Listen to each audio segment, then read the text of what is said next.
This is Audible.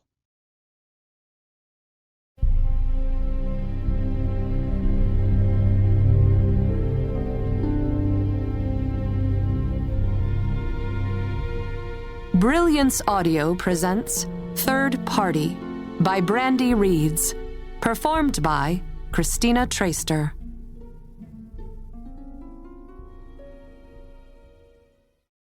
When one is in love, one always begins by deceiving oneself, and one always ends by deceiving others.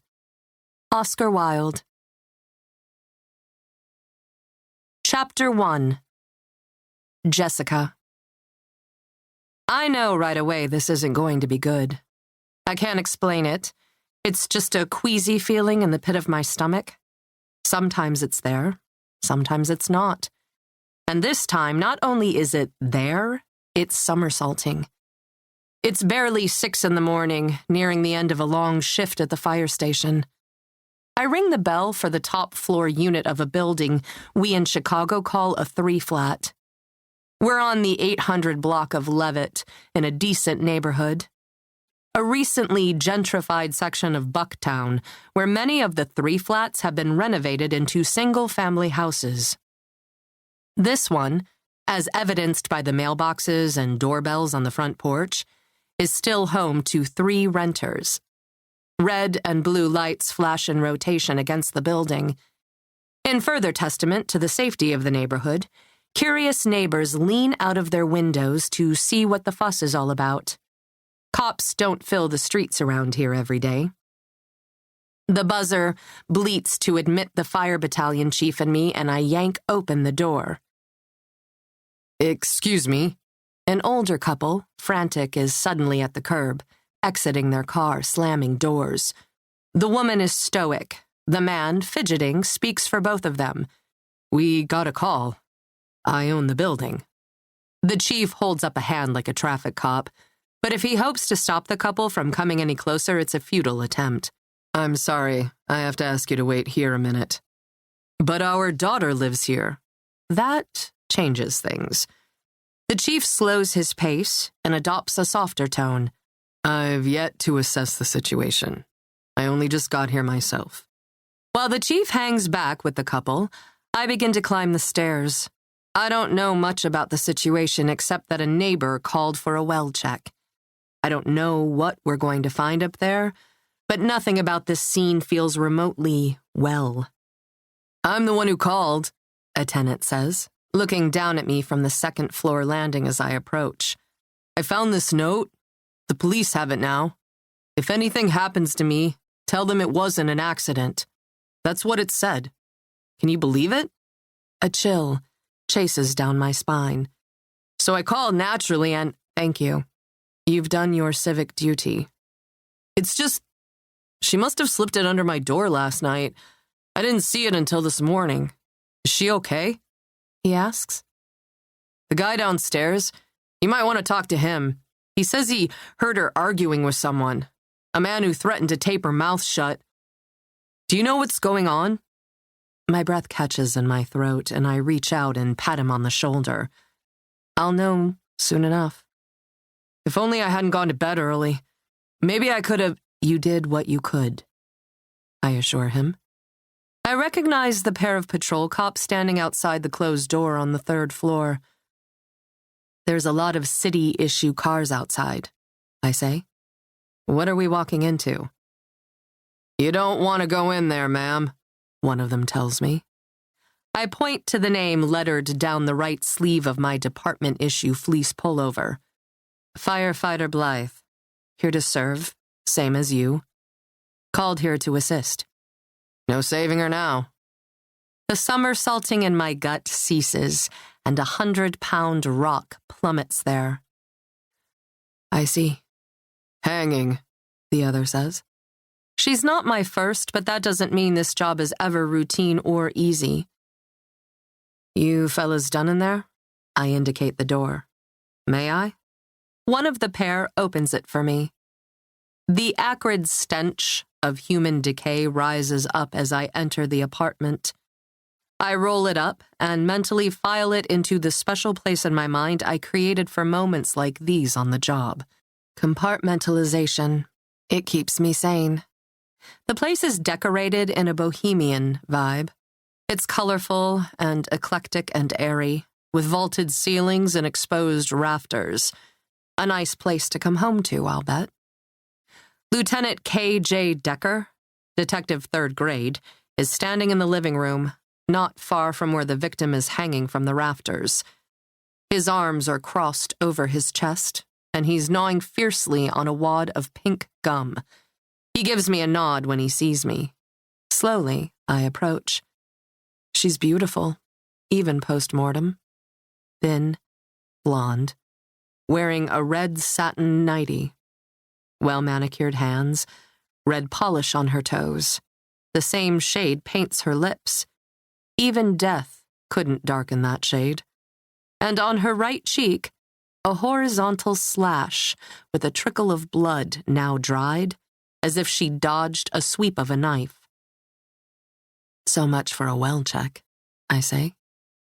Sometimes we arrive for this type of call and learn all is fine, or at least fixable. We come, we help, but even on calls like this one, when it's too late for intervention, they still need me.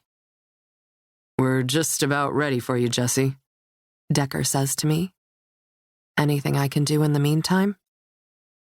"I have some difficult visits to see to." He gives me a sort of smile. He's tired. "You want to notify next of kin?" I don't, but it's a task no one is going to raise her hand to do. I think the next of kin just arrived outside. Decker lets out a drawn-out sigh. "I don't want them to see her like this." The chief's keeping them at bay. But I'll accompany, if you think it'll help. Maybe. It appears the evidence techs have swabbed and bagged her hands, presumably to preserve whatever evidence might be lingering in the folds of her skin and under her fingernails, which is interesting because this is a suicide, I say. It's meant to be a question of sorts. At the very least, I'm seeking confirmation of my assessment, but after nearly 5 years on the job, I've learned that the right inflection is important for a woman in this profession. Too much lilt, too much emphasis on the question mark, and these guys, even those without rank, will assume I'm uncertain, and they'll be bossing me around until the cows come home. "Apparent suicide," Decker says. Then under his breath he adds, "At least, that's what someone wants us to think." Really? She leave a note? Yeah, brief, along with a few Benjamins on the counter. I glance at the kitchen and see several $100 bills fanned on the counter. The number 14 is tented next to them, which means the techs have photographed the cash as evidence. Another number, 11, marks the location where a lacy red bra is lying on the floor. "Did you find a knife?" Decker nods. "There's one in the kitchen sink." "What's with the note the neighbor found?" I ask. Doesn't make sense if this was a suicide. And the first-floor neighbor who overheard an argument? No. Decker shakes his head again. It sure doesn't make sense. None of it does. Senseless or not, there's nothing I can do to change it now. But I can take care of her to the best of my abilities. I call for a bag and spread it gingerly over the planks of old wood flooring in what was this girl's living room. It sounds silly, maybe, but I wish I'd thought to bring up a blanket for her. She won't know it's there, and it certainly won't warm her, but soon, the old couple the chief and I encountered at the foot of the building is going to peer into this bag. I want them to see that she's comfortable, no longer suffering the ails of this world. Minutes later, I snip at the rope that stole her last breath. She's placed in the bag I prepared for her. In motion, her nightie has shifted, making visible an old, deliberate carving on the arc of her right breast. The letters A and J. Tech, did you see this? An evidence tech snaps a close-up. I straighten her nightie, pull it down over her bare private parts. She's not wearing panties. Once I ensure all of her is covered, I smooth the hair from her forehead. I close my eyes and say a quick prayer before zipping the bag. Deceased's name, Decker says, into his digital recorder. Presumed to be Margot Claire Stritch. Victims always become real to me once I learn their names, and this one, with a name like that, could have been glamorous. Aged 22 years, Decker says.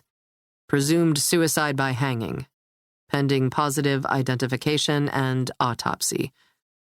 So young. Not that much younger than me. I didn't know her. And now, I never will. Chapter 2. Kirsten. Life in motion. From my position in the sunroom, balancing an empty coffee mug on my knee, I stare out at the acreage rolling all the way out to the wetlands behind our new home. Fog hangs low in the air, wrapping around tree trunks. I'm not used to this much space, nor am I accustomed to the solitude I feel now that Ian and I are, for the most part, empty nesters, and living farther north. Evanston may not have been the city, but it was city-ish, at least in comparison to this hidden estate 20-some minutes off the tollway in a sparsely populated town by the name of Meadowa. The realtor called it a gem. Ian called it a fresh start. I call it dead quiet. We may as well have moved to the north woods of Wisconsin. We purchased this place a few months ago, and while it was ultimately Ian's decision, I thought I'd like the land. Maybe, much to Ian's chagrin, I thought we'd get a dog or horses. And besides, my old friends from Evanston vowed to visit. But it turns out no one has time to be infected with the somber atmosphere of this place, where everything moves at a snail's pace. To be honest, I'm probably not ready to face anyone just yet anyway. Not after the episode. It was just nerves, the doctors said. Anxiety. It happens sometimes when the last child leaves the home, when a stay-at-home mom suddenly finds herself without immediate purpose. Wouldn't it figure it would happen to me? I started crying on a nondescript Tuesday after my daughter Quinn's high school graduation, and I just couldn't stop. There I was, at the farmer's market with my neighbor Fiona, picking through fresh bouquets, thinking, roses or lilies? And Fiona was babbling about poor so-and-so at the med spa, who'd been lipoed to the hilt and was finally ready to show off her newly restored shape on a Mediterranean cruise, and her husband died on the ship. It started with a sniffle. It was ridiculous, really. I don't know poor so-and-so. Her husband had died months previously, and the woman was already on the dating circuit. But the sniffle became a sob, became a wail, and before I knew what was happening, I could hardly breathe over my heaving, let alone see through my tears. Fiona drove me home, only I'd misplaced my keys and couldn't get into the house, and things escalated from there. Neighbors gathered. Someone called Ian. Someone else called an ambulance. I couldn't stop crying. I don't even know if I tried. All I know is that I kept thinking, I've spent my whole life waiting for things to begin. And suddenly, everything feels closer to the end than the starting line. The doctors gave me a sedative and a prescription for more, which Ian filled. But I don't often take the pills. They make me groggy. Case in point, this morning. The episode was a one-time occurrence, just something that happened. It won't happen again. I should flush the remaining pills down the toilet. The whole thing embarrasses me even now. I shake my head as if the memory will simply fall out of my brain if I lament it hard enough. I'd love to let it go, to let it dissipate with this morning's fog. I'm certain there's a sun out there somewhere, yellow and dripping with promise, but all I see in the pale glow emanating through a canopy of leaves is impending doom. shadows and the russet tones of the oncoming season. I blink. The white fabric of the draperies against the dark yard reverses when I close my eyes, becomes black on white, imprinting a negative on the backs of my eyelids, as if my eyes are the shutter click of a camera. I'm trying to pay more attention to detail these days. Life in motion is made of confluence, sequence. Objects blurred with the passage of hurried time. If we don't pay attention to intricacies and specifics, we could miss something big. I blink, take pictures with my mind. Click, click, click. I see her when I close my eyes. The girl who'd casually strolled through the ballroom at the Fordham's wedding and placed her hand on my husband's biceps. I need to talk to you, Ian. Ian. She couldn't have been much older than our children, 21, maybe 22. And she'd called him Ian, not Mr. Holloway, Ian. She stood casual as can be in her flowing red dress, with her hand on my husband's biceps. Blink, blink, click, click. I need to talk to you, Ian. If I didn't think Ian would assume I'm having another episode, that I'm about to lose it again, I might scream. If I'm losing it, it's warranted this time. I can't get her out of my head, that gorgeous, barely a woman with a touch so familiar to Ian that he hardly moved a muscle when she laid a hand on his arm. Yet Ian carries on as if our world didn't shift with her sudden appearance at his cousin's wedding a few weeks ago. As if all is business as usual, as if we're the only two in our bed late at night under the covers. She's here with us. She always will be. The unwanted third party in an institution designed for two. Red chiffon skirts, hand on his biceps. I need to talk to you, Ian. Ian.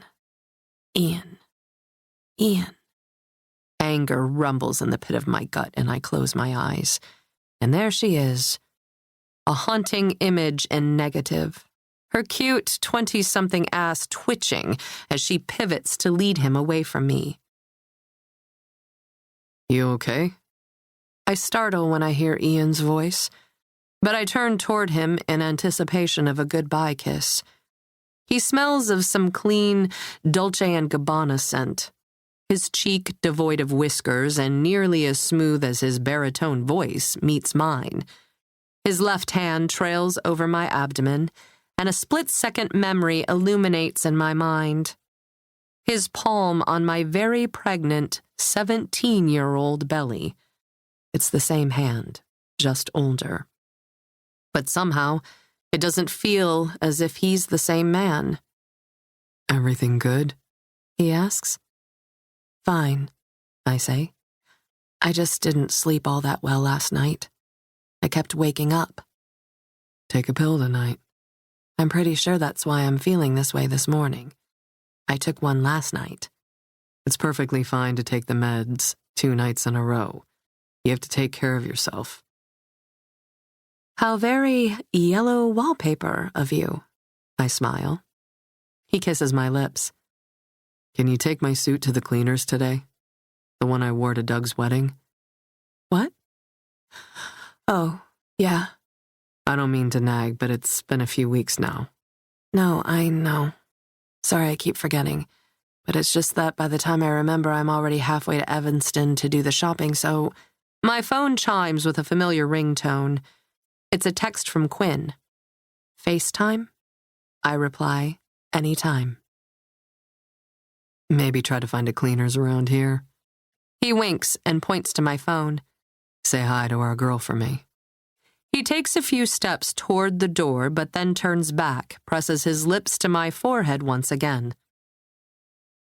I love you, Kirsty. And then he's gone. Off to help couples at the end of their rope dissolve their marriages. Off to save a child from an abusive parent, or to prove said parent is reformed. Such is life in the realm of family law. Sometimes you're a hero, Sometimes you're a slime ball. A series of chimes alerts me that Quinn is FaceTiming. Just seeing her name on my screen is enough to make me smile. Quinny. Hi, Mom. She's walking through campus, probably on her way to her first class. Her hair is pinned straight and nearly black. Her eyes, a pretty shade of hazel green, practically sparkle when she smiles. I never knew I was beautiful until I saw shades of myself in my daughter. You doing okay? She asks. You look tired. I am. And old. You're not even 40 yet. It's still surreal that suddenly I'm knocking on 40's door. I graduated high school with my son kicking me from the inside, and my children and I passed through all major milestones as a team. Yet as their lives begin, mine feels as if it's nearly over. 39 is close enough, I assure her. I think I need the works. Botox, lipo. You don't need plastic surgery, Mom. Look, just because Dad's cousin married some 24-year-old bartender, you don't like Donna. It's not that I don't like her. I like her fine. But she's bailing out of opportunity. She's taking the easy way out, stealing a married man, then marrying the guy, probably because he has money and quitting her job. It's just frustrating. How are we, as a gender, supposed to aspire to greatness when all we're doing is knocking each other down? I don't think that's how it happened. I think Doug and Lena were unhappy for a long time. And he and Donna happened to meet at the right time. She's a sweetheart. Regardless, marrying someone so young is ridiculous at Doug's age. It doesn't mean Dad's suddenly going to expect you to look younger, but if he does, it says something about him, not you. And I'm sorry. Doug's covering his gray with that awful inky dye. Ah, yes. They've been graying since they were 21. It's the only flaw in their perfect family genes, and it landed on my son, too. Dad has a bottle of the stuff, too, now. Do not even tell me. And it's obvious Doug's had some work done around his eyes. Whatever happened to growing old with grace and distinction? Donna's just another midlife crisis, like the motorcycle, and I wish you wouldn't measure your worth against her. How about against her body? Mom! I'm kidding. But Donna's not the reason I'm feeling this way. But I'm not sure she isn't, now that I think about it. Donna represents something I'll never be again, young and full of promise, just like the girl at the wedding. I need to talk to you, Ian. I shudder with the memory of it. Then what is it, Mom? I look in the mirror and all I see, despite the constant yoga, despite the organic diet, despite the anti-wrinkle skin cream, are sag and laugh lines. Laugh lines aren't a sign of age. They're a sign of happiness. That's a good one. How I managed to raise a confident, intelligent, feminist daughter is beyond me, considering I jumped into forever before I even knew who I was. I make my way to the kitchen. I'm going to write it down. I'm serious. So am I. I'm writing it down. When I reach the island, I grab a pen and a pad of paper. While Quinn rambles about the dangers of elective procedures and the message they convey to young girls, I scrawl her wise words across the top of the page. As I'm writing the last word, happiness, I realize I'm writing on a note Ian must have left before he headed to work. Don't forget my suit. XOXO. Your dad's dry cleaning. Something curls in my stomach. Feelings of inadequacy? Stupidity, maybe? I'm glad he left a note. I was about to forget all over again. What about it? I keep forgetting to take his suit in. He left you a note. She rolls her eyes. He also brought me a nice bottle of wine and flowers last night. See? I turn the camera toward the 24 long-stemmed red roses, filling a Waterford vase on our island. Does he still leave his empty deodorant can on your vanity when it needs replacing too? I laugh. It's a system. It works. You know what else works? saying, "Hey, hun, I'm out of deodorant. Would you mind grabbing some if you're going to be out and about?" Or better yet, stopping at the Walgreens to get it on your own on your way back from lunch. It's insulting the way he stacks his empties for you to deal with. Quinn doesn't understand that this isn't a statement about how important Ian thinks I am. It's a division of tasks. When you spend the latter portion of adolescence as parents, you divide and conquer. What Quinn sees as demeaning, I see as my part in running a successful household. Yes, Ian expects me to do these things for him. But it's become a way of life. I don't question it. Mom, do you feel as if you've chosen this life, or as if it's just something that happened to you? I stop moving for a moment. It's not as if I've never thought about it before, but to have your 19-year-old daughter put the question to you, well, it makes you pause. When I turned up pregnant at 17, my father suggested abortion, then adoption. When I opted for door number 3, he kicked me out of the house, and the Holloways took me in. So now that I think about things, I suppose I didn't have many options, being a young, uneducated, unemployed mother of 2. But I decided to keep Patrick. I decided to raise him. So that's a choice, and I made it. In many ways, that one profound decision snowballed into a lifetime. I glance at Ian's note. I'd better put the suit in the car now. Where's the dress you wore to Doug's wedding? I ask. I'll take that too. It's in my closet. In the dry cleaning sleeve, I picked it up in a week after I wore it. She pauses for effect. See? That's what responsible people do. They wear clothes. They clean them. There are worse things than learning to rely on someone. Quinn counters. There are worse things than learning how to take care of your own burdens. I know you'll keep doing things for Dad, but you don't have to. If you died tomorrow, he'd have to figure things out. What a lovely thought, Quinn. A bit morbid, perhaps, but every day. I glance at my reflection in the nearest mirror and pull tight the skin above my left eyebrow. I see the evidence that I'm closer to death. She rolls her eyes. On that note, I have to go. I have a study group. Okay, study hard. Mom, you don't need plastic surgery. Love you. Kiss, kiss, she says. Love, love. I hang up and drop the basket of dry cleaning. Much more than a suit. I've really let it pile up. In front of the door. I won't be able to forget to take it in if I have to keep walking past it, will I? Maybe I should just take it now. I grab my keys. One sec. The girl working at this laundromat/dry cleaner hybrid on the main drag closest to this rural burg barely awards me a glance when I walk in. She fixes her gaze on the television screen mounted in the lobby. God, this is just awful. I hoist the overflowing basket of my husband's clothes to the counter and glance at the morning news. Usually is, I say. That's why I try not to watch it. Looks like a spot of something on the collar here, she says. Spaghetti sauce? I'm surprised she noticed it, given she can't tear her attention from the news.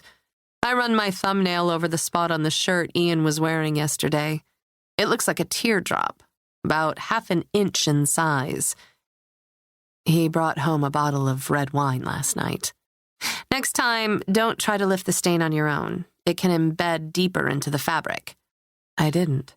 Someone did. She points to the faint red ring around the mark. I'll work on it for you, but a stain like this, I'm not sure I can lift it. Thanks. She counts the remaining items. 12 shirts, 9 pairs of pants, 1 suit jacket. Pick up in 2 days? Sure. She's tapping keys on the computer as I spell our last name, and again she looks up at the television. She was just so young. Tragic. Finally, I turn to the television to see what's going on. I gasp. It's her. The girl from Doug's wedding. The one who touched my husband's arm. My spine softens, and I catch myself against the wall. Her name appears on the screen. Margot Claire Stritch. I can't help but cover my mouth in horror. It's her. And she's dead? Tears well in my eyes. She was so young, like Quinn.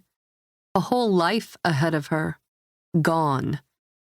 And the things I'd thought about her, heaven help me, but I'd nastily pondered how much better my life, my marriage, would be without her.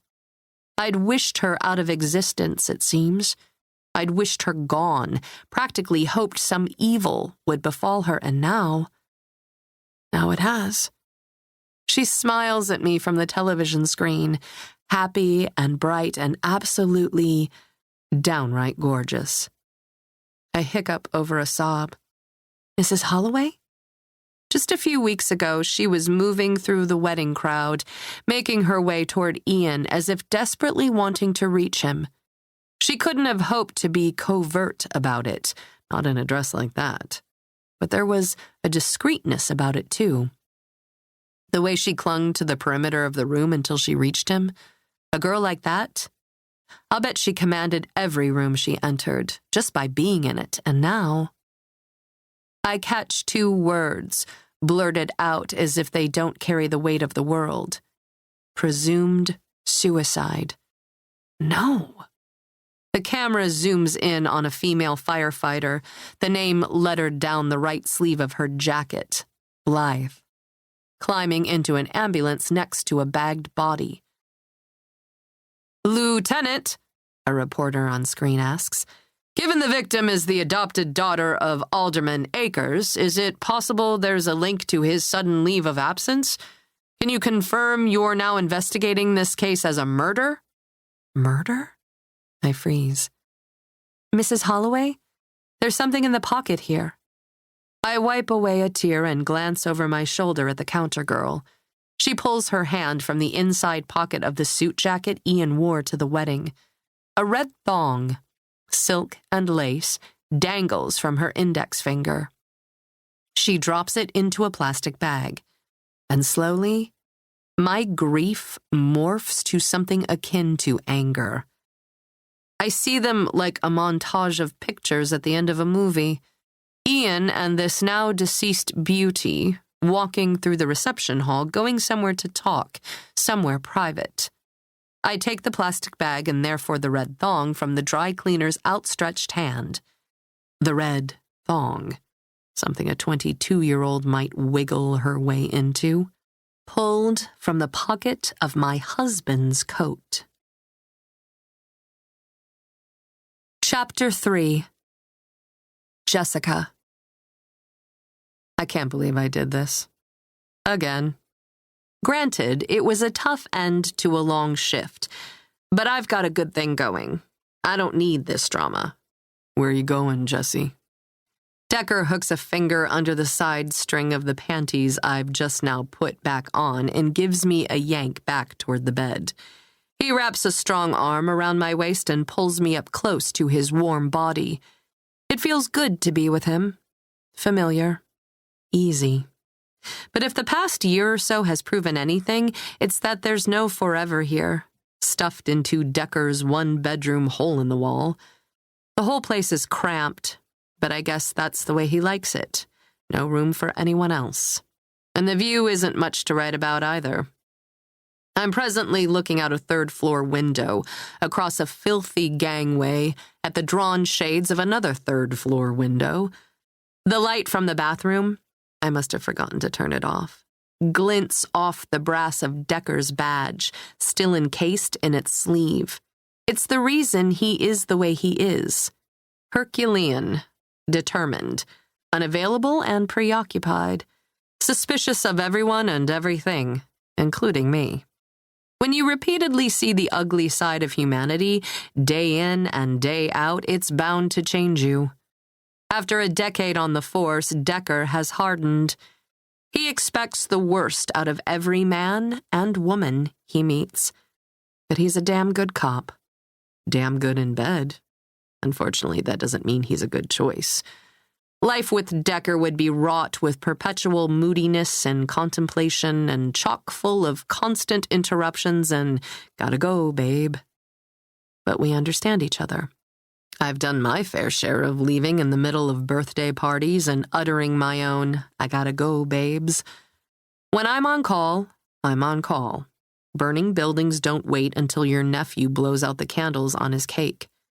I understand Decker's commitment to the job and he understands mine, but that doesn't mean our lives could meld, even if we wanted them to. I think about things sometimes, revisit the last incident that effectively terminated our official relationship, and I still wonder if maybe I overreacted. Dinner plans. 8 o'clock. Meet at the restaurant. He didn't show. He didn't call. He didn't answer when I called him. I didn't see him or hear from him for days, and I found myself scanning articles for news of a dead Chicago detective and checking up on him at the station, like a neurotic mother. When he finally resurfaced, he offered no explanation, no apology. He simply said it was part of the job and suggested I was too angry, too upset, too fragile to handle a relationship with him. I was pissed. Fragile women don't do what I do on a day-to-day basis. So I suggested maybe he was too immature for a grown-up relationship with anyone. You can imagine how well that went over. We stopped making plans to see each other after that. Didn't stop sleeping together, but that's another story. I dodged a bullet when we broke up. I don't know why I'm tempted to reload the gun every time I see him. Still getting to you. His breath ruffles my hair and his biceps flex when he pulls me just a tad closer. Yeah, the scent of the loft revisits me now, human excrement and rot, and a shiver runs up my spine. I fear I'll see her every time I close my eyes. Her red toenails and lips, the red nightie, the overturned chair beneath her hanging body. I much prefer sprinting into burning buildings to calls like the last. Such a personal thing, what I did at the residence of Margot Claire Stritch. I feel forever connected to her, yet she never knew I existed. Funny that she will always be a part of my life, but I was never even a blip on her radar. I wonder how she gathered the nerve to strap that rope around her neck and step off that chair. Did she change her mind a moment after it was too late? What drives someone to take such drastic measures? Listen to me. Decker presses a kiss to the top of my head. We were involved first. Doesn't that make me an exception to the rule? It takes a minute for me to shift gears to Decker's train of thought. He assumes what's getting to me is my bad decision du jour, i.e., my slipping between the sheets with him again, and the effect it might have on a relationship I've recently kickstarted. And maybe that's part of it, but... So you've gone out with him a few times. Decker drops a smooth, wet kiss onto my inner wrist. There's no talk of being exclusive with him, right? You're fair game. It's not that. Exactly. We're just blowing off steam, you and me, he says. After that suicide, we deserve it. Brutal call, wasn't it? Brutal scene.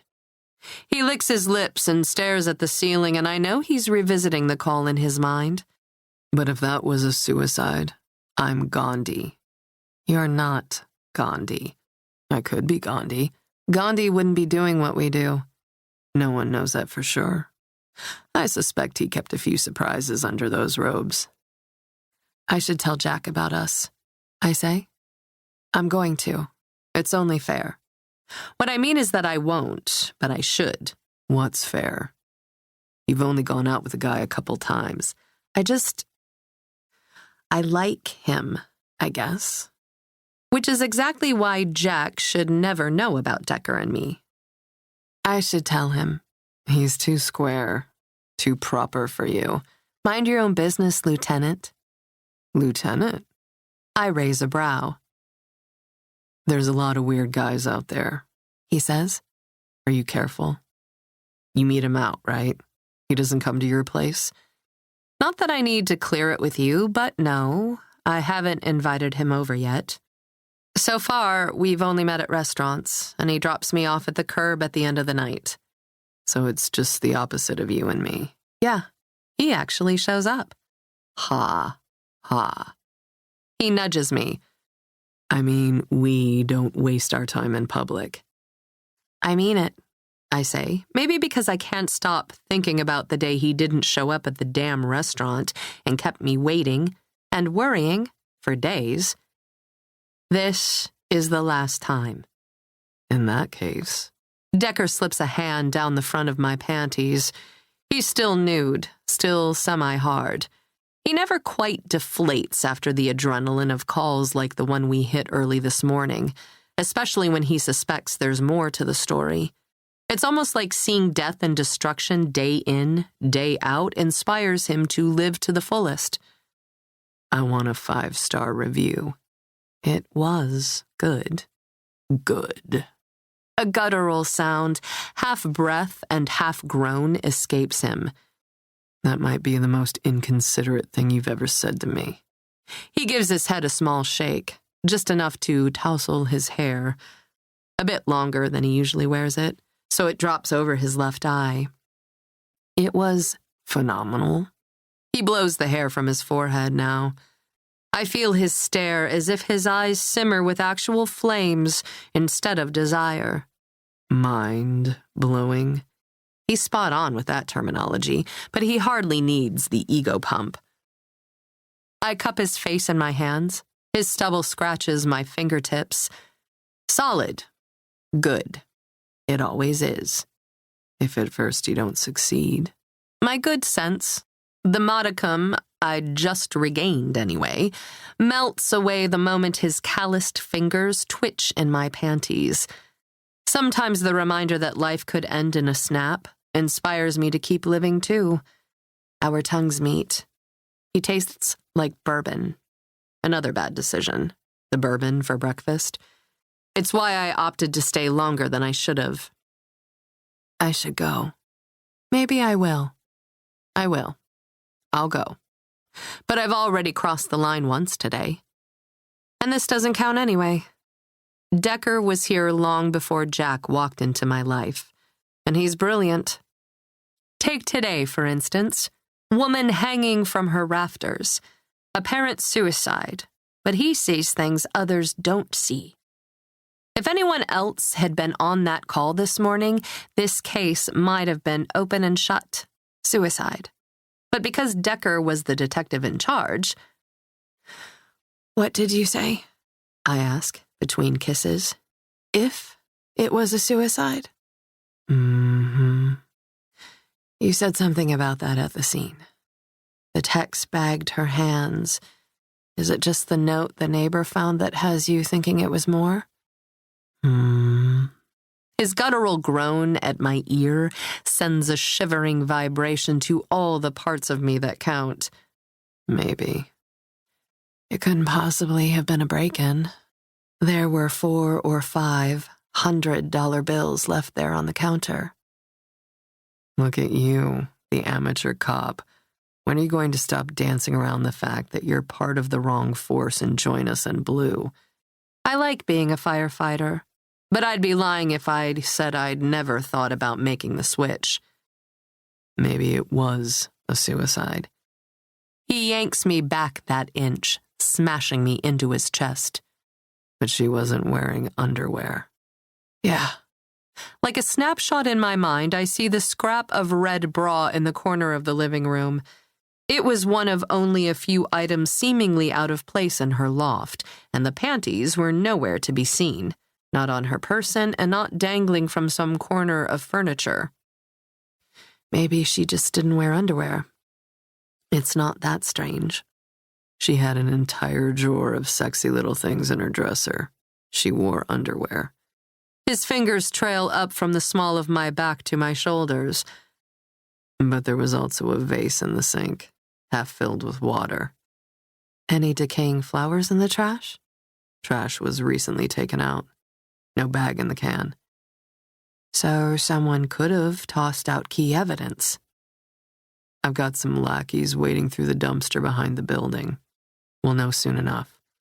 But my guess, she'd been strangled before that rope was strapped around her neck. Strangled? I stiffen in his arms. The images of her swaying body, of the chair knocked sideways, haunt me, like a slideshow replaying in my mind. Strangled. He gives me a roll so I'm pinned beneath his lithe body while he works my panties off over my hips. What the hell? Like I said, I've already crossed the line once today. Chapter 4. Kirsten. I drive home from the dry cleaners, over hills still draped with fog and around curves, in a daze. That girl is dead. And it sounds like she may have met with foul play. My husband obviously knew her. I saw her at the wedding. I'm pretty sure Quinn did too, though she didn't mention it to me. Who else might have noticed Margot and my husband sneaking off together? I tighten my grip around the steering wheel. Think. Would anyone else at the reception be able to make the connection between the face on the morning news and the gorgeous woman in the red dress? If the police start poking around, are they going to connect Ian to this girl? Are they going to start asking me questions? What time did Ian come home last night? I don't know. I felt a little off yesterday, so I took a pill, turned in early, kept waking up. I heard him come in, and suddenly he was just there. He brought me a glass of wine. It was nice. This morning there were roses in a vase in the kitchen, and the bottle of red was open and unfinished on the island. What was his state of mind? Did he act strangely? Nothing was out of the ordinary, until that girl turned up dead. I glance at the resealable plastic bag poking out of my purse. The thong. I press a button on my steering wheel. Call Ian. A computerized voice confirms. Dialing. Ian. Mobile. Fordham, Holloway, and Lane. He must have forwarded his calls to the office. Hi, I say to the receptionist. This is Kirsten Holloway. I need to talk to Ian. I'm sorry, Mrs. Holloway. Mr. Holloway is out of the office. Oh. When's he due back? I'm not sure, ma'am. Perhaps late afternoon. He's in court? I'm... Not sure, actually. His schedule is just blocked off. What does that mean? A nervous feeling spins in my stomach. Suppose the police have already connected Ian to Margot. Suppose they're questioning him right now. Would you like his voicemail? No, thank you. Is my son in, by any chance? Patrick is interning with Ian's firm, a fact that makes my husband nearly giddy. The plan is for Ian and Doug to bring Patrick on full-time once he finishes law school. He just stepped out, ma'am, maybe an hour or so ago. I expect he'll return shortly. Would you like his voicemail? I'll just speak with him later. I take my eyes from the road for just a second to terminate the call, to again regard the panties in my purse. And when I shift my gaze back to the road, I slam on the brakes but still clip the rear right quarter of an enormous deer crossing the road. The car skids to a halt. My heart feels as if it's leaped into my throat, and adrenaline pumps through my system. My hands tremble as I put the car in park. Deep breath. The animal is getting back to her feet. I bring a hand to my heart. My gaze trips into the deer's, and for a moment, we're locked in a stare, me trying desperately to catch my breath, and the deer limping onto the shoulder of the road. Is she going to make it? Her leg buckles, but she manages to regain her balance and picks up her pace. Then, still favoring her right rear leg, she darts into the woods, perhaps to rest before going home, perhaps to die. I want to follow her to make sure she's okay, but what can I do if she's not? Should I call someone? Animal control and rescue, maybe? I sit for a few seconds before deciding there's nothing I can do. I put the car in gear and again begin toward home. Our driveway is long and winding through the woods, and one might miss it if not for a gate marking its location on the county road. The gate bears the name previous owners endowed upon this property, Giardino Segreto, secret garden.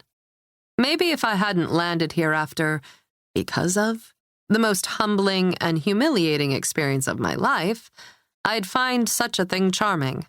But as things are, I long for my smaller house on a postage stamp-size lot in Evanston. Or maybe I long for the days before all our neighbors and friends watched me fall to pieces. The days before my phone ceased ringing as if the episode were a contagious plague that might befall anyone attempting a conversation with me. I turn onto the driveway.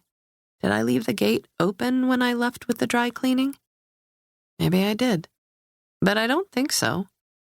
When I see Ian's car parked on the motor court, however, I breathe a sigh of relief. If he's here, he opened the gate. If he's here, I'll be able to talk to him about these red panties. If he's here, he's not at the police station, so maybe no one knows about his connection to Margot Claire Stritch. I park next to Ian's BMW, inspect my SUV, and find a crack in the grill where the doe and I collided, and enter the house. I see him standing on the back porch, right hand in his pocket, his cell phone to his left ear. I hear him laugh. I approach the French doors leading outside and hope to catch a word or two to determine to whom he's talking and about what. I take a step closer. He turns toward me and instantly ceases conversation.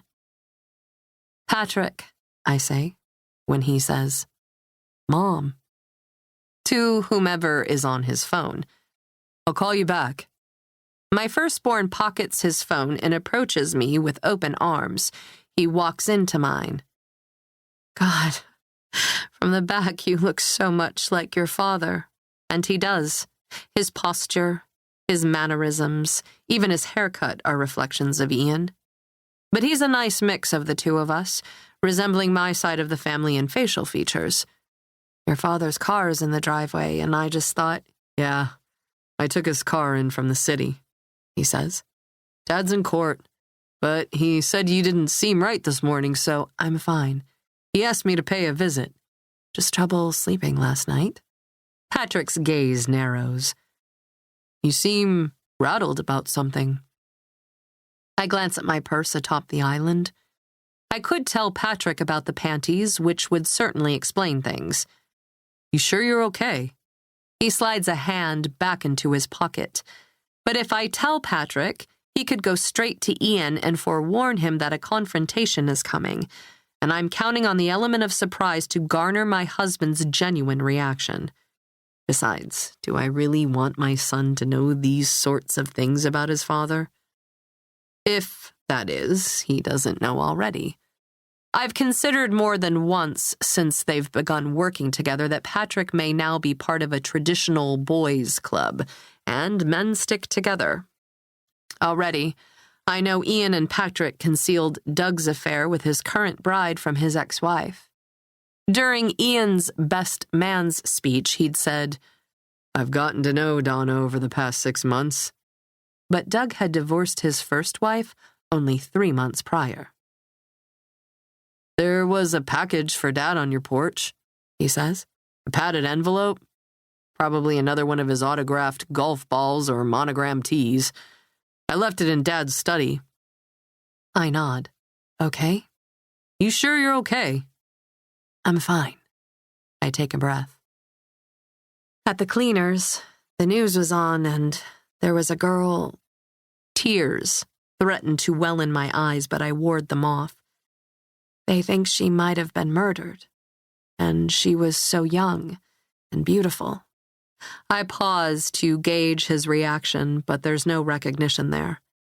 If he's seen the report of Miss Stritch's death, or if he knows about any affiliation his father may have had with her, he's wearing a poker face. That's terrible. It just got to me, I say. She was so young. I couldn't help but think of Quinn. He opens his mouth to respond, but I don't want to hear another dissertation about cutting apron strings or about the natural order of things, and I can't listen to one more word of pity regarding the episode, or worse, warnings that another may be coming and I ought to take care of myself.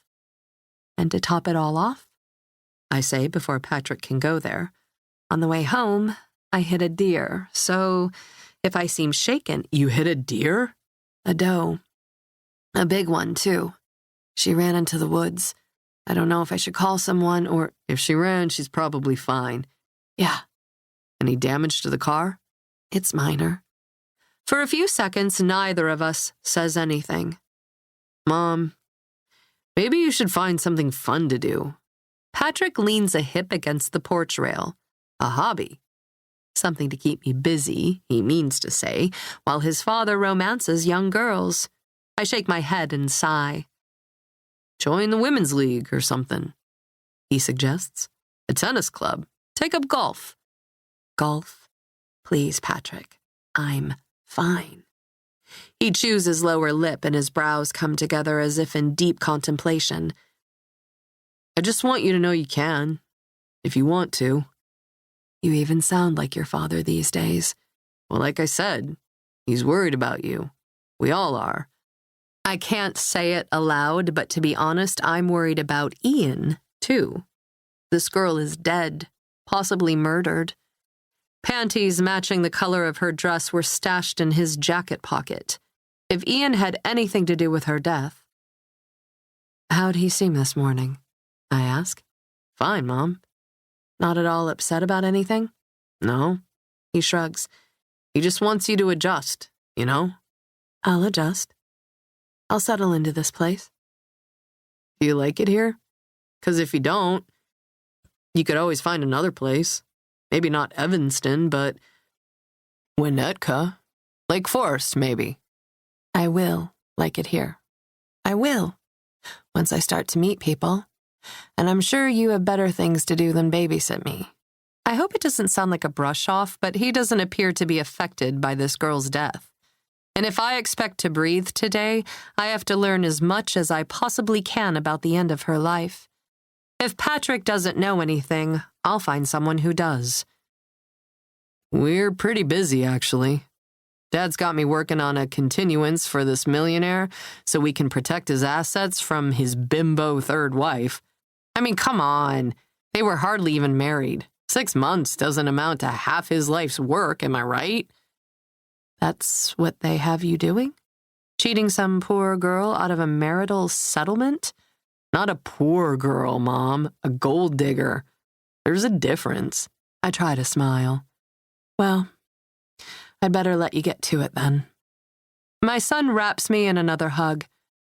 I always enjoy seeing you, Mom. Love you. Close the gate when you leave, okay? I watch until my son, in my husband's car, rounds the first bend and is out of sight. Then I pounce on my laptop to see what I can learn about the girl found dead in Bucktown. Chapter 5. Jessica. Jack canceled our lunch plans via text. I'll make it up to you. So sorry. The truth is that I'm not like other girls. The youngest of 5, with 4 brothers, I grew up as the only female in the household once Mom and Dad split. Mom rarely exercised her every other weekend visitation, so maybe I didn't have a strong female example to follow. Or maybe my brothers teased me if I became overly sensitive about something girly, and I simply learned to toughen up. But I don't care about my birthday. I don't worry about a few extra pounds. Drinking beer does that, you know. And I couldn't care less about a guy canceling a date, as long as he calls or texts and doesn't leave me waiting like some people I know. I'm sure Jack expected me to throw a fit, and I really was looking forward to seeing him. But when you're dating a financial analyst, there are going to be times he hops a flight to New York at a moment's notice. And then there's the matter of my commitment issues. I sort of like that he's not hovering over me all the time. Truth be told, I don't know that I would be in this relationship with Jack if his career didn't afford me a certain amount of freedom. I text back, totally fine. See you when you're home. Before I put my phone back in the breast pocket of the flannel shirt I'm wearing, it's Decker's. I wore it home after our tryst and shared a shower this morning. I send a text to the detective I can't seem to quit. Late lunch? A girl's got to eat after all. After a few minutes, he returns. Meet me at the station. 2. I draw in the faint scent of Decker's cologne, still lingering in the threads of the shirt fabric, and I wish I didn't care that the scent of him comforts me. I'm late to meet Decker, but it hardly matters. He's not at the station when I arrive. I tell the desk sergeant at the door that I'll be waiting at the lieutenant's desk. Go ahead, the sergeant says with a chuckle. Someone ought to use it. I suppose. I laugh at the joke I've heard dozens of times. By the way, food for thought. The sergeant slips a form of some sort beneath the glass window. Could use another good soldier. It's an application for employment with the Chicago Police Department. Very funny. Do you know how long it took for the fire department to take me seriously? And you think I want to go through that initiation again with the PD? It wasn't the only reason I'd opted to join the fire department. The biggest reason being a plea from my father, who thought the police force too dangerous for even a tough broad. His words, not mine. But cops were known for being considerably harder on female applicants. Hey, the desk sarge says, we give all rookies a hard time, not just the ones with tits. Excuse me, have you seen some of the veterans around here? The chief himself, I'll bet, could fill a C cup. The desk sergeant holds his gut while he laughs. See, you can hold your own. Maybe I can. I keep the application. I wind through a maze of metal desks and canvas partitions where everyone's too busy to pay me any heed to Decker's cubicle. For as cluttered as Lieutenant K.J. Decker's apartment is, his workspace practically advertises that he's always in the field. Fat files are rubber-banded and labeled and lined up in straight piles on his desk. Someone has been compiling reports and evidence for him. I take a seat and fully intend to busy myself with a game of solitaire on my phone, or maybe, while I wait, I'll get my online grocery order ready so I can eat something other than takeout this week. But the file atop the stack may as well have a neon arrow blinking at me. Open me, open me, open me. There's just something about Margot Claire Stritch that I can't stop thinking about. I know my experience at the scene is still fresh, and I ought to give myself time to process it all. I also know delving into the details isn't going to help me put it behind me anytime soon. But I pull the file from the top of the stack and loosen the band. After a quick look around, everyone here is preoccupied, I open the file. There is not much in it yet, but that's not surprising considering it just happened. I sift through copies of photographs, evidence, pictures printed off the victim's social media pages. I practically gasp when I see her suicide note. Short and sweet, as they say, Margot's suicide note, separate from the note she left her neighbor, is composed of 7 words. I'm sorry. I can't do this anymore. It's written in measured block letters, but the signature has flourish. Maggie. It seems to be written in pencil. It could be that's all she could find at the moment, but the message's length is rather interesting. Given she'd taken the time to put on lipstick, she'd recently gotten a pedicure, and she was wearing a nightie when she died, her final words seem cold and impersonal. The scene of her death was intimate. The bra in the corner of her living room, the lingerie, and the absence of panties. Nothing impersonal about it, except for this note. I peel a sticky note from the stack on Decker's desk and write a notation regarding the lack of intimacy in her last words. On a second note, I jot, short suicide notes, usually written quickly. This lettering is too precise. Writer was not in a hurry. A third, female victims, younger victims usually write longer notes.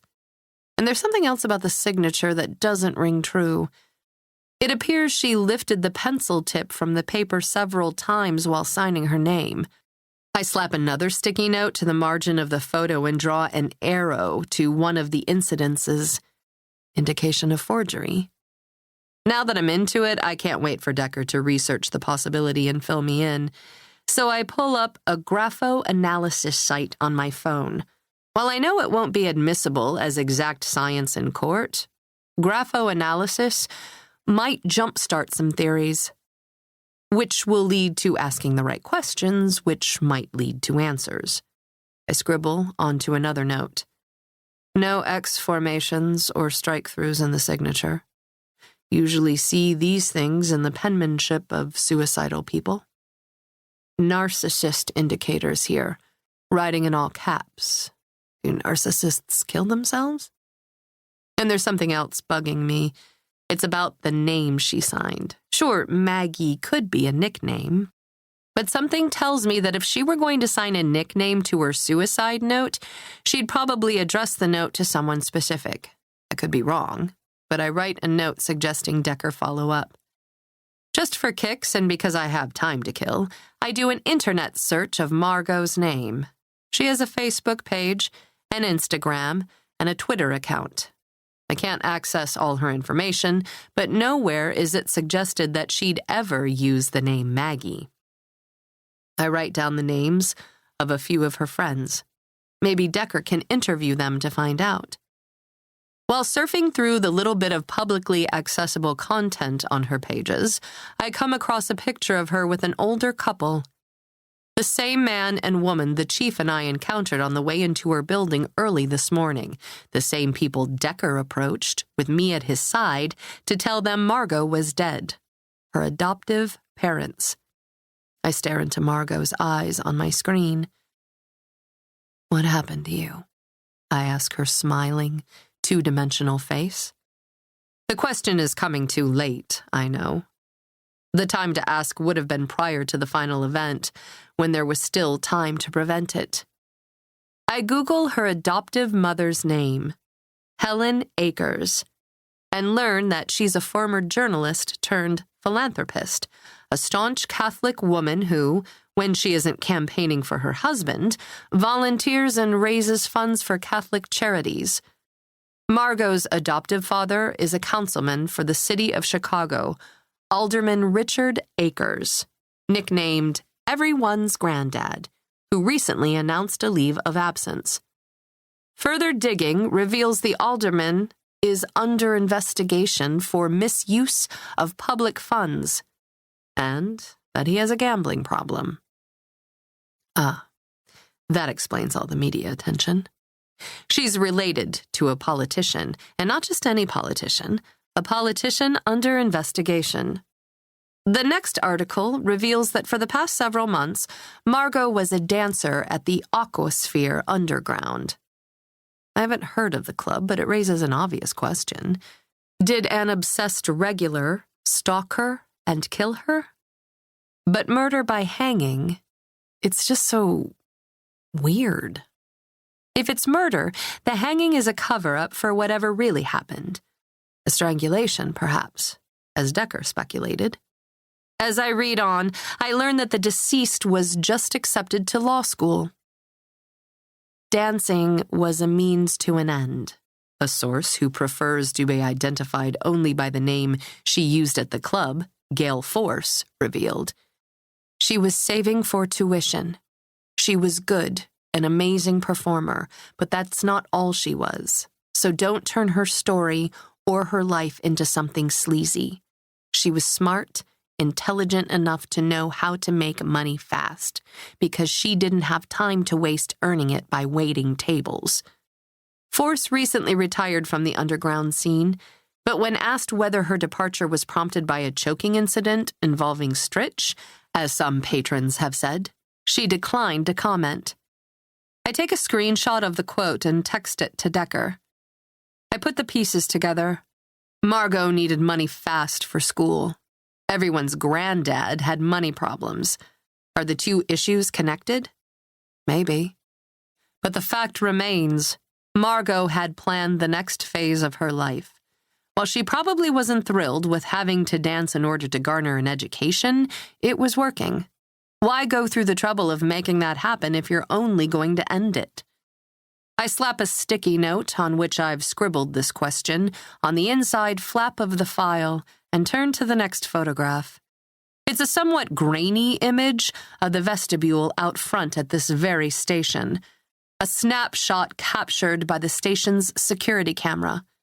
I check the date and timestamp. In the days before she died, she was here. The next image, time-stamped less than 5 minutes later, has her exiting.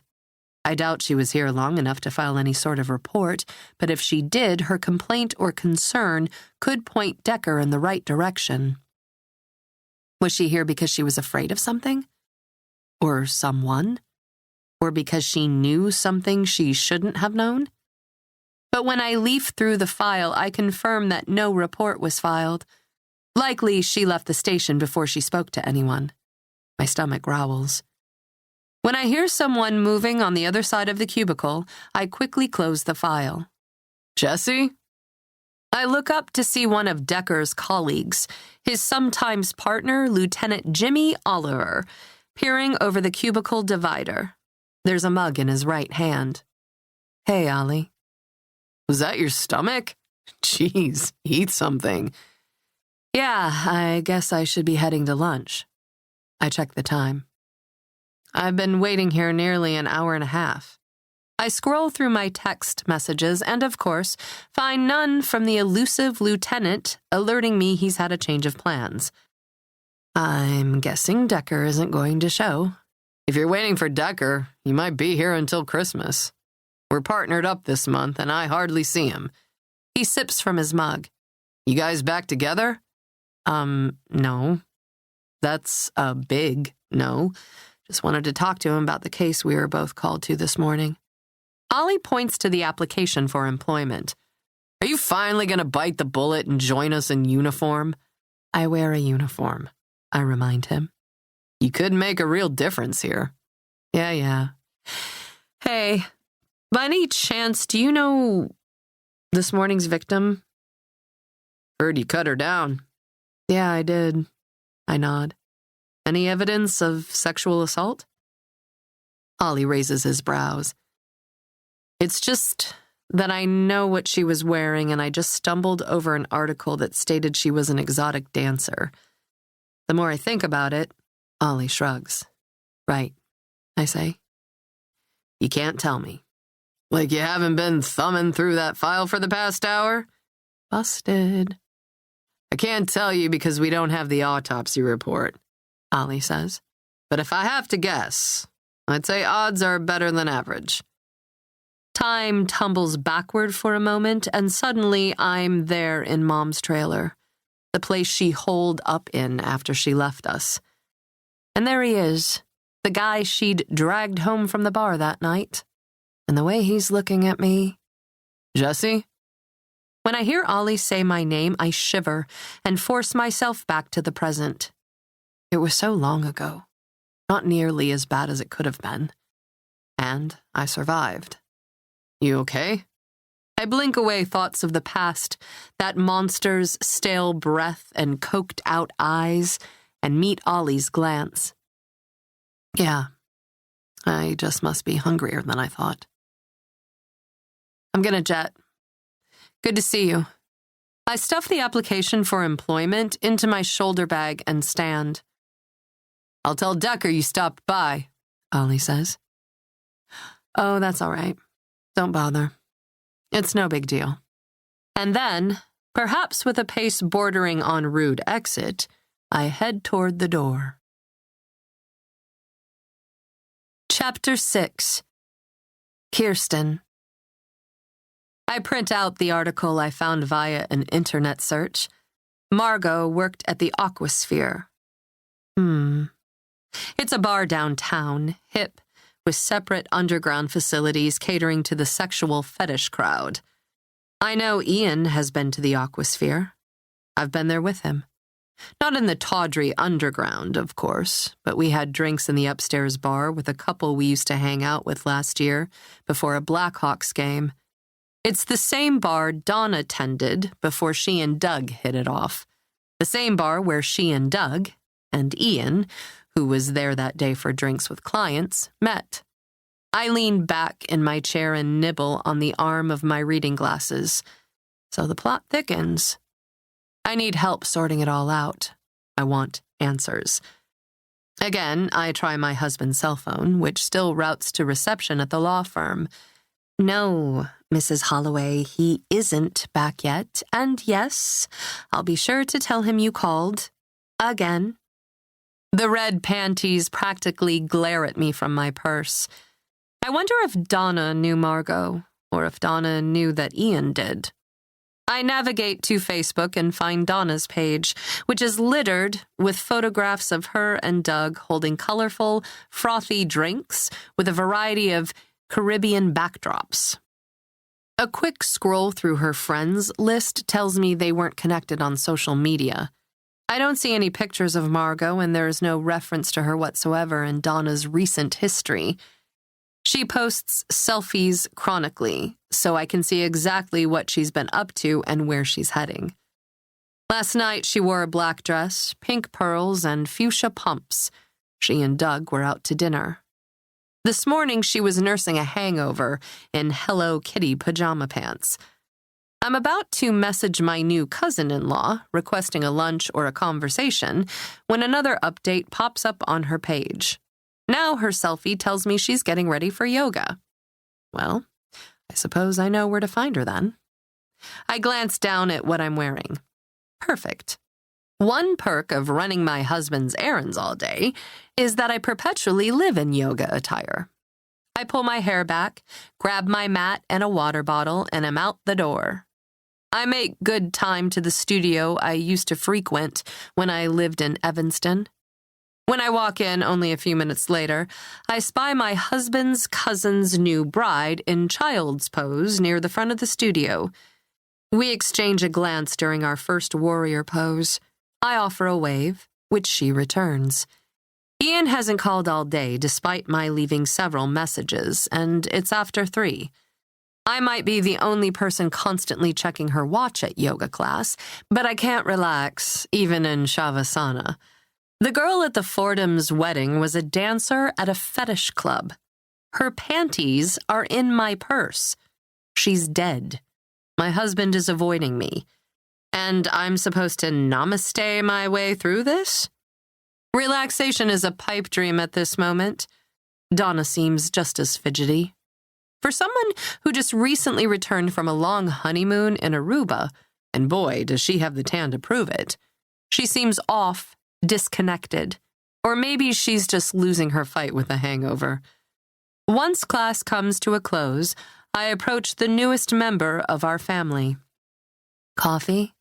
She pauses for a second, too long before nodding. I only have a few minutes. To go, then? So, tell me all about it. I pour a 4th sugar into my latte at Backlot Coffee on Central. How was Aruba? It was amazing, Donna says. I wouldn't mind staying there through the winter months. 2 days back and I wish we'd never left. She hasn't once taken her gaze from her coffee cup, which she stirs with a stick incessantly as we exit the cafe and begin to walk toward the parking garage. She's distracted, or maybe she simply doesn't want to be here with me. I understand the latter. Given we have very little in common, we'd make unlikely friends. At least our weather is still pretty decent, I say, though we had some insane fog this morning in Mettawa. What? She looks up finally. Oh, yeah.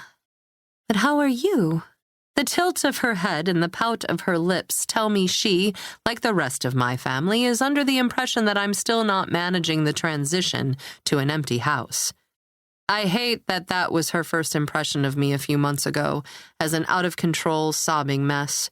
No wonder she'd rather keep her distance. We stop at a traffic light and wait for the walk symbol.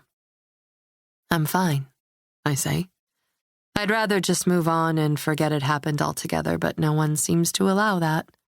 I didn't mean... I silence her with a hand on her forearm. I didn't mean you.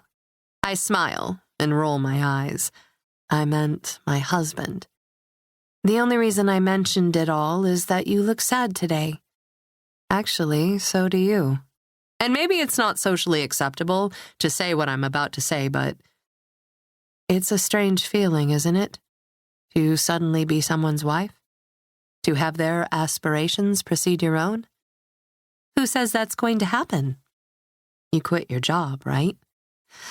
I'm relieved, she says without hesitation. I tended bar for the money, and now I don't have to put in those long, late hours.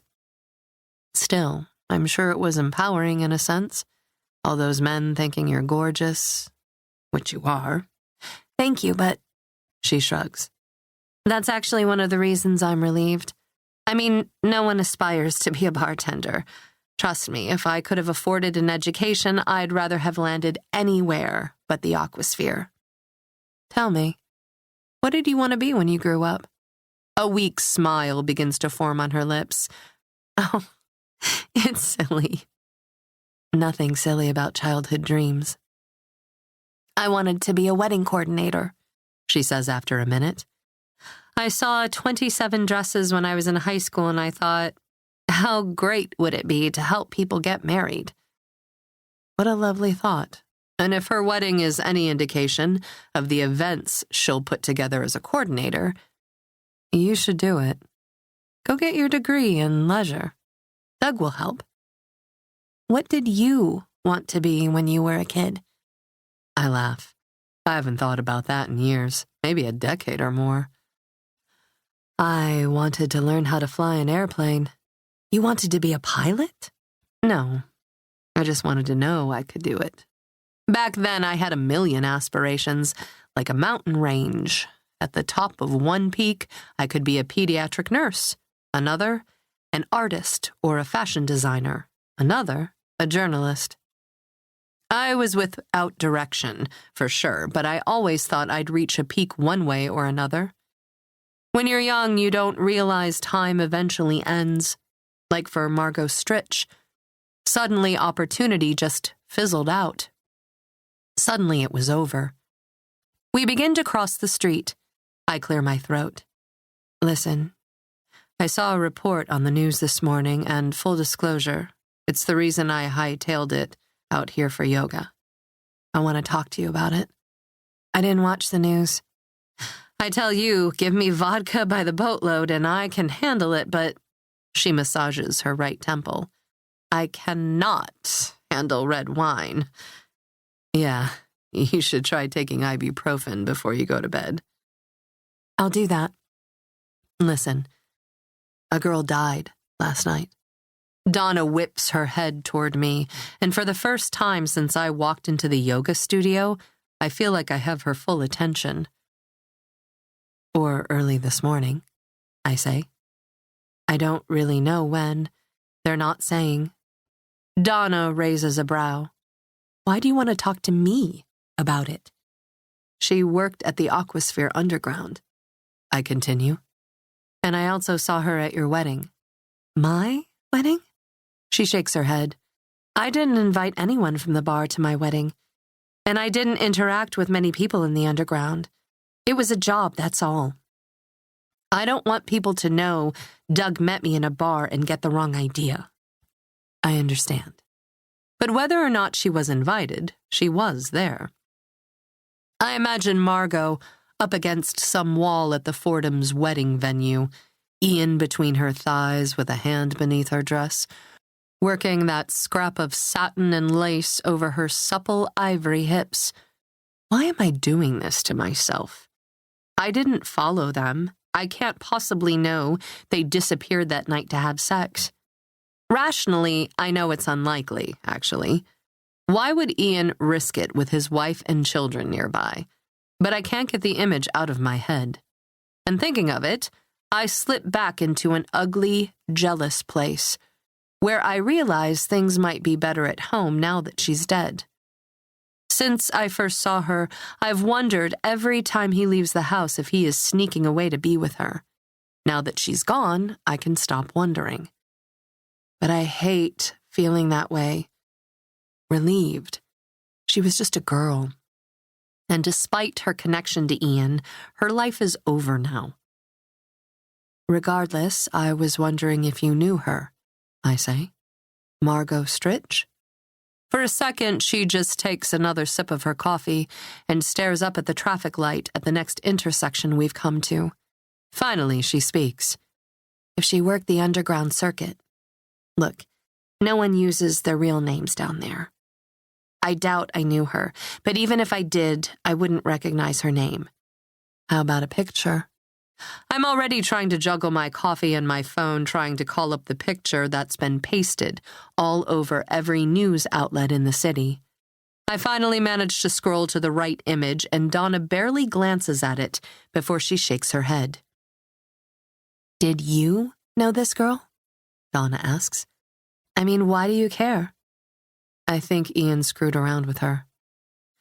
Shoot, I'm going to be late, Donna says. I'm sorry, I didn't mean to make you feel... No, I'm sorry. I really should... Okay.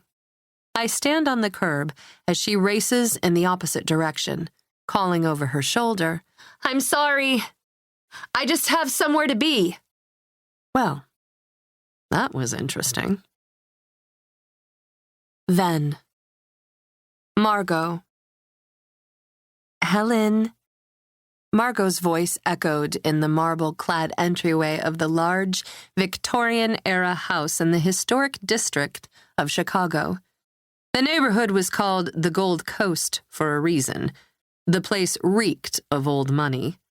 She grew up here, which wasn't to say she belonged here, but she had called the massive place home for nearly half her life, since the rest of her family perished in the car accident. Only she had been spared. She walked away with a sliver of glass lodged in her right cheek, just below her eye. People called her lucky. 2 inches higher, and she would have been blind in her right eye. If she'd been sitting anywhere else in the minivan, she'd be dead. She was lucky. Lucky. She touched the scar on her cheek. Although it was nothing more than a slightly raised line of flesh, a symbol of her survival, it was also a constant reminder of how she'd come to be here. There's nothing lucky about losing one's family. She always thought of them when she walked through the door. Mom and Dad, her sisters, Kendall and Chelsea. And even though over a decade had passed, it still felt as if she were entering the place for the first time with a duffel bag stuffed with things that weren't really hers. Things she'd acquired through the Department of Child and Family Services over the several weeks she'd spent in a group home. The state social workers had taken her back to her house to gather her belongings to take to the Akerses' place. But being the middle child, she realized that almost everything had been handed down from her older sister. Nothing was hers anymore, if it ever was, least of all choice. If she had one, she wouldn't have elected to live with 2 people old enough to be her grandparents. And that's what they wanted to be called, too. Granddad and Grandma. It hadn't felt right to call them that when Margot was a child. It felt incredibly wrong now that she was older. Still, Helen Akers was a philanthropist, willing to take in a skinny 12-year-old with a mouth on her, and Helen's husband, Richard, was highly respected in the city, a career councilman. He was at times jovial. His wife had the personality of a pinched nerve. It could have been worse, as the caseworker pointed out. At least she was going somewhere with substance. And her parents' life insurance would be put into a trust, which would take care of her for the rest of her life. With someone so wealthy to adopt her, she wouldn't have to worry about the funds being mismanaged. Most kids in her position would be lucky to have any funds at all. The always dim house, cold and museum-like, was looming and foreboding, and she was still afraid to touch the soapstone chess set always displayed, but never played, in the front parlor.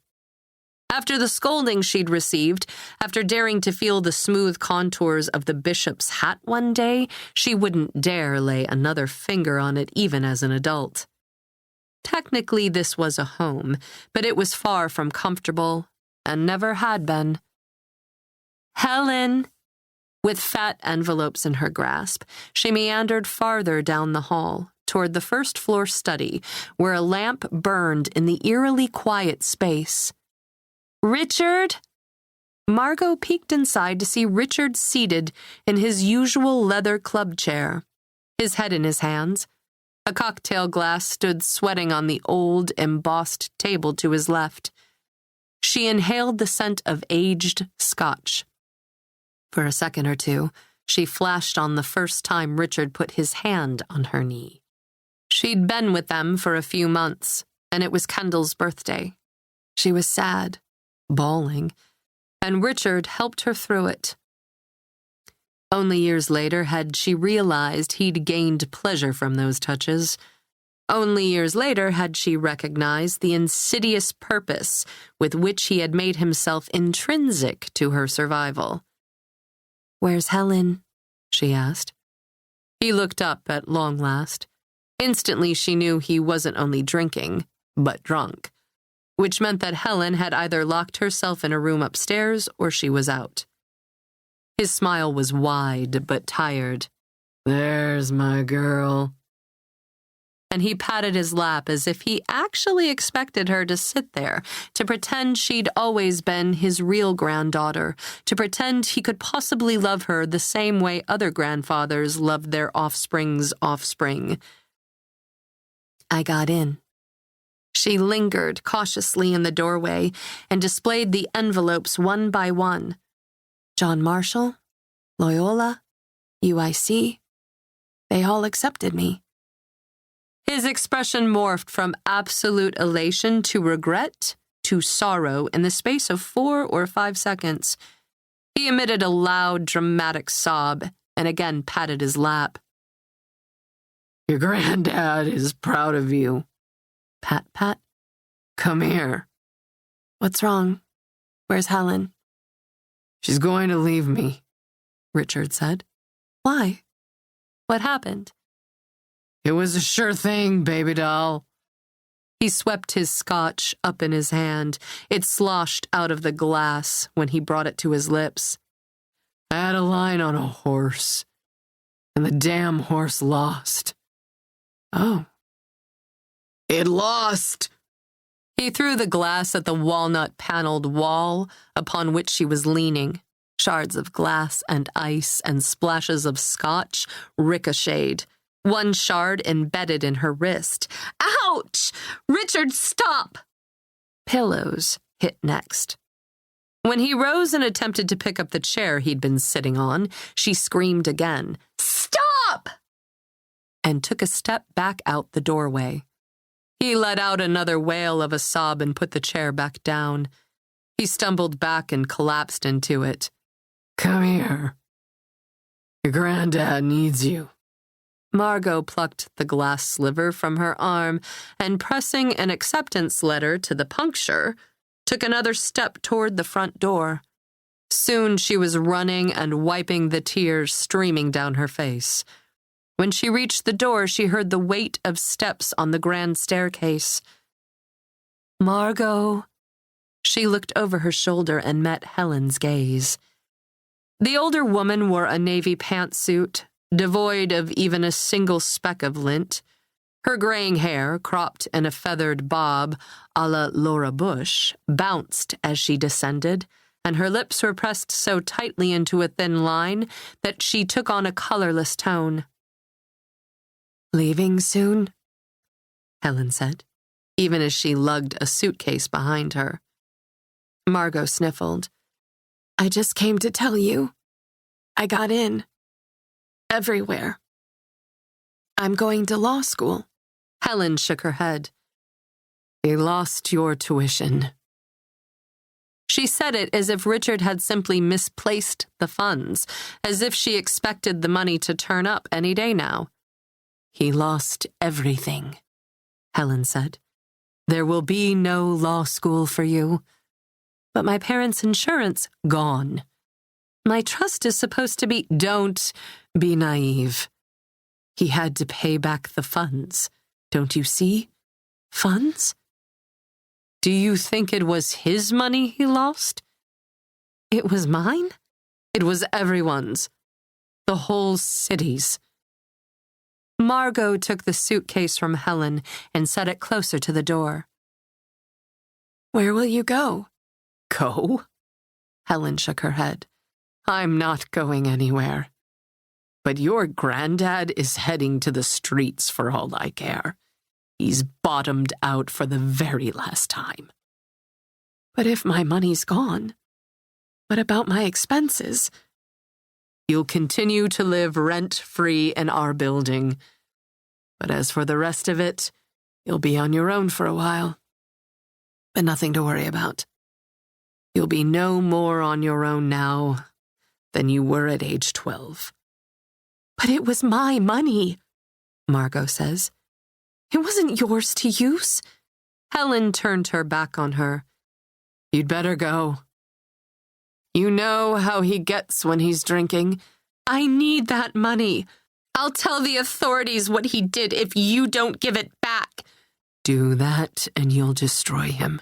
What kind of selfish daughter? He's done plenty to destroy me, Margot said. Smack. Helen's open palm landed square on Margot's cheek. That's the thanks I get. For taking you in? For giving you a good home? That's the problem with your generation. You don't think you have to work for anything. You don't think you have to wait. Margot took another step toward the door, her hand to her reddening cheek. But this is wrong. That money was for my education, my future. Goodbye, Helen said. Margot didn't look back, just ran. She boarded the L and cried softly while staring out the train window at the city lights zipping by. An hour ago, she had the world at her fingertips with a choice of 3 graduate schools. Now, it seemed she'd have to turn them all down. A group of girls in short dresses and strappy heels boarded a few stops later and chatted nonstop about the fabulous dinner they'd just shared, about the hip bar in Lincoln Park they were en route to. That's what I'd be, she thought, if my life hadn't happened to me. She exited when they got off the train car, a few stops earlier than where she usually did, and hung back about 20 or so feet behind. One of them pointed to a bar and said, "That's it!" "We came all the way out here for that place," another said. "I ain't drinking in a church." Margot's gaze trailed to the old Gothic church across the way. A turquoise neon sign glared from the shingle, Aquasphere. And on the opposite end, an arrow pointed down a flight of stairs and blinked, Underground. Margot knew the bar. She'd never been there herself, but she'd heard classmates talking about it. She looked down at her clothing.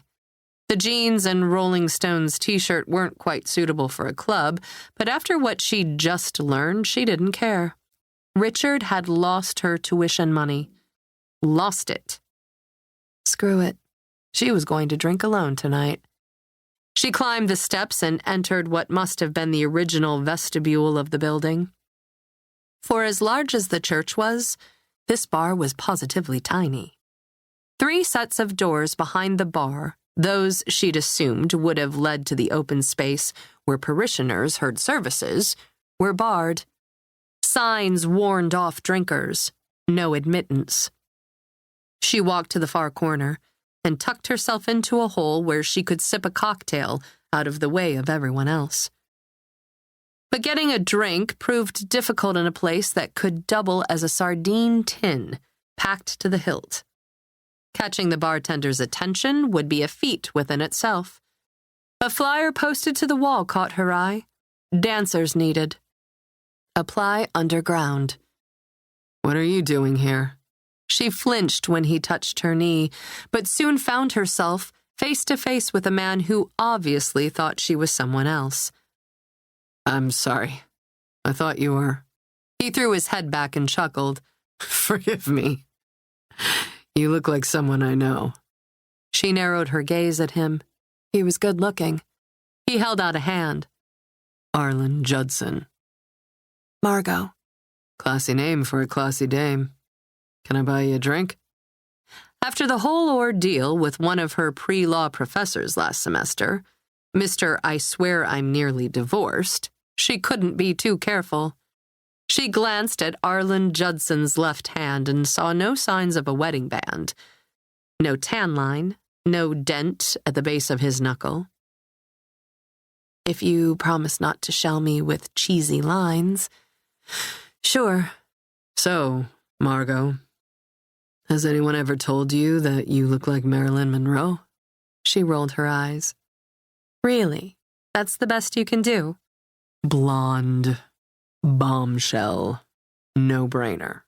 It's not a line. It's just the truth. When she didn't respond, he tried again. And let's be honest. Deep down, you're more of a Maggie than a Margot, aren't you? Always been Margot. Never Maggie. Do you believe in love at first sight, Maggie? That's actually why I came here underdressed tonight. To fall in love at first sight. What do you drink?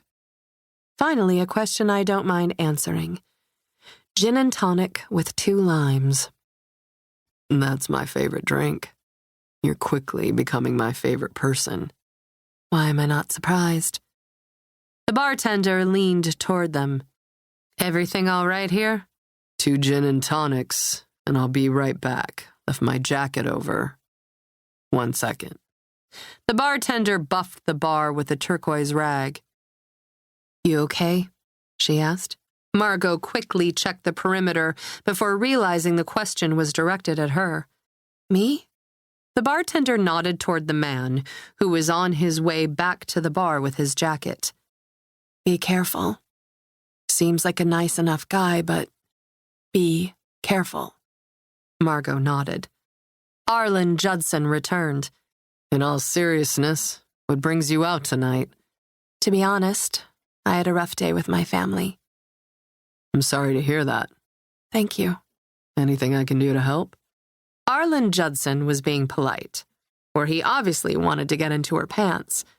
No one offered to help a stranger, especially without knowing what type of help she needed. And while she knew Mr. Judson likely had one underlying motive in mind, his smile was so genuine that she softened.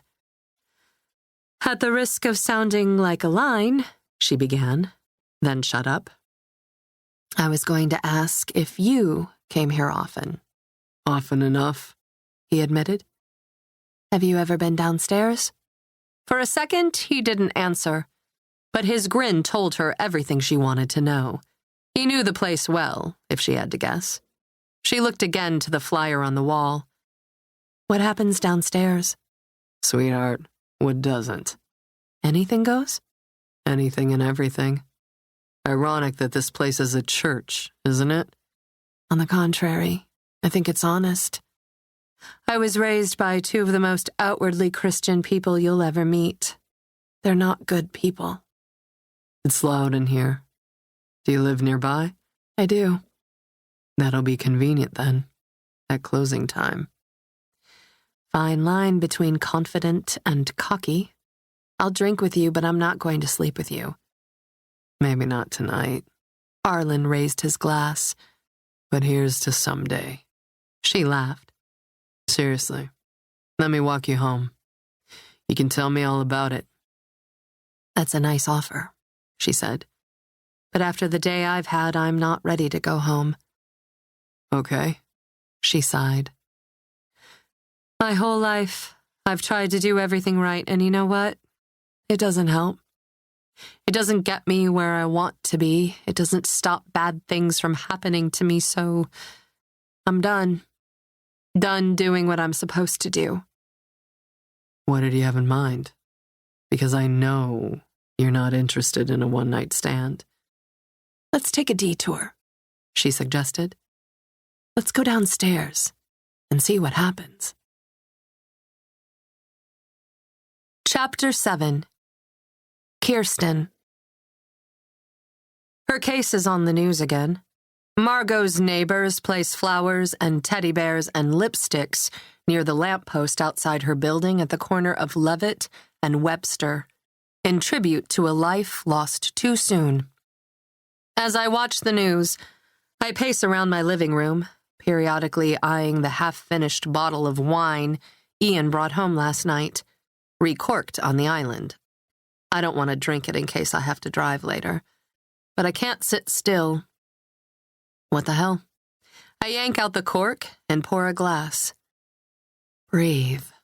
When my phone chimes, I pounce on it, although the ringtone alerts me that it's an incoming message from Quinn, not her father, who hasn't returned a single call or text all day.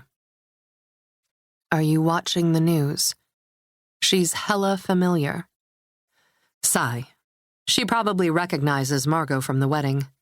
And I'd interrogate Ian about the girl, but he's MIA. Something must have happened to him, and no one wants to tell me about it. If he were in an accident, I'd surely know by now. If he were staying late at work, I would know that too. And not a single judge in America is holding court well into dinner time, so I'm not buying that he was in court all day. But suppose Ian was brought in for questioning in the death of Margot Stritch. Doug might be willing to tell a white lie to conceal that fact, and Patrick wouldn't want me to worry. He'd keep it from me, too. I glance at the television, where they're re-rolling the footage of the firefighter climbing into the ambulance, accompanying Margot's dead body to the morgue. I'm glad they didn't toss her lifeless into the back like cargo. I'm glad she had company. But how must it have felt for the firefighter, being alone with a dead body? I text Doug, Patrick, and Donna, all on the same thread. Has anyone heard from my husband? Because I can't risk anyone assuming I'm about to have another episode, and I've been bothering these 3 people all day, so they very well may already be there, I add, starting to miss him. Smiley face. I sip my wine, pull the panties out of my purse, take another lap around the kitchen island. The police are asking the public to call the station with tips, but I call for another reason. Yes, I'm wondering if anyone's been arrested in conjunction with Margot Stritch's murder? No? I sigh in relief. Okay, thank you. Tears begin to build, to the point they might become a vicious storm. What if the police were lying about no one being arrested? They can probably do that. They can probably do anything they want to do, if they think it'll help move the investigation along. I imagine Ian sitting in some cold room with harsh lighting, discussing Margot Stritch with a team of investigators. What if he tells them I can account for his whereabouts? I can't. Not for the entire evening, anyway. And how am I supposed to hide the fact that there was a freaking red thong in his jacket pocket? There's nothing I can do. If Ian had anything to do with the girl's death, I can't help him. Or suppose he fled town to avoid facing charges, and he's left us all alone to deal with everything. I've relied on him my whole life. Can I possibly make it on my own? I ball a hand into a fist and scream until my throat is raw. When I'm out of breath, I lay my head down on the cold granite countertop and cry. Ian, where are you? Kirsty? I bolt upright. Ian? He's there, with car keys whirling around his finger, looking at me like I'm nuts. You okay, hon?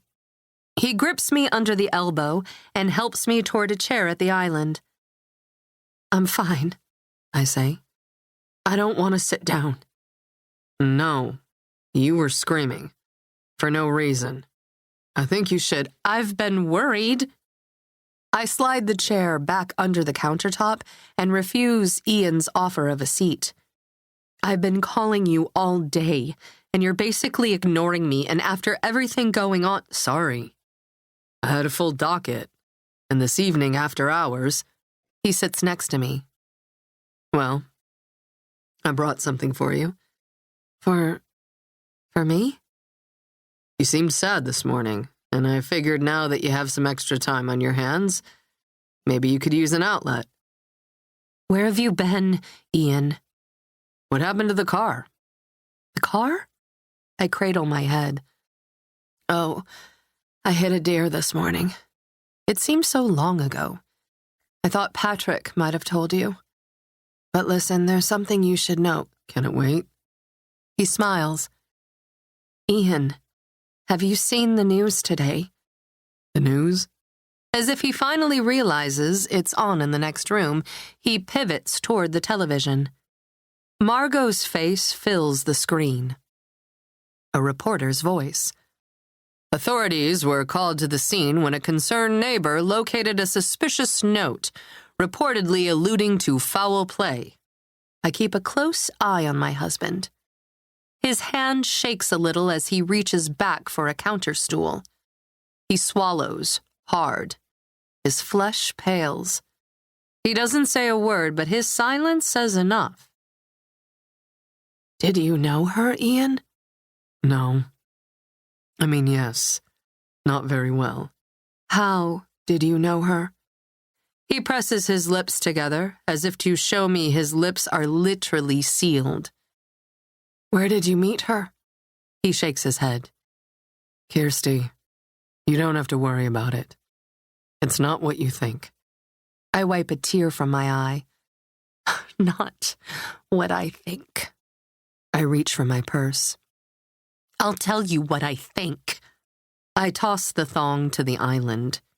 His stare is directed toward the underwear for long, uncomfortable seconds. He finally glances up at me. Well? I plant my hands on my hips and stay rooted. What? What do you think? One brow rises. I haven't seen you in something like this since. I'm not offering to wear them. The dry cleaner found them in your suit coat. My suit coat? Yes, the coat you asked me to take in. And that girl, Margot, I saw you talking with her at your cousin's wedding. You're mistaken. She touched your arm and called you Ian. So you heard that? You don't deny it. His lips form the word I don't hear him say. No. What were you doing with her, Ian? Why were her panties in your pocket? I don't know why your panties would be in my pocket, let alone someone else's. She's dead. His Adam's apple bobs with a hard swallow. Such a tragedy. Well? I nod toward the panties. What do you know about it? Nothing. I just found out right now. This minute. Do you know what it's like hour to hour waiting for your husband to call? Waiting for a smidgen of confirmation that he hasn't been hauled into the police station for questioning when a girl he's been sleeping with turns up dead? Sleeping with? Hey, now, her panties were in your suit coat. You keep saying that. Her panties. Surely you're not suggesting that Whose are they? If they're not hers. How should I know? If you have another woman's panties in your jacket, I don't know. He shoves the bag containing them toward me. When he slowly rises from his seat, I'm forced to take a step back. I hung the jacket on the back of my chair at the reception, he says. It's a basic black jacket. Any man, especially with the amount of drinks flowing that evening, could have mistaken the coat for his. Anyone could have slipped anything into those pockets. Is it just possible that our son mistakenly grabbed my jacket when he went out for a cigar? That the panties belonged to his girlfriend? He's much more of the age to be looking for a quick tryst in an alleyway than I am anyway. Don't play the lawyer with me.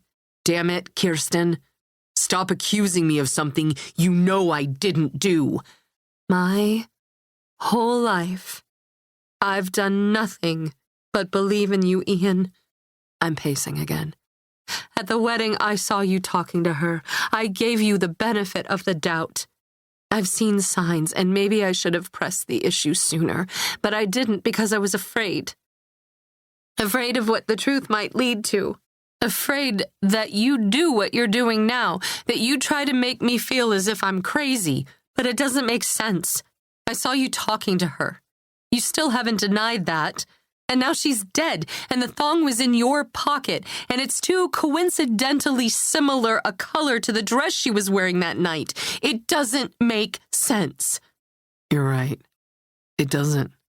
I hardly knew her. She knew your name. You know what? I think you're still not quite right after the episode. Are you listening to yourself? And you still haven't told me. Who is she? How do you know her? It's not relevant. He pinches the bridge of his nose and sighs deeply before again meeting my gaze. You need to trust me on this. If I tell you who she is, I risk someone else's confidence. It's privileged. So she's a witness in one of your cases? Privileged. If you don't tell me, I can't trust you. You can trust me. Kirsty, after all these years, I never expected to find another woman's thong in your pocket. I can't trust you if you don't explain. How do you know her? He regards me with an expression of surrender. Doug had an affair with her. He fiddles with the band of his Tag Heuer. I lock my gaze on it. She showed up at the wedding. He continues, ready to make a scene. I was running interference that night. And the panties? Honestly, Kirsten, I just don't know. On the life of our children, I just don't know how they'd end up in my pocket. I study him, look him in the eye. He can't hold my gaze. I drive the heel of my right palm into his shoulder. You swore on the lives of our children, I say. And you can't even look me in the eye. Silence hangs between us. After some time, he clears his throat. You know, I think I'm going to the city tonight. I'll have dinner with Patrick, and I'll stay at his place downtown. What? For a day or so. 2, 3. Ian, wait. I think I'll go now. Give you some time to come to your senses. Come to my senses? Why is it that every time we get into an argument, you tell me I'm nuts and you leave? Normal couples talk it out, spend the night together. Ian, if you leave, you're giving me all the more reason to think you're hiding something. You're not making any sense. You've had a long day with the deer and with the news, and you've let yourself fill in the blanks. Once you're thinking clearly, you'll see that I had nothing to do with this girl. Ian, no, Kirsten. He raises his voice and points a finger at me. I've never given you any reason to doubt me. I've been faithful to you since we were 15 years old. I don't deserve this. You have to admit this is an unusual circumstance. This girl is dead, for God's sake, and a pair of panties was stashed in your suit coat. And you were gone all day, and no one knew where you were.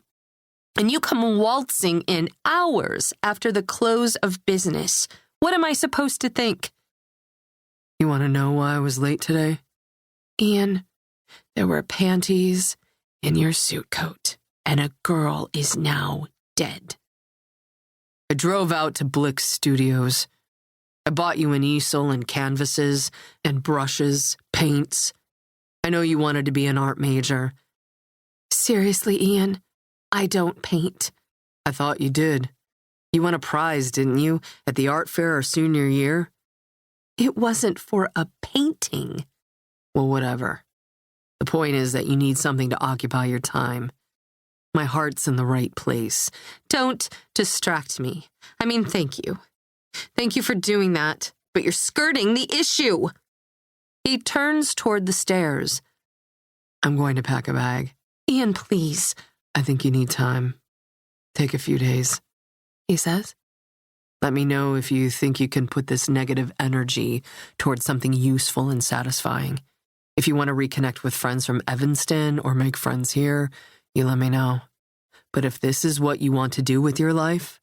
He waves his hand at me as if he's swatting me away, as if I were a housefly. We should talk about this girl. No matter how much time passes, she'll still be here, standing between us. Christ! Think about it! If I knew there were a pair of underwear in my suit, would I be nagging you to take it to the cleaners? I shut up. Her death, while tragic, has nothing to do with me. Once you're thinking clearly, you'll see that.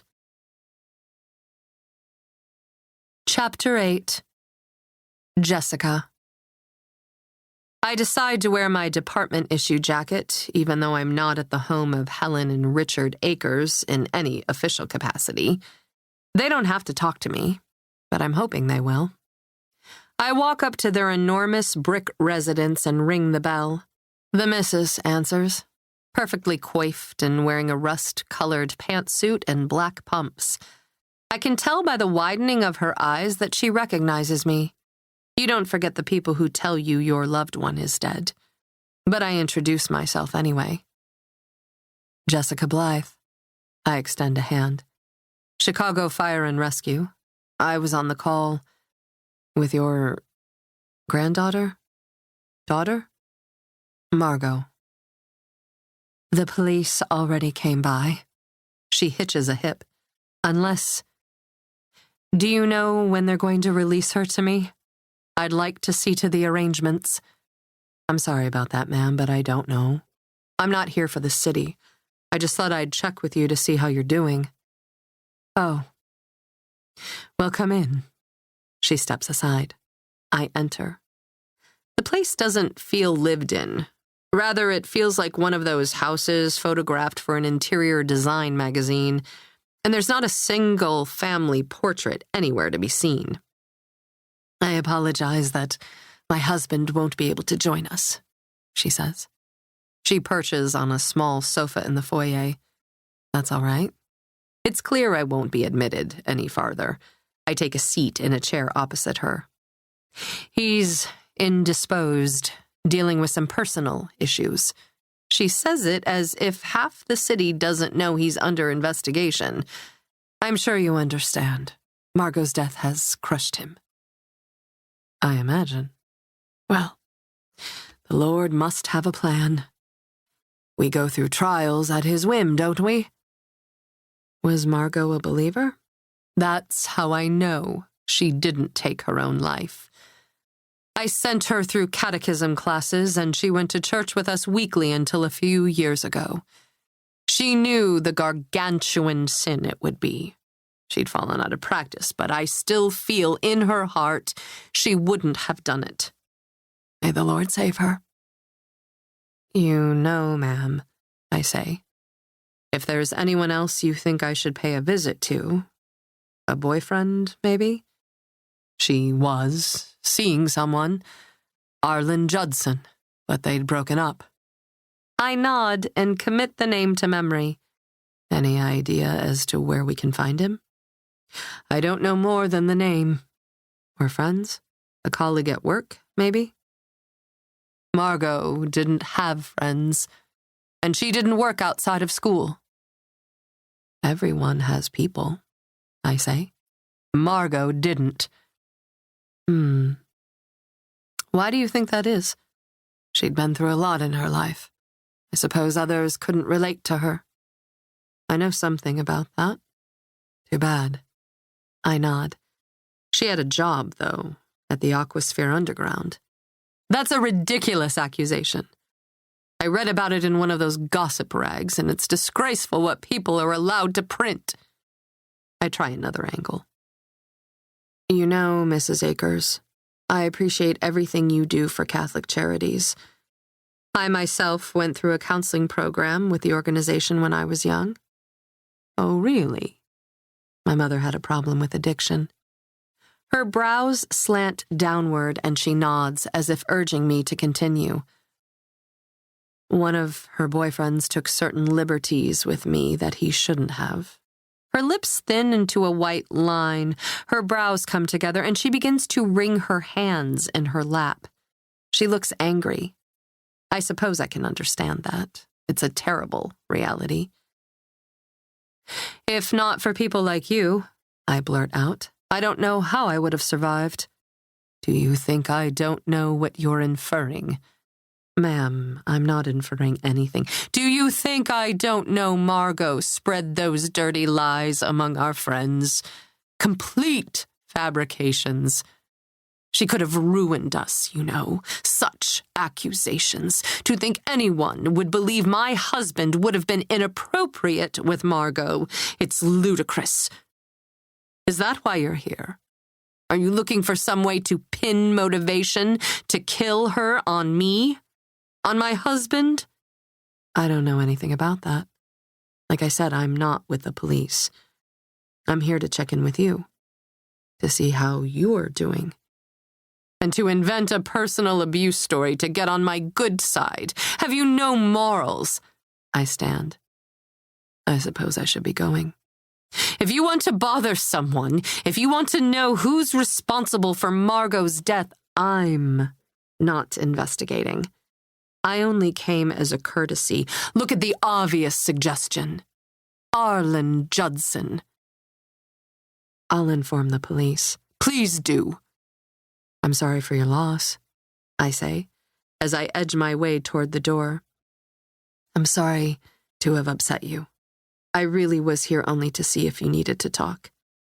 She crosses her arms over her chest. But I didn't fabricate what happened to me, I say. I was hurt, and I survived. And if that sort of thing happened to Margot too, well, maybe she could have used some compassion instead of your judgment. With that, I place my card on a small table. If she wants to talk later, she can call. And head out the door, quick to text Decker. Call me. I might know something. Then, Margot. Arlen knew the password to gain entry. Whip it good. He paid her initial membership fee, an exorbitant $1,000, and a guard, the tower of a man whose shirt was labeled Page, gave her a special card with a scanner code and a gold bracelet with the same code stamped on the underside. You need both to enter, the page said. Guard them with your life. Then Arlen paid the cover charge, an additional $200. Each. And the moment she and Arlen set foot on the subterranean level of the Aquasphere underground, Margot's nerves awakened. She felt the music in her bones, and the beat settled deep down in places she wasn't supposed to talk about. Instantly, her flesh was dewy with the heat of the room, and she swayed against her new acquaintance's body. The place smelled of something sweet, like cotton candy, and scantily clad waitresses roamed the floor with test tubes of a glowing purple liquid. Aphrodisiac, Arlen told her when she asked what it was, and the next she knew, she was throwing one back. Naked men and women alike danced in cages and on stages, some alone, some in pairs or triplets, and back doors lined the perimeter of the place. There's only one rule here, Arlen said. What happens at the underground stays at the underground. That means no pictures, no videos, nothing posted online. I can see why, she said. And I have the same rule. Nothing posted online. I abhor social media. She took Arlen by the hand and pulled him toward the closest door. A gold star on the door bore a label, "Watch Me." The next door, "Party of 3."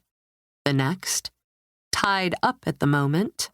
And the next, "Wax on, wax off." Painted by number. Drag Day. They had another drink. Then 2. Then 3. Another shot of aphrodisiac. Another dance. "Look," Arlen whispered. "It's the ultimate act of trust." She followed the point of his finger to a window across the hallway where a dominatrix gave commands. A woman was tied to a table, and her man was honest to goodness having sex with her while a crowd gathered around. The dominatrix gave an order. The man obeyed and closed his hands around the woman's throat. She writhed in both panic and pleasure. Just when Margot was sure the poor woman would die of strangulation, the dom whipped the man's bare ass. "Enough!" He released his hold, and the bound woman practically squealed with the delight of orgasm. Oh, Margot, mesmerized, felt hot and pink and pretty everywhere. "Yes, yes," she said along with the woman on the table. The stranger she'd met tonight, Arlen, oh my God, he palmed her ass and squeezed. "Someday, you'll trust me like that," he whispered. He was just what the doctor ordered, just what she needed to forget about Richard and Helen and the money and the future they stole from her. And then, as if the mere thought of his name made him appear, there he was, everyone's granddad himself, exiting one of the perimeter rooms, this one coined, "Babysit me." She knew what sorts of things probably happened in that room. Resentment coiled through her. Disgust. She kept her gaze fixed on him, and he stood there, mute, mouth agape, staring back. Pain registered in his eyes, but not of the physical sort. He was looking at her as if to say, "How could you?" He was wondering, no doubt, how she could disgrace him and Helen by walking through the door, by allowing someone she'd only just met to stand so close to her. Wasn't it just like a man to assume she should never engage in something he'd been doing for years, if not decades? Arlen's hand was still on her ass, and he was already biting at her neck. Margot, with her eyes boring holes into Alderman Richard Akers's, brought her hands to Arlen's fly, unzipped, and took him into her hand. Chapter 9. Kirsten. "Patrick?" I hear the sound of bass-heavy music in the background and the nearby giggle of my son's girlfriend. "Are you out with Becca? Clubbing?" "We're out, yes!" he screams into the phone. "Not sure you could call this place a club, though." "Do you have a minute?" "Sort of. Hold on a sec." The music fades away, and I ascertain he must be stepping outside. He clears his throat. "What's up, Mom?" "Your father left. He's on his way to your place." He sighs. "I know. He already called me. What's going on?" "I'm worried, Patrick." I begin to fill him in on the day's newsbreak. Margot Stritch's suicide/murder. "I know, Mom," Patrick says before I even get halfway into all the reasons I'm concerned. "He told me." He says this girl was having an affair with Doug, but it doesn't make sense. Doug left Lena for Donna. Does that mean he was cheating on the girl he was cheating on his ex-wife with? It's all so contrived. Doesn't sound right. "I don't know what's going on with Doug, but if Dad says that's what happened, well, that's what happened." They're saying this girl, the one who died, might have been a dancer at the Aquasphere Underground and... Oh. Okay, then. That makes sense. That was part 1 of Doug's bachelor party. That's where we kicked off the night, so maybe... That's all fine and good, I say. And maybe it even adds up. But if this girl had been with Doug, why would her panties have been in the jacket pocket? Yeah. He told me about that, too. I wait. Have you considered Dad might be right? That you just need to relax a little? It hasn't been that long since since your episode. Okay. I was upset and a little out of control when Quinn told me she was moving out before the semester even began. I acknowledge it. But it has nothing to do with the fact that the dry cleaner pulled a red thong out of your father's suit coat. He sighs. Look, Dad talked to me about it, and I have to say you're way off base. There's no way he'd do what you think he did. He seemed to think you might have borrowed his jacket that night, when you went out for a cigar. I was a little overserved, Mom. I might have. So you're saying the underwear could be Becca's? Probably is. But Becca stayed at the table with Quinn and me when you went. Not every time. Look, just throw them away, okay? You're making yourself crazy. Dad says he didn't do it. I don't really remember, and you've been married for a long time. Have a little faith, okay? Yeah, maybe you're right. I don't know everything, Mom, but I know Dad. He wouldn't dare. The alimony would kill him. The alimony, it was a joke. But I feel my shoulders go lax. Is it? I've never earned a dime of my own money. If Ian wanted out, he'd have to take care of me for the rest of my life. If Dad doesn't see divorce as an option, he could feasibly find someone to see on the side. That's ridiculous. No more ridiculous than to consider I have no choice but to stay. He could hide assets and leave me destitute. Mom, you just told me you were doing it for another case, so don't tell me your dad can't finagle it. And Patrick, they're saying this girl might have been murdered. If they connect her to your dad... Mom! Relax. You need some sleep. You need to stop jumping to conclusions and trust me on this. I take a deep breath. Patrick, just once, I wish you'd see things without your father's influence, through your own filters. What? I raised you. I did. Your father is always your hero, but don't forget that before you were an aspiring law student, you were a kid who couldn't lose a tooth without your mommy's help. Stop placating me. I'm not some idiot housewife you're protecting assets from so you can screw her over in court. I'm your mother, and I deserve to be taken seriously. Who says you're not taken seriously? You're so busy protecting him that you're not even listening to what I'm saying. She's dead. And sooner or later, someone's going to realize he's been involved with her. On some level. What do you think I'm protecting him from? I'm going to bring the panties to the police station. Tell me, how confident are you that your father's DNA won't be found on them? Mom. Tell your father to be home by morning, or that's exactly where I'm going, and that's exactly what I'm doing. I hang up. Chapter 10. Jessica. Amid a noisy crowd at a sushi restaurant off the beaten path, a ruby pendant stares up at me from a bed of black velvet. Put it on. Jack rises from his chair, walks around our cozy table for two, and picks up the box the necklace sits in. It's too much, I say as he clasps it around my neck. And it is, on 2 levels.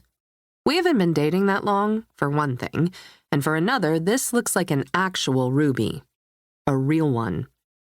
And I'm wearing one of exactly 2 dresses in my closet, and all I can think about is how I'm going to keep this damn strapless bra from slipping off the girls all night.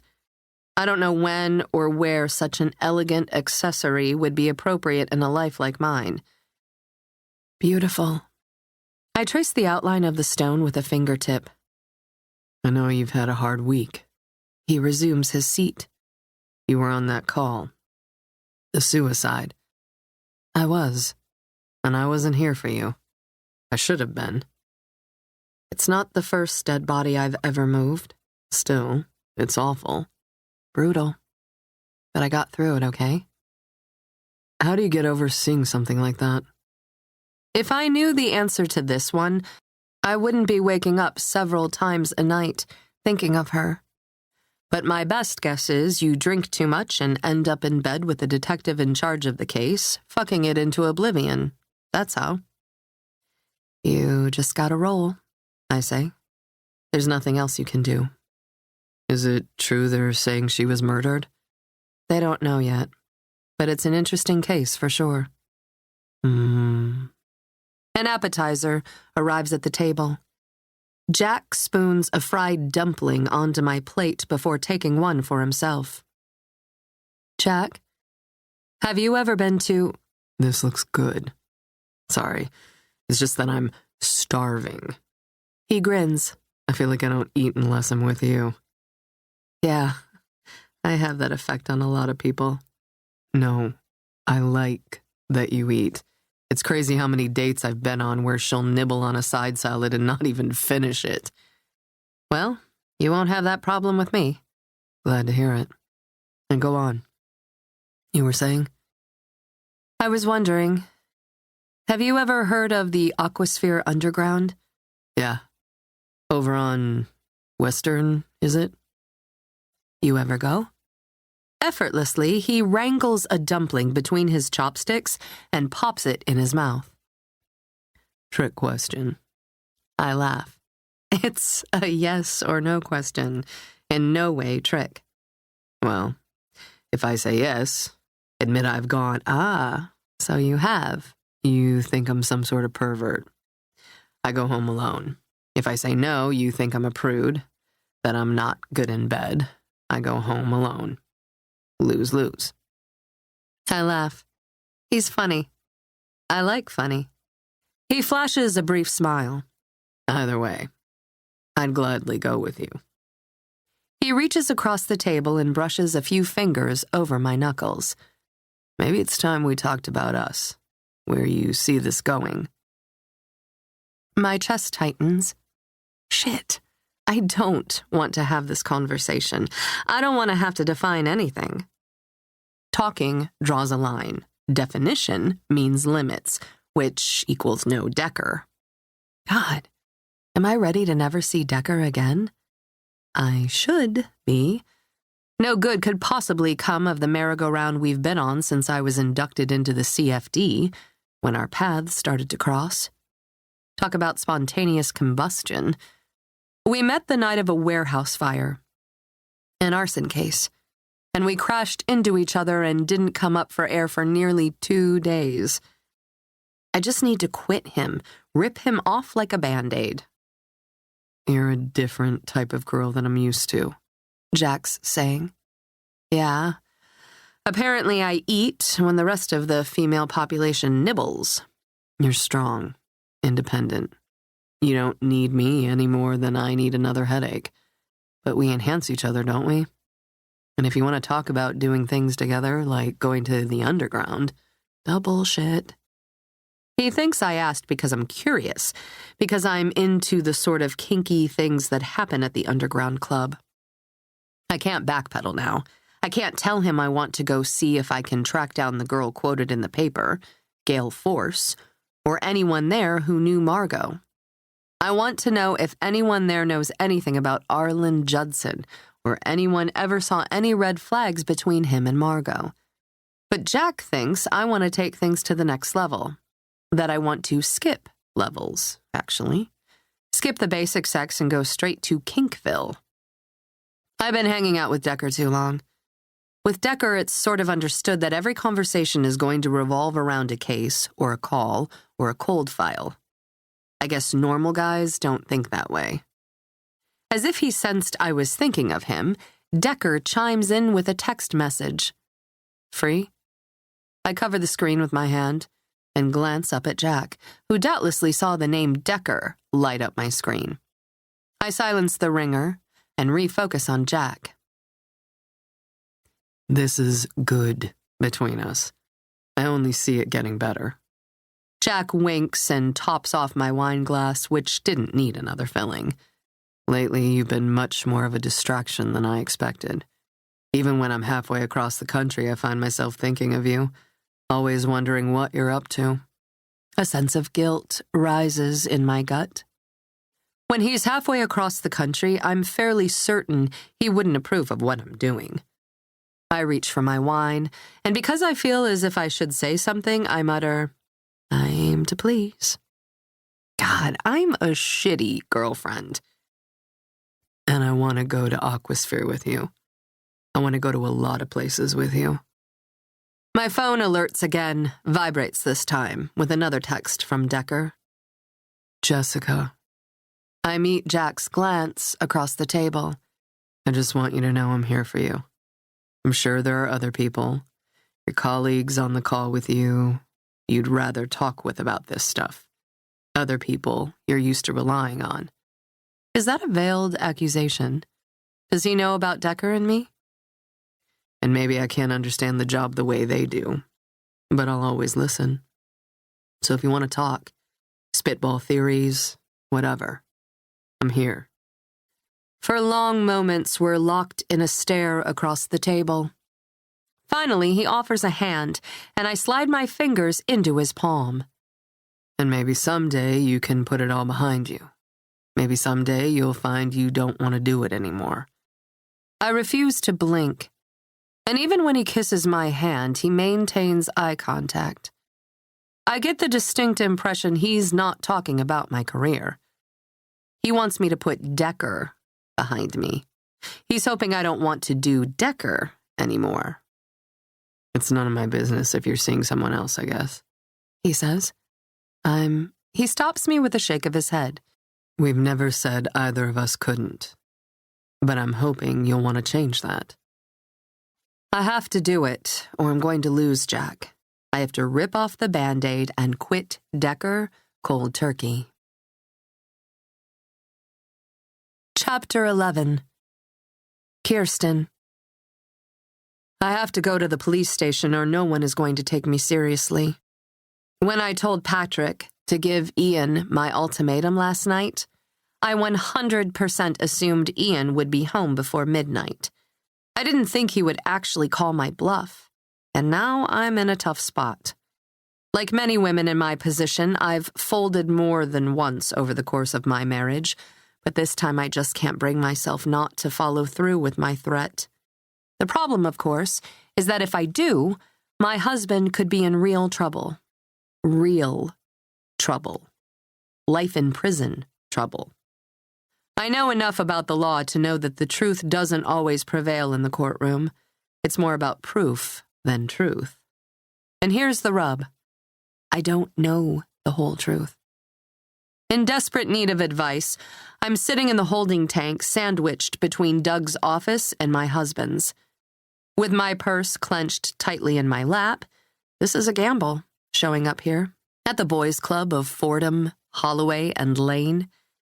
I stare at the firm's logo, FHL, in the center of the universal symbol for infinity. Doug's longtime paralegal is periodically glancing at me, although she's trying her best to camouflage her observance. I don't have an appointment, and it's good of Doug to see me on short notice, less than a week after his return from his honeymoon. It's equally very likely Doug would have already phoned Ian to tell him of my arrival under normal circumstances. So I conjured an excuse, naturally, to keep him from making that call. A surprise party? For a split second, when I look up, I think it's my husband leaning into the reception area. But it's Doug, with one hand lingering on the office doorknob and a warm smile on his face. I think Quinn's right about Doug's having had plastic surgery. He and Ian are maternal cousins, born less than a year apart, and their mothers are identical twins. They grew up as close as brothers. And our less-informed classmates in high school assumed they were twins. But these days, Ian looks a shade older than his cousin. It's the eyes, as Quinn suspected. Doug juts his chin toward the nicely appointed digs beyond the door. Come on in and tell me all about it. I have no intention of throwing a party for Ian. The element of surprise is what I'm counting on, however, to learn what I need to know. If my husband is completely full of shit, so I have to choose my moment carefully. Please, please, Doug Fordham says. Sit. I do so in the leather chair closest to the door, where I'm most likely able to read Doug's expression, as he won't be apt to turn his back to me. I have just a few minutes, but I like what I'm hearing. He leans a hip against his desk. For his 40th? I was thinking so. I know he doesn't want to make a big deal out of the big 4-0, but I think it's warranted. I agree. Count us in. I'll be sure to distract him when the time comes and help get him to whatever location you need. Great. Thanks so much, Doug. He works so hard. Don't mention it. He's getting ready to close our meeting, and it just began. I have to work fast. We'll have to work around the court schedule, he's saying. Of course. But by mid-December, maybe things will have slowed down. And maybe Donna can help you plan it. She has a knack for that sort of thing, and you gals should get to know each other. I blurt out, I wonder about Margot. Fordham's brows come together. Who? Margot Stritch. I wait. He folds his arms over his chest. Why is that name familiar? Because her name is all over the news. She's a friend of yours, I hear, I say. Slowly he shakes his head, searching some imaginary horizon for answers. And so far, I don't know one way or another if he's keeping secrets for himself, for Ian, or if he really can't place the name. It wouldn't be out of the question, if he doesn't know her, for him to have missed the news of her death. He's been back from Aruba for only a couple of days. His wife hadn't heard, and judging by the way she rocketed away from me the moment I started a conversation about her, Donna likely didn't rush home to spill the news that someone at their wedding had been murdered. Adopted daughter of some political figure? I offer. She worked at the Aquasphere. I believe she was at your wedding. In that case, she must be a friend of Donna's. You might ask her. No man would suggest I speak with his new wife about a girl who crashed their wedding. A girl whom his cousin had to divert from making a scene there if he were sleeping with that girl. But I never bought Ian's explanation anyway. I didn't think you knew her, I say. But Ian did.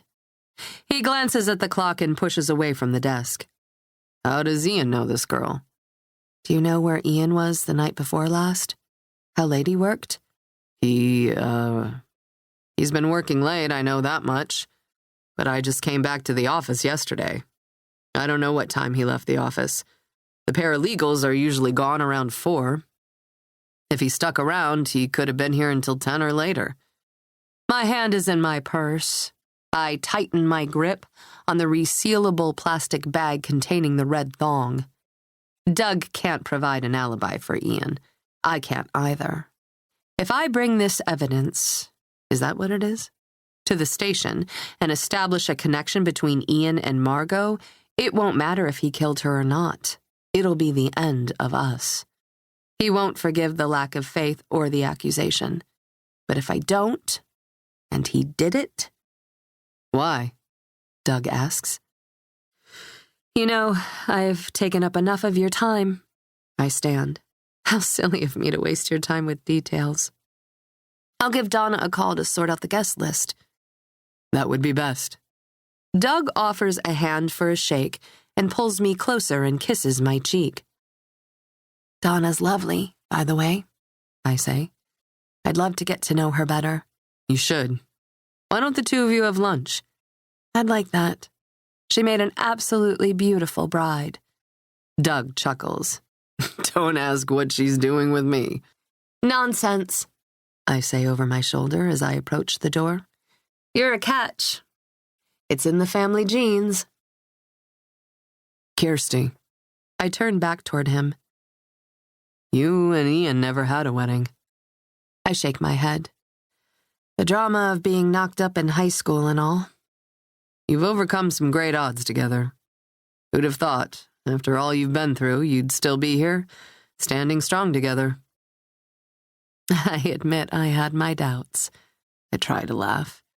I traded college enrollment for onesies and the Playtex bottle system. It wasn't exactly a surefire way to find happiness. And that's not all I sacrificed. I lost my whole family the moment I decided to pursue this path with Ian. Both my parents are gone now. They were dead before I turned 30, but I'd said my goodbyes and mourned the loss before I was 20. If I lose Ian now, it'll be like I've lost everyone who's loved me in my life. I'll still have Quinn.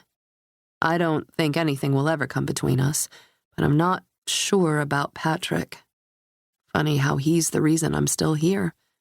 Not that I regret it. But he's so in awe of his father that I might lose him too, simply because I may opt to do the right thing. Consider a double event, Doug is saying. A vow renewal and a birthday party. Give our grandmother an excuse to have another glass of champagne. What a thoughtful idea. And well deserved. You've been putting up with my cousin for long enough to be sainted. For a moment, I stand there with an expression on my face that I hope conveys amusement. He means it to be funny, but given recent events, he doesn't know how true his statement is. I'm numb as I descend the stairs and make my way through the maze of cars in the Ohio Street garage. Everything is falling apart. My marriage is in pieces. I've got one kid lecturing me and the other placating me. And worst of all, the young woman is dead. I sit for a minute in my car, tears welling in my eyes. Ian is all I've ever known. I've built my entire life around his goals, his needs, his dry cleaning. I sacrificed my college education and a career to have his children, to raise them. And it's not that I regret doing so. I take pride in the fact that I've raised two amazing people. But now that that job is all but complete, it's supposed to be time to reap the benefits of all the sacrifices I've made. And now my husband is already traveling another road, and I'm hitting a dead end. What happened? What went wrong? I start the car and pull out of the garage, the bright sunlight practically blinding me as I emerge. But I've been blind enough, it seems. I steer the car toward Bucktown, toward the 14th District Police Station. Right is right. Then, Margot. Someone requested you for a private dance. The dominatrix known as Gale Force placed an envelope on the makeup table in the dressing room. He paid up front for half an hour. Half an hour? What the hell am I going to do for half an hour? Margot, known in the underground by her code name, Baby Doll, opened it. An old-fashioned skeleton key fell into her hand. Tell me it's not someone creepy. Or God, what if it's Arlen? He'll absolutely die if he finds out I'm working here. Thus far, she'd been fortunate enough to schedule shifts only when she knew Arlen would be working out of town, but she was playing with fire. It could only be a matter of time before everything came crashing down. I don't know who it is, Gail said. I'm just the messenger. I guess there's only one way to find out. She rouged her nipples and stuffed her breasts back into a lace demi-bra. She shoved a wig of long red hair, her trademark in this place, over her blonde curls. With her eyes lidded with glittery lashes and an entire drugstore's worth of makeup on her face, she didn't resemble herself as much as she looked like a caricature of someone she'd never be. But at least she felt anonymous in this getup. You know what's crazy? Margot said. The first time I came here as a spectator, I was floored. I couldn't get enough of this place. Everything was so exciting and liberating. And now, it's sort of like being backstage at a magic show, Gail said. But hell, beats paying the cover, right? This way you get paid and you get off. Not entirely. I don't get off dancing. Keep your eye on the prize, girl. Gail patted her on the shoulder. Eye on the prize. Law school. Margot stared at her own reflection and repeated the words a few more times. She closed her eyes, took a deep breath, and, key in hand, left to pursue a portion of her tuition money. She walked through the crowds to private room number 9, where her client was waiting behind a red drape. Another deep breath. "Good evening," she said. "I'm yours for the next 29 minutes and 45 seconds. No touching of any kind.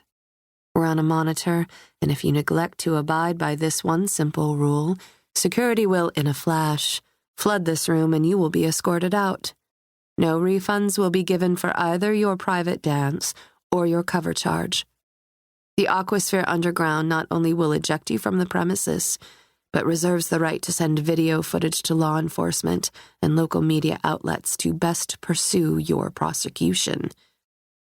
Any questions?" Just one. Why baby doll? She froze. She knew that voice. She peeled back the curtain. Richard Grandad Akers sat on a red velvet throne, awaiting her. He wore khakis and a light blue button-down, now untucked over his slight paunch.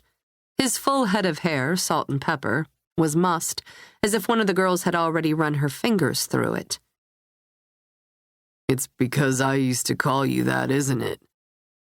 The music filled the room while tears filled her eyes. "Why are you here?" Because I miss you. Because you left and you won't return my calls. "You lost my money." I see you're putting all those years of ballet classes to good use, the alderman said.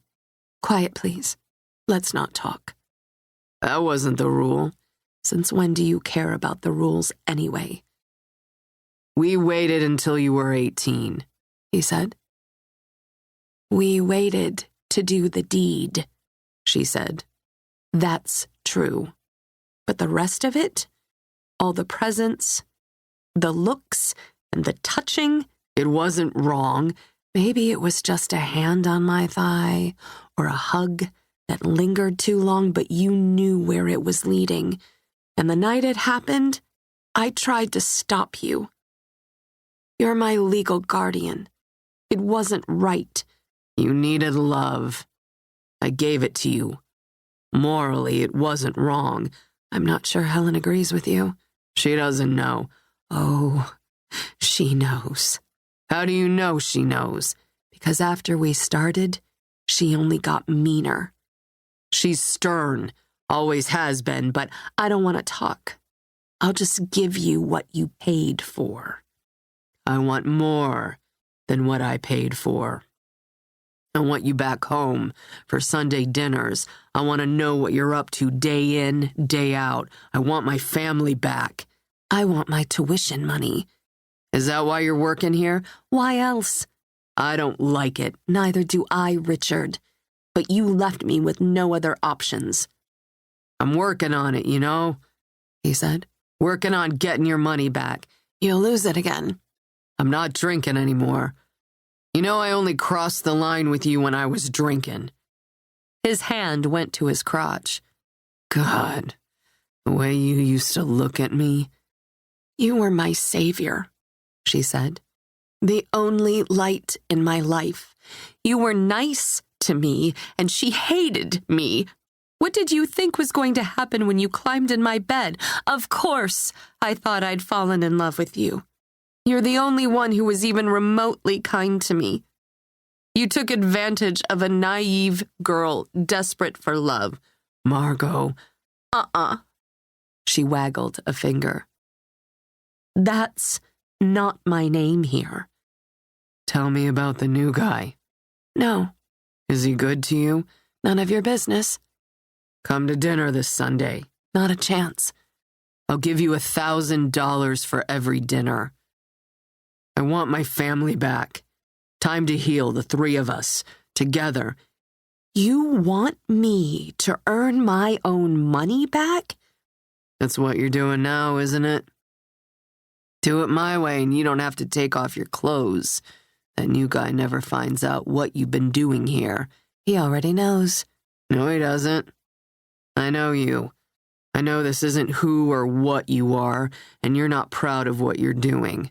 It's the same way I know you didn't tell him about what happened between us. So what do you say? Dinner, and I'll pay back what I took. At the rate you propose, I'll never make it to law school. And if you have that kind of money, which you must if you're getting off in a place like this, you should be paying back what you stole from me regardless of whether or not I sit at your table and pretend everything's fine. Down payment. The alderman placed a stack of bills on the side table where his drink would normally be sitting. I'll think about it. Don't think too long. I think it would have to be roses. Margot walked home from the L stop with her phone at her ear.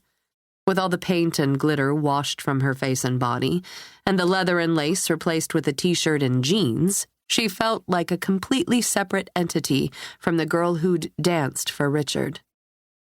Arlen made it easy to push all those terrible memories into deep, dark closets in her mind. I'm partial to red ones, she continued. But roses are kind of like chocolate. You never look at them and say, eh? On that note, what's your favorite chocolate? Arlen asked. White, definitely.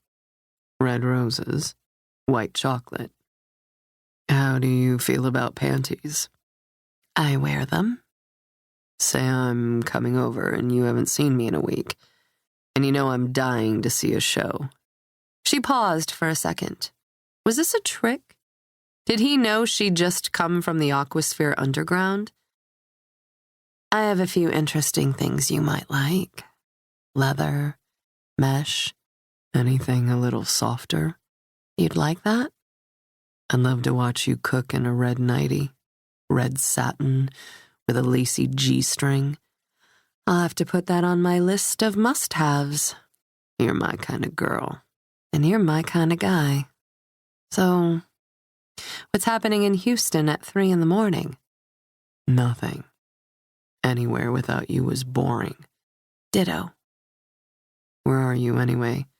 I'm almost home, and thank goodness too, because I think a storm is coming, and I didn't bring an umbrella. You shouldn't be walking so late in the city alone. Well, you're not here all the time, and I have to fill the void somehow. I couldn't sleep. And now time for a lie. Went to a midnight show. Or performed one. Fine line between the two, but what he didn't know wouldn't hurt him. Hungry? Starving. But the only place still open anywhere close to home is that little diner. Want to have a 3 a.m. dinner together? He asked. Sure. I'll grab something to go. Skype you when I'm home? I knew you were going to say that. Margot rounded the corner. Her building, with a lantern illuminating the front porch, came into view. And so did Arlen, and a porch full of presents. He held up a bag of carry-out. You're always reading my mind. She terminated the call and ran toward him. They met on the sidewalk, and she threw her arms around him. His lips instantly found hers. Turns out I know you pretty well, he said between kisses. Red roses, white chocolate, cheeseburger, and this. A small bag from a lingerie boutique on State Street dangled from his hand. This is actually a present for me, but you get to wear it. You're amazing, she said. How did I get so lucky as to find you? A flash of light cracked the darkness. What was that? Lightning, he said, on a breath at her neck. storm's coming. It seemed more like the flash of a camera, but she was too excited to see him to argue such a silly point. Dessert first? He leaned to her lips. You, nighty, making love all night on your rooftop in the rain. Luckily for both of us, she whispered into his ear, I suddenly have a craving. Chapter 12. Jessica. Arlen Judson, I say, when I walk up to Decker's cubicle. Who? He barely looks up when I walk in, but I forgive it because it's near the end of the night shift, about 6 a.m, and if the guy's slept, eaten, or showered since I last saw him, I'd be surprised. He's someone you should talk to. I lean a hip against his desk where I see he's filtering through all the notes I left him the day he blew off our lunch plans. Okay. Who is he? Margot Stritch's boyfriend, and I'm guessing the reason she has an A and a J carved into her breast. He awards me a split second's worth of eye contact. Interesting. And how did we come across this information? I texted you, remember? Said I might know something. I paid a visit to her adoptive family. The alderman wasn't in, but his wife. I whistle. What a treat. But she said you should be looking for Arlen Judson. Any clue how to find this Arlen Judson? Can't do your whole job, Lieutenant. Just part of it. Is the autopsy report back yet? It is. What do you hear? It's classified. Part of an ongoing investigation. I roll my eyes. Come on. The reason no one's heard from your sorry ass since this whole thing happened is because I analyzed your meager little file. Gave you plenty to chew on, didn't I? Don't you have a kitten to pull out of a tree or something? I helped myself to a tin of peanuts, open amid the clutter on his desk. I'm not on shift until tomorrow morning. Yeah, he says. Me neither. Anything in the trash at Margot's building prove helpful? Decker leans back in his chair and slowly shakes his head. No half-dead bouquet of flowers, if that's what you mean. So it's with the vase, then. I pop a peanut into my mouth. I don't know. He reaches for me, draws a line with his finger from mid-thigh to my knee. His touch sends a shiver straight to all the parts of me that count in the middle of the night. Want to grab a bite later? Maybe run a movie? Can't. I have a date. With Boy Wonder? His name's Jack, and occasionally he cancels on me, but you know what? He texts me to let me know he's not going to show. Christ, Deck, I waited here for you over an hour the other day. His gaze hangs there, tangled with mine. And I know that suddenly, judging by his touching his lower lip with the tip of his tongue, the slightly askew tilt of his head, he's trying to find something witty to counter my logic. He presses his lips together as if holding back the words he knows neither of us should say, and the silence, in the space of only a few seconds, grows absolutely unbearable. What? I say. Stop looking at me like that. You're pretty incredible, you know. And it's not that I can't grow up and have an adult relationship. It's the job. The commitment to the cases I work. You'd be the same way if you were on the force. It's tough for people to commit to cops in the long term. You push people away. You decided it wasn't enough for you, he says. And I don't blame you. You need what you need. And apparently you need someone more grown up than me. How old are you, incidentally?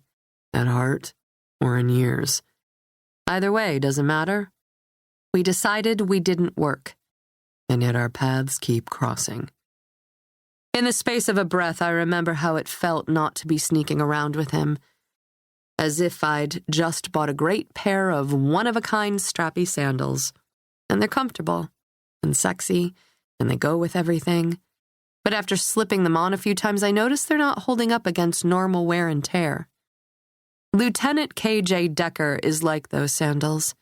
He's great to a certain point.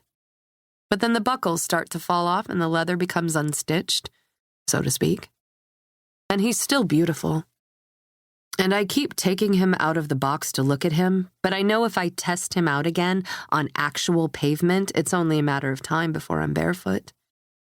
Just when I think I can't handle another second of the silence, he intentionally taps a file on his desk, and it spills to the floor. Aw, man. Would you look at that? I instantly crouch to help gather its contents. He's crouched next to me. We make eye contact when I see an autopsy photograph. This one is of Margot's bruised neck, and I zero in on what he wants me to see. An oval smudge of black and blue, roughly the size of... Is that a thumbprint? I ask. Sure looks like it, doesn't it? Strangulation. Made to look like a hanging. Up close and intimate. And considering she wasn't wearing panties... Lovers' quarrel? Very good. So you can imagine how much I appreciate the intel about Arlen Judson. Yeah, but where to find him?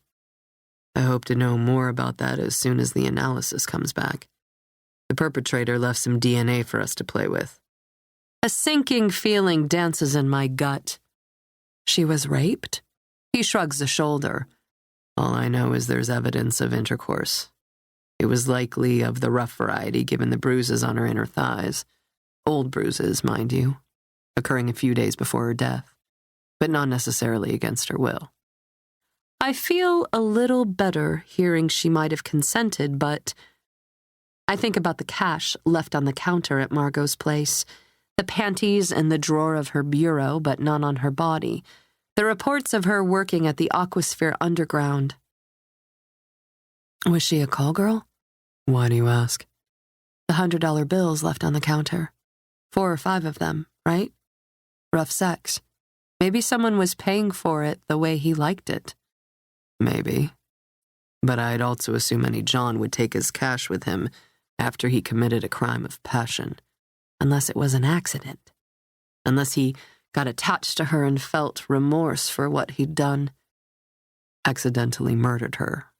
Then staged a hanging? In a panic? It could happen. I mean, a guy paying for sex isn't going to want to call the cops if something goes wrong mid-romp. I guess. But either way, there's evidence left behind. That's good. You'll catch him. I will. Do me a favor. Catch him enough for all the other bastards who got away with doing the things he did to her. Decker's stare is sober and focused. It's not too late, you know. Forget it. Decker's heard my tales of woe before, but now's not the time to hash it out. Now he should be centered on Margot. I shouldn't have said anything. We can track the guy down and prosecute. It was too long ago. I don't even know if he's still alive. Your statute of limitations runs out in 2 years. 10 years past your 18th birthday. That's plenty of time for me to find him, and I will, if you want me to. I stare into his eyes. Your experiences could be the reason you're always doing my job, he says. You want justice to prevail, and it didn't for you.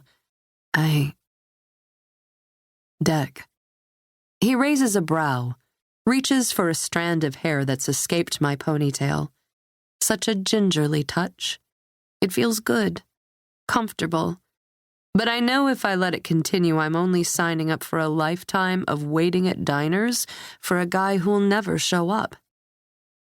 I gotta go. I stand. Talk later. Yeah, I say over my shoulder. Fine. He knows I'm avoiding the conversation, but that's okay. He should get a taste of his own medicine. When I near the lobby, I see a woman clad in Lululemon. A pair of sunglasses sits atop her head, holding back her dark hair. She's somewhere pushing 40, and she looks as if she hasn't slept in nearly a week.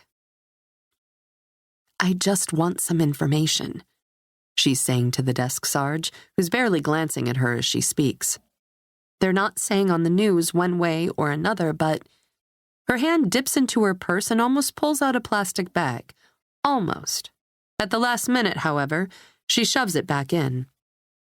"If Margot met with foul play—" "You related to the deceased, ma'am?"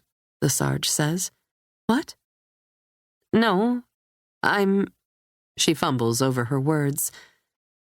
"Not family, but sort of, I guess you could say we were friends." "Sort of, huh?"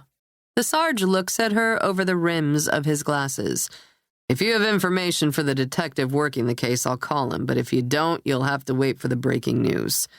She steps back. "I'm sorry to have bothered you." The plastic bag is still in her grasp when she leans against the door and exits. It's obvious she's conflicted. Maybe she knows something, maybe she doesn't. But one thing's for certain. If every city employee blows her off, we'll never know. I follow her and have to break into a light jog to catch up because she darted around a corner. "Excuse me, ma'am?" She turns toward me. I glance down at the bag she's holding. Is that a pair of red underwear? The scene of the incident replays in my mind as if on a loop. Margot's body on the floor as I straighten her red nightie over her bare lower half. I couldn't help it over here. My thumb behind me. At the station. "Are you a cop?" She regards me with caution. "No, firefighter." "Wait, you're Blythe, right?" "Yeah." "Not too many women on the job." "I saw you on the news. Your name down the side of your jacket. You were there." "Yeah," I admit. Her face lights up with a smile. "Female firefighter. Good for you. Thanks for your service." "Just my job, ma'am." "Is it? Because I'd think that's quite a calling." "Well, the priesthood it's not, but yeah, I guess." A wave of pedestrians walks around us as the crosswalk alerts them to continue flowing down the street, but we stay put.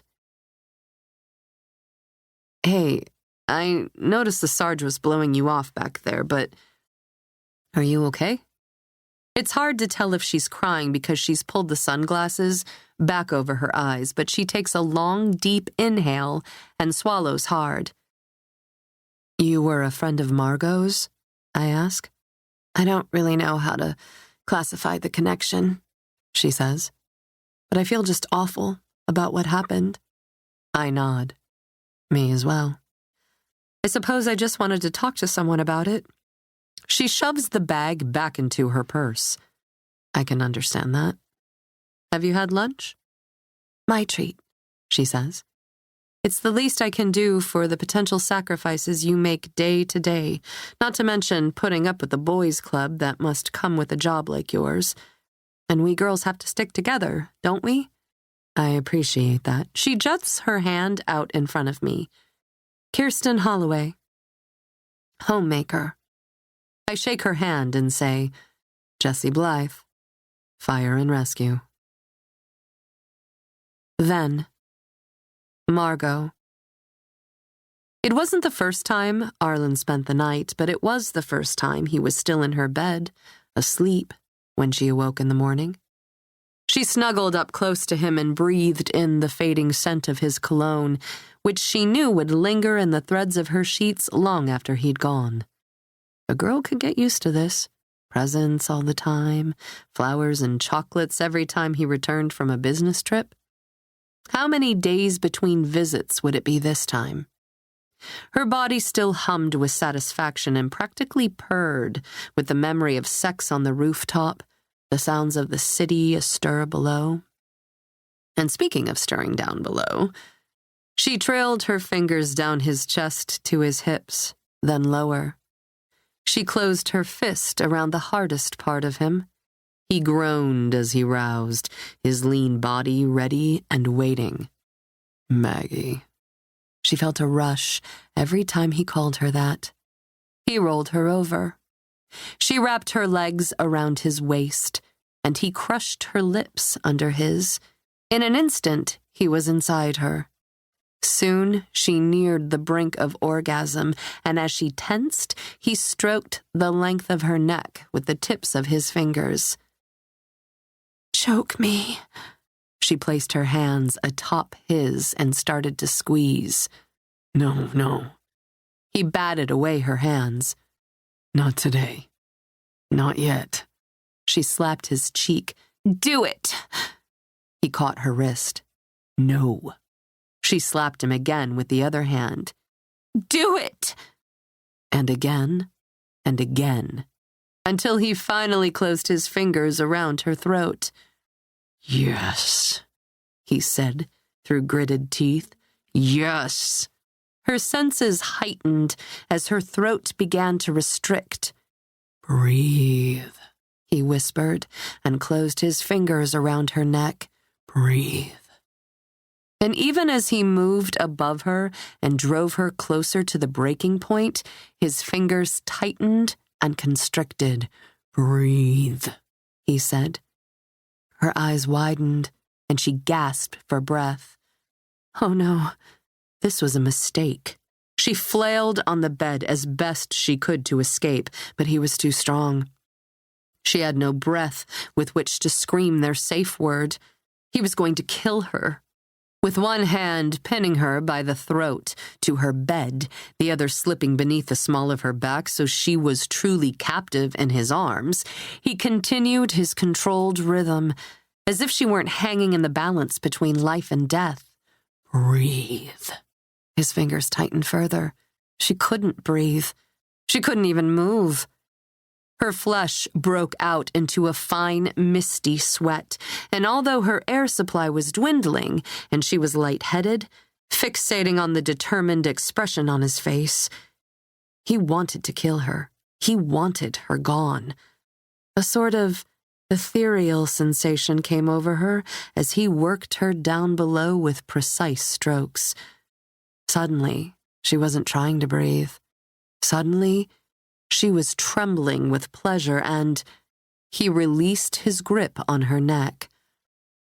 Oh my God! She drew in a lungful. She quivered beneath him. There's nothing quite like it, is there? He whispered against her lips. To put your life in my hands and to trust that I'll spare it every time. How did you do that?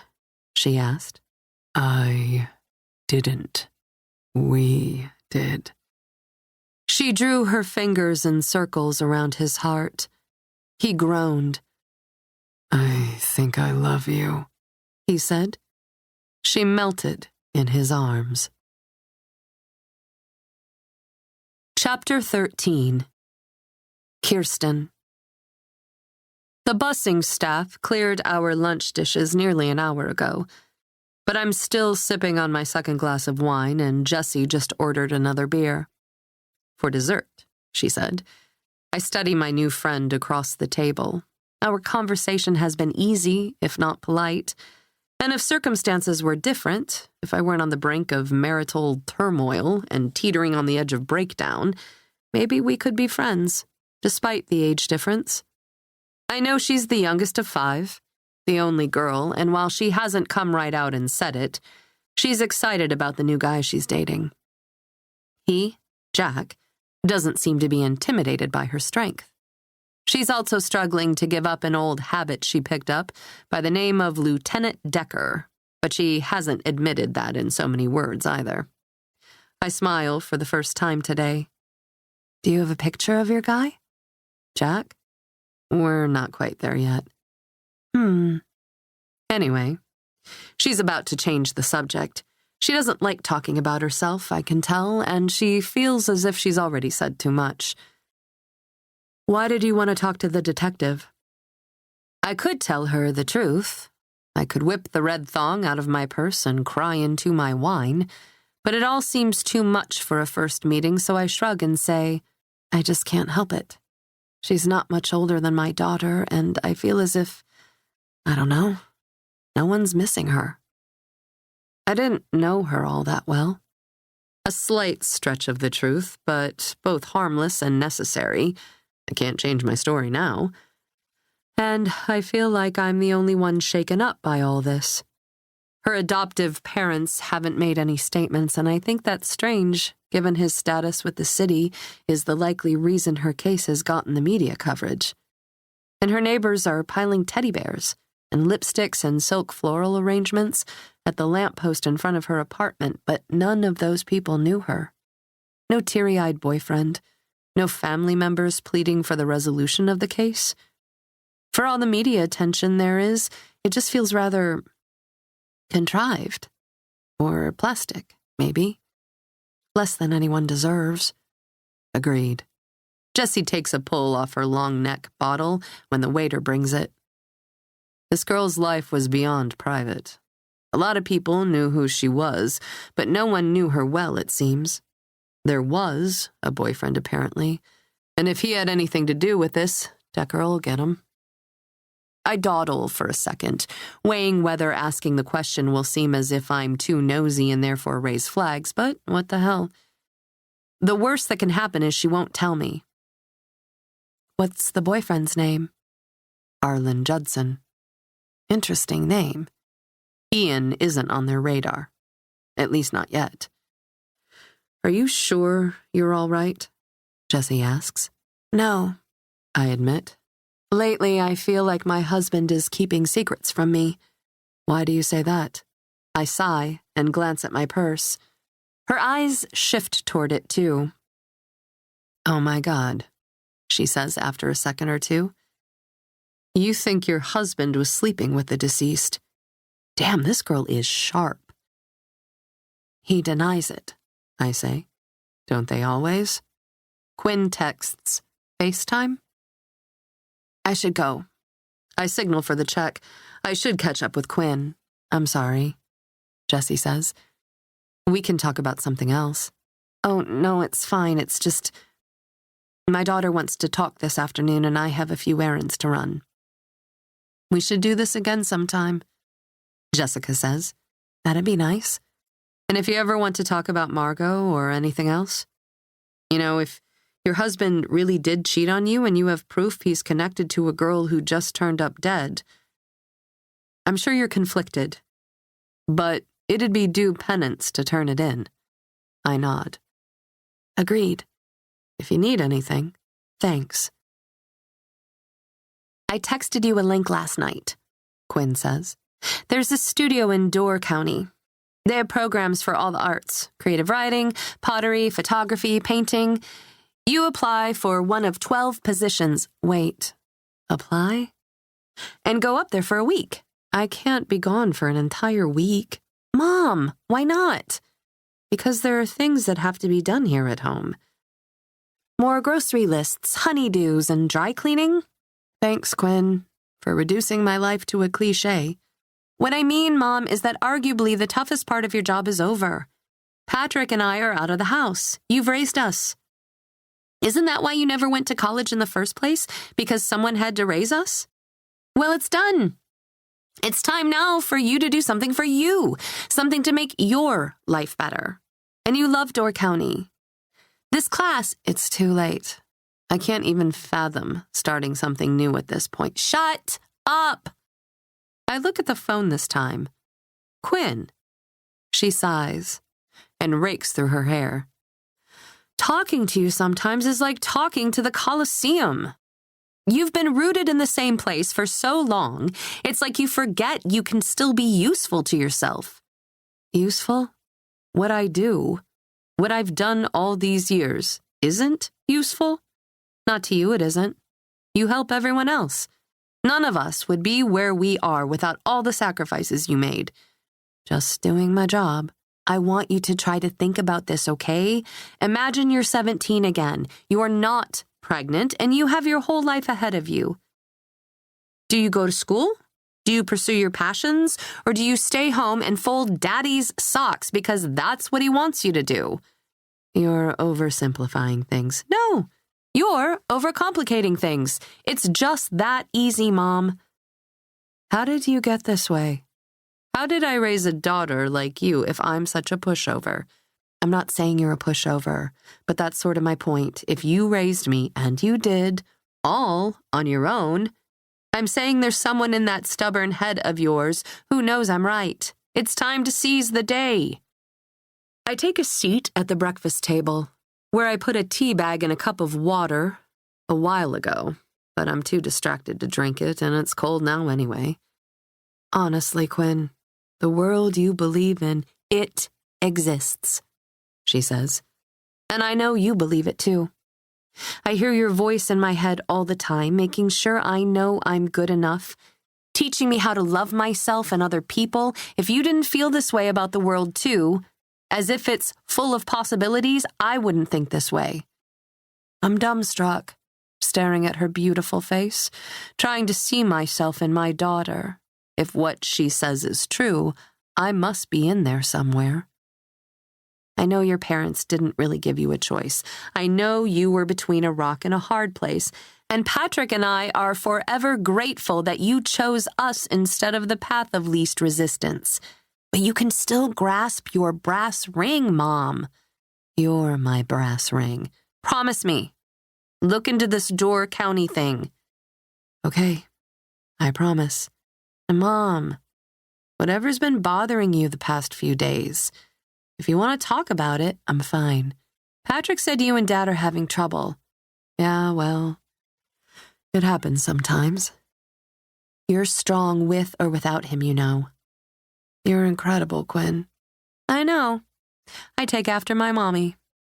I smile because I know that's the only way to get her to stop worrying about me. You okay? She asks. I'm fine. Go to class. Do me a favor. Stop thinking about whatever's going on with you and Dad. Do something for yourself right now. Fine. Kiss, kiss. Love, love. Love, love. She blows me a kiss and then she's gone. Something for myself. How about pay the bills? Most of them are on automatic draft, but there are a few I still pay by hand. I sift through the stack of today's mail and sort out the bills from the junk mail. I log on to our bank account online to check the status of our accounts. Managing our finances is the one household responsibility Ian prefers to maintain. And to be honest, I don't know how well we're doing, or not, as the case may be, now that we have 2 kids in college. The log-on circle stalls about halfway through. Then a window pops up. Invalid password. I re-enter it and concentrate this time, ensuring I don't miss a keystroke, but I get the same result. Access denied. I text Ian, "Did you change our bank account password?" Ian, ... The ellipsis disappears. His lack of an answer is all I need to know that he did. Me. I can't get into the account. I didn't change the password. Did you? Ian. Yes. Me. Why? Ian. A few strange transactions. I'm looking into it. Me. Maybe the transactions are mine. Me. I'll review it. Ian. I'll go over it with you later. Me. What is the password? Ian. Not over text. Ian. Plenty of money in there for the groceries, etc. Plenty to cover the bills. Me. I have a right to access our accounts. Ian. When you put a dime in, I'll consider them ours. Me. All caps. Excuse me? Me. I contribute. Me. I make your life possible. Me. What are you hiding? Me. How stupid do you think I am? Ian. We'll talk when I'm home. Me. When will that be? Ian. That depends. Ian. When do you plan on stopping all this insanity? No love you. No miss you. No see you soon. And after all these years, in the absence of such a sweet nothing, A hollow feeling settles in my chest. How long would it take him to text a quick heart emoji for the love of God? Me. Do you even still love me? Ian. You're making it very difficult. Ian. But yes. Ian. Take a pill tonight. Ian. Get some sleep. Ian. And start making sense tomorrow. I'm tired of everyone assuming that I'm out of control, that I'm making more of this situation than I should, that I'm creating drama or jumping to conclusions. Add to that my having possession of a pair of panties that may or may not send Ian to the gallows, and it's like a slap in the face how secretive he's been and how he's forsaking me. If I'd forsaken him to this extent, the red thong would be at the police department right now. I storm to Ian's study and sift through the piles of paperwork on his desk for the new password. I tear through the place, dig through files, and leaf through books, and find nothing but a vintage issue of Hustler. I sigh in disgust and whip the magazine against the wall. When it lands, however, a 5-by-7-inch manila envelope, not unlike the one Patrick found on our porch yesterday, which is still sitting on Ian's desk, flops out of it. I crouch and retrieve it. It's addressed to my husband at our old house in Evanston. The postage was canceled months ago, a few weeks before we moved, shortly before the episode. I open the envelope. A typewritten note, along with a flash drive, falls into my palm. I tend first to the note. Mr. Holloway, for continued discretion, I request a monthly fee. Meet at Daily Plaza to discuss the arrangements. Monday, 3 p.m. As promised, I've enclosed proof. Copy 1 of 3. If you don't show, copy 2 goes to the lady of the house. The note isn't signed. The flash drive weighs heavy in my hand. I have a pretty good idea of what I might find on it. Still, it takes incredible nerve to look. I plug it into my laptop. Oh, God. If the police get a hold of this content, the name Arlen Judson won't even be a blip on their radar. I flip from image to image. My husband. Is that my husband?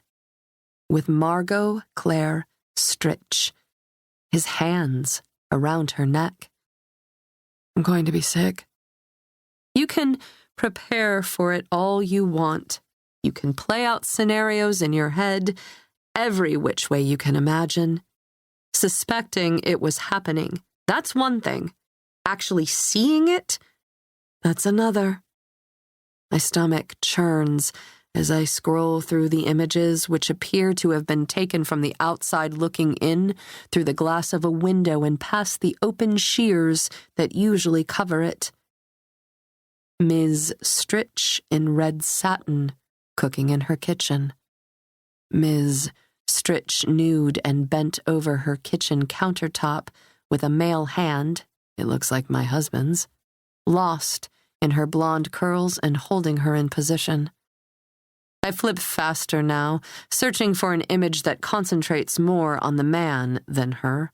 Some concrete evidence that I'm looking at pictures of Ian having sex with another woman. But every image captures him in shadow, as if by design.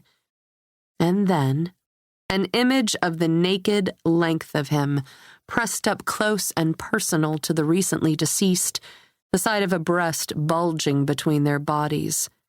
His face, darkened in shadows, nestled in the hollow of her collarbone.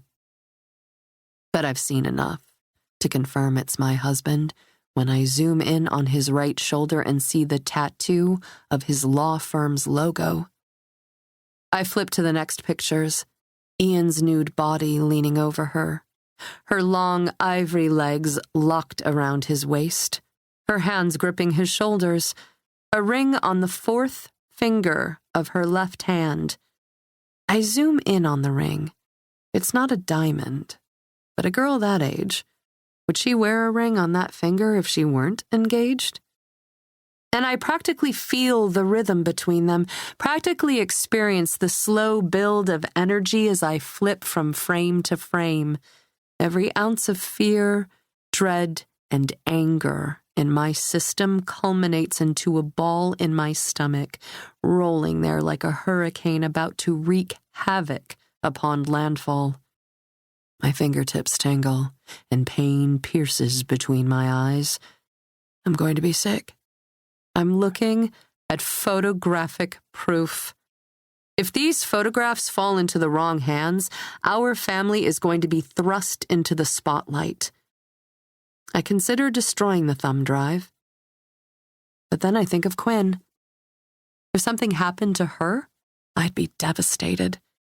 I'd feel as if I'd failed her if she killed herself.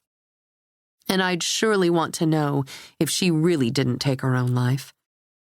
Besides, these images are on a thumb drive, and the note claims there are 3 copies. Destroying the thumb drive couldn't ensure no one else sees these images. And if it gets out that I'd stumbled across potential evidence and destroyed it, I pull Ian's leather trash bin from beneath the desk and spill the contents of my stomach into it, as if spewing out all the terrible things. The worst a woman can think about in the dead of night can cleanse me of the memory I keep heaving over that bin long after I've emptied my stomach. My God, what am I going to do? Suspicion of an affair is totally different from seeing it with my own eyes. I wish I'd never seen what I just saw. When I've calmed down enough that I'm no longer shaking, I text Ian. Just found your vintage hustler. The ball is in my court. I'm calling the shots now. Get home and we'll discuss. For a few minutes, I stare at the screen, anticipating his reply. When it doesn't come, I find myself on the verge of texting Quinn. I have to talk to someone about all this, and even though my daughter is hardly the ideal audience, who else am I going to talk to? My old neighbor, maybe. Fiona already thinks I've lost my mind, so it can't hurt to lose it in front of her again. Or maybe Jessica did say if I needed anything.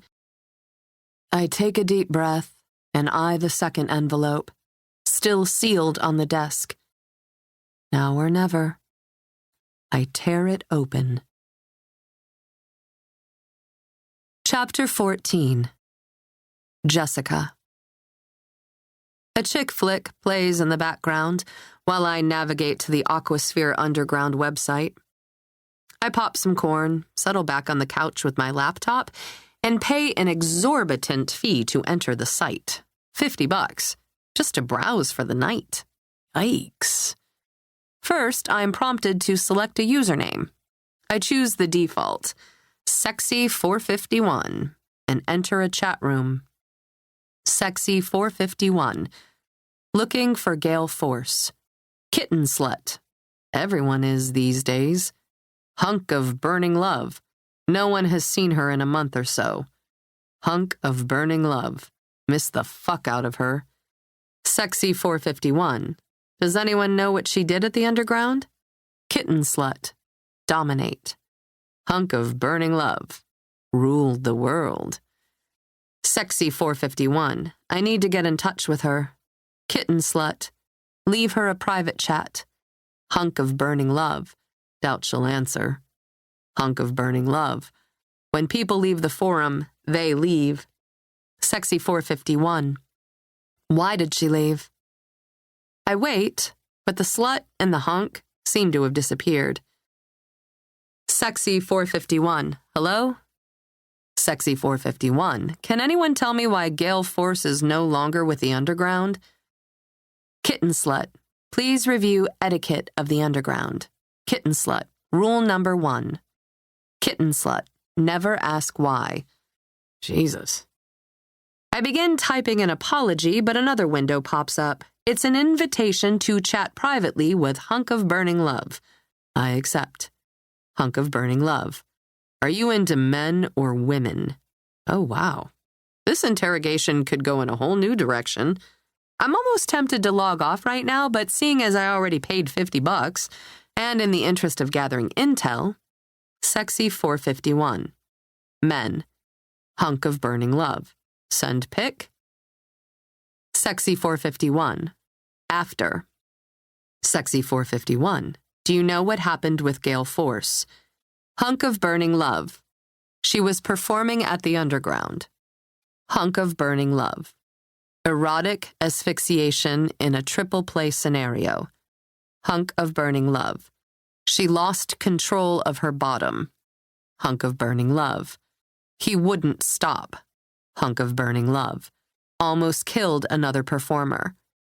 Hunk of burning love. Not sure that's why she left. Hunk of burning love. But she wasn't around after. Sexy 451. Did you see it happen? Sexy 451. Were you there that night? Hunk of burning love. I streamed it from home. Hunk of burning love. It was the hottest thing I've ever seen. Hunk of burning love. Never came so hard in my life. Hunk of burning love. Pick? Sexy 451. Do you know Gale Force's real name? Hunk of burning love. You're more into Gale Force than me. Hunk of burning love. You sure you like men? Hunk of burning love. See ya. He terminates the chat. Oh well. I open another window and search for erotic asphyxiation. Wow. It's choking for pleasure during sex. People actually do this? It doesn't escape me that this could be how Margot died, that it could have been a tragic accident in the middle of sex. Decker did say she'd recently had sex. My phone buzzes with a text from Kirsten Holloway. Sorry to bother you. I just found pictures on a thumb drive in my husband's desk. My husband and that girl, Margot. And then the pictures come in rapid succession. A woman whom I can't deny is the same I cut down, nude, lying in wait on a bed. A shadow of a man. I can't see his face, only his back. And several images of them together, entwined, having sex. I text back, how do you know this is your husband? Can't see much of him.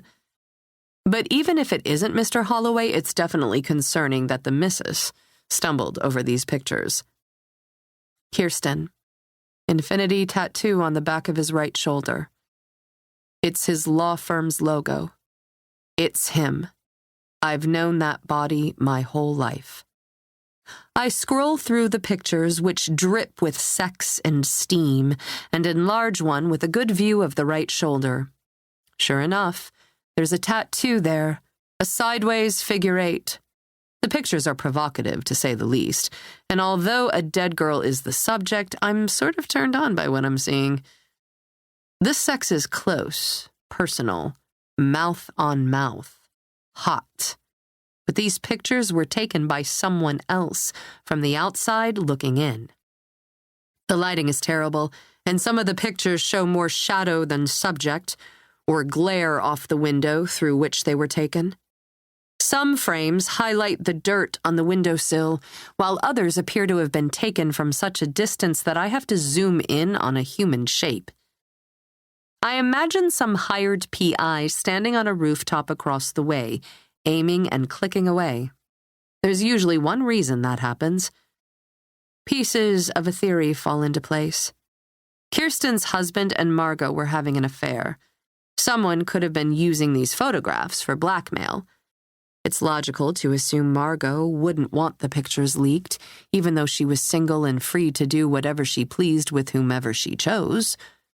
Alderman Richard Akers and ultra-Christian Helen certainly could have been hurt by a scandal like this. Still, it would stand to reason Kirsten's husband would have been the target. But of whom? Who would dare to use this information against him? Who would threaten to go to Kirsten and his family, or even his clients, with these pictures? If someone were blackmailing him, however, he could have tried to end it with Margot. And if she didn't take it well, the breakup could have been bad and could have gotten physical. Probably did, given the slice on her cheek. Maybe a physical altercation resulted in her death, or maybe the cutting thing was erotic too. I conduct another search, this time for erotic cutting. Bingo. People do that to get off too, which might explain the letters carved into her breast. None of this makes Mr. Holloway a killer, of course, but if he were paying someone off... I text Kirsten. First, I'm sorry. Second, is there any money missing from your accounts? She replies, I wouldn't know. I don't have access. He recently changed the password. Geez, this isn't looking good. Kirsten, why? I reply, someone sent these pictures to your husband for a reason. And if you suddenly can't access the account, he could be hiding something. Large withdrawals. Hush money. She texts, can you meet me tomorrow? For lunch? I text, probably. Then I text Decker, have something that might interest you. BTW. Research erotic asphyxiation and erotic cutting. I attach links. The buzz of my doorbell startles me for a moment. I'm not expecting anyone. I settle back against the pillows on my sofa, toss a piece of popcorn into my mouth, and turn up the volume on the movie I'm streaming. About 30 seconds later, I hear the doorbell across the hall, followed by the long, annoying hum of the buzzer that tells whomever is on the doorstep to come on in. This happens a lot in the city. Someone forgets a key and leans on any old button until one of us lets him in. It defeats the purpose of a security buzzer, which is why I never let the doorbell disturb me. I divide my attention between my movie and the erotic play I'm researching. I imagine what it must have felt like, the fear of a blade touching her skin, hands closing around her throat, maybe slowly, as if with intent to catch her off guard, as if to toy with her until airflow is constricted, and she starts to panic. When did Margot realize, I wonder, that her night was about to ignite with a passion more intimate than sex? Because that's what murder is. The ultimate stealing of another's freedom, personal and invasive. Could anything be more intimate than wiping out someone's existence? I pick up my phone to text one last message to Decker. Talk soon. Knock, knock, knock. I fumble my phone when I hear the 3 quick raps on my door, then quickly recover it. There's no denying I'm home. I'm sure the sound of my movie is filtering into the hallway. I look toward the door, willing whomever is on the other side of it to just go away. I don't want whatever they're selling, and it's too late for unannounced visitors, besides. But when the knocker persists and pounds this time, I tiptoe toward the door and peek through the peephole. Jessica? Jack. And God, he looks good. He's standing there in khakis and an untucked button-down, one hand slipping into his pocket after the knock, and the other grasping a bundle of fresh roses. I gasp. Jessica? Oh no. I look around at my cluttered apartment. I'm going to have to let him in. The place boasts unwashed dishes, a basket of dirty laundry waiting by the door for the day I'm motivated to hike to the basement facilities. And then I glance at what I'm wearing. One of Decker's old flannels. Thick, mismatched socks. And, God, granny panties. Tonight could be the night Jack expects to finally take things to the next level. I don't know why else he'd surprise me with flowers, and I'm wearing undergarments that might double as something that covers the infield during a rain delay. I could ignore the knock and tell him later I was in the shower. Sorry I missed him, yada yada yada. I'm not ready for him to see the real way I live. But the roses... He went to the effort to surprise me. That doesn't mean I'm in any condition to accept visitors tonight. The last time I saw him, I distinctly got the impression he suspected, correctly, I was seeing someone else. If I don't answer the door now, it might lend more to his suspicions, and he might decide to disappear. He knocks again. Jessica? Just a minute. I pull the band from my hair, releasing the snarled ponytail, and step out of my cotton briefs and kick them into my laundry basket. I check my reflection in the tiny square mirror hanging near my door. Do I look all right? But it's the best I can do on a moment's notice. I open the door. I had to see you. Jack crosses over the threshold and tosses his arms around me. I would have called, but my phone died and I was halfway here anyway. I'm glad you're here. His lips land on mine, and for the first time since we met, I don't feel as if Decker is in the room with us. Jack's hand lands on my ass, and he practically groans as he discovers I'm not wearing panties. Next I know, he's furiously working the buttons on my shirt and walking me to the sofa, where he leans over me and coaxes me onto my back. And suddenly, what's been at bay for weeks feels more than urgent. Despite the element of safety I usually feel around him, the way I feel about him is almost dangerous right now. Because he ignited me with only a look, and I suddenly need him. All of him. I'm working at his belt and then the zipper on his khakis. I rip at his buttons, but there's no time to undress him, and the next I know, we're making out like teenagers. His shirt is only half off, his pants are at his ankles, and my arms are still imprisoned in flannel sleeves, but I feel him against me. A pair of flimsy cotton boxer shorts are the only thing standing between us. He burns a stare into my eyes as he bruises my lips with kisses. He caresses my neck with his fingers, drawing slow circles with his thumb, and I have to wonder if this is how it started for Margot Stritch, if her killer caught her off guard, wooing her with caresses and suddenly squeezed the life out of her. Jack holds me tight to his body, and I register details, his rhythm, his demeanor, his expression. None of it is indicative of any violent intentions, but I can't stop imagining things taking a turn, his hands tightening at my neck. Jesus, this case is really getting to me. God, he whispers into my ear. You know when you just can't stop thinking about something? Yeah. Recently, I've been borderline obsessed with Miss Margot Stritch. It's you. I just can't stop thinking about you.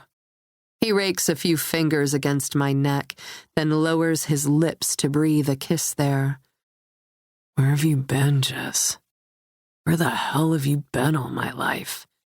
He palms my cheek, his thumb brushing against my chin, then pressing lower, lower, lower, until his hand is at my neck, squeezing. The look in his eyes, pure determination, focus. His grip on my neck tightens. Wait, I manage. He only constricts his fingers around my neck. His lips part to reveal clenched teeth. He's going to kill me. Is this what Margot felt in her last moments, in her last breath?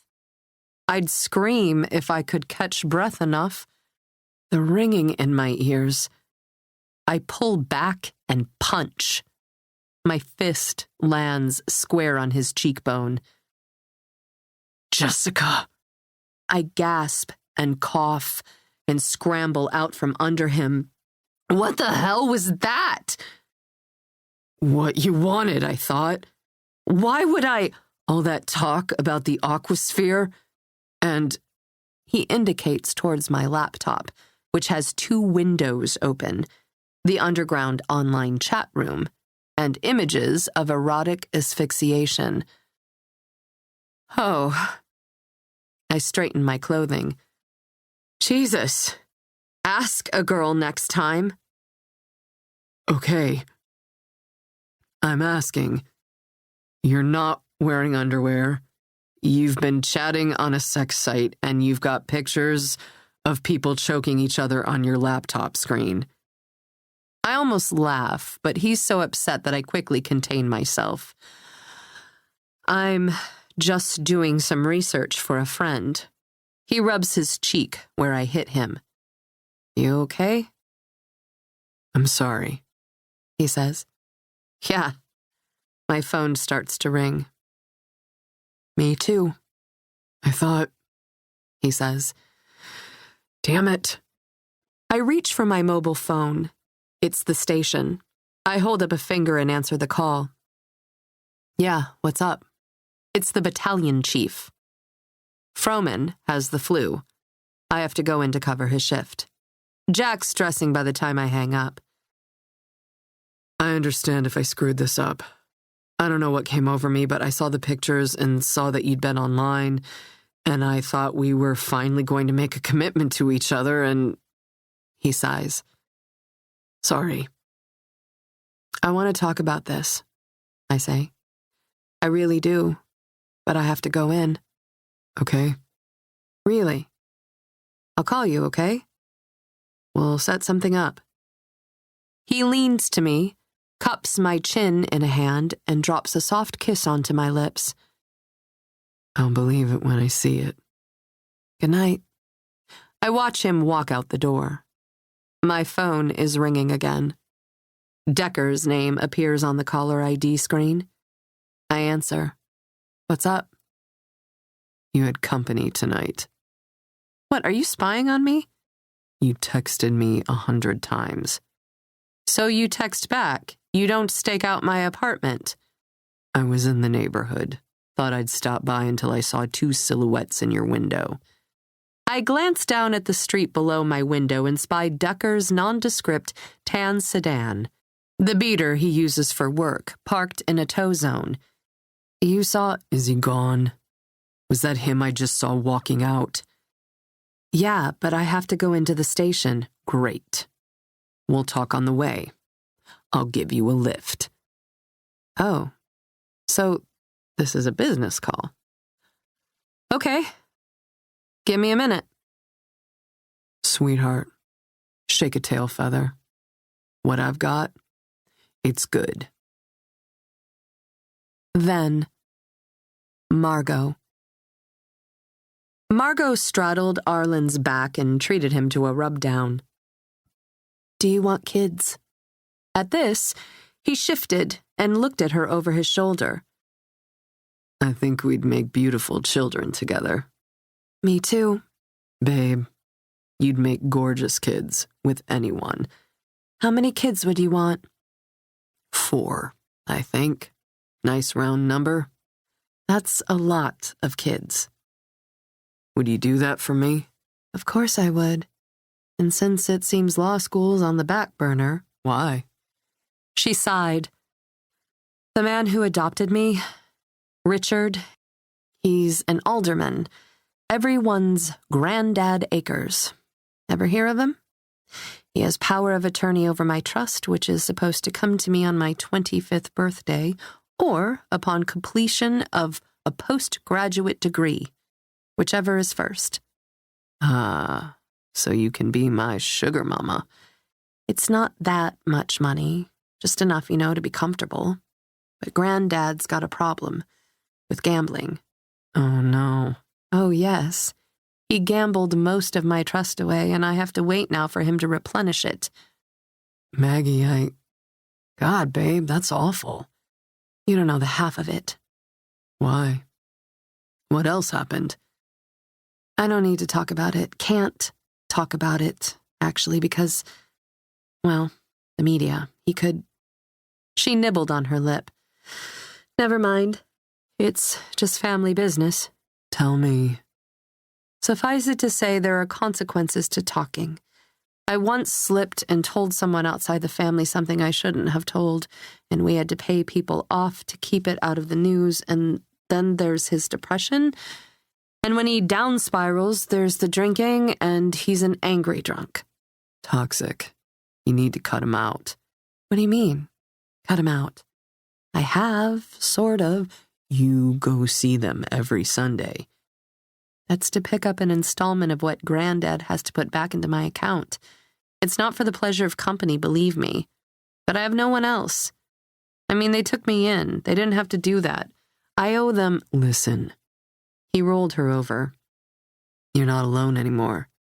What have we just been talking about? A family, kids. A smile slowly crept onto her face. Do you think we're there? Don't you? She wrapped her limbs around him. Maybe. From now on, you can come to Sunday dinners to collect. I wish I could. Sunday's usually a travel day and I should get going. I still have a sales report to file. Oh. Okay. But maybe I can send you on your way with a little extra spring in your step. Did you know you're the first person I've met since my parents died who puts me first? I'd do anything for you. Anything? Mm-hmm. His slow smile morphed to an expression of determination. Listen, he said. It's been hot, what we've been doing. The choking. Tell me about it. But I could kill you, baby. You're not going to kill me, Arlen. If anything happened to you, I wouldn't be able to forgive myself. I think I can deal with bringing in a tutor, if it'll help you feel better about it. For a moment, he appeared to be deep in thought. I'm going to run an errand. What? Now? I'm going to let you go, he said, but only if you promise not to move a muscle until I get back. She nodded. He kissed her lips. Promise. Yes. His weight now lifted from her body, but as agreed, she lay perfectly still, even when he ripped her tank top to expose her breasts, even when he tore the panties from her body. He positioned her legs uncomfortably wide, but she remained still. When he was satisfied with her positioning, he stood above her, his erection bulging in his boxers. Open your mouth. Her lips parted. Wider. She obeyed. He took one pass around her body splayed on the thin area rug. Already her back began to ache against the hard floor. Not a muscle. He stepped into jeans and pulled on his sweater. Where was he going? But she didn't dare ask. He pulled his keys from his pocket. Don't move. She didn't. Not even when he exited the apartment. He didn't lock the door, and she was lying there uncomfortable, spread eagle, and naked as the day she was born, ready for anyone to pounce. Surely he wouldn't be gone long. But the numbers on the clock ticked off, minute by minute, until nearly 20 had gone by. What was he doing? And why? Was this some sort of test? If so, she'd pass. She'd prove her loyalty, her dedication, her obedience to him. She wasn't about to ruin this. She'd given a great deal of herself to Arlen, and he'd given back just as much. Finally, someone made a priority of her. Someone saw something special in her, and she wasn't about to risk it for the sake of being comfortable. So she stared up at the exposed rafters in the loft above the kitchen, at the raw beam that ran over the length of her living room, at the tiny scuttle hole that led to her rooftop patio. And just when she thought she couldn't take it anymore, she heard his footsteps on the stairs in the hall. She heard the door open, but still, she held her position, mouth, arms, and legs wide without flinching. Ah, he said. Good girl. Good girl. A length of rope flew up into the air and hooked over the exposed beam in the living room. I like a girl who follows the rules. He took up her ankle. The change in his position instantly relieved the ache in her back and bound it with the rope. First one ankle, then the other, was looped into the rope, followed by her wrists. She was bound to the room, anchored by the beam, and completely at his mercy. But something few people understood about being a bottom: the submissive was in complete control. Because it was her choice to give the gift of dominance to her partner. Few things were more titillating than knowing that a man wanted her so badly he would stop at nothing to have her, even if it meant he had to tie her to restrain her. "Let's get something straight," he said. "I don't need a tutor." Margot zinged with the memory of pleasure as she made her way to the Gold Coast. The moment she entered Helen and Richard Akers's home, Helen embraced her, then stepped back and held her at arm's length. "What's happened to your neck?" "What does it look like?" "It looks like someone strangled you." "I let him do whatever he wants." "No." "Sexually, masochistically, whatever he wants." "What kind of man wants to do these things?" Margot whispered into Helen's ear. "Aren't you married to a man who wants to do these things?" Helen's eyes widened and her jaw set. "What have we done to deserve this?" She spoke through gritted teeth. "Whatever it was, I'm sorry, Margot." Margot whispered. "I am too." "I'm sorry," Margot continued, "that I've been silent so long. I'm going to tell the world what Richard did to me and what he took from me, and I'm not talking about the money." Chapter 15. Kirsten. Maybe it's childish, but I guess I don't care. I feel entitled to handle this news poorly, entitled to behave a little less like an adult in its wake. Earlier, I stocked up on glossy photo paper and ink for my printer. Now, while eating a half-gallon of mint chocolate chip ice cream, right out of its cylindrical container, I'm printing every last photo stored on the thumb drive I found in Hustler. Twice. I'm hanging them around the house, in every possible location Ian might encounter.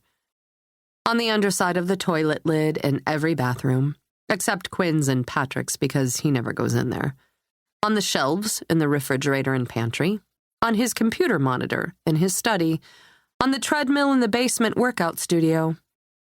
In the compartment of his golf bag, where he keeps extra tees. He won't be able to explain away these pictures the way he danced around the pair of red panties. If he refuses to discuss his cheating, at least he'll have to stare at the proof of it. And if he tears the photos to pieces, I'll have replacements ready. Serves him right. And when the time is right, I'll deal with what I found on the second drive that was recently mailed to him. It's getting late, and the millions of tears I shed today have taken their toll on me. I'm tired. Maybe I'll finish the ice cream, put down a glass of wine, pop an Ambien, and sleep. Maybe when I wake up, I'll realize this was all just a bad dream. But I know it's far worse than that. It's a nightmare. And I'm actually, truly living it. Ian's not only been sleeping around, but the other woman is now dead under what might be questionable and definitely mysterious circumstances. What he's done to this family, it's unforgivable. Despite the fact that I do want to forgive him, I want to put it all behind us, repair, and move on. I also want to scream, claw at his face, and throw every breakable thing in this house at him. We'll see which happens first. He'll be home soon enough. Maybe I'll manage to compose myself by then, but not tonight. I scoop the remaining heaping spoonful of mint chocolate chip from its carton. Just as I stick the spoon in my mouth, I hear a jingling of keys on the front porch. Maybe I'll start throwing things after all. The door hinges creak slightly as the door opens. "Hello?" Shit. It's Quinn. and she's probably about to open the front hall closet to hang her jacket. And she's going to see the photograph I pasted there, her father's nude, muscled body sandwiched between the long ivory legs of the lady in red. And with a mouthful of ice cream, I can't even call to her to distract her. I force it down, brain freeze, and bolt out of the study, tearing at photos along the way. I can't let her see them, so I stash them in the island drawer. Quinn! Mom? I'm practically shaking, but I don't think she saw anything. Chapter 16. Jessica. What I'm about to tell you stays between us for now, Decker says the moment I slip into the car next to him. The PD's counting on withholding this information until we get a DNA read. Oh, so you want to trick someone into incriminating himself? I wouldn't say that officially, but yeah. I guess that's the long and the short of it sometimes. I give him a playful nudge across the center console. So why are you telling me? You're my sounding board. He nudges back. I need your take on something. Your being a woman and all. Thanks for noticing. The real issue is that the Akerses are putting pressure on the department to release the body, and the captain's patience is running thin. Did you find Arlen Judson? Well, I found someone named Arlen Judson, but he lives in central Illinois. And currently, he and his wife and 4 homeschooled children are at Disney World. And when I showed a picture of the guy's license to Helen Akers, she said she'd never actually seen the guy. As a matter of fact, no one seems to have seen Margot with anyone. The people at the Aquasphere? Hell, they're so tight-lipped, they should run the Secret Service. Something needs to stick soon, or I can forget trying to prove this poor girl didn't off herself. And where do I come in? The autopsy report and labs came back, he says. She was 10 weeks pregnant. Oh, wow. So you can understand the urgency in finding Judson. I have to tell Kirsten. She knows her husband was with this girl. It could have been Arlen Judson's baby, but it also could have been Mr. Holloway's. I take a deep breath. Actually, Deck, there's a chance the baby was someone else's. Whose? His name's Ian Holloway. Who is Ian Holloway? He's this guy. His wife is pretty sure he was sleeping with Margot. I take my phone out of my pocket, intending to share the photos Kirsten texted.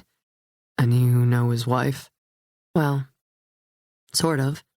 I open the text thread. Do me a favor. Keep this news to yourself. Don't tell this guy's wife. I'd rather she hear it from me than some emotionally inept cop. No offense. Valid. When it's time, if it's time, I'll call you in, but until then, not a word. I get his point. I don't like keeping this from her, but all I need is to let the news slip. Word gets out, and then the entire force will be screaming about some broad with loose lips fucking up the investigation. So talk to me, he says. What's going through a girl's mind at 10 weeks pregnant? How would I know? I've never been 10 weeks pregnant. Your friends, then? None of my friends has a uterus. In case you haven't noticed, I tend to hang out with guys. Occupational hazard. Your sisters-in-law, then? Surely you must know. I don't know. But I'd guess at that point, she had to have known she was pregnant. And she was nearing the point of no return. I'll bet it was weighing on her. No record of an appointment with an OB-GYN. Okay. If you know you're pregnant and you're happy about it, you make plans. You go to the doctor. If you're not happy about it, and maybe she wasn't if she didn't know who the father was, or if the father's married to someone else, you're in denial, researching options. Maybe you go to the doctor. Maybe you don't. There's more, Decker says. Seems the good alderman has been abusing his power of attorney for Margot's trust. The trust lawyer I spoke with says the trust was put in place to secure her education, but that as executor, Alderman Akers had access and opportunity to dip into it, and let's just say he didn't so much dip as swallow whole. Now that the girl's dead, the alderman doesn't have to either pay tuition for the law program she was just accepted into or replace what was lost. The money becomes, essentially, his and his wife's. The alderman has motive. So I've finally got the captain's ear, and he thinks my theory might actually hold water, but wait a minute. When I paid the Akerses a visit, the wife got really defensive. She said something about Margot spreading lies to ruin their reputation. I paused to gather my thoughts. Maybe she meant Margot told people about Akers stealing the money. But Helen Akers raised the issue right when I started to talk about what happened to me when I was younger. You don't suppose Margot was telling people that the alderman had been inappropriate with her, do you? Shit. Decker shakes his head. Now I gotta go back there and have another conversation. Why didn't you tell me this before? I didn't make the connection, for one thing. For another, that old woman is a pill. She took issue with everything I said. I look back to my phone and scroll through the pictures Kirsten just sent.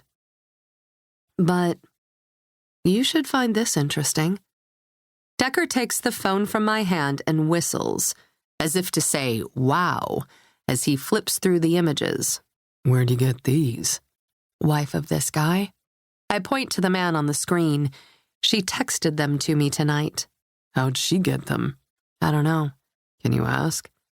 I'll introduce you. You can ask. As soon as the words fly out of my mouth, it occurs to me that maybe Kirsten shared the information with me because I'm not a cop. I hope she understands that I had to tell Decker about the pictures. I should tell him a lot more, too. About the underwear Kirsten was worried about but didn't want to mention. About the password on the bank account. How do you know this woman? I met her at the station. The day you stood me up for lunch, your boys were blowing her off, and she looked like she needed a friend, so I listened. Ah, you listened. You should try it sometime. So we have a dead, pregnant girl, possible fathers, Arlen Judson, Ian... Deck's brows shoot up in question. Holloway. Arlen Judson, Ian Holloway. And maybe if your hunch is correct, and Margot hinted that she had a not-so-father-daughter relationship with the alderman, maybe even Richard Akers could have been the father. God, I hope not. I shift in my seat. We know she was seeing this Arlen Judson, and she was obviously having an affair with Holloway, so she wasn't monogamous. She could have slept with anyone at that fetish club. I'm going to need copies of those pictures, Decker says. Of course. I'm going to need the wife's contact information. Naturally, but you have to be nice to her. She's been blindsided with all this, and it's a lot for her to take. It's a mess. And I'm going to need you to sign a statement detailing how these pictures ended up in your possession. I wouldn't dream of refusing. Now, please, take me to work. Decker drops my phone back into my tote bag and puts the car in gear. So how'd it go with Mr. Wonderful? Let's not talk about him, okay? I redirect. Do you think you should also be interviewing the alderman? About an inappropriate relationship with a girl who was his legal daughter? I'll snag an appointment with him. He's in inpatient rehab. Rational emotive behavioral therapy, they call it. Supposed to help with gambling. I wonder if it helps with quitting guys who are no good for you. A few blocks later, Decker pulls onto a side street around back from the firehouse. I gather the straps of my tote bag and open the door. Thanks for the ride, and for treating me like a hostile witness along the way. Just as I'm about to climb out of the car and onto the sidewalk, Decker grasps my wrist. Jessica. Don't worry about it, I say. I know you don't mean to be an asshole. He reaches for me, touches my chin, and for a second, I think he's going to kiss me. I pull away. Don't. Wait. He peels back the collar of my jacket and brushes a finger along my throat. What happened here? What? On your neck. What? I flip down the visor and open the vanity mirror. A red marring, fairly the size of a thumbprint, glares at me. Oh, it was Jack. You let him choke you? No, it was a misunderstanding. I'm going to want to get a picture of that misunderstanding. You were bruised. Looks like it. I swallow over a lump in my throat, and the panic of not being able to breathe returns to me. And I don't have to tell you. So was Margot. Look, it's not what you think. I'll explain, but I really have to get going. Where'd you meet this guy? We've been over this. At a bar. Which bar? River Shannon. Lincoln Park. Yes. Where's he live? Lincoln and Clark. Near the River Shannon. You know his address? Yeah. Text it to me. How old is he? I don't know. A little older than me, maybe? You don't know how old he is. I didn't ask. If you had to guess. You saw him leaving my place. What if you had to guess? Jesse? I barely looked at the guy. Besides, it's dark. He's got a young face, but he's graying at the temples, so, I don't know, 24 to 30, 35 maybe? What's his last name? Wyatt. Middle name? I don't know. How do you not know? Because I don't know! Christ! I don't even know your first name beyond the initial K. You want to know his shoe size, too? If there were any footprints left at the scene, I absolutely would want to know his shoe size. He glances at me. What do you mean? You don't know my first name. How would I know your first name? Your badge says KJ. Everyone calls you Deck. I know your middle name. You don't even know my first? Jessica Jane Blythe. Your boy is now a person of interest in this case. First of all, it's easy to know middle names when you have access to the state database. Second, maybe you're reading too much into this. He only tried the choking thing because of the research he saw on my laptop. Research I was doing for you. Jack's a financial analyst. What would he want with Margot Stritch? It's my job, Jesse, to read too much into everything. But I'm not overreacting. The River Shannon is a 10-minute walk from Margot's loft. How do you know they didn't cross paths? You've got to be kidding me, I say under my breath. Decker looks over his shoulder to check his blind spot and immediately pulls the car over to the curb. Now that the car is in park, he turns toward me. Tell me everything he said tonight, word for word. I have to get to the fire station, Deck. I'll write you a late pass to class. Talk. Then, Margot. Arlen bound her wrists and ankles. They call this hogtied, he says. Appropriate, isn't it? No more chocolate for you.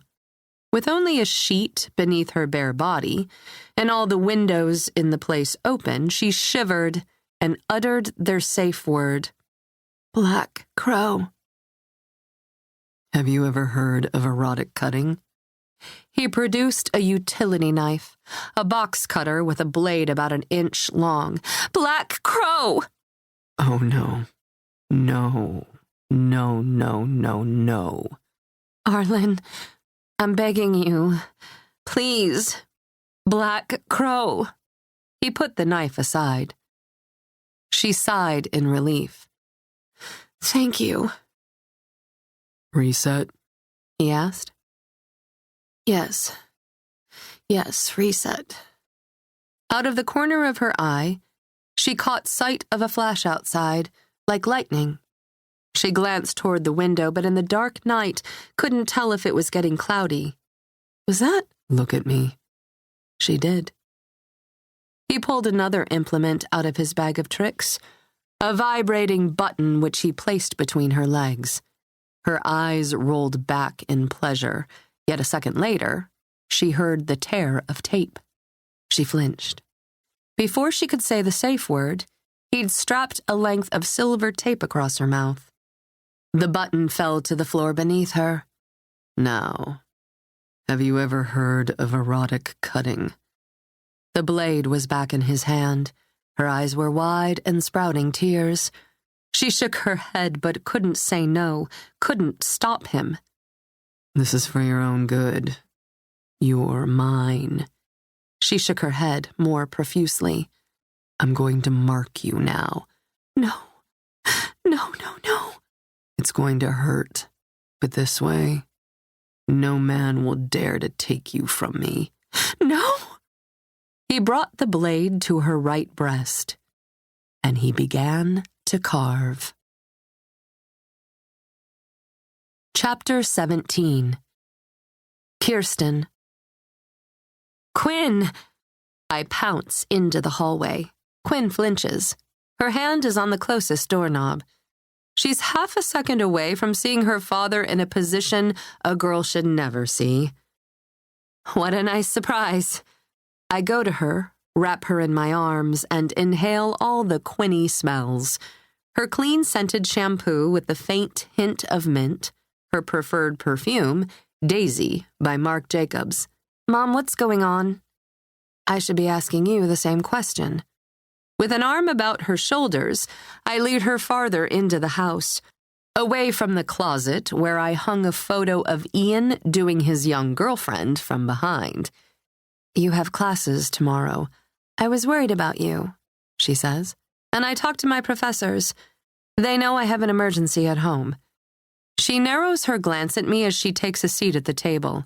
Are you okay? I join her. I'm not quite at emergency status. Mom, what's going on? Nothing, Quinn. Nothing that should concern you. I talked to Patrick. I know you and Dad aren't speaking. Dad told him you were hysterical, accusatory. Accusatory. Out of control, accusatory. If you want to know the exact term, anger flares up.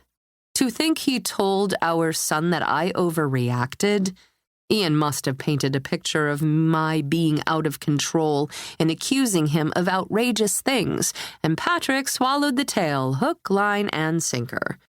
And Ian, I know, is everything Patrick aspires to be. His father overcame great odds, from a boy who got his girlfriend in trouble in high school to partner in a law firm. His is a true story of grit, hard work, and achievement. Either Patrick has absolute trust in his father and thinks his father is too sophisticated to do such a nasty thing as seduce a young girl behind his wife's back, or Patrick sees having other women as Ian's right, given how hard he's worked. I don't know which it is, but either way, my son is way off base. He said you accused Dad of having an affair. Mom, you don't actually think he would. He said I was hysterical. Do you really think he's screwing around? I more than think. I know. I never wanted to tell you this, but she chews on her thumbnail for a second. I told Patrick months ago that I thought something weird was going on with Dad. Like what? I don't know. He seemed distracted or something. I got a weird vibe. I told Patrick I wouldn't put it past Dad to cheat. Really, Quinn? You'd talk to your brother about this, but not me? You had enough to deal with the episode, and besides, Patrick didn't agree with me. So what are you going to do? I don't know yet. But Patrick obviously thinks it's okay to cover for Dad.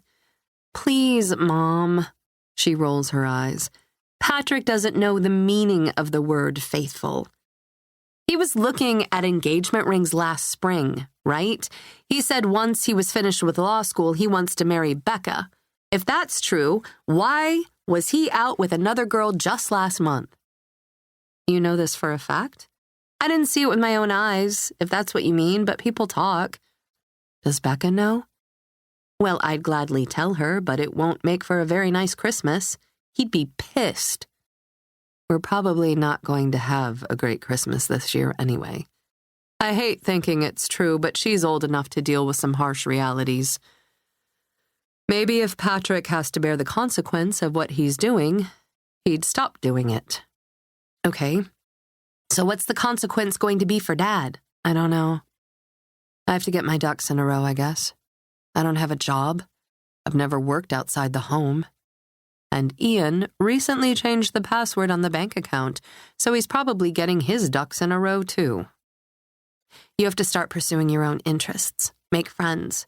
You used to have friends, Mom. You used to have parties. Have fun. Parties take work. I know you and Aunt Lena were close before she and Doug split, but maybe you could call Donna, be friends with her. I don't tell my daughter about my last encounter with Donna when she blew me off after yoga and coffee at the mere mention of something uncomfortable. I look to my Louis Vuitton tote, which is spilling out onto the counter. Quinn's gaze follows the direction of mine. I'm sure she sees the red thong still wrapped in the plastic, reclosable bag. She blinks away and meets me in a stare. Mom. She doesn't ask the question I know is lingering on the tip of her tongue, but she doesn't have to. My heart tightens. As much as I want to prove to the world that Ian's wronged me, that I'm not hysterical and I'm not overreacting, I always wanted my kids to believe in their father. I know the pain that comes from realizing your dad has flaws, that those flaws can draw a line or build a wall between you. The wall between my father and me was never broken down, and I am permanently fractured because of it.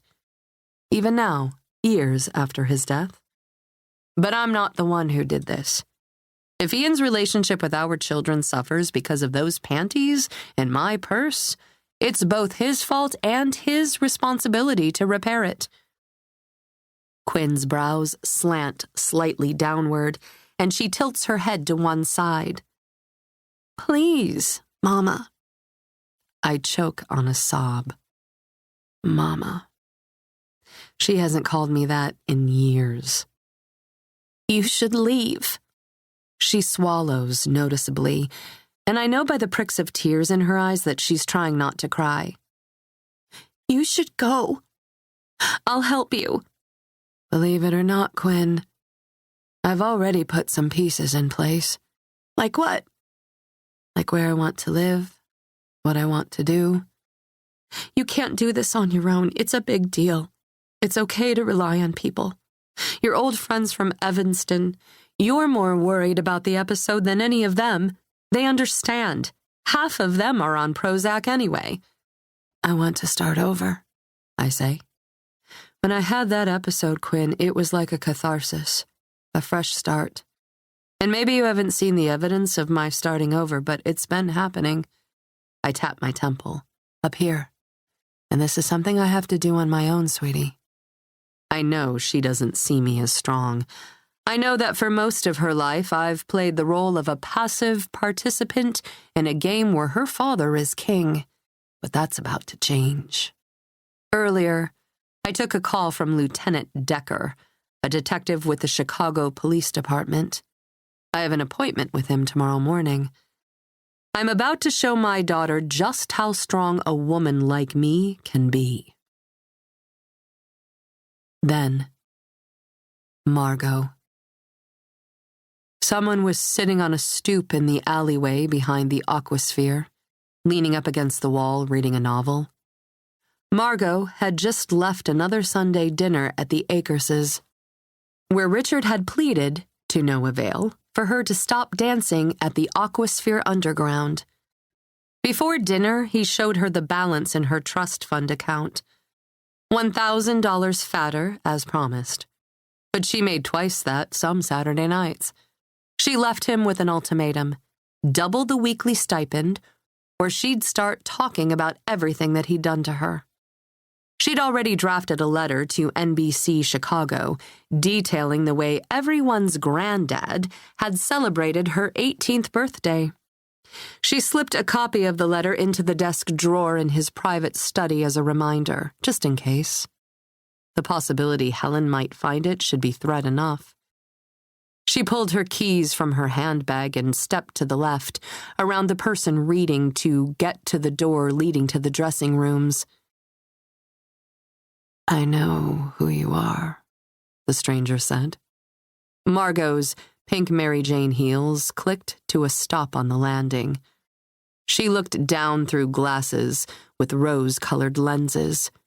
Her keys dangled from her hand, the miniature pink Eiffel Tower swinging from the chain like a pendulum. It was then she noticed the bruise encircling her right wrist. A rope burn, to be specific, was at the visitor's eye level. With a gasp, she tucked the hand behind her back. "Do I know you?" "You don't realize it yet," the stranger said. "But yes, deep down you know who I am." "Let's end the suspense," Margot suggested, "and you can just tell me your name." "Consider me a concerned third party." "Concerned why?" "We have a mutual acquaintance." "Who's that?" The concerned third party raised a brow. Slowly, realization dawned. Margot's eyes widened, her jaw descended slightly, and she covered her O with a hand. "You've watched us before." She pointed toward the building she was about to enter. "I've seen you before. I wouldn't call it watching." "What do you want?" "How involved are you with this man?" "I don't see how that's your business, but—" "You're not the only one. There are other girls. Have been. Will be. Others." In a flash, a memory flooded back. The first night she met Arlen. The bartender had warned her to be careful, but that was a long time ago. Whatever he might have done before he met her wasn't her business, just as her dirty past wasn't any of his. If that's true, and I don't buy it, I'm the only one who matters. Don't you think all women ought to matter? Margot stepped back. What do you want from me? I just wanted you to know. Now I know. Then my work is done. Chapter 18. Jessica. I did some poking around. Decker brushes up against me as he enters my apartment. It's 7 a.m, but it feels as if it's late in the evening after a night on the job. That woman's husband, the one in the pictures, he's a lawyer, well-respected one, too. I can't get anywhere near him without a warrant, so I'm in a holding pattern. Why don't you come in, I say, after he's already entered. But my friend with benefits doesn't have time for my sarcasm. I engage the deadbolt and chain lock on the door. First of all, the pictures are electronic copies, and any lawyer worth his salt is going to be able to call reasonable doubt. Besides, they prove an affair, but they don't do shit to prove murder. He's already sitting at the breakfast bar in my tiny kitchen, popping cups of dark roast out of one of those cupboard carriers from the coffee shop down the block. Second, no Jack Wyatt owns or rents an apartment in the Lincoln Park building you mentioned. I've been there. I met him in the lobby once. I know he lives there. Maybe he sublets. It's not listed with the association as a sublease. Maybe he met you in the lobby because he wants you to think he lives there. People don't always report subleases. I'll let you know what I find. Well, it's a good thing you pulled me away from a long-awaited soak in my tub to tell me you might have something of interest to report later this afternoon. Jesse, listen. He fiddles with the heat collar on his coffee cup. I can appreciate coming from me. This probably doesn't hold much water, but I don't have a good feeling about this guy. I cross my arms, lean a hip against the countertop across from him, and treat him to a stare. What does he expect me to say? It's Not just that the apartment isn't really his, and he led you to believe it was. He takes the lid off the second cup of coffee and pours a cream and 3 sugars into it, just as I like it. Here. He drops a stir stick into the cup and scoots it across the breakfast bar toward me. It's that in the city limits, I can't find a single early 20s to mid-30s Caucasian in the 6-foot range with the name of Jack Wyatt. I've tried versions of the name: John, Jackson, Jackie. Wyatt with an I, Wyatt with 1 T. No dice.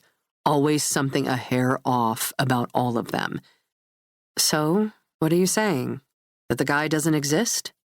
I stir my coffee and take a sip. At least not in the city limits? That's what I'm saying. He nods a curt nod. And it's a big city. Even I have to admit it's strange. When I met Jack, he said he'd lived in the city most of his life. Decades. But I found this guy. He opens a file and presents an 8x10 color copy of an Indiana driver license. The name, Jack Wyatt, age 39. He's the closest match. That's not him. Of course not. If I can't find the guy, Decker says, I can't rule him out for Margot's murder. Not that I have enough to go on for even a warrant. Right. You don't have enough to go on because there's no connection. Except that your injuries match that of a dead girl. I told you how it all happened with the bruise on my neck, and yeah, it's silly and ridiculous to consider he jumped to the conclusion that that's what I wanted in a first romantic encounter. But isn't it also a little crazy for you to assume he has anything to do with Margot? Call it a hunch. Or call it my ex-boyfriend not wanting me to move on with another guy. That's not what this is about. It's that nothing is adding up. Has your guy ever been to Aquasphere? Maybe he met her there. I chew on my lip for a second. Actually, he sort of sidestepped the question when I asked him about it. Interesting.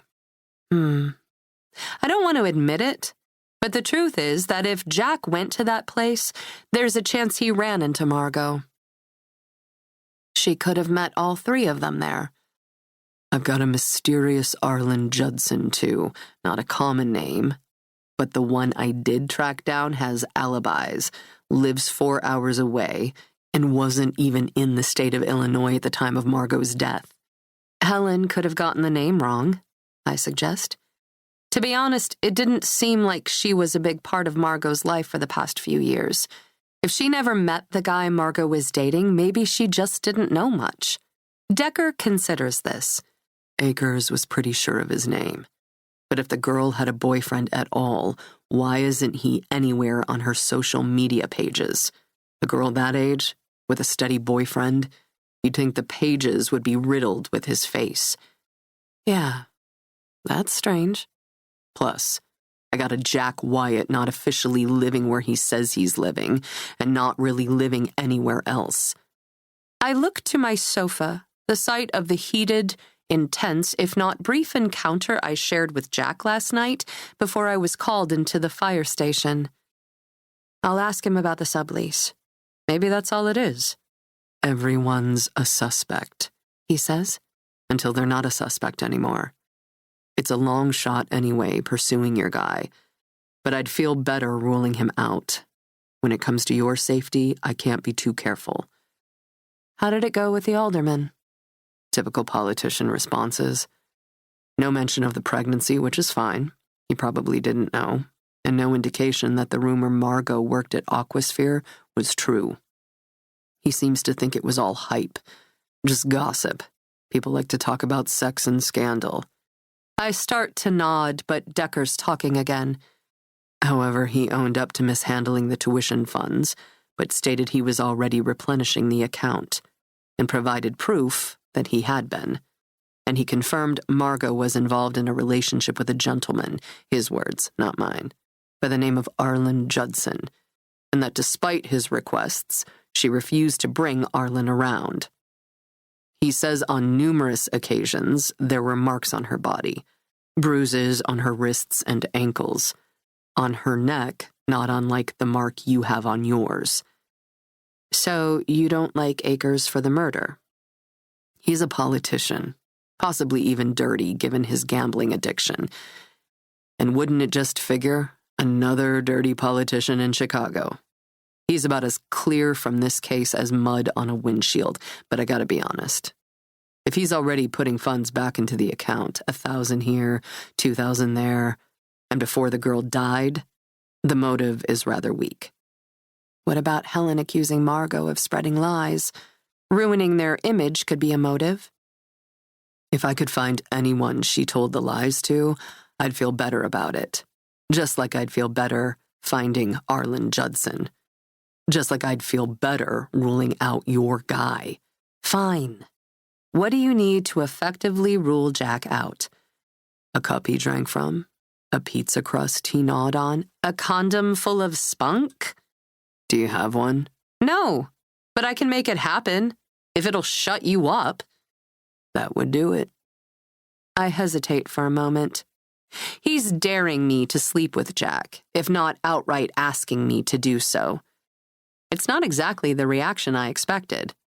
I'm kidding, he says. Plenty a killer has been nabbed with saliva.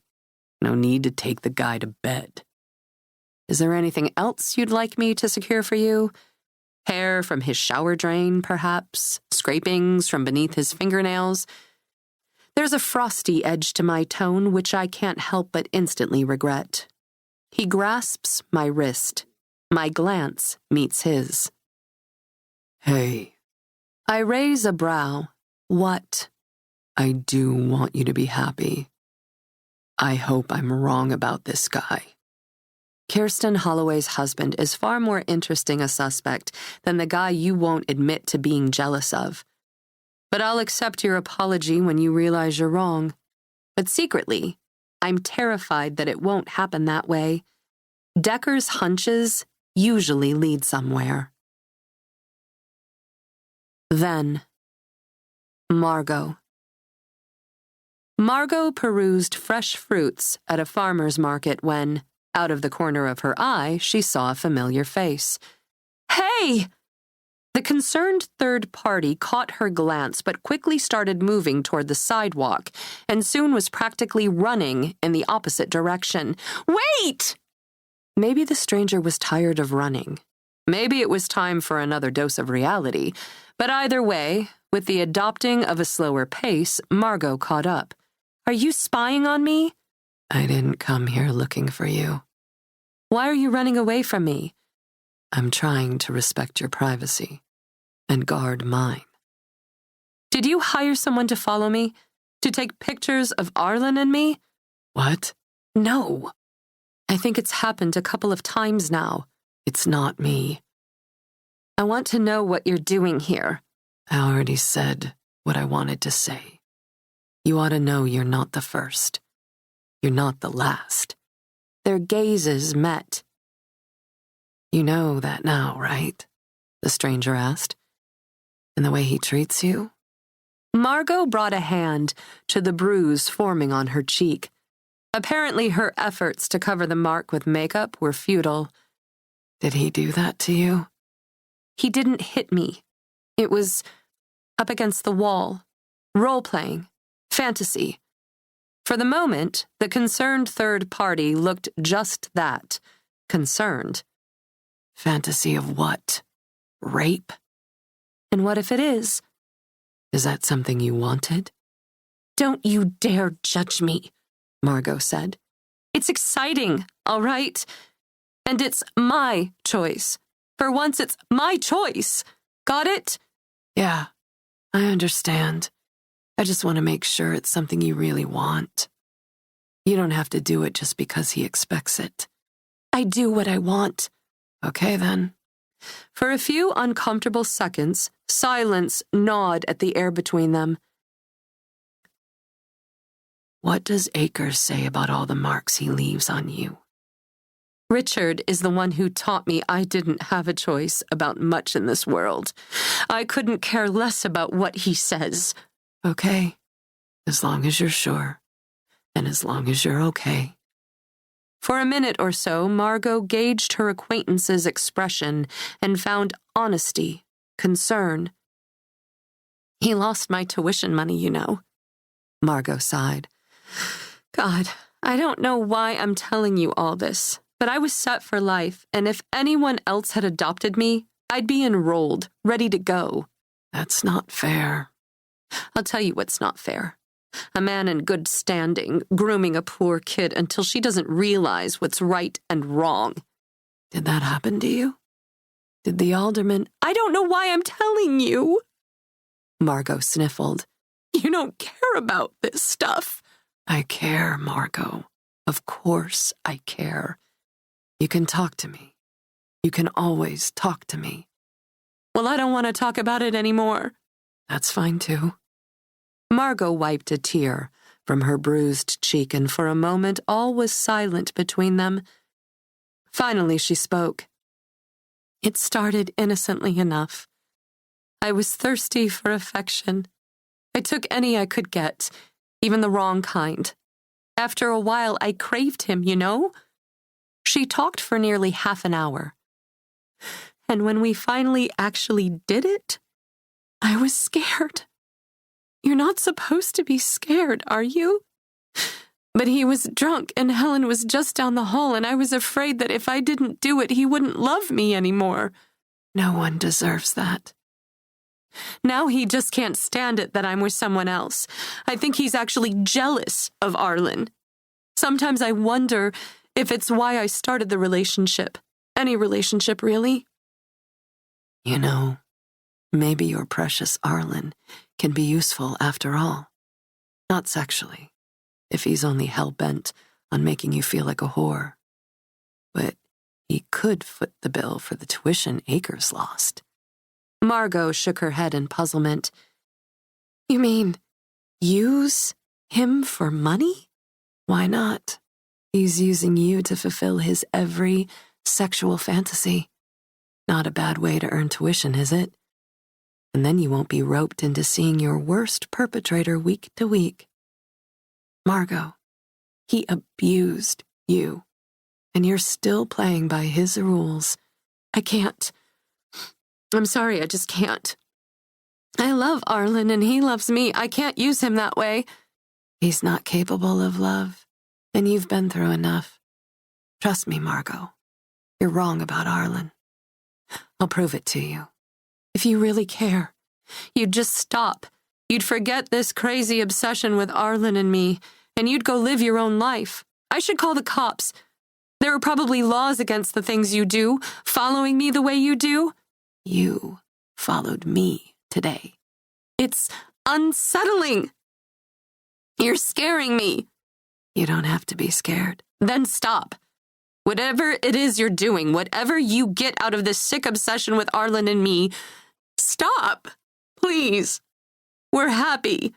Anyone can be happy 2 nights a week. What do you think he does on the other 5? He'd be with me all the time, but he has a job. Trust me. And stop doing this. Let me be. Let us be. He's seeing someone else? He wouldn't.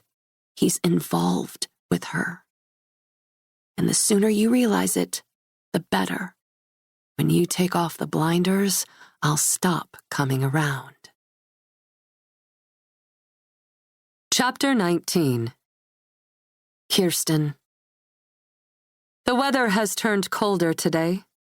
It's that time of year in Chicago when it could be 80 or barely 50 degrees, and today we're hovering at the low side. I'm bundled in a warmer jacket and ankle-high boots. I'm meeting Jessica in the city for lunch today, so I thought I'd get some errands out of the way and head out early.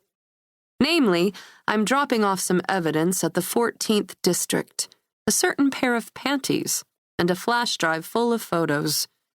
I told the detective I would do as much when he called yesterday. If I'd consulted my husband or his cousin, they'd tell me I had a right against self-incrimination, that in this state, a wife can't be forced to testify against her husband. But justice is due. I drive down the county route toward Interstate 94, past mounds of golden leaves in the fields, For a minute, I remember the early days of our marriage. The kids were little and we were barely adults ourselves, and we'd raked up the leaves in the yard, let the kids wear their Halloween costumes, and we took turns jumping into piles. I could nearly feel Ian's cold cheek against mine, his arms around me, and our babies between our bodies all huddling to stay warm, laughing, kissing, singing nursery rhymes. Roll over, so they all rolled over. We were beating the odds, together. I never thought any odds could beat us, but things are different now. I'm not sure how it happened. Little by little, I suppose. An inch here, an inch there. Over the course of so many years, hairline fractures left unrepaired have split into canyons between us. It feels like only a moment ago. Little children full of promise, mommy and daddy so necessary for their happiness and survival.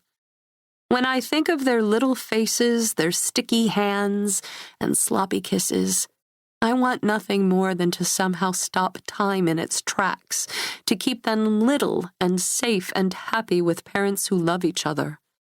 I want to wake up from this nightmare, or at least to zero in on a way to fix it. But I can't rewind time and undo the things Ian's done or may have done. Suddenly, I'm on one side of a gorge and Ian's on the other, and there's a beautiful, dead woman standing between us. Or maybe the distance has always been there. But with little children at home, I was preoccupied, busy, living life in 15-minute increments. It was easier then not to see the vast growing space. I don't know if there's a bridge strong enough or long enough to connect us again. And now the truth of what's happened to our marriage and to Margot Claire Stritch is hanging somewhere in the balance. Infidelity is hard enough to survive. But considering someone died, and I can't honestly say I don't think my husband is capable or responsible. I wonder if there's a prayer to save any marriage under these circumstances, let alone one that was, as society assumed, doomed from the word go. I pull over to the side of the road to compose myself, but the tears only overcome me. I can't help it. We had high hopes, and now the last of them is circling the drain.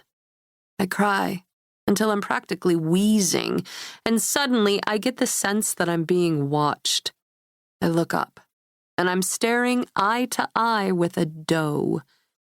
Near her, yet farther in the distance, are two fawns, already growing winter coats and losing their spots. For long minutes I watch her, and she watches me. Her posture is graceful yet stoic, as if she's a statue instead of a real, living being. There's a patch of her coat missing on her right rear quarter, and I have to wonder if she's the same doe I collided with the other day. I hope so. I want to think she survived. After what feels like hours, but could only have been minutes or even seconds, she turns and leads her family back into the woods. Finally, I put the car in gear and get going. Chapter 20.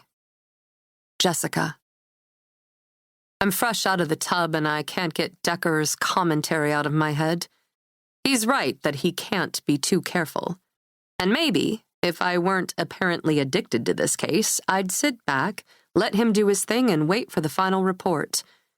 But it's obvious Decker's exhausted, and considering his partner hasn't seen him much all month, they're dividing and conquering the tasks related to Margot's case. There's just not enough time in a day. However, I have an inside track on one of the people Decker's zeroing in on. I pick up my phone and text, "Breakfast?" Jack texts, "Good to hear from you. Sorry about last night. Was sure I wouldn't hear from you again. Me, a girl's gotta eat. Jack, leaving at 9 for airport. Me, your place then? I'll bring breakfast. I can be there in half an hour. Jack, smiley face. I enter the building Jack says he lives in with buttermilk biscuits and gravy I picked up along the way. As instructed, I give my name at the door and, no questions asked, a doorman sends me up to the 18th floor.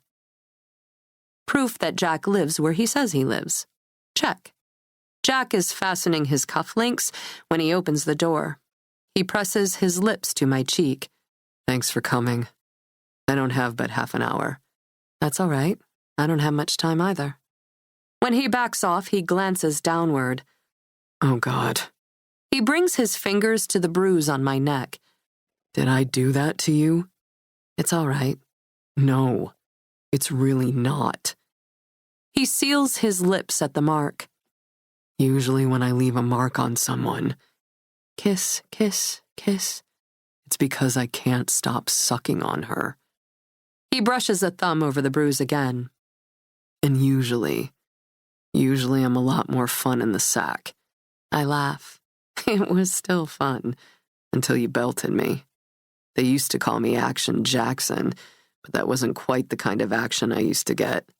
Yeah, well, I guess I should apologize again for that, too. I deserved it. Glad I didn't leave a mark on you. That could have been difficult to explain at the office. Yeah. He chuckles. Will you excuse me a minute? I have to finish getting ready. Sure. I'll just be in the kitchen. I meander farther into the place. The apartment is decorated with neutrals, grays, whites, and the place suits the Jack I know. It's minimalist, sleek, clean, and linear. The floor in the open area is white marble, like the steps of some important government building, or maybe a museum. But I see it gives way in the hallway to a soft plush carpet. A large suitcase waits there, packed to the gills and ready. The draperies across the way are wispy and white. I can't imagine they keep much hidden. Then again, at this many floors above the lakeshore, I wonder how modest one has to be when standing at the window. God, what a place this is. Where can I find plates? I ask. Second cabinet to the right of the dishwasher, Jack says. So I take it you're not into the Aquasphere underground culture. We can talk about it. A quick look over my shoulder tells me he's busy finishing prepping for his trip. He's shaping his hair with gel. I begin to open cabinet doors and drawers. I'm not sure what I'm looking for exactly, but so far, I'm not finding anything beyond standard kitchen gadgets in a room so clean I could eat cereal out of the sink. It's all right, he says.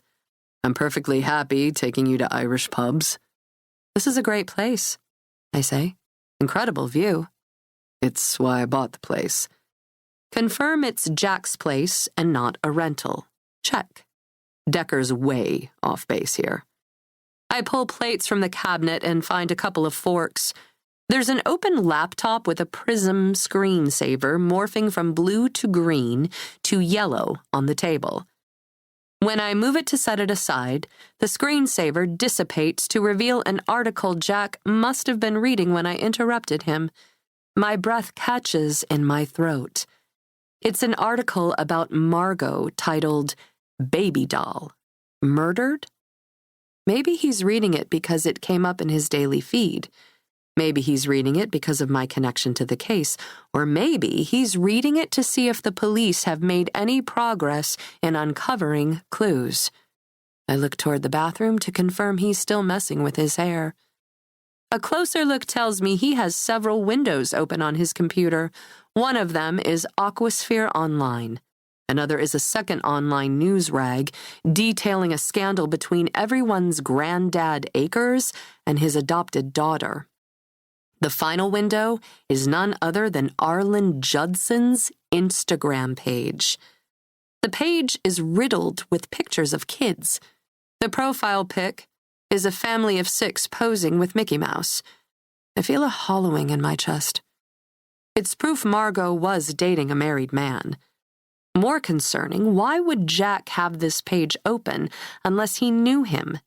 Or unless he knew Margot was dating the guy? Prove that Jack has no interest in the Margot Stritch case, let alone a connection to it. Game show buzzer. My hackles are up. Lots of criminals revisit scenes or clip articles about their crimes to relive the moments it happened or to look for a heads up, like when it's time to leave town. I look again to the hallway leading to the bedroom where a suitcase sits. It appears he's leaving for much longer than his usual day-long jaunts to NYC. Long trip this time? I'm not really sure. The water in the bathroom turns off. I quickly close the laptop, but I wonder if it was fast enough because he's suddenly right there. Should be only a few days, and I have a meeting that I might have to push, so what's for breakfast? He puts his arm around me from behind. Biscuits and gravy. My heart is beating a little too fast. I hope he didn't see me snooping through his internet searches. I hope he can't tell that I'm nervous. I bring my hand to my heart. Is it obvious? My fingers graze the necklace Jack gave me. Oh, you're wearing it, he says. His mouth again lands on my neck. He seems awfully interested in my neck. Coincidence? It goes with everything, I tell him. Get sample for Decker. Task pending.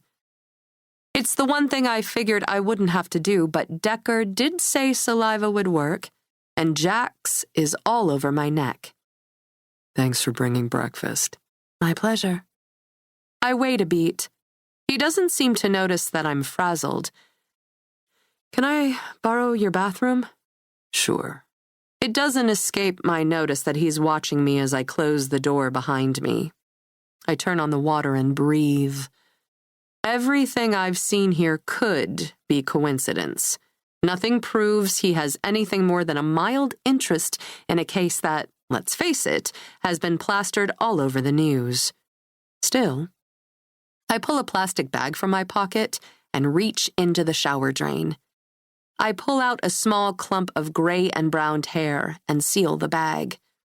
Just in case, I check the medicine cabinet, but I don't find anything but Tylenol. I open the drawers in the vanity and see a GQ magazine. The mailing label is worn, but I can tell this apartment wasn't its original destination.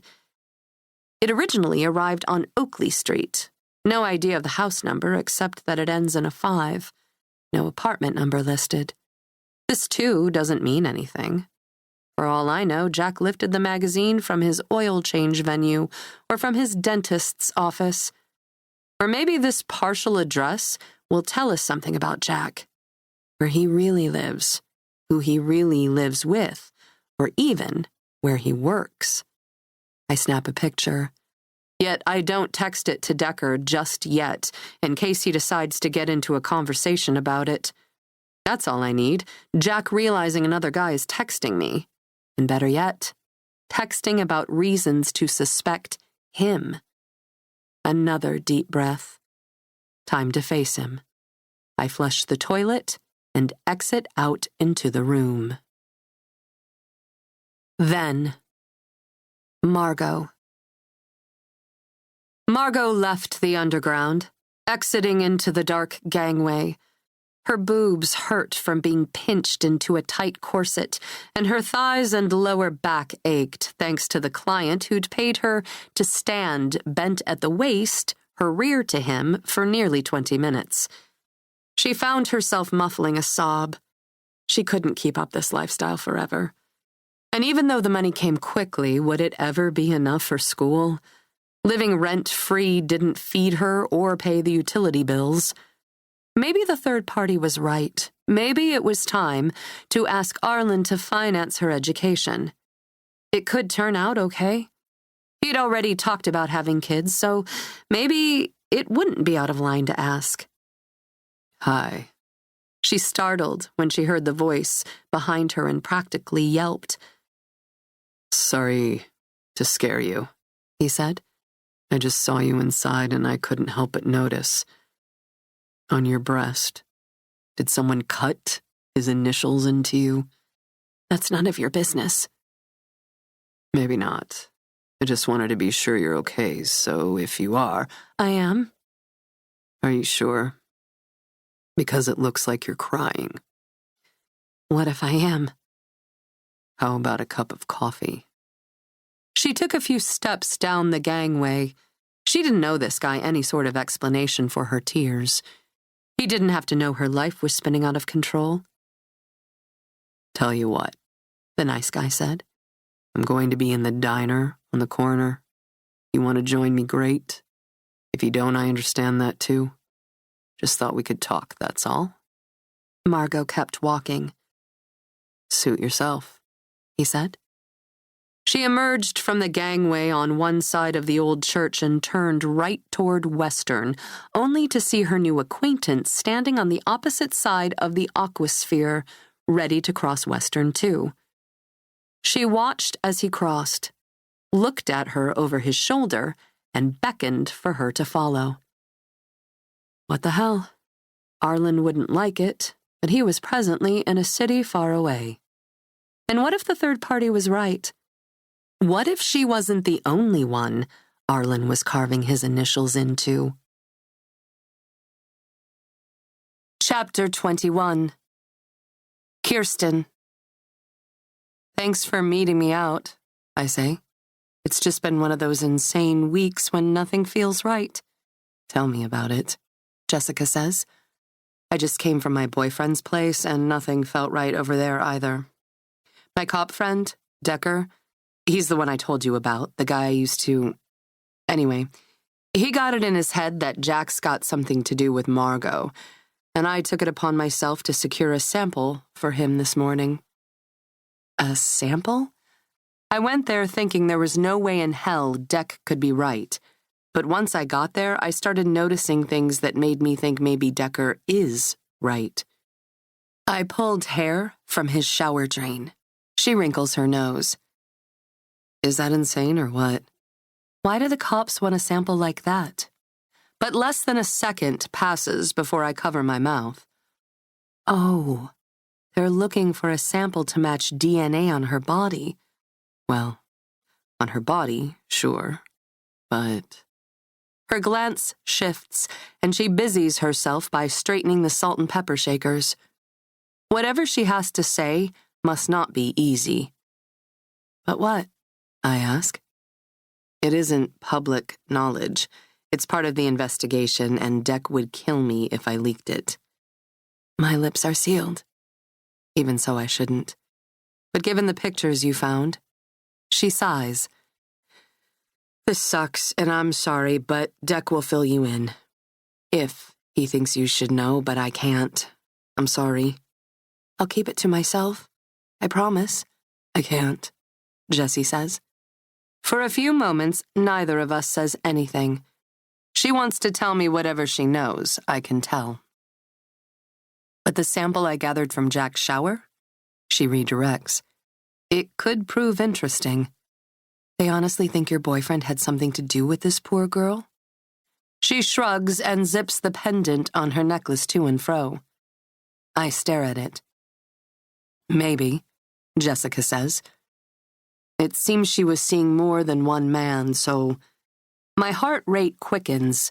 If there's a chance Margot was seeing someone else who might have had something to do with her death, I might have just set Ian up to take the fall. If there's any of my husband's DNA on Margot's body or in her apartment, and Ian is innocent, it might be hard to exonerate him. Oh, God.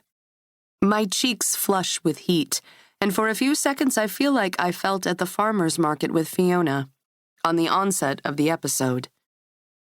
I take a deep breath. My throat is dry. I cough and reach for my water. Calm, calm, calm. Another deep breath. Do you think your boyfriend had anything to do with Margot's death? I don't think Decker has much basis, except that the other night Jack surprised me at my apartment. And long story short, she moves her hair aside and exposes a faint bruise on her neck. Decker doesn't think it's a coincidence. He choked you? It's kind of a funny story. At least it was funny until I found the guy checking up on everything related to the case this morning. But wait a minute. I pull out my phone and call up a picture of Ian and Margot. Jessie, have you noticed the charm on your necklace looks an awful lot like the ring Margot was wearing in these pictures? Same pear shape, both rubies. It looks like it could be a set. She looks, and I can only assume agrees with me when she suddenly looks tired and removes it from her neck. I'd best get this to Decker too, then. It's a simple design, I offer. Lots of jewelers mix diamonds and rubies. It could be a coincidence. I'm growing tired of coincidence, Jessica says. But you know, I don't think she was wearing a ring the night she died. One sec. She's texting. Dec'll check on that. Maybe if we find the ring, we'll find whoever knows how or why this happened to her, or maybe prints off this necklace will be enough. You sure you're a firefighter and not a cop? I ask. You're not the first to ask. Maybe this is none of my business, but I gauge her expression, raised brows, as if she's intently listening. If my daughter came to me with this sort of information, I'd tell her to stop seeing the guy, I say. You can't risk continuing the relationship when there's a question like that hanging over you. You don't need to give him an explanation. Just stop. Whether or not he's capable of doing what someone did to Margot, if someone did anything to Margot, that is, what he did to your neck, it's no way to start a relationship. I don't expect her to heed my advice. Looking back, if some strange woman I met on the side of the road had told me not to pursue a relationship with Ian, if someone had warned me that falling for him would mean sacrificing my hopes and dreams, I wouldn't have listened. I don't regret it either. I have my children, and they're worth every sacrifice I've made. What about your bank account? Jessica says. Do we know if there's money missing? I'm working on the password, I say. But Ian did admit there's been some strange transactions. I'll let you know when I know. Then, Margot. I can't wear this, Arlen. Margot stood in front of a full-length mirror and studied the deep purples and blues of bruises on the small of her back. Mementos of last week's stint on the fire escape. Look at this. Her backless black catsuit, a gift, of course, put the marring on display. And the metal clasp at the top cut into the bruises he left on her neck, and it hurt. The front consisted of a deep V that exposed the sides of her breasts and plunged to her navel. It's not a question of can or can't. You will. He circled her like a shark swimming around a seal, contemplating, judging. More eye makeup. Really? I have 2 coats of mascara on already. And darker lips. I want them red. Blood red. Okay. She returned to her mirror and heavily lined her eyes and replaced the pink lipstick with red. God, she looked like she was about to climb into the cage at the underground. But if this was what he wanted, how about now? He looked up from a wad of cash in his wallet and pulled out another 100. You look hot. He put the bill atop the other 4 on the table, near her front door. For long seconds, she stared at it, the concerned third-party suggestion ringing in her memory. Arlen could help financially. What's the money for? You're asking a lot of questions tonight. I just wondered if you're going to act like a whore. He grinned. I'll treat you like one. So, it was a game. Okay. And if he really wanted her to wear the catsuit, she could endure it. She stepped into heels much higher than she usually wore, but Arlen had not only requested the shoes, but had purchased them especially for the occasion. The shoes pinched her toes, too, but she had to admit it was a stunning ensemble, despite its being on the slutty side. Where are we going? out. Anywhere in particular? Don't worry about it. She wasn't worried, as much as curious, but his message came across loud and clear. She shouldn't ask any more questions. They exited her apartment, and he instructed her to walk 10 feet in front of him. When she looked over her shoulder to ensure he was following, he texted, "This is a game of trust. If you trust me, you'll do what I say." She didn't look back after that. He texted instructions. "Turn left here. Take the alley there." After several miles, her feet positively ached. How much farther could they go? And she wondered why they couldn't just take a cab, especially when they wound up in a neighborhood she could only describe as unsavory. She crossed her arms over her middle and carried on past groups of despicable characters drinking liquor out of brown-bagged bottles and a clan of teenage delinquents smoking weed and whistling at her. Arlen texted, "You're coming to a door propped open on the left. Go inside." The door was soaped over, like a storefront under construction, and the innards of the space were dark and dank. But he wanted her to prove she trusted him, so she did as he asked. She awaited his next instructions, but none came in the next few minutes. The place creaked and cracked with the wind outside, and it smelled like a urinal.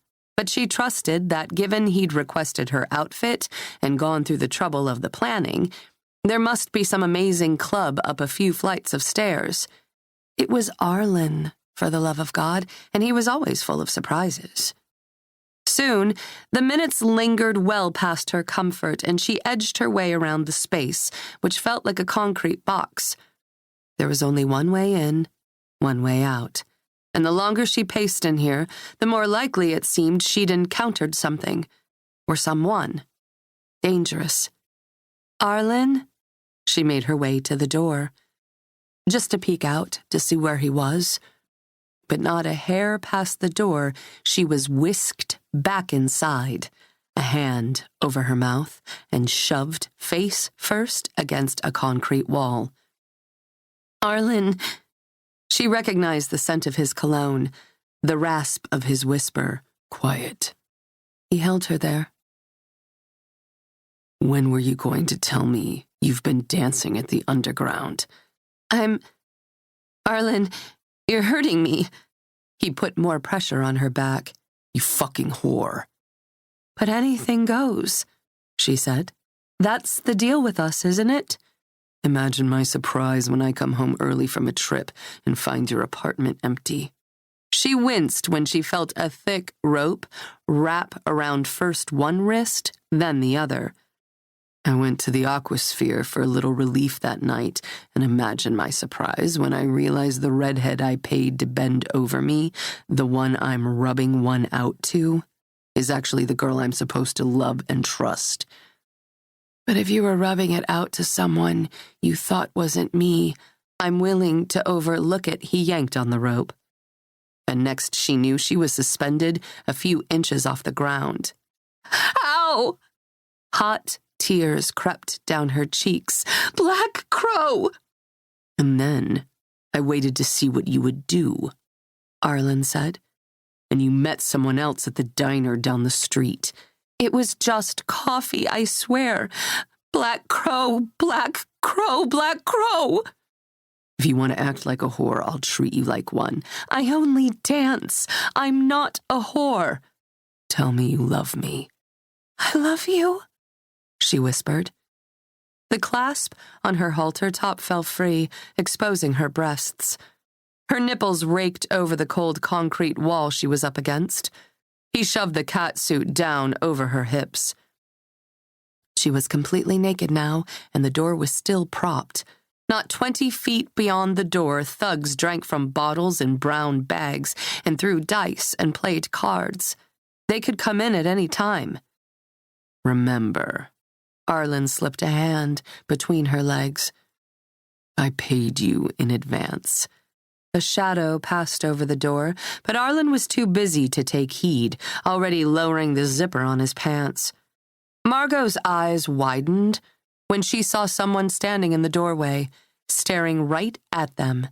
The voyeur stayed only half a minute or so, then turned and disappeared down the alley. When Arlen was done, he released her bindings. She crumpled to the concrete floor. "Remember this. This is how whores are treated." He shoved his cock back into his pants and headed toward the door. "Arlen!" she cried, attempting to get to her sore feet. "You can't leave me here!" But he kept walking.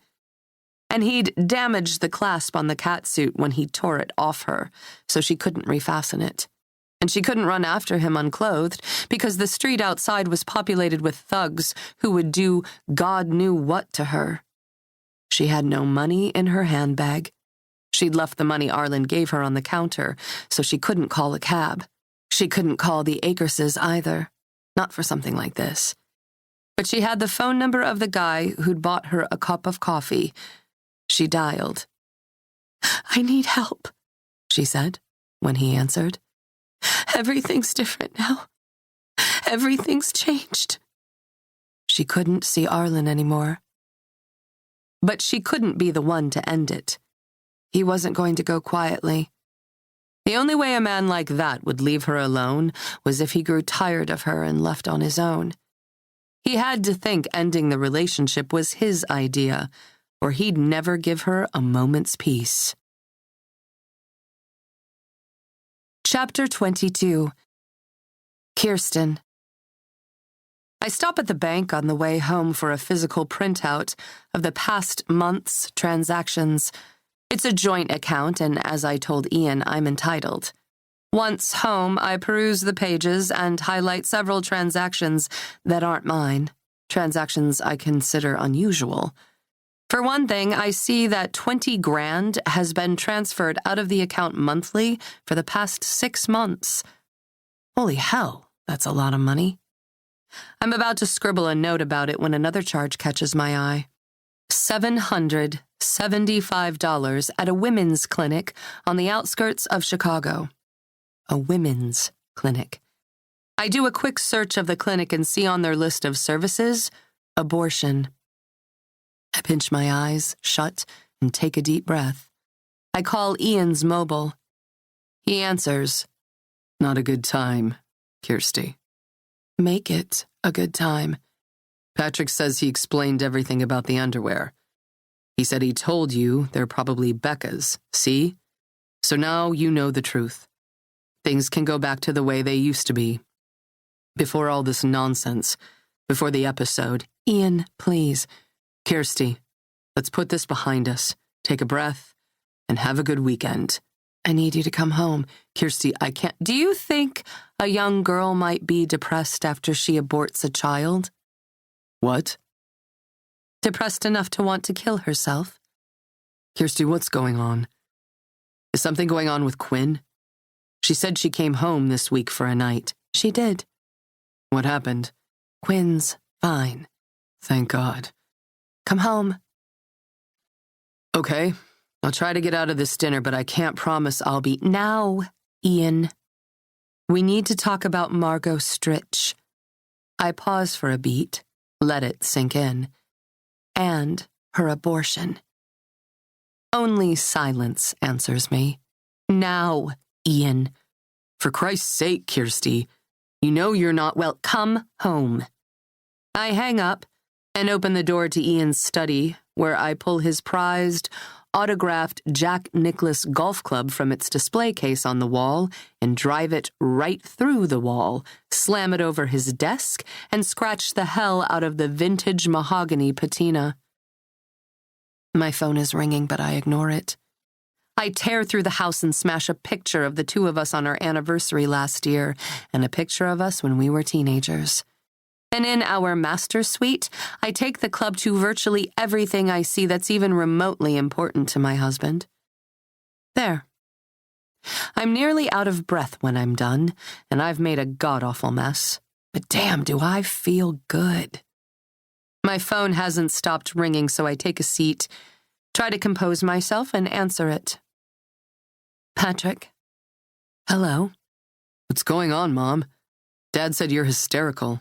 He's on his way home. I'm not hysterical. Angry? Definitely. Cheated? Absolutely. I'm sending an ambulance. You sound rattled. Patrick, stop. I don't need an ambulance. It's on its way. Dad asked me to call, and when you didn't answer right away, Call and cancel it. maybe some time to regroup, Mom. They have programs now. I don't need a program. I always thought that just a recentering after Quinn left home, with professional help. Shut up, Patrick. Shut up. Shut up. Shut up. I'm fine. I'm just pissed. And I should be pissed after what your father pulled. You're screaming at me. You need to listen. If you listen, I won't scream. You don't sound fine. You sound hysterical, just like Dad said. Should I come home? I'd feel better. You know what? I'm on my way. If you walk through that door, I swear to God, Patrick. My phone beeps with another call. Your sister's calling. I have to take this. I'll hold. Goodbye, Patrick. I click over to answer my daughter's call. Hi, Quinn. Mom, what's going on? Dad says you're having another breakdown? I sigh. No. He said there was some bogus charge on your account and that you're not listening to reason about it. He asked me, until he had time to get proof and get the charge reversed, to tell you it was mine. I know it's not your charge, Quinn. I know you didn't visit an abortion clinic. What? That's what the charge was for? Why would he ask me to do that? He's counting on your wanting us to stay together. He's counting you're worshiping him the way your brother does, no questions asked. Mom, did he knock someone up? Quinn, it's okay. I'm old enough to know men are sometimes assholes. I hear the whir of an ambulance siren approaching the house. I'll call you later, okay? I promise. But I can't talk just now. And you're okay? Honestly, I look around at the mess I've made. I feel pretty good. The gate buzzer sounds. I touch the button to open the gate. A few moments later, a pair of paramedics rushes to the door where I greet them. We got a call, ma'am, for a well check. May we come in? I step aside. Pardon the mess. They enter into shards of glass, splinters of picture frames, and 8x10 glossies of my husband and Margot. Your husband says you have a history of anxiety, that you've been hospitalized in the past. Is that right? I had an episode a few months ago. This is your second? No, I say. I'm just angry. I walk down the center hallway and indicate a grainy photograph. This is why. Who is this, ma'am? That's my husband. And as you see, that's not me with him. One of the paramedics let out a slow whistle while the other says, "Oh boy." I lead them to the kitchen. Would you like a glass of water? Coffee? Wine, maybe? We have to take your vitals, ma'am. All right. I fill a glass with water and sip. I'm sure my blood pressure is a little elevated, but I'm sure you can understand why. Are there any weapons in the home, ma'am? Just the golf club. You're welcome to take it with you when you leave. It was autographed by the bear. No, we don't. I insist. I find the club where I tossed it and hand it over. It's the least I can do for your trouble. The golden bear, huh? It's not in mint condition anymore. I smile at my own joke. Within a few minutes, the pair is convinced that I'm all right. I sign a refusal of ambulatory services. They drive out. Chapter 23. Jessica. I report to the firehouse for my shift and settle in to wait for an emergency. For the third time today, I call up the articles I saw on Jack's laptop and reread them. I see a girl who used to dance at the Aquasphere Underground. Her call sign, Baby Doll, is suddenly missing from the scene. This lends credence to what the gossip columnists have been reporting since day one, that Baby Doll was none other than Margot Stritch. The Akerses deny she worked there, but if she was the performer who has suddenly disappeared, some portion of the underground claim they know who killed her, the guy who lost control with her during a performance led by Ms. Gale Force. In which case, Gale Force might know who killed her too. The trouble is that the Aquasphere culture is anonymous. I looked into it. Everything underground is executed on a cash basis. They take credit cards, but most people who go there don't want to leave a paper trail, so they pay cash for an annual membership just to step in the door. The membership is tracked with a barcode. There's no name attached to it, so members are known only by their codes. They pay a nightly cover, in cash, and then anything goes. The article quotes someone as explaining that the man who lost control with Baby Doll lost privileges, but if he wanted to, he could simply enroll again, pay another membership fee, and receive a new barcode. Which means if he did kill her, he could do it again. I text Kirsten. Did your husband ever go to the underground club at Aquasphere? I'm figuring that Jack's been there even if he doesn't want to admit it to me. Depending on whether his hair sample matches the DNA found on Margot's body, his interest in Margot's case could range from a mild curiosity to murder in the first.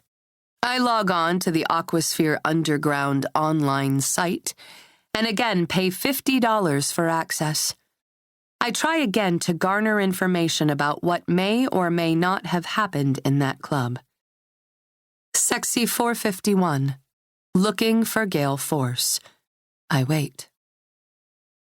Sexy 451. Does anyone know what happened to Baby Doll? I wait. My phone rings. It's Decker. I answer. Hey. Hi.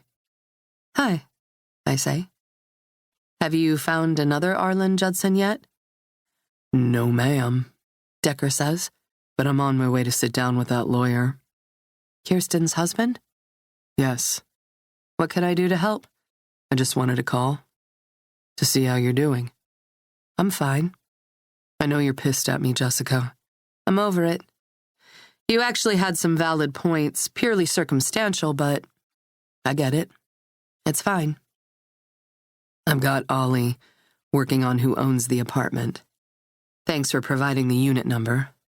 It'll help rule him out. I hope so. I wouldn't be this far with the Stritch case without your help. I want you to know it hasn't gone unnoticed. Maybe you'll let me take you out for dinner when all this is over. To say thank you. Are you asking me on a date? Like, a real date? I guess I am. Ask me again after the sample comes back from the lab. Then, Margot. From the cage at the Aquasphere Underground, Margot saw him coming, and there was anger in his eyes.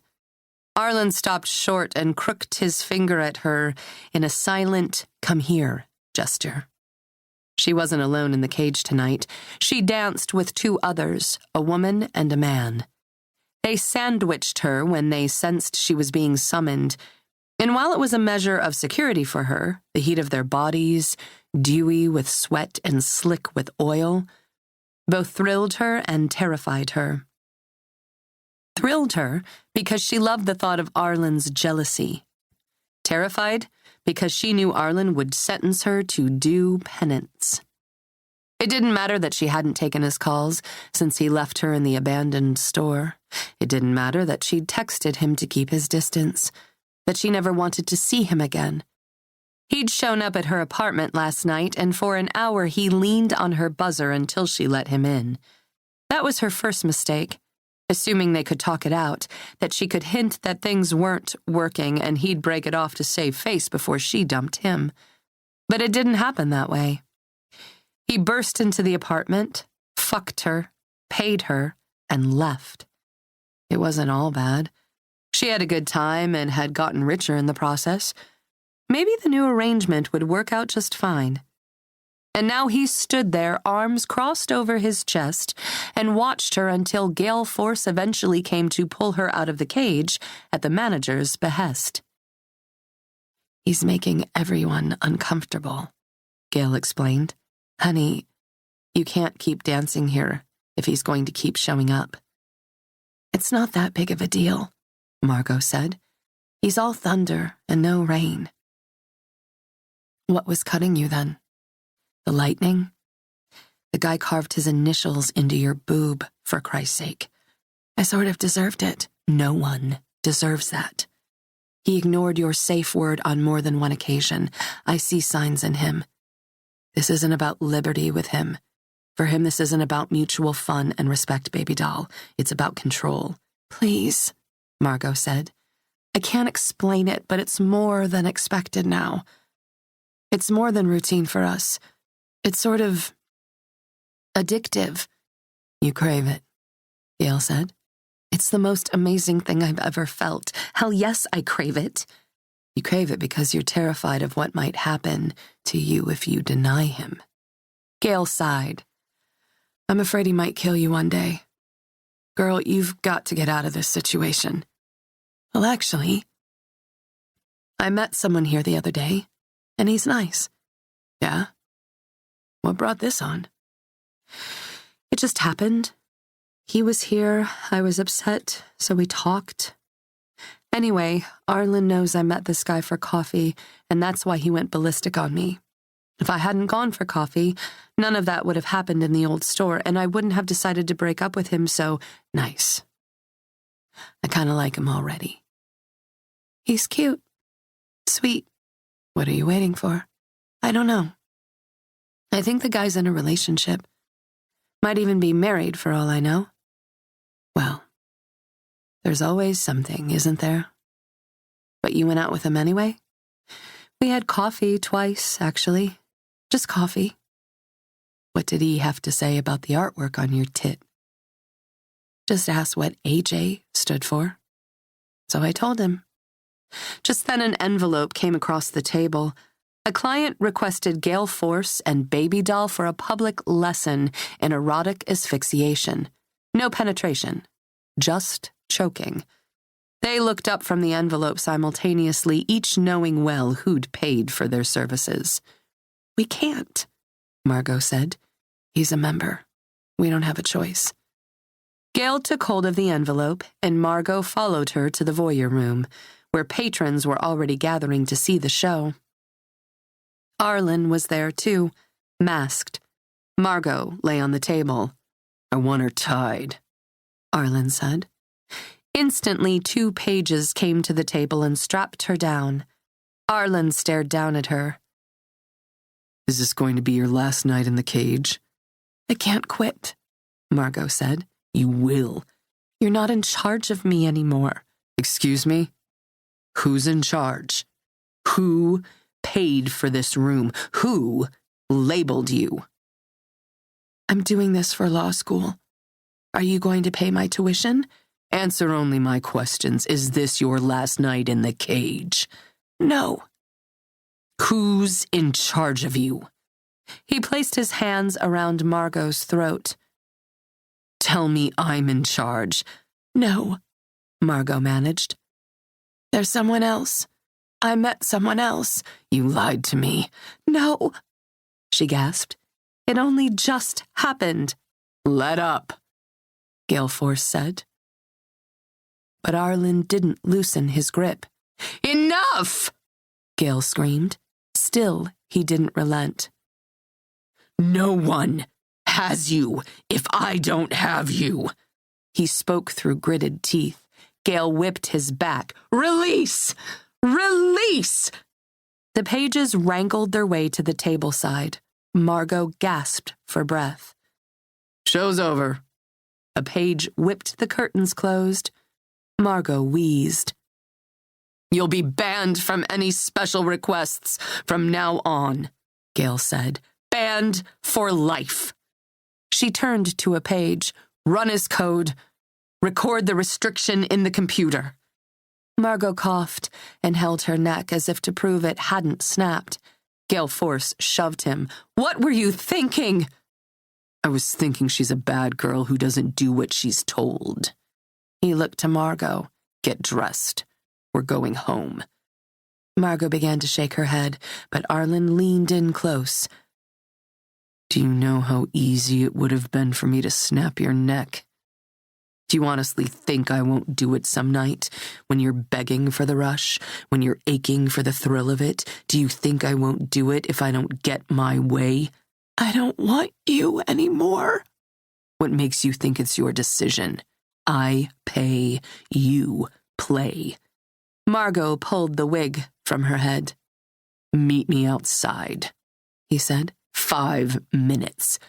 She sobbed into her hands. Arlen slammed the door. Honey. Gail placed a warm hand on her back. Margot, you can't keep doing this with this guy. He's unsafe, unpredictable. You heard him. Margot met her friend's gaze. I've tried to keep him out, but he only gets angrier. I have to play by his rules until he gets bored, or until he kills you. What about Richard? He's paying too, doing everything I ask, but it's taking too long. Every time Arlen comes for me, he pays. I can handle it. You'll see. And if you're wrong, a girl like me, I don't have much of a choice. Chapter 24. Kirsten. When Ian enters the house, I don't get up to greet him at the doorway for the first time since we married at age 18. I pour a glass of wine. I let him open the front hall closet, hear his heavy sigh when he must see the 8x10 glossy I've hung there, and I parlay the sip into a gulp. Strewn about the kitchen are the bank statements with unusual transactions highlighted, and the occasional naughty photograph thrown in for good measure. His steps down the center hallway are slow, calculated, as if he thinks that by taking his time he can argue his way out of it all. His shoes crunch against the debris I've left there. Kirsten, he says when he sees me. What are you doing? And with all this, what is this? Frankly, I don't think I'm the one who has to explain anything. He bites his lip. It's the same concentrated look he gets on his face when he's about to approach the bench and spin some statistic for a judge. You have pictures of my cousin and his mistress hanging all over our house, and you don't want to explain? That's not Doug in the pictures. Yes, it is. Do you think I'm stupid, Ian? That I can't tell my own husband even after a few sips of wine? Firstborn of my mother's twin. It's not rocket science. We look alike. He's holding one of the photographs, and he turns it sideways as if from another angle he can escape my recognizing who is in the image. Well, if you've had a couple of glasses of wine, I guess that explains it. God, this could even be Patrick. I said sips, not glasses. And look at the tattoo, Ian. Yeah, well, Patrick got the firm's tattoo last summer, too. All of us have it, so... You're saying I've been looking at saucy pictures of our son. He grins. That sure puts a different spin on things, doesn't it? Don't you dare patronize me. I leave my unfinished wine on the cocktail table and approach my husband, who is still pretending to be unaffected by my ambush. I shove him at the chest, but he's so firmly rooted that I don't even compromise his balance. I've known your body since we were 15 years old. How dare you suggest I'm acting irrationally and not thinking clearly? I pound on his chest, tears flowing from my eyes. How dare you? And the money! 20 grand a month transferred out for the better part of a year. Who are you paying off? Kirsten. Who knows what you've done with this girl? Who are you paying to keep quiet? Kirsten. He's got me by the wrists now. Calm down. That isn't me in the pictures. It's your tattoo, I say. Doug has the same tattoo. We got them together in Cabo, remember? And listen, Patrick got it too. In New York this past summer at Doug's bachelor party." He takes a deep breath, and I let it all sink in. "We're the same build, my cousin and me. People have been confusing us since childhood. It's an honest mistake." "Don't lie to me." "You're drunk," he says, "and you're mistaken." I know I'm not mistaken. But I see that there's no way he'll admit to doing anything as reckless as being caught on film with his head between the thighs of a woman barely old enough to order herself a glass of champagne. I pull out of his embrace, and I'm not drunk. "I told you before." He unclips his watch band, slides it around his wrist, and refastens it. "I was covering for Doug, my best friend, my cousin, my business partner. I was his best man, and that's what you do when you realize someone's made a mistake that could jeopardize his entire future." He slipped up with this girl, and she refused to end the relationship. She's gone now because she couldn't live with the guilt of what she was doing, and that's the end of it. Donna doesn't have to know, and if you persist, you could ruin a lot of lives. That's a precise explanation, given you don't know if it was your son or your cousin sticking it to this girl. "So who is it in these pictures? Is it Doug or Patrick? Pick a team." Like I told you the first time you mentioned this girl, it's Doug. What I'm saying, Kirsty, is that you're hinging your beliefs on pictures so unclear that I can't discern if the man in these images is 42 or 22. Then how do you explain the hush money? There's money missing from our account. I point to a statement. 20 grand here, 20 grand there, all going to the same account across town. I told you, Kirsty. There have been some strange transactions. I don't know where that money is going. Stop lying to me. I know nothing leaves that account without one of us knowing about it. You really must think I'm an idiot. I found the pictures on the flash drive in your desk. Hence, all of this. I indicate the kitchen where I've spread copies of the pictures on the island. I saw the note demanding a meeting.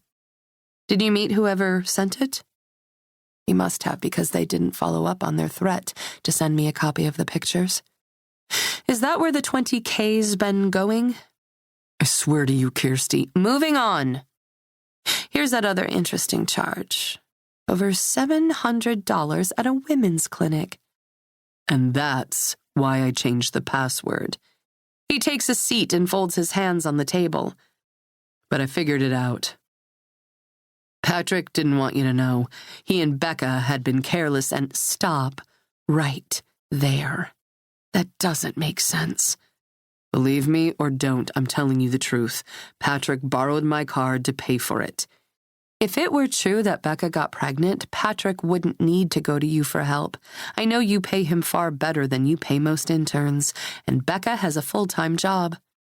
Discreetly, I FaceTime Quinn, keeping the sound on my phone turned all the way down so Ian can't hear the alert. If Patrick and Becca wanted an abortion, they'd get one without going to you.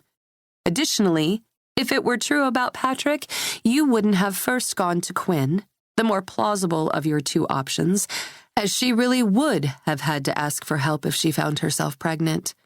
You asked her to cover for you and lied to her about why she'd have to. He stabs a finger at his phone. I assume he's texting one of the children with a pleading to keep the story straight. I don't know what she told you. Quinn's face appears on my screen. She can hear us, but I've silenced her. I put my finger on the volume button so I can turn it up at just the right moment. And I don't know why she'd lead you to believe such a thing, but I would never use our daughter like that. And the moment is now. Excuse me? Ian startles when he hears Quinn's voice. Daddy, whatever you did, own up to it. Don't expect me to cover for your bullshit. Quinn, I already told your mother. Here's the problem, my daughter says. You think, somehow, that women are disposable and interchangeable. I don't know why you feel that way. Look at what Mom's done for you. And here you are insulting her intelligence by thinking she'd believe such a crazy story. And she is intelligent, Dad. She didn't go to college, but not because she's not smart. She didn't go because she was busy holding together the mess the two of you made together. And A, if I were pregnant, I'd go to Mom for help, not you. B, I know you have a problem with women, but here's a news flash. I'm a woman. Therefore, you're asking me to cover up the fact that you obviously had a big oops with someone other than your wife. My mother insults my intelligence. Quinn, be reasonable, Ian says. Your mother knows what happened. Stop texting me what you want me to say. Quinn rolls her eyes. You okay, Mom? Yes. Want me to come home tonight? That's not necessary. I gotta go to class. Love you, Quinn, I say. Kiss, kiss. Love, love, she says. I terminate the call. You'll have some repairing to do there, obviously. I don't know why she's doing this, Ian says, still sticking to his story. And now there's the matter that this girl is dead. I've got all these pictures. We've got a decent amount of money going out the door on a monthly basis, a pair of panties. Where do we see this going? All of this is circumstantial, Kirsty. None of this would hold up in the court of law. We're not in the court of law. We're in our living room, and I'm asking you for the sake of everything we've shared together, for everything we've created over the course of the past 24 years. Come clean. I'm telling you the truth. I've answered all your questions. He reaches around me and picks up my wine. You're creating drama where there isn't any. He drains the glass and sets it down. I think Quinn and Patrick are right. I think you need to do something that makes you happy. Something satisfying to occupy you. We'll carve out time to make it happen. I'll take my own dry cleaning in from now on. Whatever will I do with the extra 15 minutes per week? You're a good mother. He reaches for me. I let him. And he brushes hair from my forehead, trails a finger down the side of my cheek. Maybe. Should we have another baby? Are you kidding? Is that the only passion you think I harbor? Taking care of babies? Come on. It'll be fun. He plants a hand on the counter on either side of me, fencing me in. Something we'll do together. I'll be here to help this time. We were so young and stupid the first 2 times around. You were tired and overworked, and so was I. Money was always tight, and it was stressful. Your folks checking out like they did, and living with my parents until I was out of law school. It could be a completely different experience this time. I don't want to do it again. I'm sorry you missed it, all of it, but I'm not going to have another baby for you so you can feel better about being there for someone's first steps. Again, I have to hear about how you did it all on your own. He hangs his head, as if I've pulled all the energy out of him and steps back. I was out making money, Kirsty. Money to feed, house, and clothe all of you. That doesn't make you any better than me. Did I say that? He washes his hands over his face. Let's go away. Just the 2 of us. Maybe Greece. You've always wanted to go there. Doug owes me some time. What do you say? Would it serve you well to leave the country right about now? While this girl's death is being investigated. I pick up my wine glass and cross the room to the wine bar. I refill and sip. So this is what you needed me home for. I skipped a team dinner so you could toss these ridiculous accusations at me. Dinner with a client? Or did you have an appointment with a certain detective from the Chicago Police Department? All right.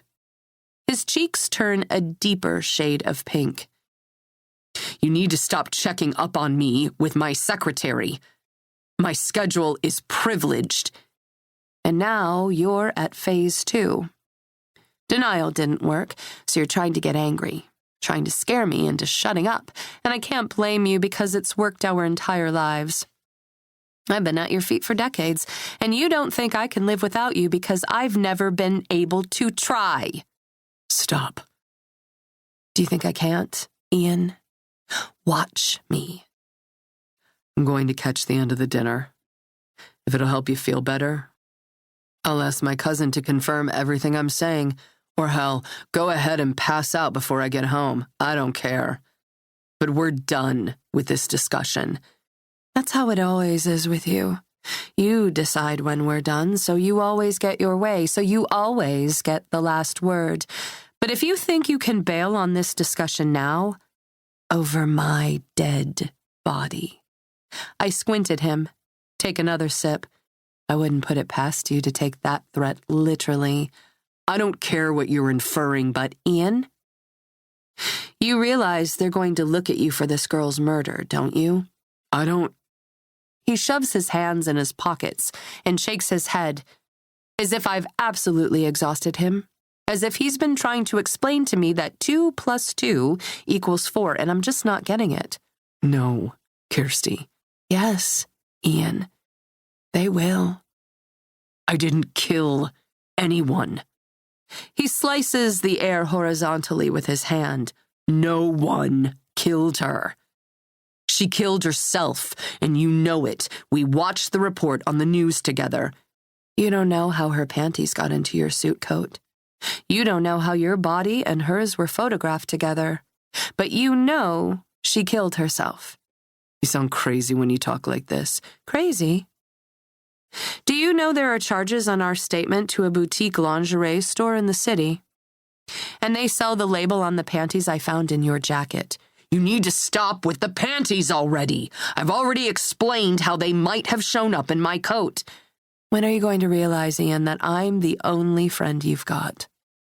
And you just burned 1,000 bridges between us. Silence itches at the air hanging between us. Finally, with his knuckles whitening as he grips the back of a chair, he says, So what are you going to do? Leave? I don't know what I'm going to do. We live in a no-fault state, he says. I know the letter of the law, and I can keep this case in the courtroom for years. And the expense of it?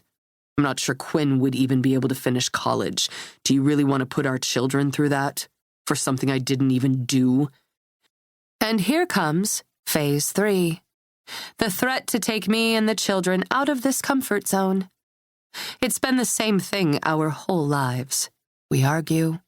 You remind me of everything you do, financially, and tell me you can take it all away. The thought still nearly stops my heart after all these years, but I hold my head up. If you do that to Quinn to spite me, you're not half the father I thought you were. But if you do, I'll find a way to pay her tuition without you. Ha! Ian begins to laugh, but he shuts up the moment he sees the determination in my expression. Good luck paying for college with a minimum wage job. The thought of living in a 2-bedroom apartment doesn't scare me anymore. Well, he shrugs a shoulder. It'll be fun to watch you try. I don't think it's fun to watch anything from a prison cell. I gather the photos on the island and pick up my glass of wine. Have a nice discussion with Lieutenant Decker. That's who you're really meeting with tonight, right? When I handed over the panties, he said he'd be calling you. And today must have been the day. I wink and walk out of the room. Then, Margot. You again. Margot walked around the concerned third party, who was reading by porch light on the front step of Margot's building, waiting for her when she dragged herself back from the aquasphere. Ever going to finish that book? I can't help it. I'm distracted these days. I read a few pages and I realize I have no idea what I've just read. Margot unlocked the door and held it open. I think you should come inside. Only if you're comfortable with that. We should talk. I agree. In private, if that's what you want. Margot led her guest over the white, hexagonal tile of the foyer and up 2 flights of stairs to her flat.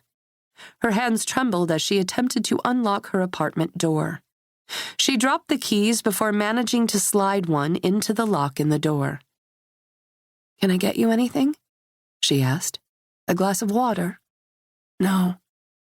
I can't imagine I'll be here too long. Would you like to sit down?" "No, I'm okay. We can skip the cordiality and get right to it if you wish." "Fine." Margot crossed her arms over her chest. "Would you like to start, or should I?" "Go ahead. Do you want money? Is that why you're here?" "If only it were that easy. If only that's what I cared about." "What do you care about?" "You. I'm here to take care of you." Margot frowned and shook her head in disbelief. "But why?" "Because we all deserve to be taken care of. Don't you think? Imagine how different this world would be if we banded together instead of divided and pitted ourselves against one another." "He got mad. He could have killed me." "What else is new? The way he treats you when you're intimate? Like a whore. Like you're his prey." Margot stared out the window. "I've seen what he does to you, and I've seen you react. It's not your choice anymore to do the things he wants you to do. He won't go away. The more I resist, the meaner he gets." Her eyes welled with tears. "But there's power to be had here, and I'm close. I feel it. I'm so close to having everything I've ever wanted." "Margot, wait. What do you want?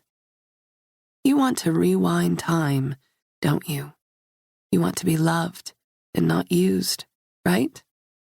You want to go back and stop good old Granddad from putting his hands in your pants when you were too young to know you could stop him and still have a roof over your head. God damn it, Margot, tell your story. People will listen to you and walk away from this guy before it's too late. You don't understand. He's not the kind of guy I can just leave. He'll hunt me. Do you understand? That's what I mean. I went out with another guy. Good for you. This is what happened when Arlen found out. She peels the scarf from her neck to expose the bruises there. But I can manage. He just loses control from time to time. Relationships aren't about control. They're give and take. They're two people teaming up to make it in this crazy world. He's no different than Acres. He wants to silence you, isolate you, keep you for the same reason a cat will bat a mouse around before killing it. Amusement. Whatever he's promised you, it's not sincere. It's to keep you under his thumb. It's to keep him in a position of power. If you want to take care of yourself, you have to stop seeing him. I know it. You know it. Fat tears rolled down her cheeks, leaving rivulets of black mascara in their wake. You want me to stop seeing him. I want you to want to stop seeing him. You're worth it, Margot. Believe that you're worth it. You don't understand. I have nothing without him. It's like you said, at least he can pay my tuition. I just have to be patient. It'll happen. I just have to wait. And if he happens to squeeze too hard next time, he won't. What if I told you I had an idea? A way to get what you want and then be free of Arlen Judson. She wiped a tear from her cheek. I'm listening. Chapter 25. Kirsten. I pretend to be asleep, but I hear Ian getting out of bed and stepping into pajama bottoms. I hear the scraping of his phone against the tabletop as he pulls it from the nightstand. He slips out of the room and into the hallway. I hear the brush of his bare feet against the hardwood floors, then on the stairs as he descends. After a minute or so, I follow. I listen at the top of the stairs. I need you to tell her it was you, he's saying. She's insisting it was me. She has these pictures. Listen, please. Please, Doug. She won't tell Donna. I promise you, your life won't change. I can't lose her and she's 1 foot out the door. I know. But I'm done with all that. I don't want her to go. I feel it for the first time since we were kids. You can't let this happen. My fingertips tingle. The cop? He's pacing. I hear the creak of the wood floors under his feet. No, nothing to worry about. They're looking for Arlen. He laughs. Yeah, Arlen Judson. Remember him? Pause. I know, right? Tell me about it. So I can count on you to admit this girl was your mistake? Then, Margot. The Akers' house was colder than usual, and its museum-like quality, which had fascinated her during her childhood, offered more of an aura of impending doom than curiosity today. She sat across from Richard in the large living room, where old maps hung on the wall alongside trophies of his hunting expeditions, deer heads, elk, and even the record Canadian moose from decades ago. Margot's gaze trailed across the room to where he sat in his favorite chair. His laptop was open on the side table and he pretended to read while awaiting dinner. However, Margot knew he was tracking sports scores behind Helen's back, calculating his wins and losses. I know you're having me followed. He looked up. Baby doll. I know you're curious about what Arlen and I do, and I know you're paying someone to photograph me.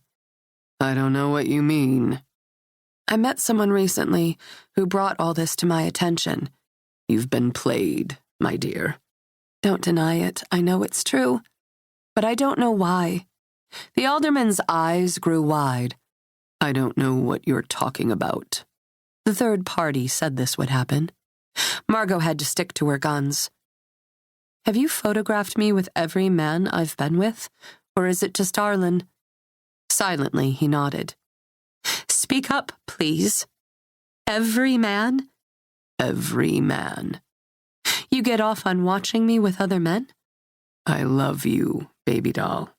What am I supposed to do if you refuse to see me in that light? I was a child. Still, it wasn't wrong. It was oh so right.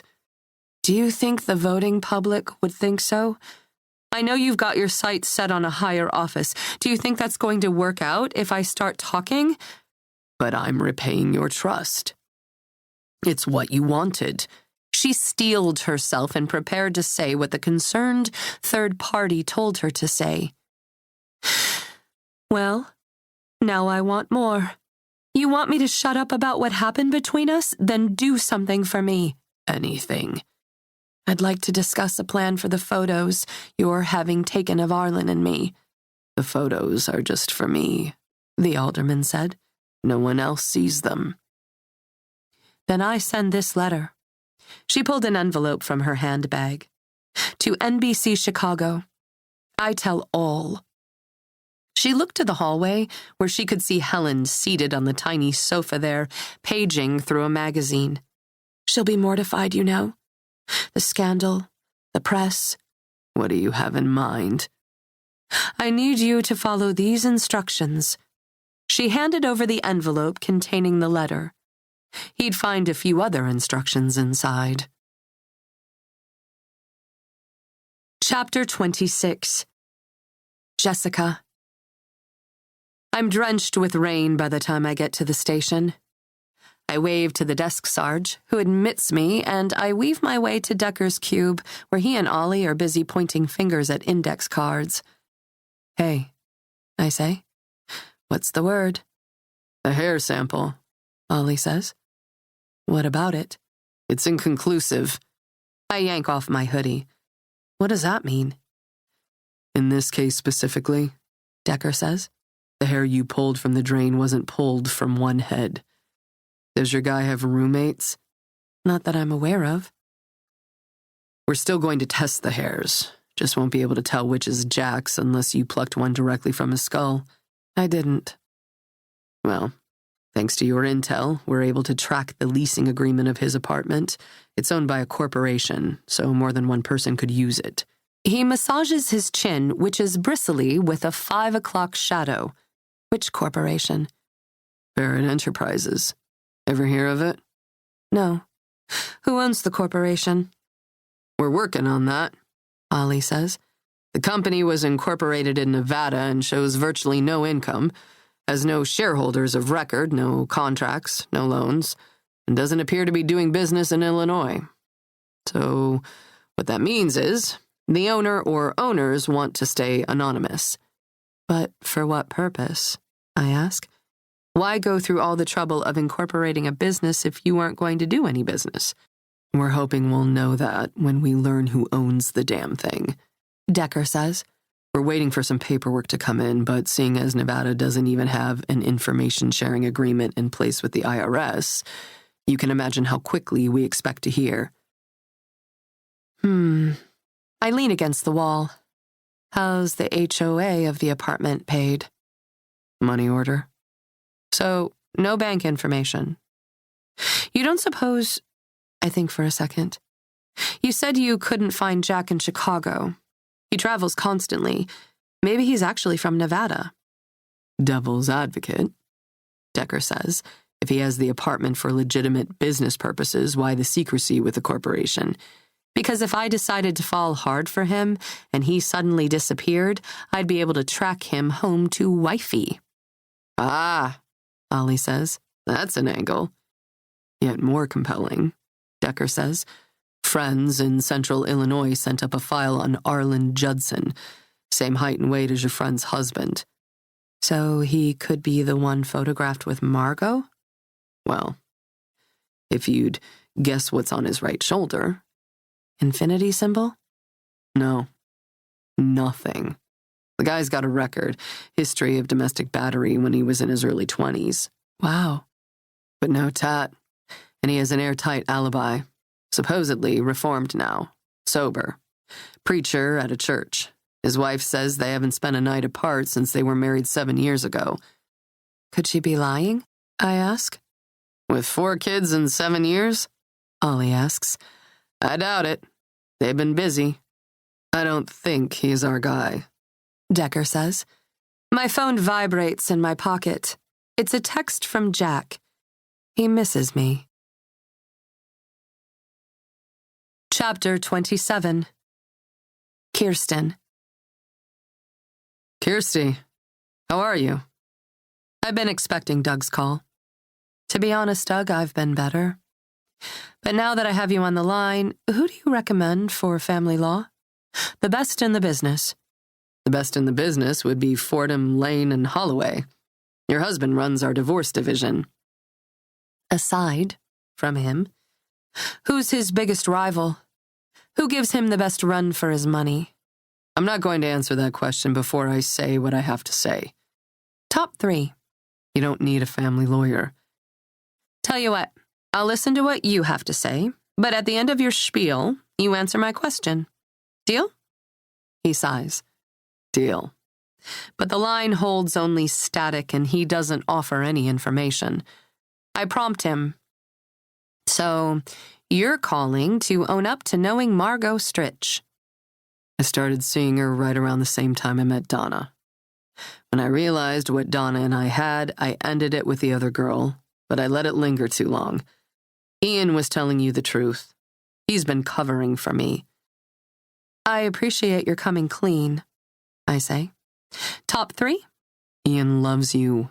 You don't need a lawyer. Doug, even if what you're telling me about this girl is true, there are other issues at play.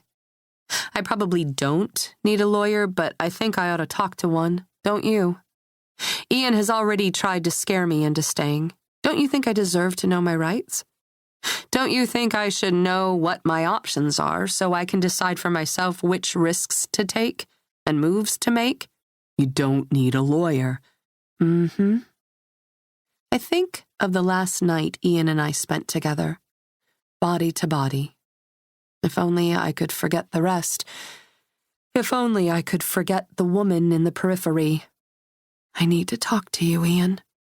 Maybe Doug's tale and Ian's case might hold water in the court of law.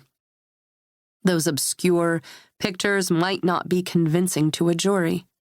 But I don't need a jury. I was there.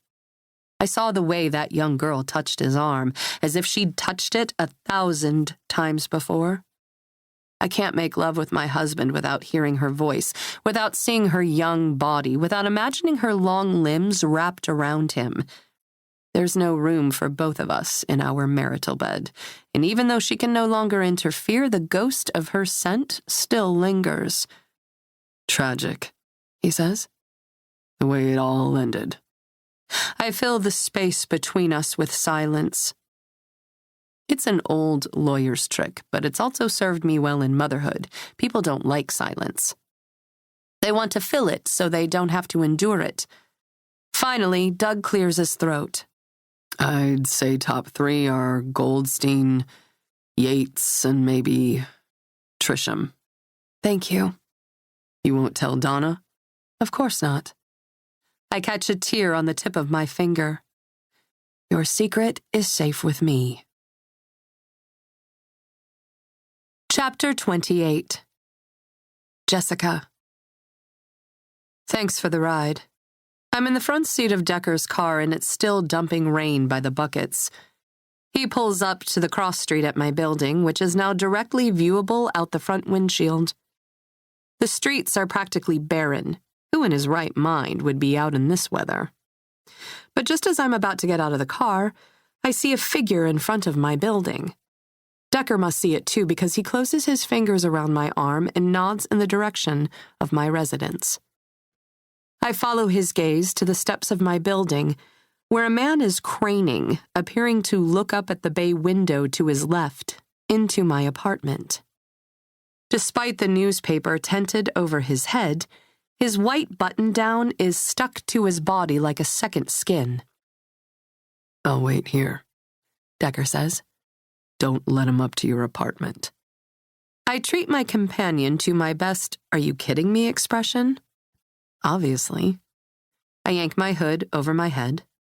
I don't have an umbrella, but it hardly matters. I'm heading straight for the street to the shower. I leap over puddles. As I draw nearer, I see a tattoo on the back of the visitor's right shoulder, visible now that, thanks to the rain, the color of his flesh bleeds through the fabric. I stop short. It's an infinity symbol. Just like the one Decker's chasing down through the photos that showed up at Kirsten's place. He turns around. Hi. Are you Jessica by any chance? I look back at Decker's sedan. Hopefully he'll be able to read my Mayday through the rain. I believe we have a mutual friend, he continues. Would you mind inviting me up? The storm is... Stop right there. I hold up a hand when he takes another step closer. I hear the slamming of Decker's car door. He got the message all right. Suit yourself, but I'll have to come back if we don't do this now, and if you don't mind, I have a busy schedule. He extends a hand. Nice to meet you. Interesting tattoo you have there, Decker says as he approaches. Would you mind coming down to the station so I can ask you a few questions? To be honest, I don't have time. You can make time, or I can arrest you on a probable cause. Probable cause of what? Arlen Judson, right? My visitor takes a few steps backward, and before I can so much as blink, he takes off running. But his loafers betray him in this weather. When he slips, Decker's got my visitor in cuffs. You have the right to remain silent. Wait, the cuffed man says. Anything you say can and will be used against you in a court of law. Decker leads him back to the car. I follow a few steps behind. Chuck my wallet, he says. Please. You'll see I'm not who you think I am. It's in my back pocket. Decker slips the wallet out. I take it from where he sets it atop the roof of the car, as he shoves the perpetrator into the back seat. I open the wallet. My jaw hits the floor when I see the name on the driver license. Deck? He's calling the station. I need a patrol car to transport a person of interest to CPD 14. You want to know this guy's identity? I ask. Don't need to know. He's not Arlen Judson. We know the Arlen Judson we're looking for is likely not really Arlen Judson. He took off when I mentioned the name. This guy's got a tattoo, just happens to be the tattoo I've been looking for too. Decker looks at me. And here's where you go up to your apartment and let me do my job. It says here his name is Patrick, I say. Patrick Holloway. I think he's Kirsten's son. Great. He lives on Oakley Street, I say. And the label on the magazine in Jack's apartment said Oakley. Remember? Yep. He might know someone who lives at Jack's place. You mean he might know Arlen? I guess we'll find out sooner or later. Then, Margot. Arlen was calling, probably to apologize for losing his temper at the club, but she wasn't ready to hear it yet. She declined the call. A moment later, the doorbell was buzzing too. She peeked out the window, saw his car parked at the curb in a tow-away zone on Webster, and instantly, a numbness filtered through her system. He wasn't going to go away. He'd stay out there, pressing her buzzer all night, and the longer she waited to acknowledge him, the more brutal his reception would be. Eventually, he'd come up, whether she admitted him or someone else in the building tired of hearing the buzzer, and he'd be furious. She'd learned from the night of the catsuit that he could be downright cruel when he was angry. She had to stand up for herself, once and for all, put a stop to this fear. She pressed the door intercom button. "Can I help you?" You're right. His voice came through the speaker. It's your choice how you want to earn your money. For a few seconds, she didn't move. But maybe there's another way. I have money, Margot. Would you still perform underground if you didn't have to?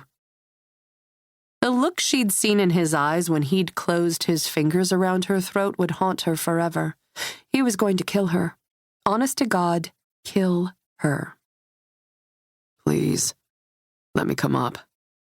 Let's talk. I have money. I can take care of you. Against her better judgment, she admitted him. She listened at the door as he climbed the steps, first one flight, then the second. She jumped when he rapped on the door. It was her last chance to come to her senses, to tell him to get lost, but instead she turned the deadbolt and opened the door. He walked in. He cupped her face in his hands and kissed her hard and long. I love you, he said between kisses. She was numb in his arms. He led her, their bodies entwined and his tongue shoving against hers, to the window where they'd first made love. He held her against the sill, kissed her for a time as he tore at the small sash at her waist. Then he flipped her around to face the window, ripped open the zipper at her back and slipped her dress down over her bare shoulders, his fingertips following the curves of her body along the way. Her reflection in the window stared back at her. She braced herself for whatever was about to come. A knife, a rope, another few hundred bills tossed at her feet, another ignored black crow. He was on his knees behind her now. She held her breath. Maggie? She froze. God, Maggie. Marry me. What? She turned to find him genuflecting in front of her. A small box open in his hands. A ruby ring nestled on a bed of black velvet. Marry me. Arlen. Law school. We've talked about it, and I've decided. I'll foot the bill. All you have to do is save your performances for me. Stop seeing that other guy and say yes. I can't. We can. Do you love me? I thought I did. That's all I need to know. He slid the ring onto her finger, got to his feet, and held her close. She stared at the ring on her finger. He'd offered more than the rest of his life. He'd promised law school. Wheels started to turn in her head. There was a way to beat him at his own game. She could take what he offered, tuition, and chew him up and spit him out on graduation day.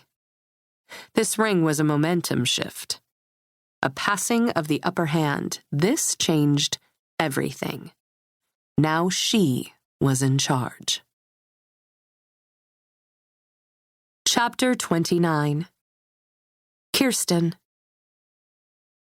My phone is practically dancing on the countertop, vibrating with text alert after text alert. It's Jessica. Decker has your son. He's been arrested in connection with Margot. Oh my God, I say. My fingers are trembling, but I manage to dial my husband's firm.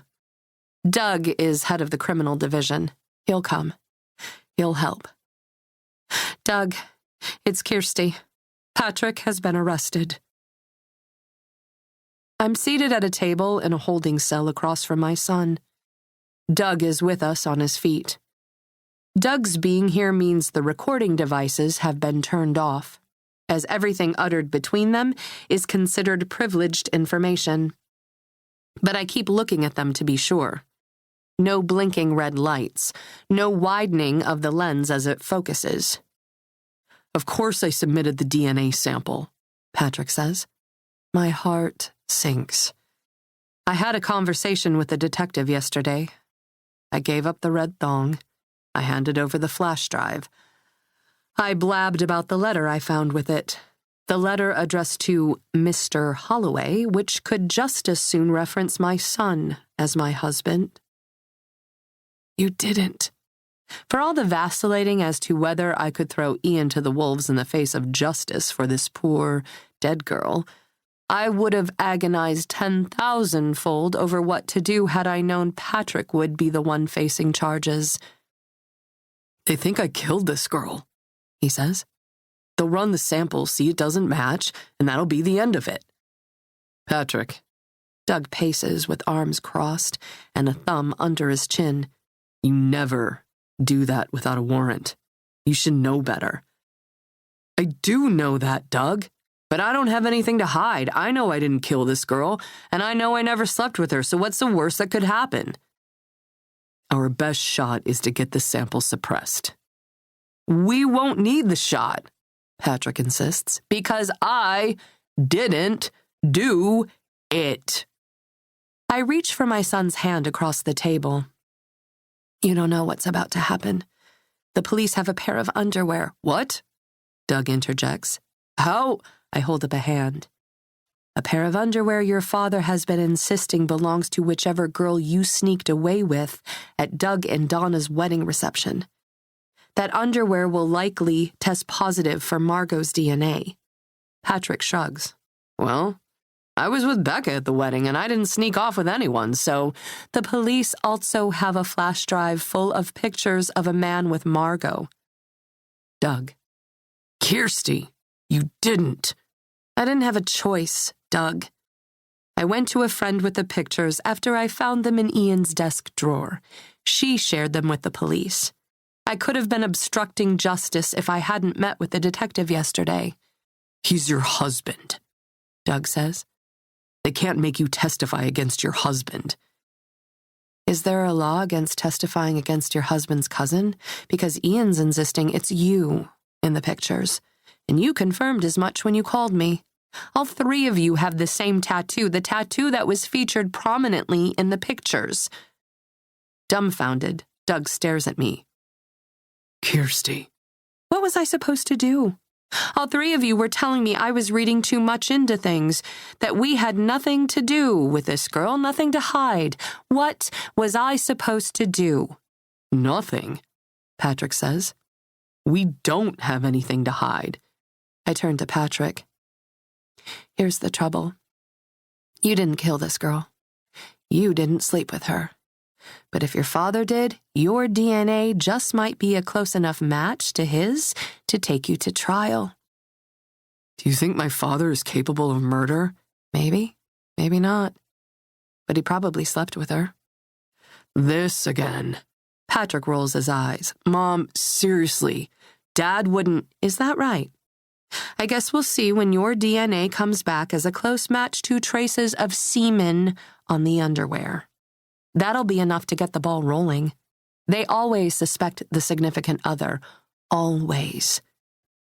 Well, I'm not the significant other, so they'll have to find someone else. Becca and I have been together for, 6 years now. No jury's going to believe a guy like me could do this.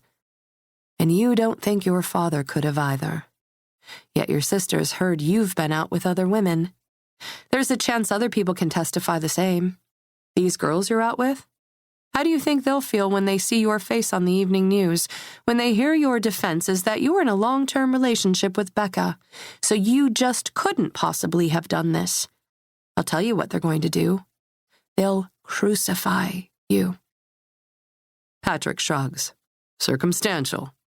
So confident an attitude for a man about to take the heat for his lying, cheating father. I squeeze his hand. I don't know if your DNA is going to differ enough from the samples. And women, whether or not you believe it, can be pretty damn powerful. Especially when they've been wronged. It'll be okay, Mom. Because Dad's DNA won't match either. I promise. Do you even think he's going to submit a sample to clear you? I ask. He won't have to, because my sample won't match at all. I feel sick. There's no talking to him. He's blinded by the light of his father's ego, and he just might have done something that can't be undone. Why'd you run? Doug asks. When the cop approached you, why'd you run if you're confident your dad didn't have anything to do with this dead girl? Patrick glances at me, then sighs. Why did you want to talk to Jessica Blythe? Doug asks. I can't say it in front of Mom. Now you want me to leave so you can share secrets? Tears I've been keeping at bay threaten and crest in my eyes. Patrick, look around you. Look. Is your father here? Is he here owning up to everything he's done to get you out of here and home where you belong? No. But I'm here. I'm the one who's always been here through thick and thin. Whatever you have to say, I can take it. Let me hear it. My son shakes his head and looks back to Doug. Not in front of Mom. Chapter 30. Jessica. Kirsten bursts out of the interrogation room where her son and her husband's cousin, the lawyer, still sit. She looks like she's just seen a ghost, or at least as if she just narrowly escaped a dangerous situation and got out with her life. Across the room, we meet in a deadlock stare. My first instinct is to run to her, but then there's something in her expression, hurt, dismay, with a touch of anger, that cements me where I stand. An instant later, she softens and begins toward me. You want to get a drink? I ask. Yeah, I really do. A few minutes later, in the hole in the wall nearest the station, I tell Kirsten what's frustrating me. Decker can't find a Jack Wyatt in the system. He says it's an alias. The apartment Jack lives at is owned by some LLC, Barrett Enterprises. Barrett? Yeah. You know it? She starts to deny it with a shake of her head, but I'm on a roll. It was incorporated in Nevada, which is a state that doesn't opt into information sharing, and I can't get to who owns the damn company, so it's sort of like I've been dating an apparition. Decker found one Jack Wyatt in the right demographic, but not in Chicago. From northwestern Indiana, actually. And it wasn't my Jack. And the things my Jack had up on his laptop, all about Margot, including the Instagram page of the one guy Margot's family said we should be talking to, Arlen Judson. Arlen Judson? Yeah. That's supposedly who Margot was seeing when she died. Only when Decker found a guy with that name, it didn't add up. Plus, I think the guy was at Disney World with his family when she died. The pictures on his Instagram support the alibi. Maybe there's more than one Arlen. It's not a common name. No. I guess it's not. But Decker thinks it's a name your son might be using. Oh, God. She drops her head into her hands for a moment, and I think I hear a muffled whimper before she takes a breath, looks up, and is composed again. I feel like she knows something but isn't telling me. So I guess I have to find Jack and get him talking. I think Ian knows more than he's telling, too, she says. The other night I overheard him talking to his cousin. The name Arlen Judson came up. They didn't say much about it, just that the cops were looking for him. But they know him? I can't place the name, but I feel like I've heard it before. Listen, I don't know about you, but I'm tired of relying on men to get the job done. Jack Wyatt's not who he says he is. Arlen Judson isn't Arlen Judson. Christ, even my own son won't trust me with information. Why was he at your place? I have no idea. I swear to God, Kirsten. I'd never seen him before that moment. And my husband. We all know who's in those pictures. We all know it isn't Patrick. So where's Ian? Where is he when his son is about to take the fall? No, I'm done waiting for men to figure things out. With my son's future hanging in the balance, I'd rather rely on a woman. Wouldn't you? She makes a good point. In order to get Patrick out of this mess, she continues, we have to find the one person who may have seen Margot and Arlen, the Arlen she was involved with, together. We have to find Gail Force. She has to tell us what really happened. I'm already on it.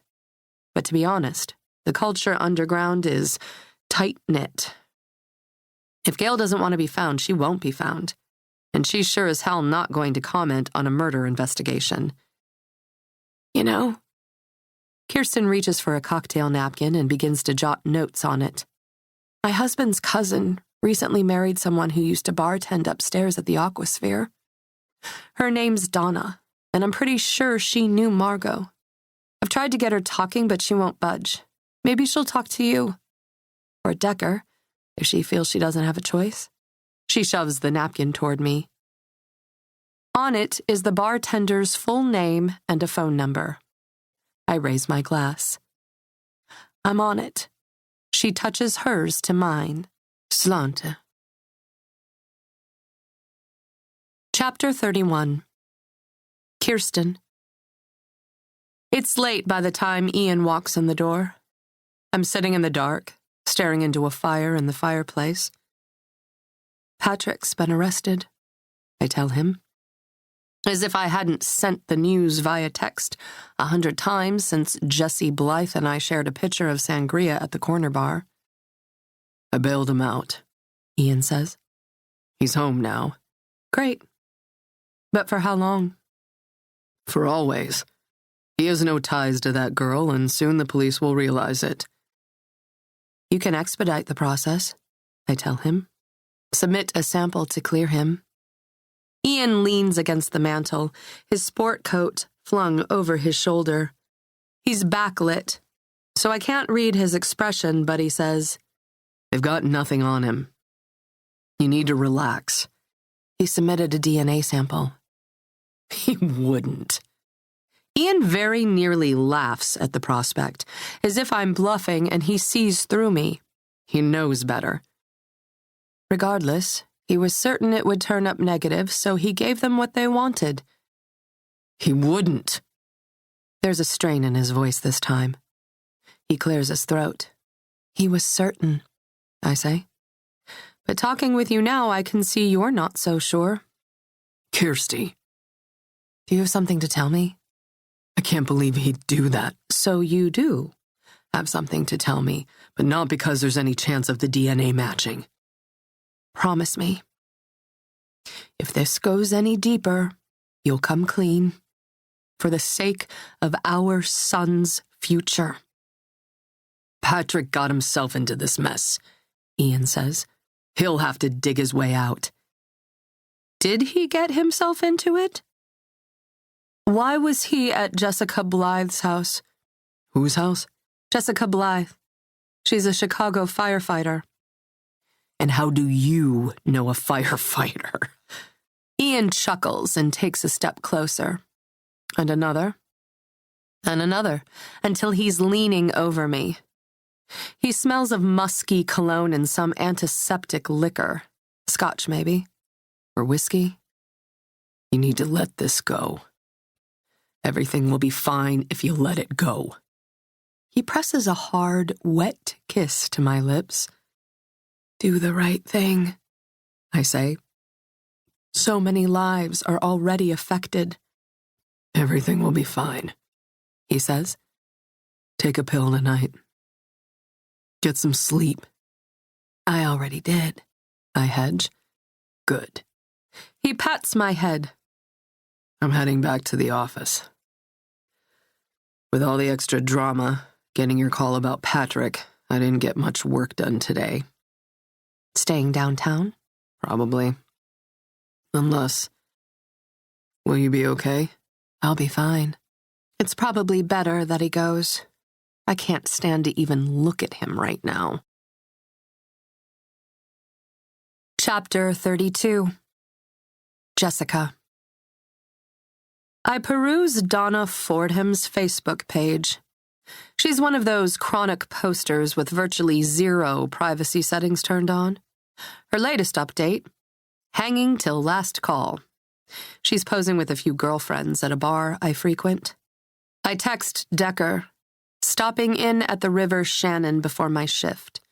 Care to join? I don't wait for his reply.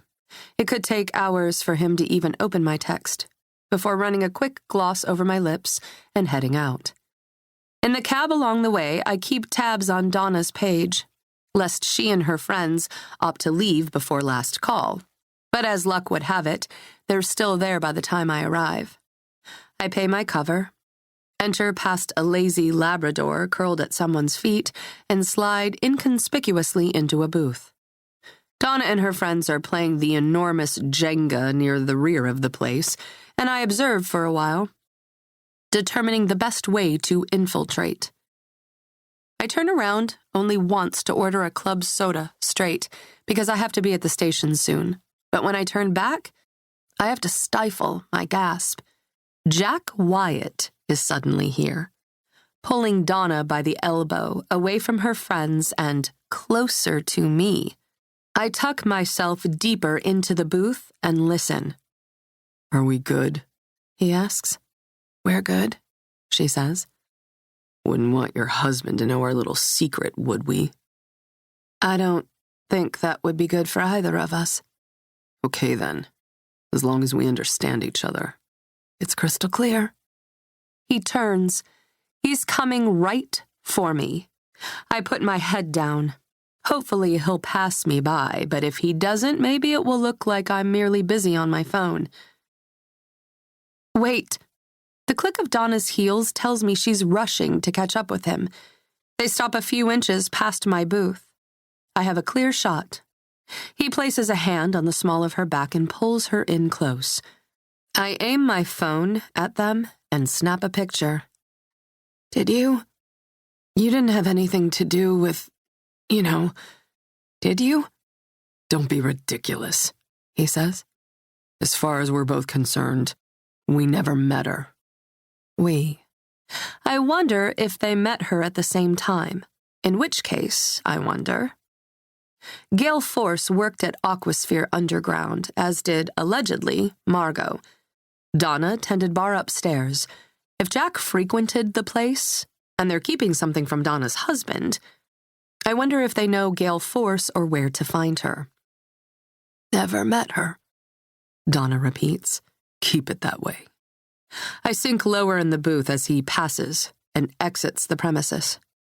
Donna lowers herself to the nearest chair, rests her head in her hands, and lets out a long sigh. I inch my way out of the booth. Excuse me. She looks up. How do you know Jack? Who? Jack Wyatt. She looks over her shoulder at the place he not long ago occupied. It's just that he told me he was out of town, I say. And well, here he is, talking to you, so... Ah, you're the new victim. Victim? We're involved, yes, I say. Honey, Donna stands and makes a move to return to her friends. Run. Do you know Gale Force? She stops and slowly turns toward me. Why? You do. But I know she's not going to admit it. I need a reason to keep her here talking. It would be a shame if your husband, Doug Fordham, learned you're secretly meeting with other men. I'd hate to interfere, but I call up the picture I took of the two of them and afford her a quick view. This doesn't exactly look innocent, now, does it? Her eyes are wide. Look, I don't want any trouble, but neither do I. I'm interested in securing justice for Margot Claire Stritch, and as a woman in a city where crimes against us abound, I'd think you'd want the same. I do, but I can't get involved. I'm sorry. I check the time. Actually, I have to get going. I have to work, but I know how to find you. Where you live, where your husband works.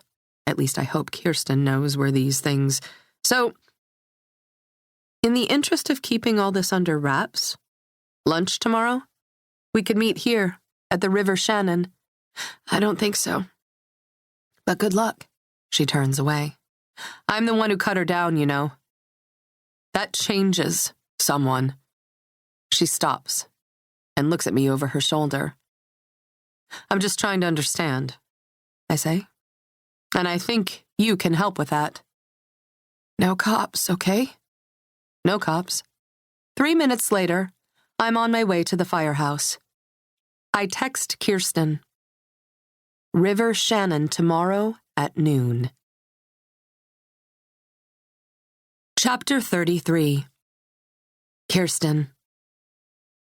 I'm far too old to be in this bar, but I walk into a warm, welcoming atmosphere. A quick scan of the place tells me Jessica hasn't yet arrived. That figures. I'm nearly 10 minutes early. I didn't want to risk being late, and I didn't know if I'd readily find parking downtown, so here I am. There's an open seat at the bar, sandwiched between a young couple engaged in an extremely close conversation and a group of frat boy types busy milling around the stools they used to occupy and high-fiving one another over any number of sporting events displayed on the many widescreen televisions in this place. I squeeze my way into the tiny space and consider, too late, that I may have stolen a seat from one of the frat boys, who turns to me the moment I sit, as if he somehow senses my presence. Hey. Hi. I afford him a glance, but it's quickly diverted by the ball of fur in his arms. It's a puppy. A beautiful, blue-eyed Siberian husky no larger than a watermelon. Oh my God. My hand goes to my heart. He's adorable. You want to hold him? Oh, no. That's all right. Beautiful dog. He's one of 12. Yeah? We rescued Mama from a puppy mill. Frat boy spills the puppy into my arms. They all need homes. Think about it. I stare eye to eye at the dog. I've never really... He likes you. For a moment, I'm practically mesmerized by the cool blue eyes staring back at me. Could I? Should I? Maybe someday. I hand the dog back to the man boy peddling him. Ian would absolutely kill me if I came home with... I shut up. What could my husband say about it if I did decide to adopt a dog? I'd train the dog, clean up after the dog, take it to the vet. It's true we've never had a pet, and it's also true that's because Ian never wanted to deal with the hair, the responsibility, the plain thought of it traipsing through our home. If you change your mind, they're at Have a Heart Rescue. It's our philanthropy. Have a heart. Got it. He treats me to a stare so long that the hair on the back of my neck pricks to attention. How about a drink, then? I'm fine. I know. I'm wondering if you want a drink. He grins. Is he hitting on me? Kirsten. Hi. I turn to see Jessica is suddenly next to me, removing her coat. She leans in. Let the guy buy you a drink. How's the Chardonnay here? I whisper. I don't even know if they know that word in this bar. She whispers back. Then to the boy with the dog, whom she's expertly managed to displace a foot or so as she squeezes between us. She'll have a Goose Island 312. And you? I'll have the same, thanks. I don't drink beer, I tell her. You'll like this one. So what's going on? I ask. Well, for starters, Jack knows Donna Fordham. Your Jack? My Goose Island arrives. I take a sip. Not bad. Furthermore, I think she knows something about him and Margot. I haven't gone to Decker yet with the possibility. Haven't been able to nail him down the past day or so. I chew on this for a few seconds. You know, come to think of it, she ran the second I mentioned Margot. She couldn't get away from me fast enough. She doesn't want anything to do with the case, that's for sure. Jack's got something on her, and I'm pretty sure that's why she's keeping quiet. Jessica is scrolling on her phone. She looked almost scared when she talked to him last night. Look. Just as Jessica is about to allow me to look at the phone screen, she looks past my shoulder at someone behind me. Donna. Wait. My husband's cousin's bride is hightailing it out the door as soon as she walks in.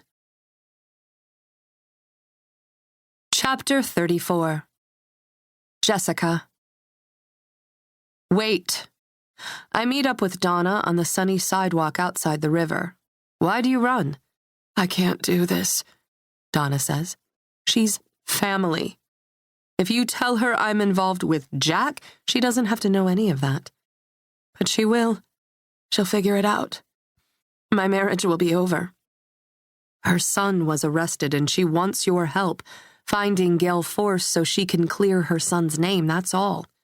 Why Gail? Because of the quote in the paper, about why Margot was dancing at the Aquasphere. We think Gail can identify the man who was in a relationship with Margot. She brings her hand to her mouth and starts to gnaw on a thumbnail. Do you know where to find Gail? I ask. Well, I mean, sort of, I guess. Maybe. Come back inside. Let's talk. Come on. Cute frat boys are buying our beers. She takes a deep breath, and after a moment, she goes back inside with me. Hi.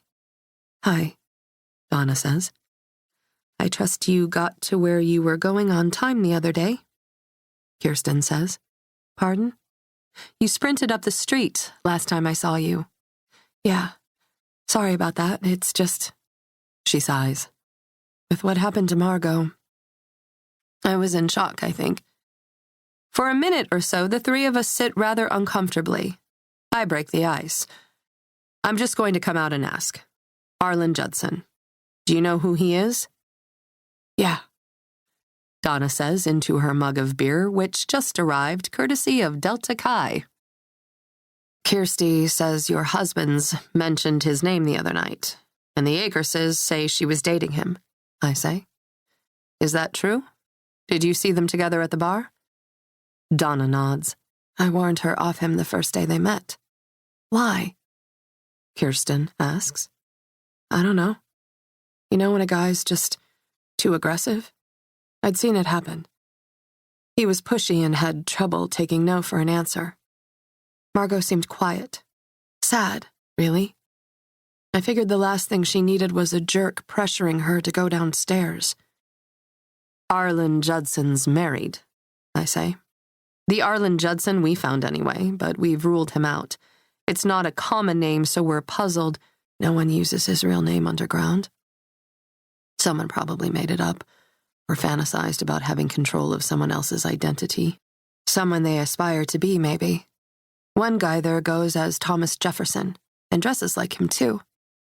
People choose aliases for weird reasons. I text Decker. See if the Jack Wyatt you located and the Arlen Judson you've already ruled out have any overlap in their histories. Could be someone at the underground is using both names. I remember what my research about the club taught me. Someone who'd been kicked out could just obtain a new barcode. Do you know if Arlen Judson has a tattoo on his right shoulder blade? I ask. An infinity symbol? Donna nods. Without a doubt. So you've been involved with him? Kirsten asks. It's irrelevant, Donna says. How could you have seen his tattoo if you only served him drinks? Kirsten persists. Because, Donna sighs. Here's some inside information for you. But you didn't hear it from me, got it? I'm breaking code by talking about it. Every member of the underground has the opportunity to be tattooed with the seal. And Judson was definitely the type to ink up. I mean, the guy would have been branded if the club offered it. Wait, seal? I ask. The sideways figure 8. Donna digs in her purse for a pen and, in absence of anything else to draw on, demonstrates on a coaster. She scribbles the word aquasphere. It's the upstroke of the E at the end of aquasphere. She draws a curve up and extends it back to the left, and the downstroke of the P. She draws down and to the left, and loops up meet the first line. One of the rooms downstairs. It's a body art studio. So you've been downstairs, I say, to the underground. Would you be able to work there and not venture downstairs upon occasion? Just out of curiosity? Wait a minute. Kirsten flips through photos on her phone. Are you saying this is an Aquasphere Underground tattoo, and not the logo of Fordham, Holloway, and Lane? She slides her phone across the table to Donna, who studies the photo. That's what I'm saying. So our suspect pool just increased by hundreds, I say. Okay. Kirsten closes her eyes for a long breath. I need you to look at the man in the pictures, Donna. Look closely. Donna picks up the phone, zooms in, flips from image to image. Can you rule out that this is your husband? Kirsten asks. Ian says it's Doug. Donna's brow knits. I don't think so. How sure are you? I ask. About 200%. Doug has a mole near the tip of the tattoo, right about there. Donna points to the screen. This guy doesn't have one. Okay. Kirsten turns to me. That means it's Ian. He says it also could be Patrick, and since the cops picked him up, I thought, maybe. It could be anyone. Donna hands the phone back to Kirsten. Why are you torturing yourself? You can hardly see the guy's face. That's what Ian said, Kirsten says. But the pictures were sent to Ian, so odds are it's him. Or someone wants him to think it's him, I say. This means that the man in the picture could be anyone else at the club. Perhaps good news for Kirsten, but it doesn't bode well for Deck's investigation. Could it be anyone else in particular at the club? I ask. And, because I'm fishing for information about my would-be boyfriend, I add, could it be, say, Jack Wyatt? Donna trades glances between Kirsten and me. It could be. Maybe. Good chance that it is. Gail Force would know for sure, wouldn't you think? I ask. It'd be helpful to speak with her. I'm not sure she exists anymore, Donna says. She hasn't been to the club in a long time. Do you know how we might find her? Actually, after a minute, Donna looks up. You already did. It takes a moment for the message to register, but when it does, it hits like a tidal wave. You're Gail Force? Donna looks at Kirsten, then quickly looks away. I used to be. Listen, no one starts out in life wanting to make money that way. I started bartending there, that's it. but there's not enough money in slinging drafts. So I started working both circuits. Double the shifts, quadruple the money. I wanted to be a party planner, I'll have you know. The plan was always to go back to school once I had enough saved. Kirsten reaches across the table and squeezes Donna's hand. No one's judging you. I understand. But I need you to talk to the police. This is my son's future we're playing with. You don't get it. I'm finally in a position to do something with my life. Doug and I are comfortable. There's a chance he'll leave me if he learns what I really did at the Aquasphere. He knows I tended bar, but he doesn't know about the other stuff. That's a double standard, if I ever heard one, Kirsten says. Didn't they kick off Doug's bachelor party at that club? And if he has the tattoo, that means he was probably part of the culture at one point too. Not necessarily, Donna says. I don't know why your husband got that tattoo, but mine got it as a tribute to the firm he established. Don't be naive. I'm sorry, Kirsten, but Doug's Doug, and Ian's Ian. An uncomfortable lull of silence hits us. I have an idea, I say. What if I could guarantee your anonymity? My husband's a defense attorney, Donna says. Do you think I haven't wondered about that possibility? Anonymous information is inadmissible. We couldn't use your testimony in court, in that case, but Decker is a brilliant detective. He needs something, someone, to give this investigation the teeth it needs. It'll bite on its own. Chapter 35. Kirsten. Ian's a good lawyer. He can argue his way out of anything. I wonder how he'll argue his way out of my asking him to leave. Considering the fact that my days are filled with inquiries about my husband and sex clubs and dominatrixes, this should be easy. However, when you've spent your life with someone, when you've built your life around his, naturally, it's terrifying to open the door to change. But I want things to change, need them to, if I expect to hold my head high in front of my children. If I expect Quinn and Patrick to strive for a marriage or partnership stronger than the example their father and I have set.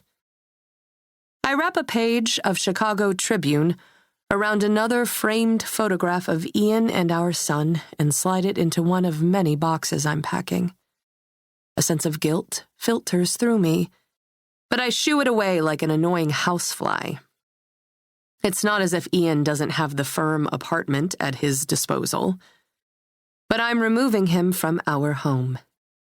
I may as well take an eraser to the past quarter century of my life, as if I'm saying, scratch that, it was a mistake, let's start again. Don't get me wrong. He deserves the ousting. That's not what I'm mourning here. He did what he did and there are consequences. But that doesn't mean this is fair. I played by the rules.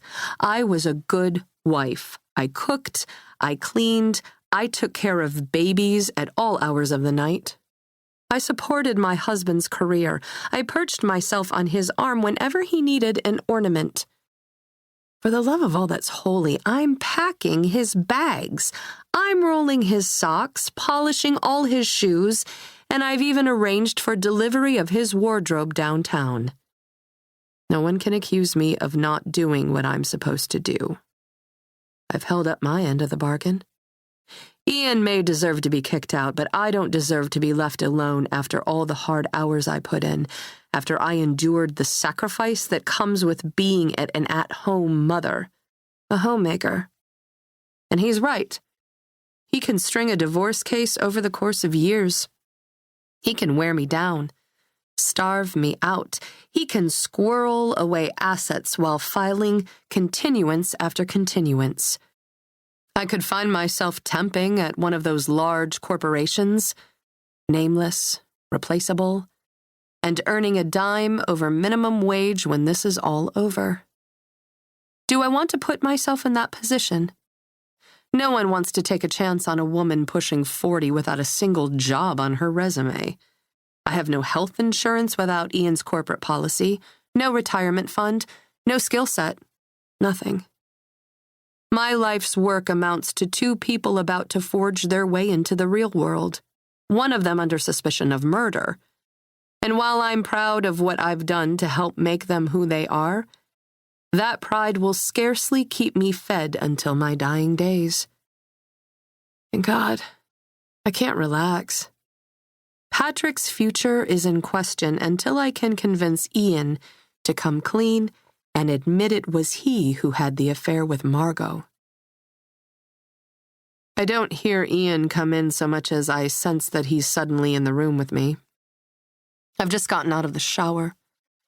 I'm bent at the waist, drying my hair upside down, and wearing the black satin robe Ian and the kids bought me for Mother's Day some years ago. He's standing behind me.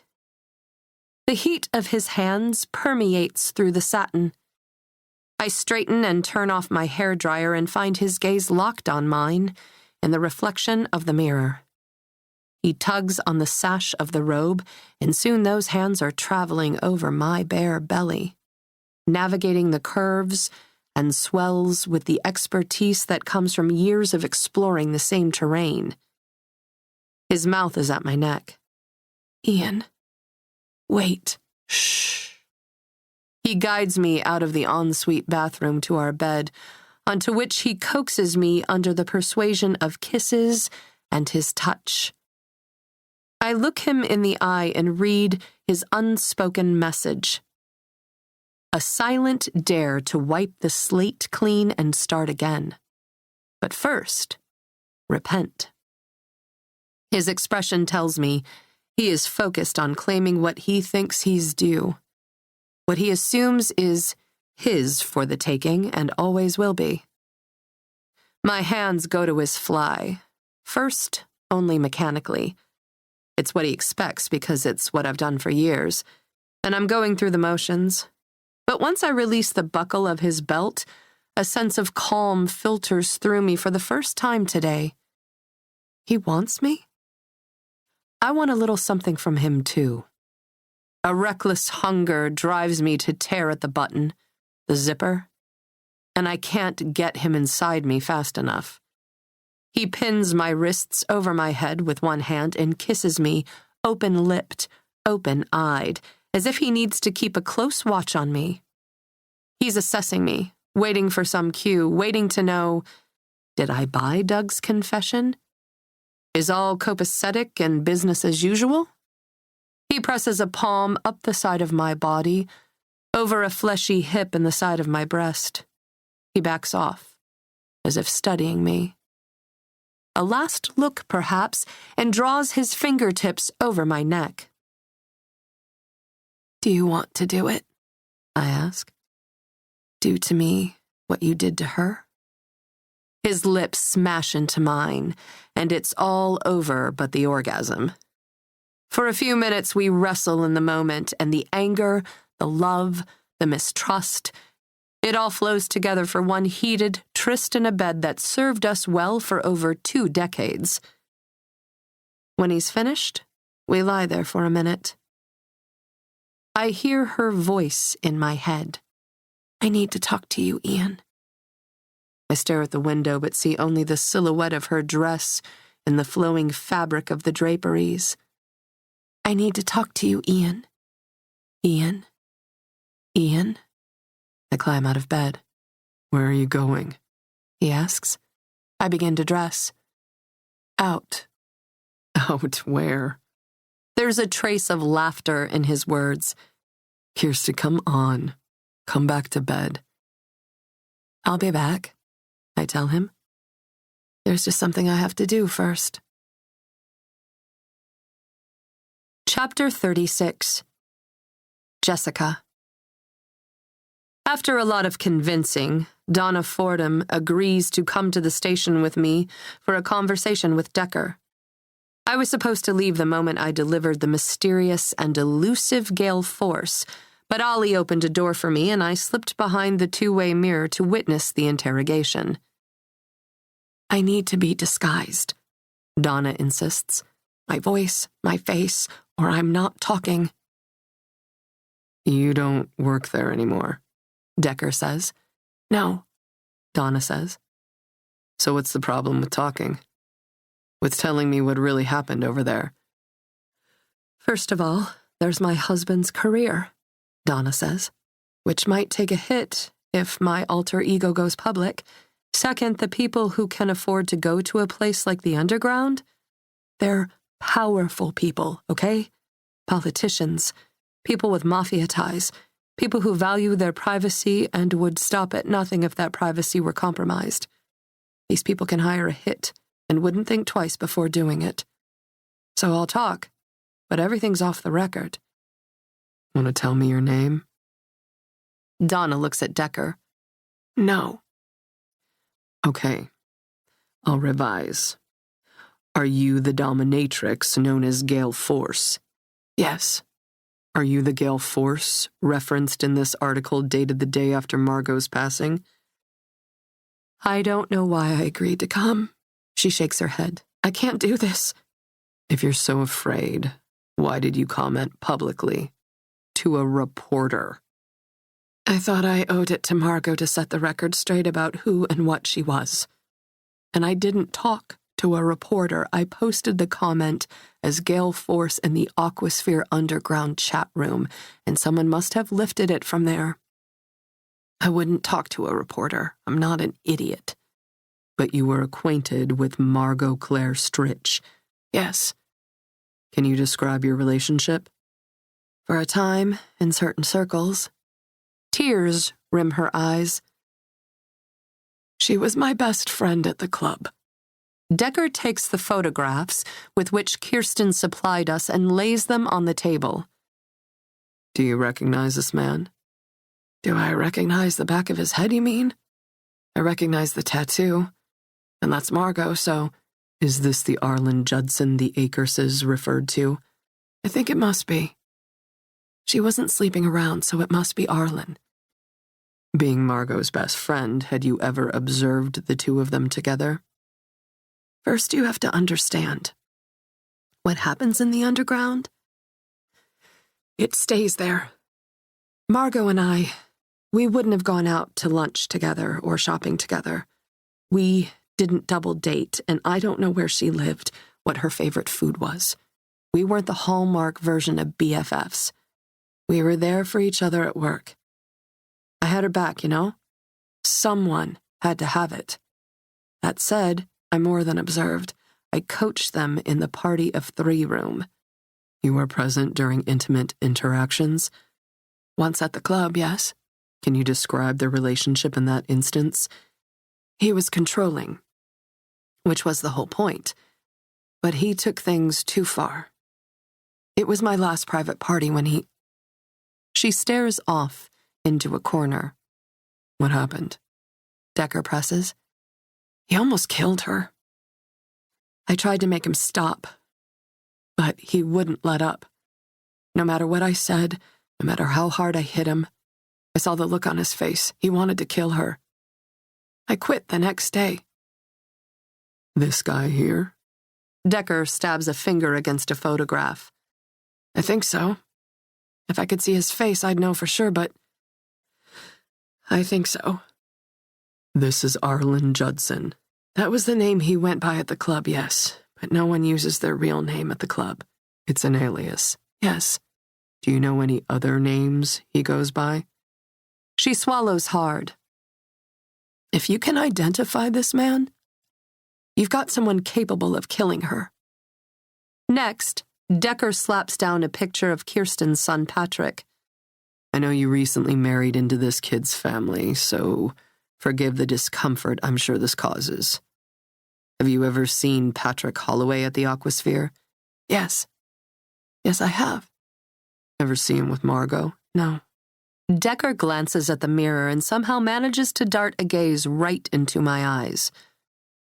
How about Jack Wyatt? Donna closes her eyes for a moment. Look, lots of men went to the club. Lots of men got the tattoo. But if you're looking for someone based on the name he used underground, you may as well be looking for a ghost. I restricted Arlen Judson's membership that night. But if he had the means, he could come back with full privileges, and maybe he has. Maybe he's now Jack Wyatt. But you'll have to ask someone else. Because there are too many powerful people, Decker says. Too many people who can ruin you, can ruin your marriage, if you talk. For a breath, with her head hanging, she doesn't say anything. But when she looks up, she squares her shoulders and says, "You want to know what happened at Margot's place the night she died? Well, so do I. I wish I knew." Then, Margot. Margot spied the concerned third party reading on a bench near the chessboard tables in a park in Logan Square. She took a close seat and stared straight ahead as she began a conversation. "I thought I'd find you here." "How did you know I'd be here?" "I saw you here last week." "Where have you been?" Margot's acquaintance flipped a page in the book. "I have other things to do than meddle in your business, you know." Margot tightened the sash of a silver raincoat around her waist and adjusted the gauzy red scarf wrapped around her neck. "Is that scarf hiding a bruise on your neck? Listen, I didn't come for a lecture. I got what you wanted." Margot tapped the arrow on the screen and a video began to roll. The camera was panned upward as if her phone was set on a table unassumingly, or maybe held in her lap, and centered in the frame, if even crookedly, was the alderman, everyone's granddad Akers, explaining, "I didn't groom you, Margot. I loved you. I waited until you were old enough to give you what you wanted, what we both wanted, and that's no crime. We were special, you and I, still can be, still will be once you stop being so angry about it." "I'm angry because I know better now. You used me. All you cared about was getting what you wanted, and once you got it, you decided to stay with Helen." "In my profession, I had no choice. But if I had a choice to make, it'd be you." "What about the others?" Margot asks. "Did you say the same things to them?" "The others were... no. They needed teaching, had some growing up to do. Not like you. You came to me ready." "Do you remember what I said to you that night, when you began to undress me?" The alderman sighed. "I know what you said, but I also know what you meant." "I said no. I said I wasn't ready. Do you remember what you said to me?" "I told you I knew what was best for you." "And then you covered my mouth and did what you wanted to." The concerned third party reached over and stopped the recording. "That must have been terrible. There's more." "It's okay. I don't need to hear it. I've heard enough." "You'll forward it to me?" "I already did." "And you told the alderman what to do, and when?" "Yes." "He'll do it?" "Does he have a choice?" Margot draped a flyaway tendril behind her ear, at which point her companion noticed the ruby on the fourth finger on her left hand. "I see you haven't broken up yet. Easier said than done. Things have become more complicated, is that right?" She shifts next to the concerned third party. "I'm so sorry to disappoint you, but I'm pregnant." Her eyes reddened with tears. "We've been careful, almost all the time, but it happens, I guess." "How does this fit into law school?" "I don't need a lecture. I feel stupid enough." "How does the daddy feel about it?" "Arlen doesn't know yet. But he said he'd pay my tuition, so you really believe that?" "He promised me. The way I see it, it's insurance.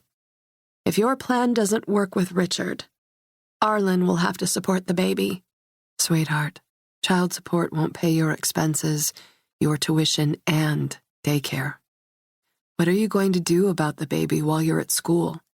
Surely, given the circumstances, you don't want to rely on the Akerses to babysit while you're studying for the LSATs. You honestly don't think Mr. Wonderful will be there with you, do you? It's a big job, raising a baby on your own, and a man like that, with his circumstances, he'll be gone the second you tell him. Margot sighed. A whimper slipped out with the breath. He's going to leave you alone and destitute, her acquaintance said, and that's why this plan with Akers is so important. But Arlen gave me a ring. He asked me to marry him. She straightens the ruby ring. I see that. Very elegant. Thank you. Congratulations. On both accounts. Thank you. Don't you think this is a sign? That things don't have to be this way? He's changing, I think, but even if he isn't, I have the upper hand now. I hope your dreams come true, the third party said. But consider the probability. The odds are stacked against you. I'll hire a nanny with the money Granddad will pay to keep this story out of the papers. Arlen's paying my tuition. Arlen will help pay for an abortion. Seeing you to the clinic. That's about the extent of the man's capabilities. If you have this baby, if you keep it, however valiant and brave a decision it will be, you'll find yourself alone, filling the shoes of both mother and father. But I think he's changing. The last time we were together, he was softer somehow. That same softness landed you with a bruise on your neck, with a carving on your chest. I know how Arlen feels about me. He's rough sometimes, but usually only when I deserve it. If I rationalize it, I can get what I want. Honey, Arlen isn't even his name. For a moment or two, Margot stewed in the accusation. The stranger stood. There's a wedding this weekend at the Columbus Park Refectory. A young bride and a man far too old to be her husband. Why don't you drop in and see for yourself if you don't believe me? He's lying to me? About even his name? You would know better than me. You told me the first day we met. You are the only one who matters. Remember? Chapter 37. Kirsten. I enter the 14th District Police Station and approach the counter, where there's an uninterested officer of some rank refusing to look at me. Excuse me, I say. I'd like to speak with Detective Decker. He raises a finger. I shut up. But after several seconds of his scribbling notes on a scrap of paper and turning to speak and chuckle with a colleague who's walking past, I clear my throat. It's important, gentlemen, that I speak with the detective. It's time-sensitive. He's in interrogation. Officer Crabass points to a bench. Have a seat. I'll let him know you're here, Miss Holloway. Kirsten Holloway. I was in once before. You arrested my son last night. Here to post bail? No. He's already out on bail. I just need to talk to... Have a seat. I wring my hands in my lap as I deliberate for minutes upon minutes. It would be easy to walk right out that door. No harm, no foul. I already gave them plenty to go on. The panties, the pictures, the cryptic message that hints at blackmail. But Patrick already gave them plenty too, and I just can't play with his liberty. I stay put, watch the minutes tick away like hours, and finally the detective appears and waves me back to a conference room. Sorry about the wait. What can I do for you today? Let me explain. I remove a scarf from my neck to reveal the marks about to bloom there. No one's going to allow my kid to take the fall for this. Hours later, I return to Ian in the black of night and slip between the covers as if I were never gone. Ian stirs, however, and gets out of bed. I stare at his bare white ass, practically glowing in the dark of the room. He stands at the window, overlooking our acreage. My body is practically electric right now, satisfied and worked over properly. This was the last time. My husband doesn't know it, but he will never again know my body the way he knew it tonight. Kirsty, He whispers. I love you. You've got to believe that, don't you? I don't know what to believe, I whisper back. But I packed your things and sent them to your apartment in the city. I need you to go in the morning. Kirsty. It's not up for discussion. You'll go in the morning. Chapter 38. Jessica. Code 16! Code 16! The sirens are blaring throughout the firehouse. Fire in progress at 0413 Western. I strap on the last of my gear and pile into the ladder truck. At least the last 2 hours of the shift will be action-packed. Still, I can think of better ways to spend my time at 4 in the morning. All units! All units! The dispatch comes in through the radio. 413 Western, I say. That's the aquasphere. We're briefed along the way with what we know, but stories often change by the time we get there. Club closed for the night at 3. No patrons inside. Last of the crew left half an hour ago. Presumed electrical fire. Old building, old wiring. My ass, the battalion chief says. Someone didn't want that place standing anymore. Someone wanted the secrets burned along with it. He might be right about that, considering all the media attention on Margot's case. The allegations that she worked at the place of ill repute, now in cinders, and not to mention the rumors running rampant about everyone's granddad acres, his gambling debts, and his taste for the kinky. By the time we arrive, the old church is ablaze. Flames shoot out from the underground entrance and lick the old stone walls. I fight the fire on a line with a hose, and when the entire place is doused and the hullabaloo dies down, I breathe in the stench of the burn. We walk through the debris like through a museum of what once was. Skeletons of cages and tables abound, stages and stations and tiny rooms. When I emerge from the building, I see him standing amid a crowd of onlookers on the corner across the street. Jack Wyatt. For the past few days, ever since I spied on him and the girl who turned out to be Gale Force, I've been ignoring his calls and leaving his texts unanswered. A moment after making eye contact, his stare is piercing and unrelenting. He disappears in the crowd.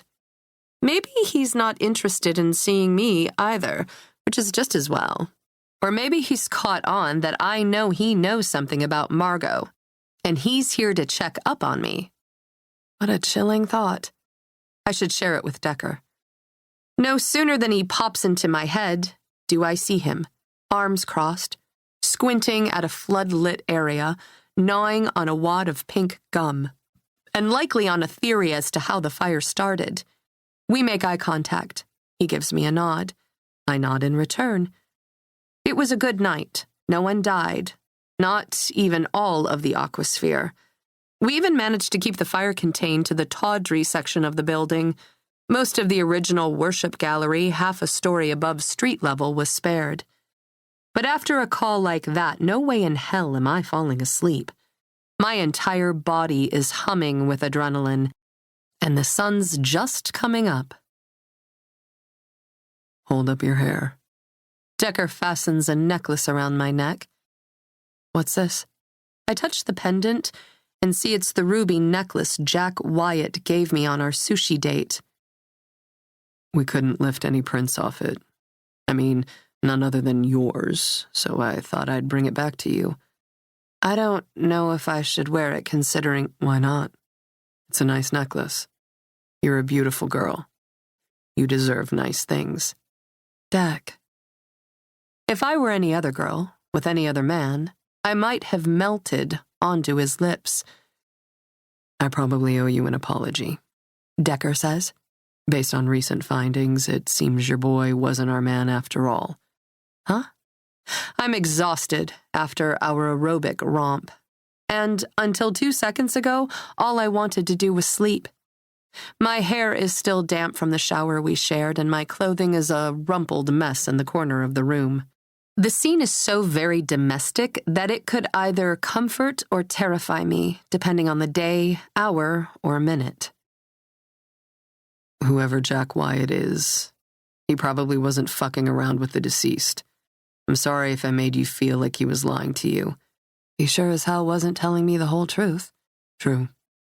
But we got the prelim results back from our DNA swab on the Holloway kid. Decker persuades me to look at him with a warm finger under my chin. And? He has biological similarities to Margot's baby. They're related. Oh no. Kirsten's going to fall apart. Father-child related? So you're looking at him for Margot's murder? Would be crazy not to. But that doesn't necessarily 100% clear Jack. I mean, that magazine was addressed to someone on Oakley, and Holloway lives on Oakley. Could be a coincidence. We'll know soon enough. He grins. I'm close, Jesse. I feel it. Chapter 39. Kirsten. I don't understand how this could happen. Patrick's head is in his hands.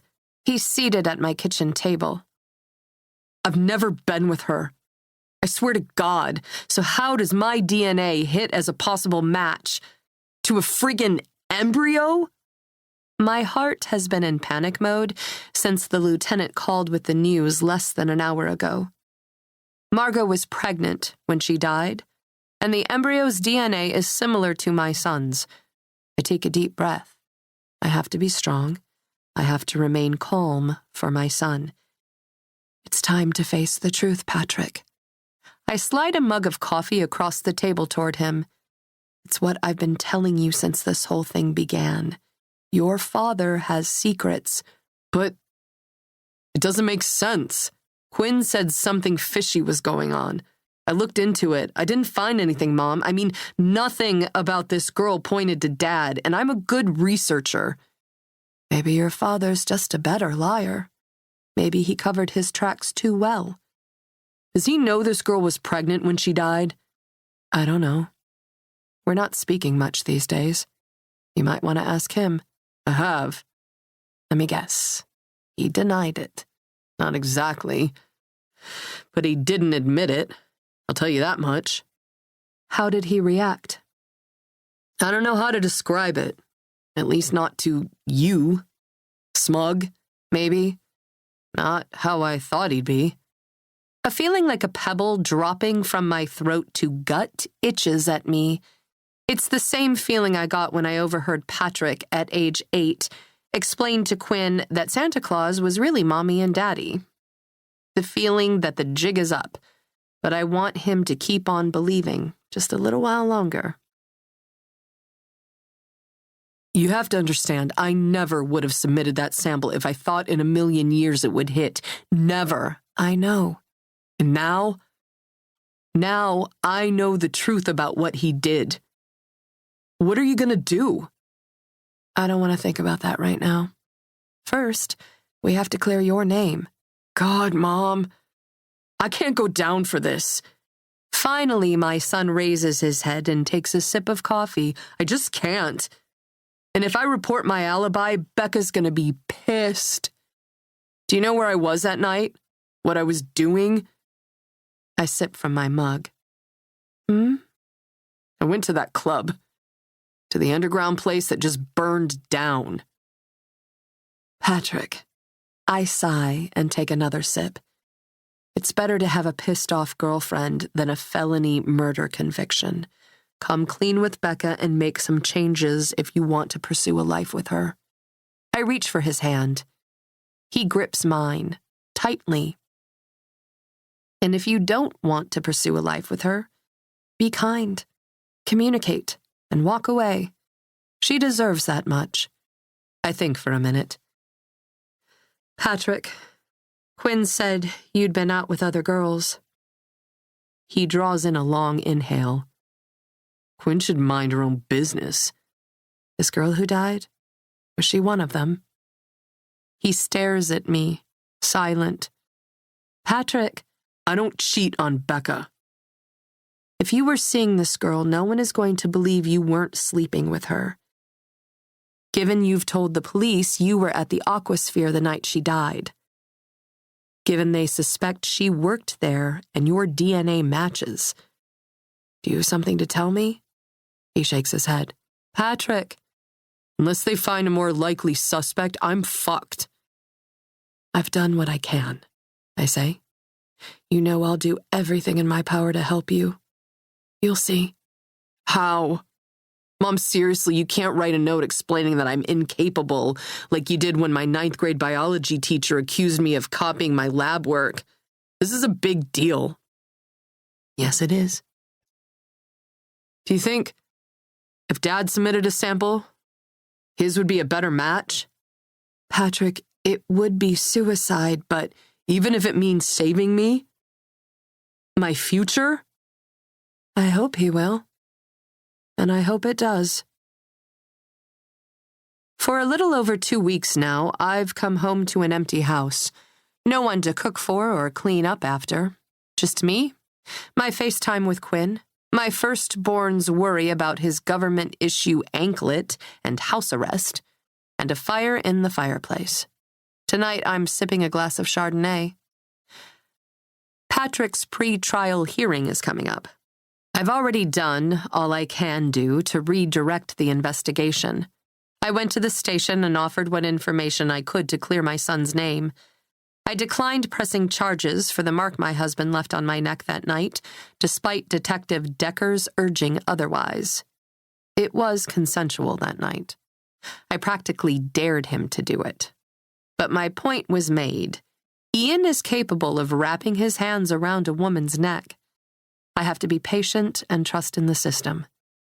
But I know more than one case has been botched because of lazy prosecutors. Or the public gets antsy and demands resolution, and the next thing you know, an innocent man is in prison. The writing is on the wall.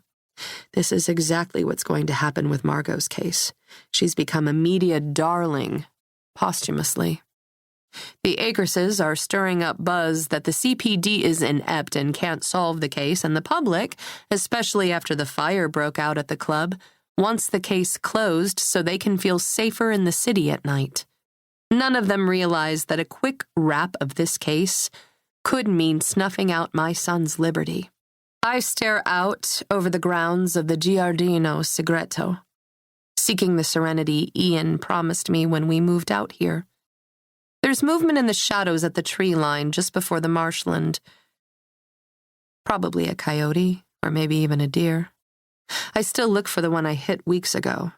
I consider her fawns, whether they're still alive out there or if they've fallen prey to some force of nature. Because that's what's going to happen to my son if things don't fall in line. A sense of loneliness filters in as I acknowledge the possibility. The deep, dark cavern full of unrealized dreams. If Patrick goes down for this, what does that say about me, his mother? Kirsty. I jump when I hear Ian's voice behind me. I take a step back when I see the cold, angry look in his eyes. I cover my heart, which is suddenly beating at Mach 10. You're early. It's true I invited him tonight, but I wasn't expecting him for half an hour or so. He tosses his keys to the cocktail table and sinks to the sofa. I've given you space, Kirsty. I've been gone long enough. I'm moving back in. I'm not sure that's for you to decide. Oh, I'm pretty sure it is. I live here. I make your life possible, so let's have it out. I'd like to be in bed by midnight. I know what you've done, you know. I lean against the windowsill. A frigid breeze breaks through the old panes. He stares at me. Do you know there's a real possibility Patrick will be brought to trial for this girl's murder? You know it will be hard to refute his DNA match. But one thing's for sure. If you own up to what really happened, Patrick still has a future. I don't know what happened. He's our son. Will you hold so fast to your lies and deceit that you won't even tell the truth to save our son? Kirsty, Let me see if I can spot this one. You throw your money around a little bit.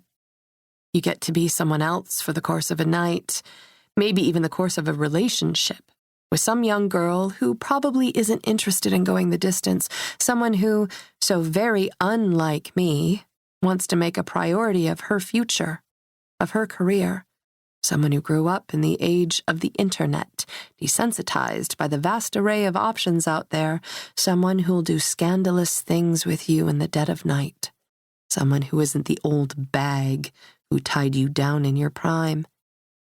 You let the relationship run its course, eventually stop paying attention when you're bored or when some other girl catches your eye. And should she ever want to reach out and find you again, you're a ghost, because you never existed in the first place.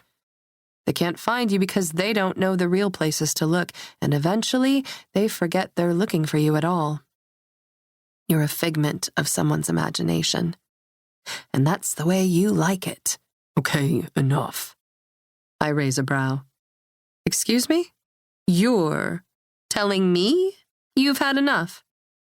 You're not even supposed to be here until 6. You now live in Lincoln Park. We're dealing with something a little more serious than your anxious episodes, so let's dial it back. You don't understand, Kirsty. You can't possibly fathom the amount of pressure I'm under all the time to provide. The sacrifice. He shakes his head, pinches the bridge of his nose. The repeated sacrifice.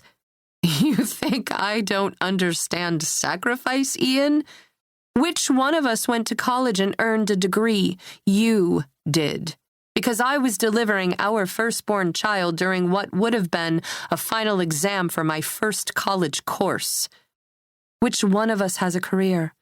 I've worked damn hard to get where I am. You were gifted the opportunity to follow your dreams, to become what you were meant to become. Since you were a boy, you and your cousin dreamed about heading your own firm, following in your uncle's footsteps, and damn if you didn't do it. I've worked damn hard to get my name on that door, so don't you condescend to tell me it was a gift. It was a gift, Ian. A gift from me. I afforded you the time, the energy, and the space to work hard. Do you think you would have made partner if you'd been up all hours of the night breastfeeding babies until your nipples bled? Rocking colicky kids until you may as well have been a zombie? Canceling your day's agendas when one of them got sick on the bus ride to school? Do you think you would have gotten as far as you have without my ironing your goddamned shirts? Without my wearing cheap drugstore slides so we could afford to outfit you in your lawyerly best before the money started to come in? And don't get me started on your $300 lunches while I was eating peanut butter and jelly. You want to talk about sacrifice? Don't I get any credit for what I provided? You have a 4,000 square foot house, standing manicure appointments at the salon, a credit card at your disposal. I work so you don't have to. I work harder than you've ever realized. We can afford anything you want. I don't want anything, Ian. I wanted you. I wanted our family. I didn't want nice things that you could bank as credit to pay me off once I caught you with your pants down. Even now, after I've reminded him of my contributions to our family, he shakes his head in disgust, as if he can't believe that I dared to suggest I'm just as important as he. But then he mutters, probably because he knows he needs an ally right about now. I know what you do is important. It doesn't sound sincere or even believable. Ian. Now with his back to me, he stands in front of the fire and slides his hands into his pockets. This girl is dead, I remind him. His head bobs. You're the last person to see her alive. I watch him closely to register his reaction, but he plays his cards close to the vest. He runs a finger along the edge of the mantle, then whisks away the dust gathered on his fingertip. Ian, is there something you need to tell me? Do you know what happened to her? Silence. Is your semen going to match the semen found in the threads of that red thong? Is your grip going to match the marks on her neck? Is your DNA going to match that of her embryo? He spins toward me. Embryo? I raise a brow. He tries again. You said embryo. She was pregnant when she died, Ian. He looks shocked. Patrick's sample matches, I say, which means yours probably will too. Am I right? He stands stoic, refusing to crumple. I don't know. And no one ever will. In order to compel a sample from me, they'll need a warrant, and in order to get that, they need something concrete to show that Margot and I might have interacted. What they have is concrete enough to center on Patrick, isn't it? Don't you get it? He could go to trial. Juries have convicted on less. Justice will prevail. If he didn't do anything wrong, he has nothing to worry about. If it all came down to it, Ian, would you sacrifice your image, your practice, your life for one of your children? Kirsty, honestly, the questions you ask. That's the difference between you and me. You think you're too important, don't you? That's what happens when you've grown up thinking you're God's gift. You don't love anyone, Ian, but yourself. I don't, huh? I suppose that's why I bought you this enormous house when you couldn't keep it together in Evanston. We both know the real reason we bought this house. He pauses to gauge my comment, and I say, whatever you do because it serves you well. He grits his teeth. I could strangle you. You loved to leave your marks on me. I continue. Our little secret, right? So when I felt the ache of my bruised inner thighs, I'd remember what it felt like to be with you the night before. You liked it, he says. You hurt me, Ian. And I know that now. You've been in control of me since the night you stole my virginity on Oak Street Beach. Stole? That's the way I remember it. I was enamored with you. It was happening before I knew we'd decided to do it, and it hurt. But I thought I loved you, so I let it happen. He's staring into the fire. It was a different era, Ian, before women knew we could speak out against the most popular boys in school, before we were educated, before anyone would do anything about it if things went too far, further than a girl was ready to go. If we knew our perpetrators, if we loved them, we assumed we got what we deserved. Furthermore, we assumed that we'd subliminally asked for it, even if we'd never wanted it to begin with. And then I was too ashamed not to continue seeing you.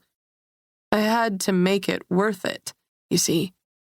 I had to go the distance with you. I couldn't lose you, because if I did, my worst fears would have been realized. I would have been exactly what you thought I was back then. Easy, disposable, unimportant. I love you, Kirsty. Always have. I wouldn't have done what you're saying I did. You're angry with me. You're revising history to justify that anger now. It's not like it happened only once. Our first night out after Quinn was born, with the rope and the hook, that was hot. You wanted it. Someone who wants it isn't bawling her eyes out. You delve into these fantasies and you can't stop. You feel powerful. You're addicted to the rush and you don't even care that you're hurting people. You throw us away when you're finished. Roll over, leave the room. And you know what? For a while, I felt special. That you had to go to such great lengths to have me, that you wanted me so fiercely that you'd take me, if even against my will. There's prestige in that, Ian. Until I realized it wasn't exclusive to me. Until I realized you feel that way around every attractive woman you meet. It's not true. If you love me, you'll tell me about the money that's missing. If you love me, you'll explain it all. If you love your family, your son, you'll come clean. I have nothing to come clean about. The doorbell sounds. Expecting company? Ian asks. As a matter of fact, yes. Since when do you have a full social calendar? Just tonight. He follows me to the front door, where I greet Detectives Decker and Oliver. Gentlemen, I say. Good evening. Mrs. Holloway, Decker says. I have a warrant here. Come in. Warrant? Ian asks. Ian Holloway, you're under arrest for the murder of Margot Claire Stritch. You have the right to remain silent. What's your probable cause? We'll get to that at the station, counselor. Whatever it is, it won't stick. Probably not. DNA evidence is hardly reliable. DNA? How? Realization dawns.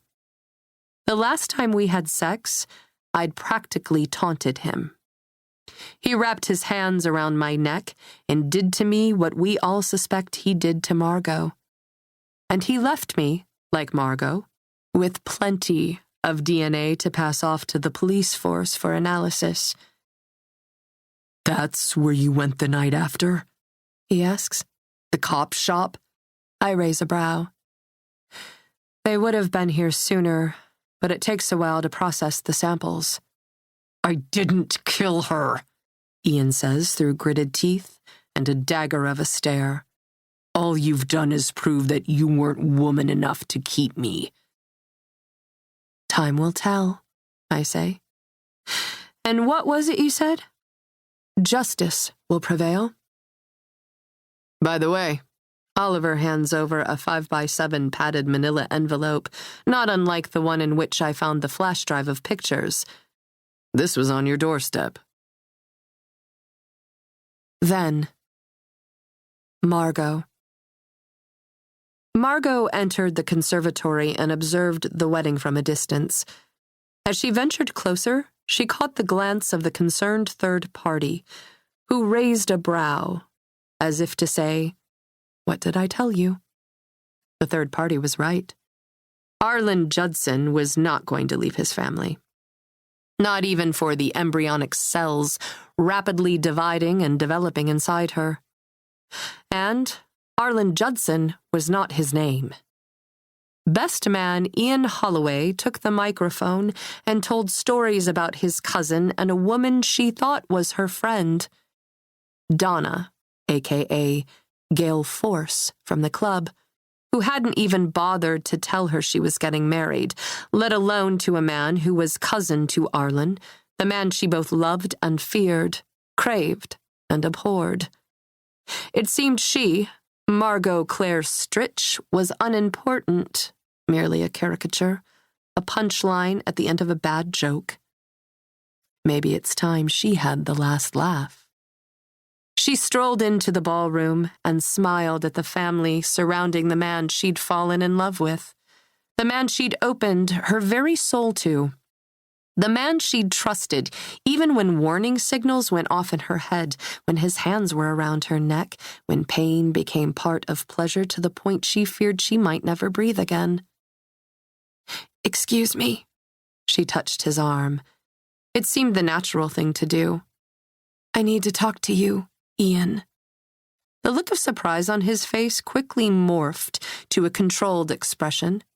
He never let his surprise show. Of course. He dropped his napkin next to his plate, stood, "Excuse me," and began to walk. "Who is that?" she heard a young woman who must be his daughter ask. "I don't know," the wife said. Ian led her to a barren corridor, staying just a few steps ahead of her, not daring to look over his shoulder. To any bystander, it would appear she was following him, a perfect stranger, coincidentally, walking the same path. But the moment he knew they were alone, he took her by the elbow, hard. He whipped her around and her back slammed into the wall. "What are you doing here?" "You're married." "You have 2 minutes. The time's already ticking." "I have something to tell you, Ian." Tears clouded her vision, but even through the mascara burning her eyes, she saw the set of his jaw. His brows came together in a stern expression. Tick-tock. "I'm pregnant." "If I had $1 for every time some girl tried that trick. My family is here. Do you know what you nearly did back there?" "But I didn't know you were married. I didn't know you had a family. Arlen, you lied." "I'm supposed to believe you're pregnant. We've taken precautions." "Not every time." "Nearly every time, and the news is rather convenient, don't you think? Tonight, of all nights. You could have broken the news tomorrow when it wouldn't have made a scene, but the fact that you chose tonight, well, I wouldn't be surprised if it was all a lie." "Here. Wait. I can prove it." She opened her clutch and produced a positive early pregnancy test. "I took about 10 of these." She smiled. "This one? I took this morning." He looked at the stick, pinched his eyes shut, and hung his head, as if in defeat. His grip on her eased. "Maggie." His expression softened, and he took the test from her grasp. "How can you be sure it's mine? With what you do at that club, it's yours. Do you expect me to believe you know that for sure? You slut around town. I haven't been with anyone else. I know it's yours." "It's still early." "Yes, about 6 or 7 weeks. But there's no reason to think I won't carry to term." She took his hand and pressed it to her abdomen. "It's a boy, Arlen. I'm sure of it." 7 weeks? Or 6? It's hard to say exactly when. First trimester. Yes. Then you can still get rid of it. Arlen! He pulled his hand from her middle and tossed the stick into a nearby trash can. Get rid of it. You're a father. How can you say that? Imagine if your wife had aborted your son. That's a real, live being growing inside me, and even though it's too soon to tell what he'll look like, there's a DNA map already determining the color of his eyes, the shape of his smile. It's the magical combustion of you and me, our baby. Get rid of it. I don't want to get rid of it. Maggie. He leaned his forehead to hers. Please understand. The timing couldn't be worse. I know.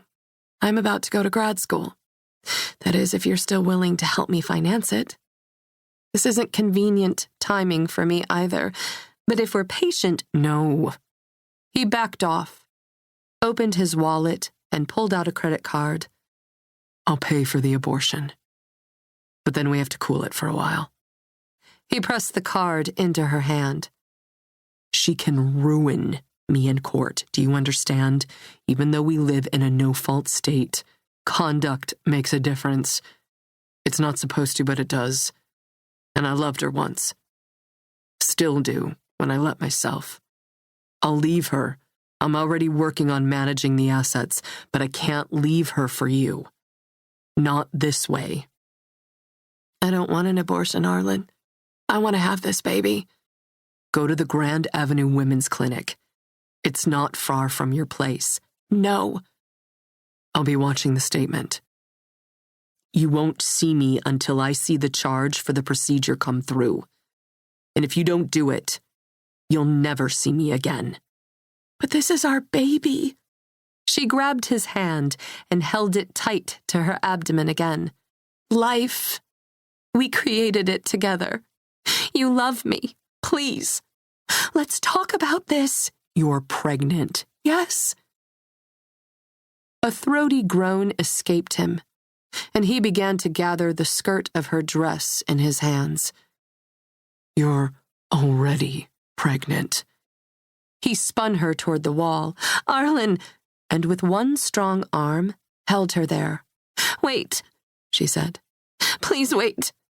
He pulled her panties aside to allow him access, and in an instant he had her dress up at her waist, his zipper down. "Don't." Her whisper fell on deaf ears. He positioned himself. Her cheeks scraped against the wall with the momentum of his first powerful thrust. "Arlen, wait." But he was already rutting on her from behind, one hand gripping her waist, the other palming her head, holding her captive against the wall. She closed her eyes, but the tears still came, burning hot rivers down her cheeks.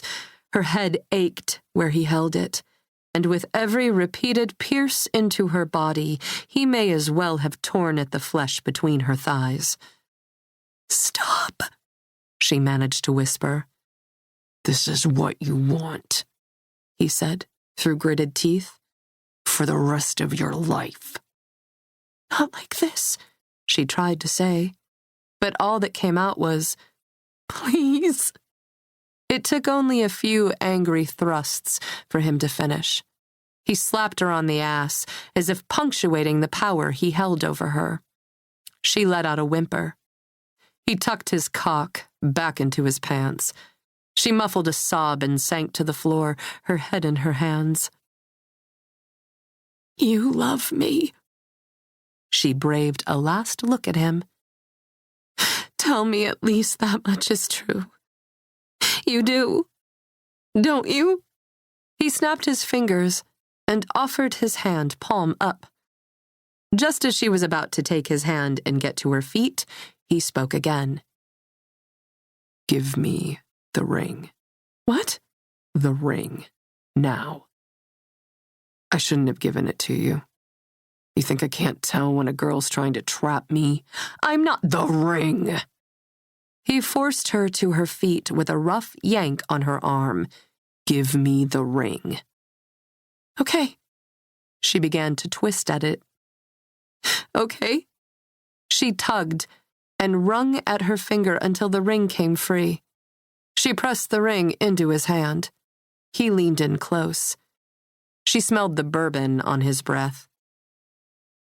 "I live with entrapment every day of my life," he hissed. "Every fucking day." "I'm sorry," she said. "But I can't do what you want me to do." "Get it done," he said over his shoulder, zipping up as he walked away.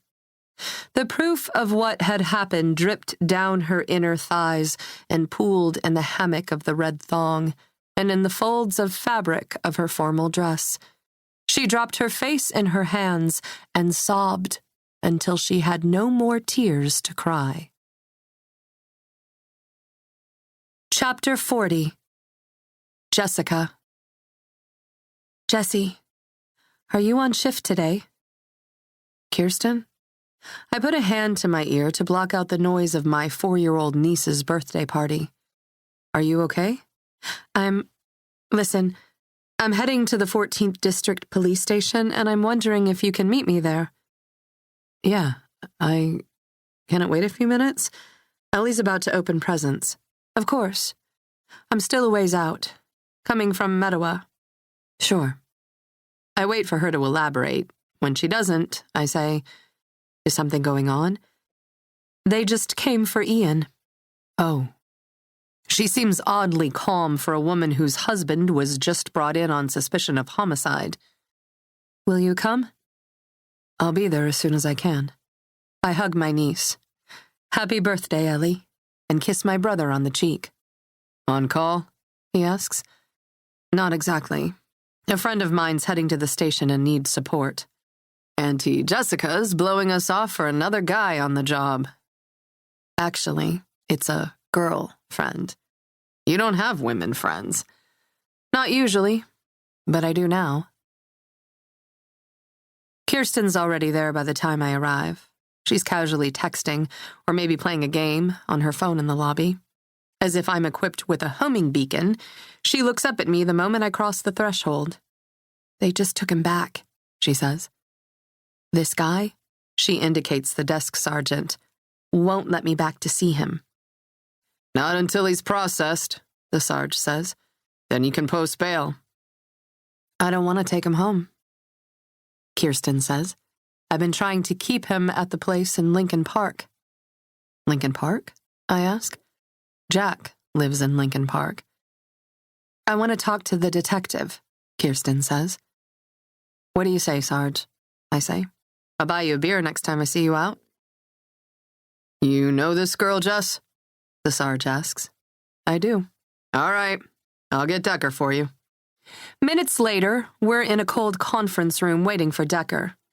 When he finally comes in with a thick file tucked under his arm, he's twisting open the waxy packaging of a hunk of double bubble.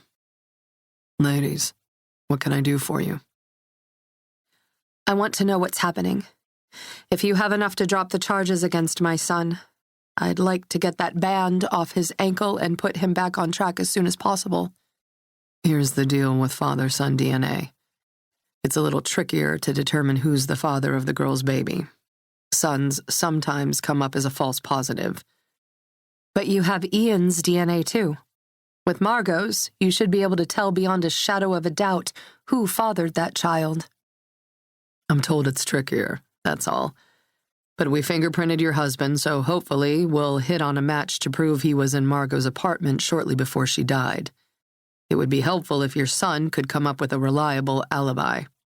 Short of resurrecting the Aquasphere underground and waiting for someone to exit and admit to seeing him there that night, that's where he said he was. Kirsten looks as if her hopes are about to be dashed away.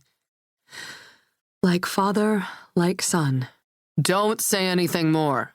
A man in a suit bursts into the room. My jaw practically hits the floor. I don't know him, but I feel like I do. Doug.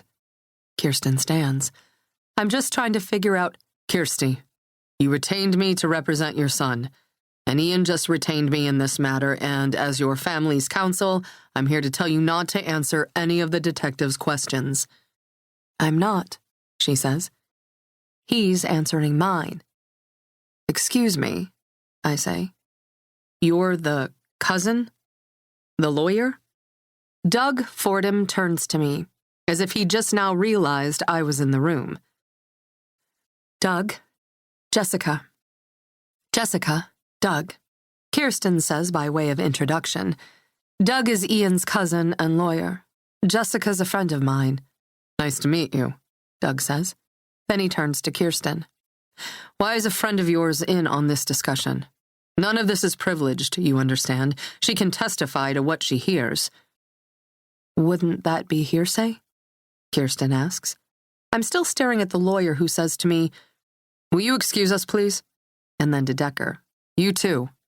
Wait, I say. Decker's already halfway out the door. Jessie?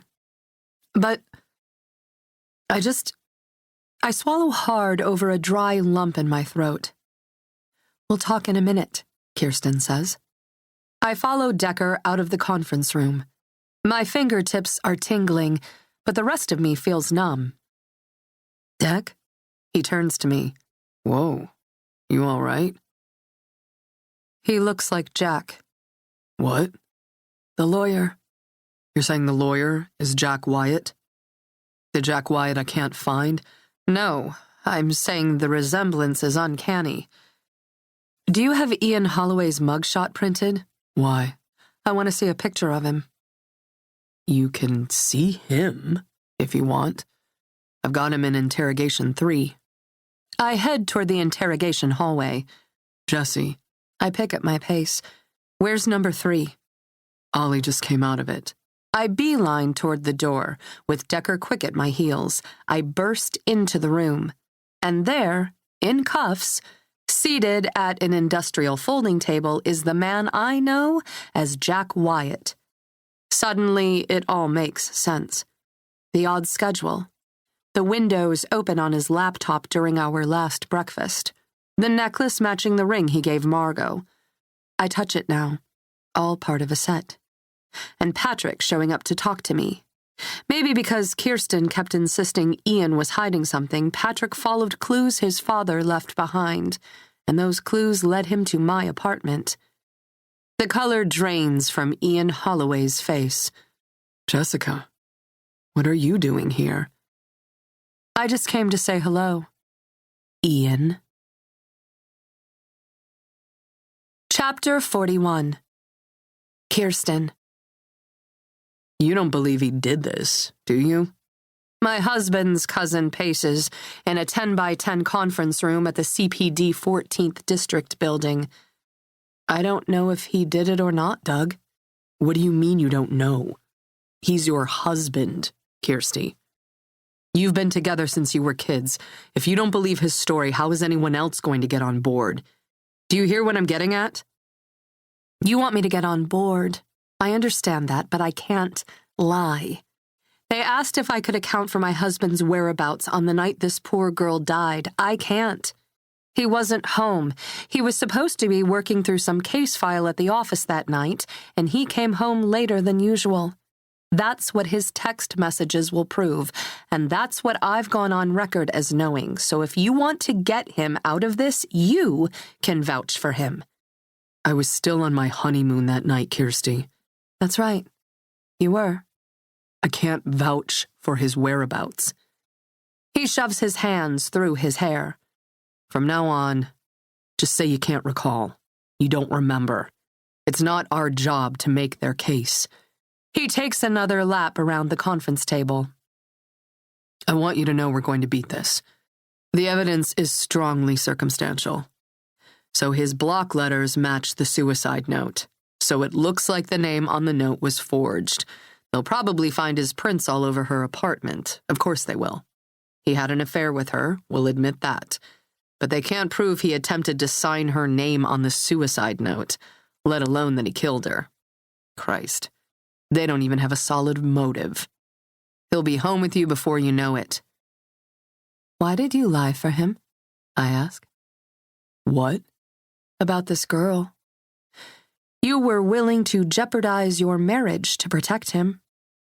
I could have gone to Donna with what you told me, and it obviously wasn't true. On some level, I knew you wouldn't believe me. We have a strong basis of trust, Donna and me, and while she wouldn't have approved of what I did for Ian, she would have understood. You don't know what kind of guy you're protecting. He's not the same man he used to be. You need to know that there's a possibility, a real, fathomable possibility, that he didn't want Margot around. You say they don't have a motive, but if she was pregnant, if she came to the wedding threatening to tell me, you don't know for certain he did this, and you're forgetting I'm probably the one guy on this planet who knows your husband just as well as you do. I don't think you do. I open my shoulder bag and pull out the envelope Detective Oliver found on my doorstep this evening. Someone mailed this to Ian. I found another a while back, the one I told you about, with a note that looked suspiciously like an attempt at blackmail. I suspect it came from whomever he's been paying $20,000 a month. 20 grand? Doug hangs his head and sighs. When he again looks up, he gives his head a slight shake. Are you fucking kidding me? I wish I were. He didn't mention it to me. I'm not surprised, given what's on this drive. I spill the contents of the envelope into Doug's waiting hand. Listen, I don't want to think this implicates Ian. I don't want to think he's capable of taking this girl's life, but considering things I've recently learned, I sigh. Point blank. If he had anything to do with Margot's death, he should answer for it.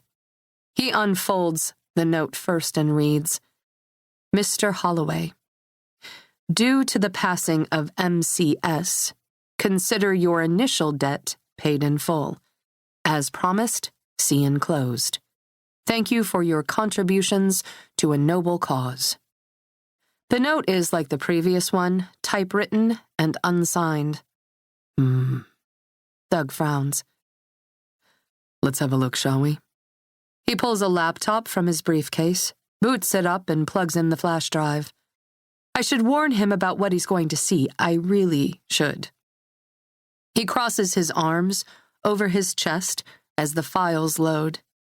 He clicks on one and gasps when the image materializes on the screen. I'm sorry, I say. That's Donna. So much for a strong basis of trust. Yes, your wife, with my husband. What is she wearing? She's clad in black leather with cutouts in all the right spots. This is the firm's condo. He looks at me over his shoulder. I nod. How long have you known about this? I just got the package today. The first flash drive I found contained pictures of Margot and Ian. It was obviously a blackmail threat to keep the affair with Margot from me, but this one, the pictures of Ian and Donna, and the note about MCS being dead, I think Ian was paying whoever sent it to keep the affair with Donna a secret from Margot. For what seems like an eternity, he stares at me, as if challenging me to back down, or maybe willing me not to know what we both now know. So who sent the note? Doug asks. Who sent these pictures? Who's in a load of debt? I ask. Who's being investigated for misuse of public funds? Who would know enough about all of this to ensure funds could be repaid while protecting Margot from the fact that her boyfriend is a serial cheater? The alderman. That's right. That's what I'm thinking too. I know the account number where the money is wired. It'll be up to the cops to determine whose account it is for sure, but I'm pretty convinced it's the alderman's. And if he's blackmailing Ian, couldn't that be motive for Ian to kill Margot? He wanted to start fresh, Doug says. He told me he was done with all this, that he wanted to recommit to you. How can you believe that, considering these pictures of my husband with your wife? Ian introduced Donna and me. I didn't know that. I thought you all met at the same time. It was at a bar after a company dinner. He knew her, which means this could have happened between them before me. Could have. I suppose it's a valid theory, but is it probable? It doesn't matter. All that matters is that it's possible. That's what I say to juries every day. If I can get a jury believing in a possibility, the verdict of not guilty is nearly in before the judge retires to chambers. Even if the guy you're defending is guiltier than sin? Doug, this is your wife. Your wife slept with my husband. I have to think it was before. It's the only way to keep them both. I have to suspend disbelief. Okay. I understand that. I understand it and support it if that's what you want. Christ. For what feels like an eternity, he stares at me. But I won't back down. I won't blink. What do you want me to do, Kirsty? Not defend him, let him thrash around until he drowns himself? With my help, he's going to get off. This case is riddled with holes. The prosecution's got their work cut out for them, that's for sure. Ian's done some things he isn't proud of, but that doesn't mean he's capable of murder. Whether or not he's capable, it looks bad. He was paying someone $20,000 a month. It's a wonder we're able to pay our bills. Don't you think there might be motive there? He has a lot to hide. The police are going to agree. I stare at him long and unrelenting until he finally nods. If Ian did this, he should answer for it. I repeat. He should take the heat off Patrick, and he should answer for it. Then, Margot.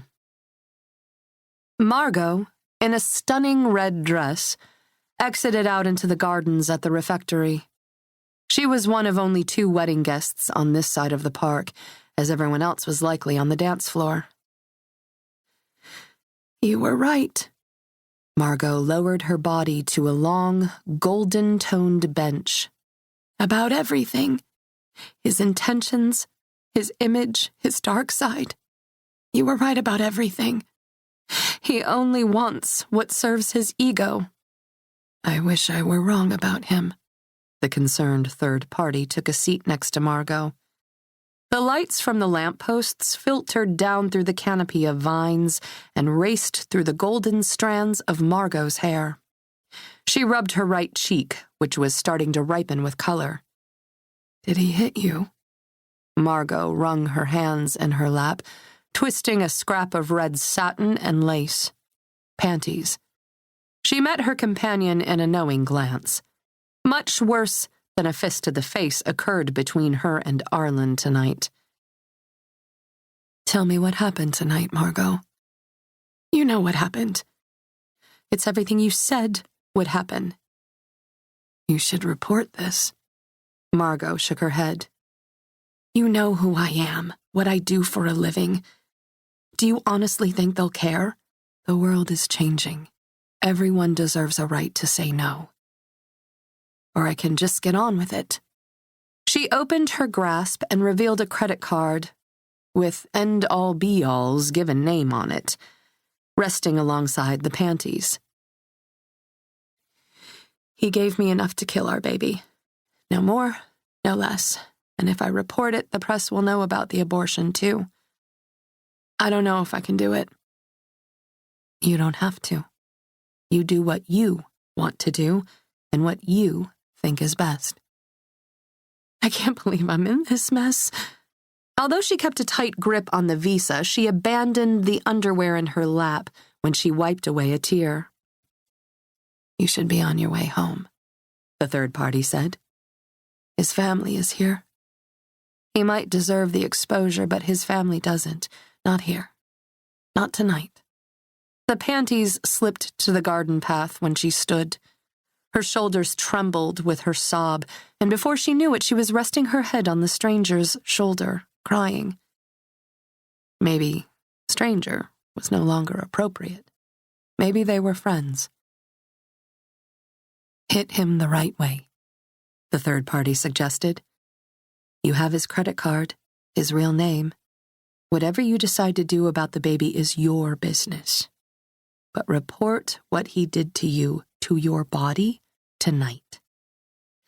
It's nothing I haven't let him do before. Nothing I haven't willingly participated in. Who will believe me? Who will believe that he nearly squeezes the life out of me every time, and that it usually turns me on? Your cheek is bruising. Other parts of you will bruise too. There's evidence. Don't let him get away with this. She pulled back and stared at her friend eye to eye.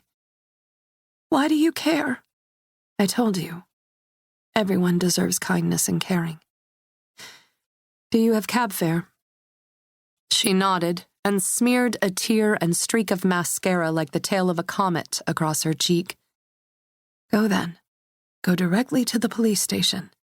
Tell them what he did to you tonight. Practice. Say the words. Use his real name. Ian Holloway assaulted me tonight. Say it again. The more often you say it, the easier it's going to be when you file an official report. Margot repeated it a few more times before turning away. The clicking of her heels against the flagstone path echoed like a clock counting down to doom.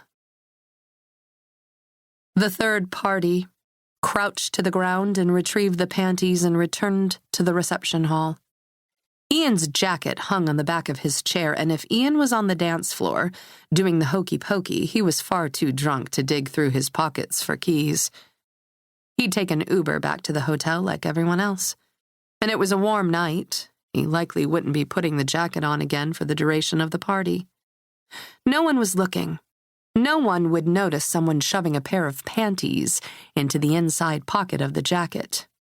Sooner or later, the panties would be found. He would be exposed. This time, he wouldn't get away with it. Chapter 42. Kirsten. The last time we were in the same room was for Doug and Donna's wedding. Now we're in the great room at the house in Mettawa, where we share not a single memory. Yet here we are discussing my upcoming meeting with the Chicago detective. This moment is going to be forever cemented in all our minds. Instead of, remember that one Christmas when? We'll be referencing the time Dad was arrested for murder. They're looking to see if Ian has an alibi, Doug says. If his story holds water, anything you can do to help establish that alibi will help. And remember, they're counting on your being bitter and vengeful. They want you to play the role of the disgruntled wife. Stay strong, poised. They're going to try to trip you up. So if you're not sure about something, say you don't recall. Tell the truth. Ian winks at me from across the living room. Establish my alibi, baby. For a moment too long, I harden my gaze on him. It doesn't occur to him that asking his wife to cover for him for the night his girlfriend died mysteriously just might be too much to ask of anyone. And I'm sort of astounded that he thinks, even while he's sleeping in the corporate apartment downtown, that I'd stop at nothing to protect him, if only to put on a happy face in front of our children. But you can't lie, Mom. Quinn wrings her hands. Even to save Dad's life. If they catch you lying, it'll be worse. And, I might add, maybe Dad shouldn't have done what he did with this woman. She glares at her father. I can't believe you do this to Mom. I don't even know why we're worried about it, Patrick says. We both know Dad didn't kill this girl, Quinny. Whether or not he killed anyone, he's still in the wrong, Quinn insists. Wait a minute, Quinn. Ian says. You're passing judgment on something you know very little about. She points her finger at her father. You are wrong. Dad, knowing you've been involved with this young, trusting woman, the position you put her in, the lies you told her to get what you wanted from her until you were bored with her, it's insulting. Unforgivable. Quinn, Ian says. You don't understand what's really happened here. Dad, I'm a woman. If you see fit to treat one of us this way, you're saying it's acceptable to treat all of us that way. How would you feel if someone treated me that way? Or Grandma? So why would you do this to Mom? This is about Dad's not being a murderer. It isn't a feminist issue, Patrick says with a roll of his eyes. Quinn rolls hers in response. Of course it isn't, coming from the white privileged man. But he didn't kill her, Patrick says. That's the point I'm making. We don't know that, I say. Geez, Mom, Patrick says. You know what? Quinn stands. A woman is dead, for God's sake, and all you care about is saving Dad's skin. As I understand it, you might want to think about saving your own. Quinn. Ian makes a move toward her. Stop right there, our daughter says. Let's get something straight. I'm here for my mother, got it? I'm not here to support you. Ian looks to me. Are you going to let her talk to me that way? Yes. I nod, in case he didn't hear my words. I think I am. Patrick, feigning casual aloofness, pops his knuckles, which he hasn't done since middle school. He's chewing his lip the same way he did the first day of high school, as if he's afraid but doesn't want me to know it. And for a moment, I can't help seeing him the way I saw him as a child. My baby boy. The reason his father and I are here today. We both loved him enough to give forever a shot. Everything's circumstantial, Doug redirects. I'm not worried about it, but at the end of the day, sealing up an alibi can only help us sleep more soundly. If the case against Ian is as flimsy as Doug says, this could all come crashing down on Patrick. If I hadn't given that sample, we wouldn't be here, Patrick says. They have the tattoo, and they have the semen. The tattoo is inconsequential. I can argue our way out of that considering the Aquasphere brand. It doesn't prove anything. But Patrick, your DNA matching the embryos actually helps your father. It puts doubt into the jury's mind. Someone closer to Margot's age. It's plausible. Absolutely not, I say. You will not throw my son under the bus. Kirsty, it's okay, Doug interjects. The case won't hold water even if the prosecution attempts to try it, because there's nothing to back it up. It certainly is not okay. It's not an option, I say to Patrick. And we're not here because of you. We're here because your father screwed the wrong girl.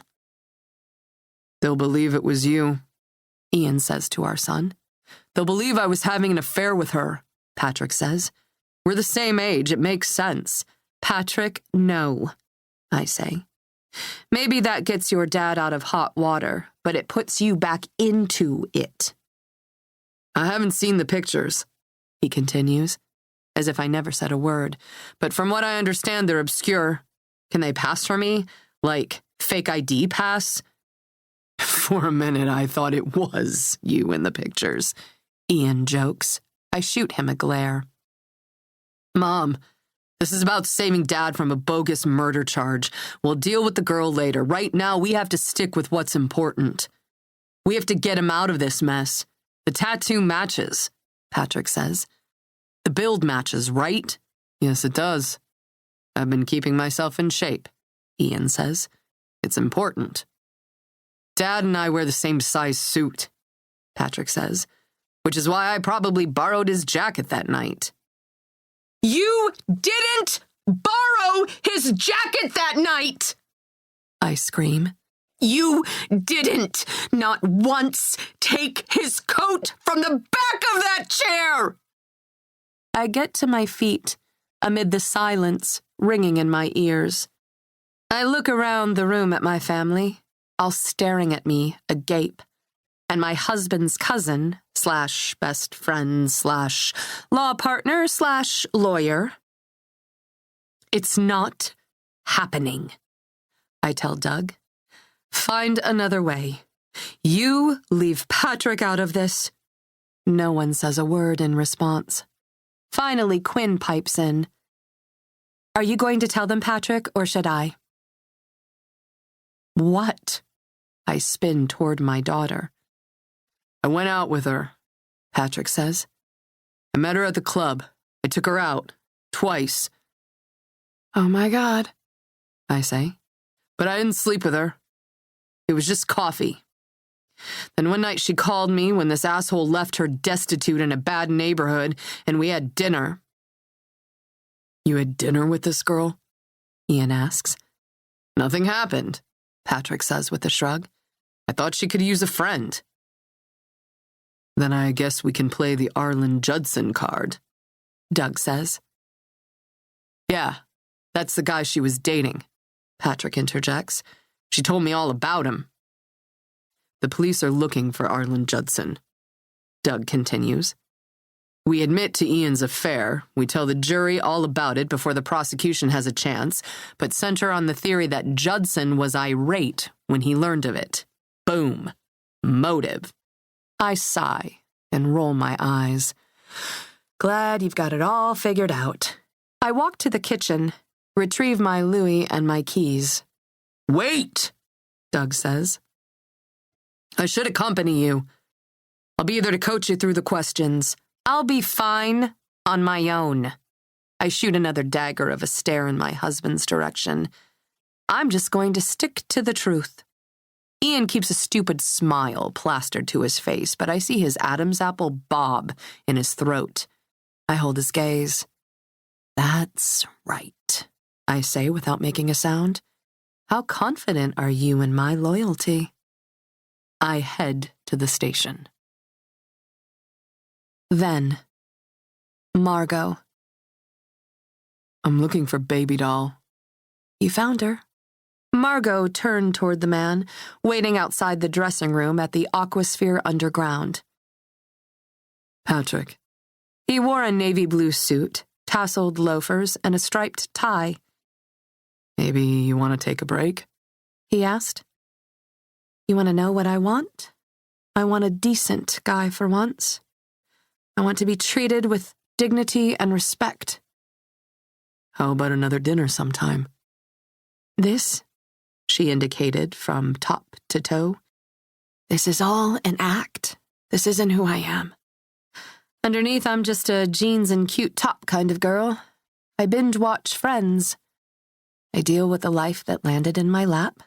I know. I'm not asking for romantic reasons anyway. We're accepted at the same law school. I thought, if you decided to go to Loyola... Well, lots of girls were accepted there, so why me? To be honest? Yes, please, be honest. You're too good for this place. And this guy you're dating? His name's Arlen, right? Yes. You're too good for him, too. You're sure you're okay? I will be. Well, I'll be around, so if you need anything... Thanks. You shouldn't put up with Arlen's bullshit. I wish I'd met you first. No, you don't. I have a girlfriend. Okay. That made things even more confusing. I'd get it if you were trying to get into my pants, but why are you here if you have a girlfriend? I told you. You look like you could use a friend. Well, if you ever lose the girlfriend, give me a call. You'll be the first I call. He winked and walked away. Chapter 43. Kirsten. Thanks for meeting with me, Detective Decker says. Of course. I take a seat in yet another conference room. What can I do for you? For starters, I need help understanding who these guys are. Arlen Judson, Jack Wyatt. Why? What difference does it make? We get only one chance to prosecute someone.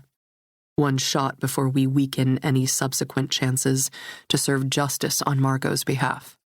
I want this case as airtight as possible before I pass it off to the prosecutors. Decker says. It isn't tight now? With the DNA? It could be better. Obviously, your husband had been with this girl. He's admitted that, but infidelity isn't murder. Any defense attorney worth his salt can cast a shadow of doubt. The way this case reads, Margot was involved with Arlen Judson, but carrying Ian Holloway's baby. It reads like she had two boyfriends. And even Gail Force has admitted that Margot talked about seeing someone else while she was dating Arlen. Arlen Judson may have had as much motive, if not more, than your husband to kill her. And Arlen Judson is a ghost. I see. Margot didn't post a single picture of the guy on her social media pages, but Helen Akers insists they were together, but she never met him, so as far as an identification goes, you can't do it. I finish his thought for him. It's a hole in the case. So far, yes. My theory is that Arlen and Ian are the same person, and I could use your help proving it, but I'm guessing you don't want to do that even if you could. I think for a second. We have two known aliases in the underground, Decker says. I found a Jack Wyatt, roughly the same age as Ian. Jessica's boyfriend. Right. Only last time Jessica was here. Spoken to her lately? I shake my head. She must be busy. She hasn't taken my calls. She saw your husband here the night of his arrest. She attests to the fact that Wyatt and Ian are one and the same. My heart quickens and my fingertips go numb. She's been seeing my husband? She's been seeing Jack Wyatt. And Wyatt's apartment, the cop continues. Venture a guess as to the address. I'm guessing it's in Lincoln Park. Fordham, Holloway, and Lane's corporate apartment. Bingo. So all signs point to Ian Holloway and Jack Wyatt being one and the same. It proves your husband used aliases, but we still need to connect him to Arlen Judson. I see. If this detective is able to do such a thing, Doug's backup alternate scenario is as good as gone, which means they'll use Patrick as a distraction. The only way my son is safe from suspicion is if this cop seals up his case against Ian, airtight. Decker continues. According to Gale Force, members of the underground choose aliases for a reason. Pretending to be someone else is one of them, and I found an Arlen Judson, who's 42. But he's never heard of Jack Wyatt. I'm looking for a connection, but their lives don't overlap. With each other's. But what about with Ian's? I wait a second for the cop to react. When he doesn't, I continue. A Jack Wyatt beat out Ian for a fellowship in college at Northwestern. He still bitches about it. But Arlen Judson, I don't know him. I overheard Ian say his name a few weeks back when he was talking to his cousin, but I don't know who he is. Let me enlighten you. He used to practice family law but was disbarred. Something about a domestic battery charge and mayhem. Maybe Ian knows him then. You should ask him. We have. The detective leans back in his chair and stares me down. I sigh. If Ian is responsible for Margot's death, he deserves what's coming. If he isn't, this isn't going to help his case. Still, better him than Patrick. Ian said the name. I'm 100% certain. Maybe Ian meets girls. He's a jerk, and then all the girls are left thinking Arlen Judson's an asshole. Or Jack Wyatt's an asshole. That's helpful. Thanks. Anything to keep this spotlight away from my son. Decker pours another sugar into his coffee. Everything you know, please tell me. You never know how it might help. In that vein, you also might want to have another chat with Gale Force, I say. I think she knows more than she's telling. I think she's scared. Will do. So the theory is Jack Wyatt is Ian. I bite my lip. Appears so. Sorry to say. How's Jessica handling the news? Hanging in there. Probably more worried about what's going through your head. I should call her. She'd appreciate that. So where does that leave my son? When we ran Ian's prints through the system, it was like fireworks went off for miles with all the hits. All over Margot's apartment, on the money left on her counter, in her bathroom, on the vase found, half filled with water in her sink. On a knife there, too. We know Ian was at the apartment, likely the night she died. So why are you looking at Patrick at all? Because circumstantial evidence won't convict. I need to look at everyone if I expect justice to run its due course, and that includes looking at your son. Patrick didn't have anything to do with this. Can we go over it one more time? How did you learn of the affair? I suspected it after I found a pair of panties, a red thong, in the dry cleaning. And when was this? Oh, I think the day Margot died, but they were in his suit coat for weeks before I found them. Decker nods. Mm-hmm. And how do you know that? It was the suit he wore to his cousin's wedding. Decker nods, says, at intervals. I get the feeling he's going through the motions. He wants me to admit something spectacular, something he doesn't already know. Little does he realize my whole life revolves around dry cleaning and errands and household chores. If he was looking for fireworks, he called in the wrong gal. Finally, can you account for your husband's whereabouts the night of Miss Stritch's death? He states the date, the time. He texted and said he would be late, that he had some work to finish at the office. Was that usual? Did he do that often? Lieutenant, my husband is a lawyer. That means that even when he's home, he's working. It's very common for him to stay late to work on a case, especially if a court date is looming. What time did he come home that night? I pause, take a deep breath. I was tired. I wasn't feeling all that well. I turned on a movie and lay down on the sofa. Did you speak to him when he came home? I did. Did he appear disheveled? Nervous?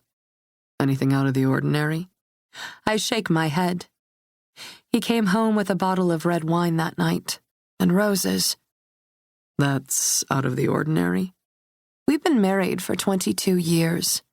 Together for 3 before that. Not unusual. Just not an everyday occurrence. But now that I think about it, I should have questioned it.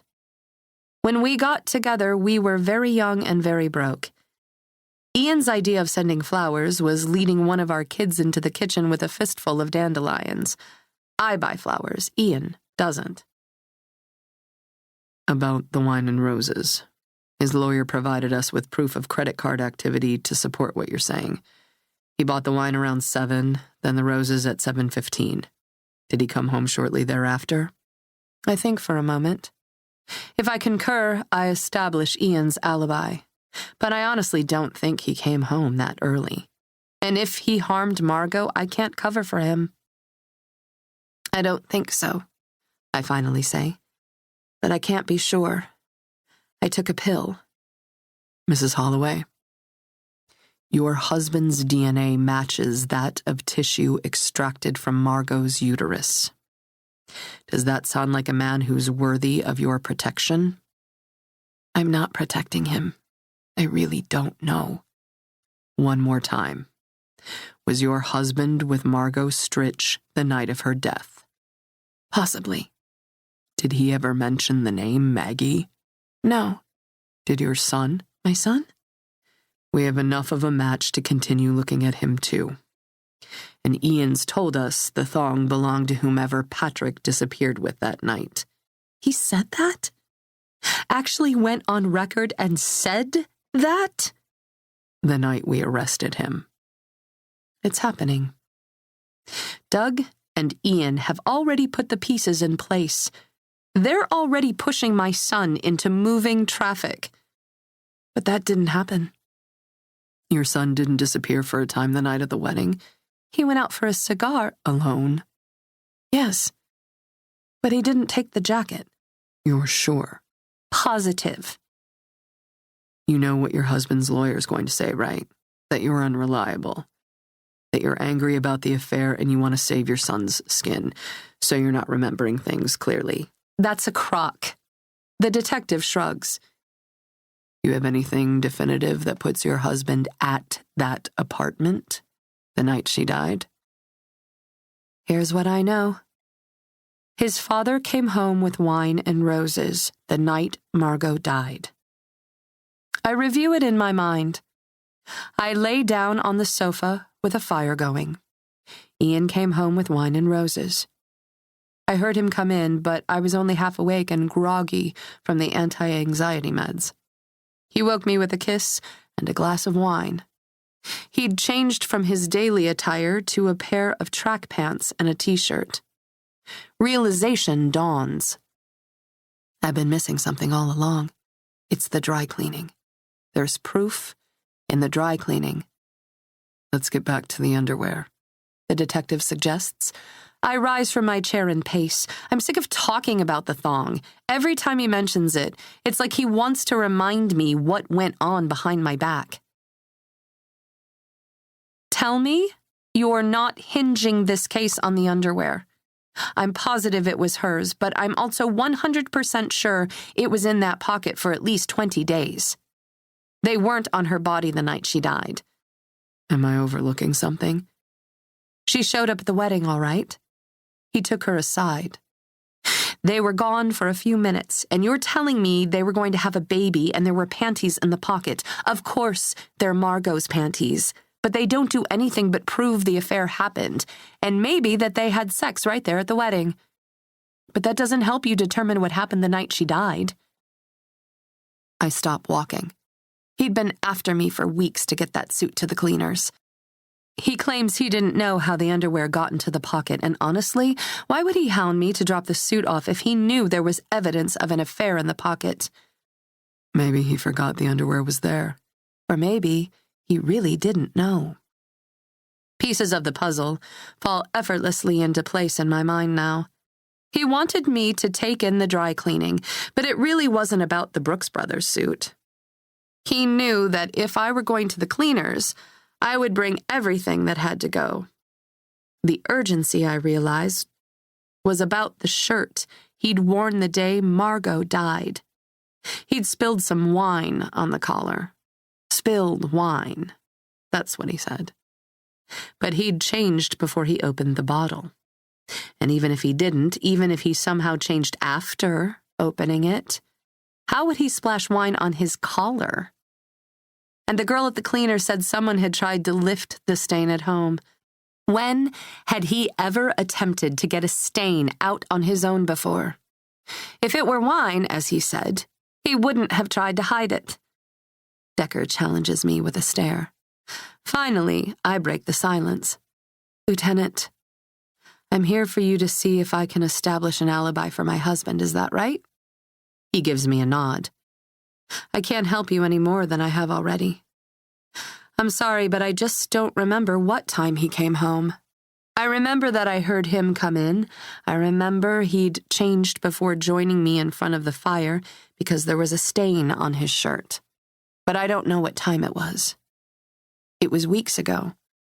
He stands, and we're eye to eye. I'll walk you out. You'll call if you remember something. I can scarcely remember anything these days. Can't even remember to pick up my dry cleaning, what with everything going on. I riffle through my purse and produce my keys. My pink pickup slip for the dry cleaners sticks to the keys and floats to the table. I glance at it purposefully, then meet Decker's gaze. Hesitantly, his fingers go to the slip. I nod. That's right. Take it. I remember the shirt was white with gray pinstripes.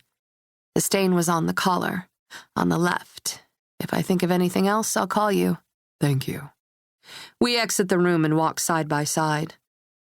Can you tell me, how did this girl die? I ask. Was it by hanging, as the initial news report said? Or is something bigger going on? I'm afraid we have to hold back some details during an active investigation. I want to know if she had any open wounds. That spot on his shirt, I'm pretty sure it's Margot's blood. And I just gave Decker the ticket to test whatever's left in the threads of the fabric. Chapter 44. Kirsten. Patrick and Quinn are staying the night, Ian says when I return from the station. He's a little drunk, judging by the slight slur in his words, his heavy eyelids. I look to the open bottle of wine on the island, next to an empty one. Do you mind if I stay too? He asks. Well, you probably shouldn't drive. I pull the scarf from my neck and begin to unbutton my coat. Let's hit the hay then. I'm beat. And the sofa's quite comfortable. I smile at Ian's exasperated sigh, pour myself a glass of wine, and take a seat at the kitchen island. What, like I'm going to let you back into my bed? After you nearly brought a child into this world with another woman? She said she had an abortion. Ian pulls up a counter stool across the expanse of the island, so we're across from one another. Is this okay? We can talk about this? I indicate the stool with an open palm. I suppose better late than never. You saw the charge yourself. He takes a seat. Do you suppose the police are bluffing? You wanted me to get an abortion too, I say, when I was pregnant with Patrick. Do I have to hear about this for all eternity? I was 18, Kirsty. Ian worries at a callus on his right forefinger with his thumb. I didn't think I could take care of myself, let alone a wife and a baby. Well, you're not 18 now, and not too long ago you suggested we have another baby. Was that because of what happened with Margot? Tragic. He dabs at his eyes. Is he fighting tears? For the first time, I realize he may be mourning her death, or her baby's.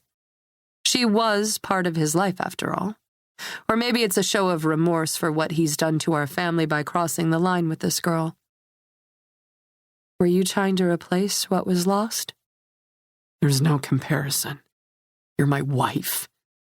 We have a family. I couldn't see what was happening with Margot as fatherhood.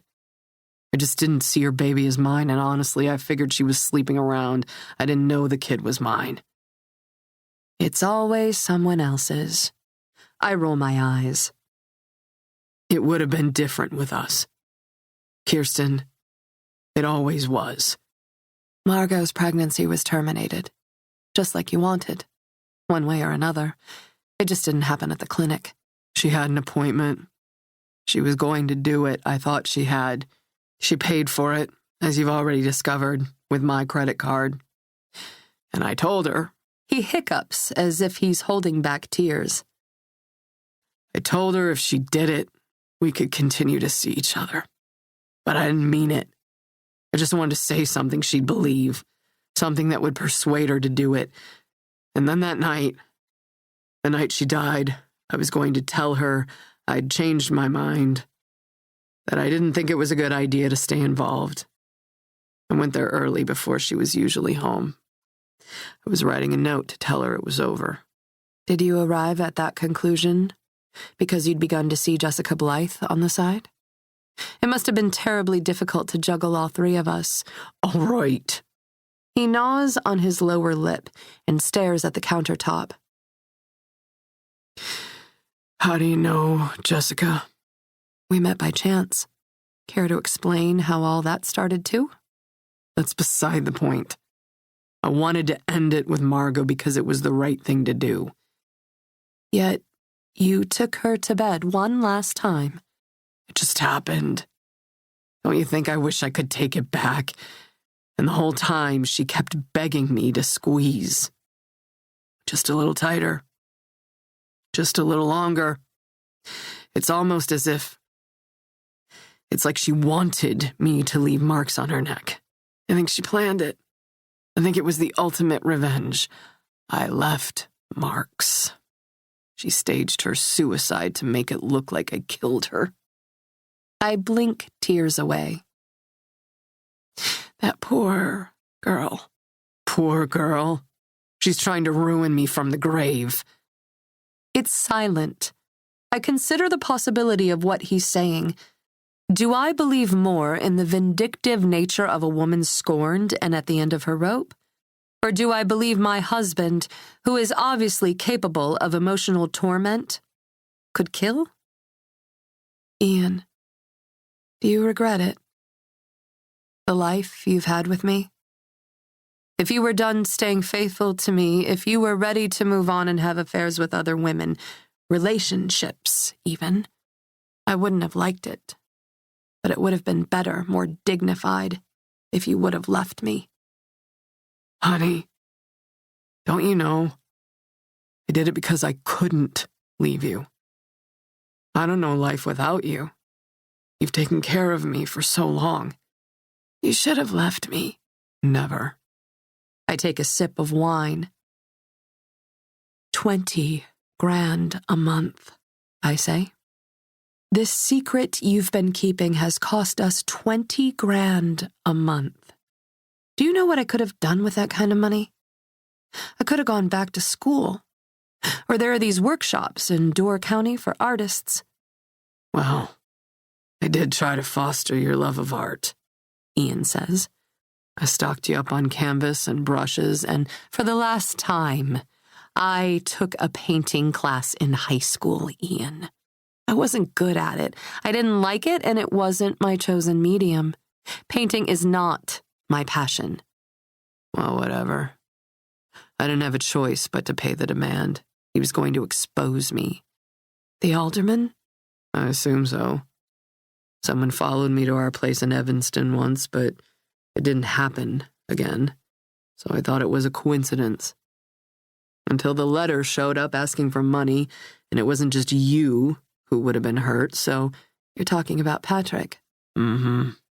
Quinn. Of course. And Doug and Donna. He fixes me with a stare, feeling me out, seeing what I know. The package Detective Oliver found on our front porch the night you were arrested? Wager a guess as to what was inside? His jaw descends a fraction of an inch or so, then he clenches up. But I don't back down. Kirsty. Ian. Did you go to Doug with it? Does he know? He hasn't confronted you. Ian shakes his head. Why don't you tell me how it happened? You put a stop to the choking. You were afraid I wouldn't be able to stop one day. I tried, Kirsty. And then I found the aquasphere. We went there, remember, with Fiona and Dave before the Hawks game, and that's when I found Donna. She was a choking coach, someone to teach me how to do it the right way so I wouldn't hurt anyone, so I wouldn't hurt you anymore. It was strictly business at first, but it just happened one night. I couldn't stop myself. Was it consensual?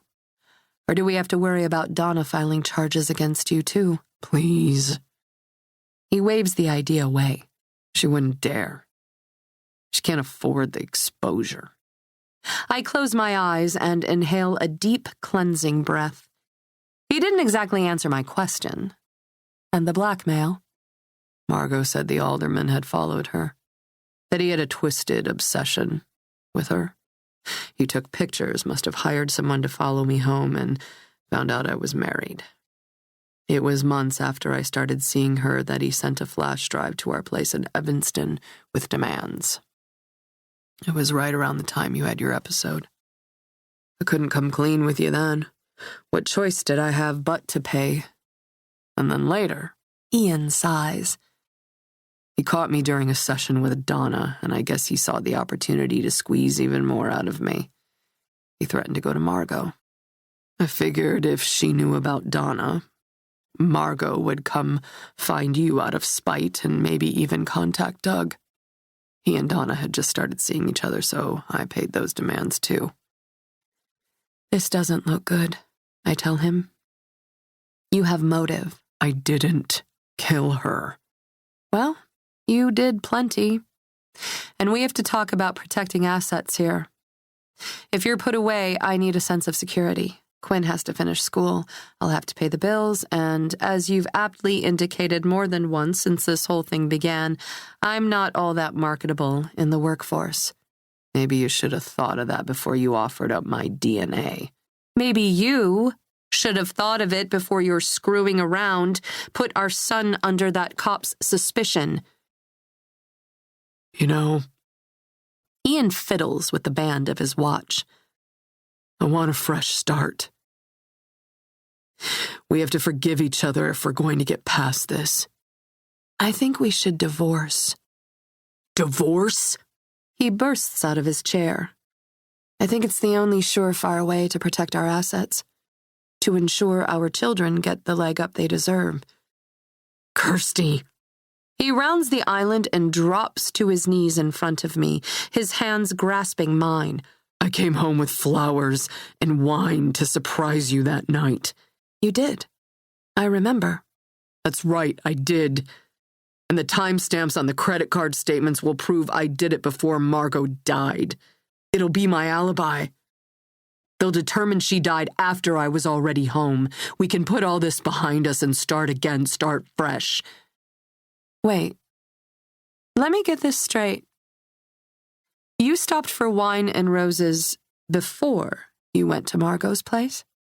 Why did you stop for wine and roses if you were only going to break it off with her? I was going to bring them to you. You have to believe me. If it's true, you would have bought the flowers closer to home. You would have bought a Chardonnay because you know I prefer white. But you bought a Merlot. You're reading too much into it. I just felt like a red that night. Ian, You bought those gifts for Margot because you thought she had the abortion. You went there that night to make amends. His lips press into a thin white line, and he tightens his grip on my hands. I put the pieces together. He told her he'd continue to see her if she terminated the pregnancy. He told me he was working late. He bought wine and roses. I was coming home to you. I swear it. I was ready to recommit. If you back me up, I have my alibi. Oh my God, I whisper. I meet his gaze, tears pricking the corners of my eyes. I think of our children, of the long stretch of their lives ahead of us and the funds necessary for them to have all they deserve to have. After their lean, early years. It's brilliant, he says again. It's the only way. It is brilliant. Yeah? I nod. Yes, Ian, it's brilliant. You just want me to tell the truth. That's my girl. He cups my chin in his warm hand. The truth. I lean close. My lips touch his ear. I already did. Good night, Mr. Judson. Then, Margot. It had been a long couple of days since the wedding. Reparation of the heart was tricky business, and while all she really wanted to do was sleep, there were arrangements to be made, clinics to visit, research to be conducted, futures to be planned, and reports to be filed. The rain wasn't helping. Everything in the city was more difficult in the rain. It was as if the city herself were weeping for what never would be. Goodbye, boyfriend. Goodbye, baby. At least, thanks to the third party's plan, law school was still on the horizon. Thus far, the alderman had already replaced a good portion of what he'd lost. Margot slipped off her shoes at the door and hung her raincoat to drip dry on the old mosaic tile floor in the foyer. She'd manage. She'd come through worse, losing her parents at an early age, growing up with stuffy, old, judgmental Helen and her husband, the child molester with a gambling problem. Hello, gorgeous. She let out a yelp when she heard the voice across the loft, and covered her mouth to muffle it when she realized she knew the man leaning over the countertop in her kitchen. The man she'd known until recently as Arlen had a pencil in hand, its tip pressed to a pad of paper. He dropped the pencil. You're home early, and damn, great dress. She wrapped her arms around her middle as if she could hide her body from the man who knew it best. What are you doing here? She nodded toward the bundle of red roses on the countertop, alongside the bottle of red wine. After the things you said to me, after what you did to me at Columbus Park. Wait a minute, Maggie. What I did to you? You practically ambushed me. I was perfectly clear when we began this relationship. There were going to be times you couldn't be with me, times I'd be unreachable. Because of your career, not because you had a whole other identity, a secret wife, and children you conveniently forgot to tell me about. You're confused. I'm not confused about what you did to me in that hallway, Arlen. I didn't do anything to you you hadn't done 100 times before. Against my will, that time. Wait. Let's put this in perspective a second. How do you think your wife would feel? Your daughter, if she'd seen what you did to me? Stop talking about my wife and daughter. They're none of your business. What do you think the police would have to say about it? Let's not get carried away. The police? I've been to the station. I talked with a sergeant there. You didn't. He didn't have to know she'd chickened out before filing a report. In the end, the threat of exposure was just too much for her to bear, but she could still do it. She would, as a matter of fact, first thing in the morning. She raised her chin. I did. You told them my name? My real name? What's with the flowers and wine, Arlen? Cat's out of the bag. You can call me Ian. Ian. She rolled her eyes, crossed her arms over her chest, and warded off a shiver. Why did you lie to me about your name? I didn't know what you and I were going to mean to each other. Of course I would do things differently had I known. Let's talk about your domestic situation. I'd rather not. She's pretty. She looks sweet. And if I have to make a judgment on it all, the two of you look happy. I don't want to ruin that. I make it work until I don't have to anymore. I told you this at the wedding. No, you basically told me to get lost at the wedding. What did you expect? My children were there. I was angry. That's right. She massaged her temple and let out a sigh. You have children. They're old enough to handle a divorce now. I'm leaving her. But the groundwork isn't set yet. You have to understand, baby. I understand that if I didn't have an abortion, I'd never see you again. I saw the charge from the clinic come through. It's done? She'd paid the fee, yes. But at the last minute, she couldn't go through with it. She left before she popped the Valium they'd given her. Her eyes welled with tears. And here he was, ready to use her all over again, talking about a future that would never come to pass. A future the third party had sworn would be unnecessary as long as Akers played ball and did what he swore he'd do. That makes you happy? To think of killing our baby. Oh, honey. He crossed the room, his footsteps echoing in his wake, and despite her flinch, he took her into his arms, holding her back to his chest. It wasn't the right time for us. But like I said before, you're young. We have all the time in the world. Give me time to end it with Kirsty. He nuzzled her neck. I have to protect my assets. The assets we'll share before I leave her. We'll be comfortable that way. And what happens when you get tired of me? When you start slinking around town with someone else? Do you do the same thing to me? Hide money from me so you don't have to share your earnings? When I've been home with the kids, and then I'm kicked to the curb like you're doing to her right now?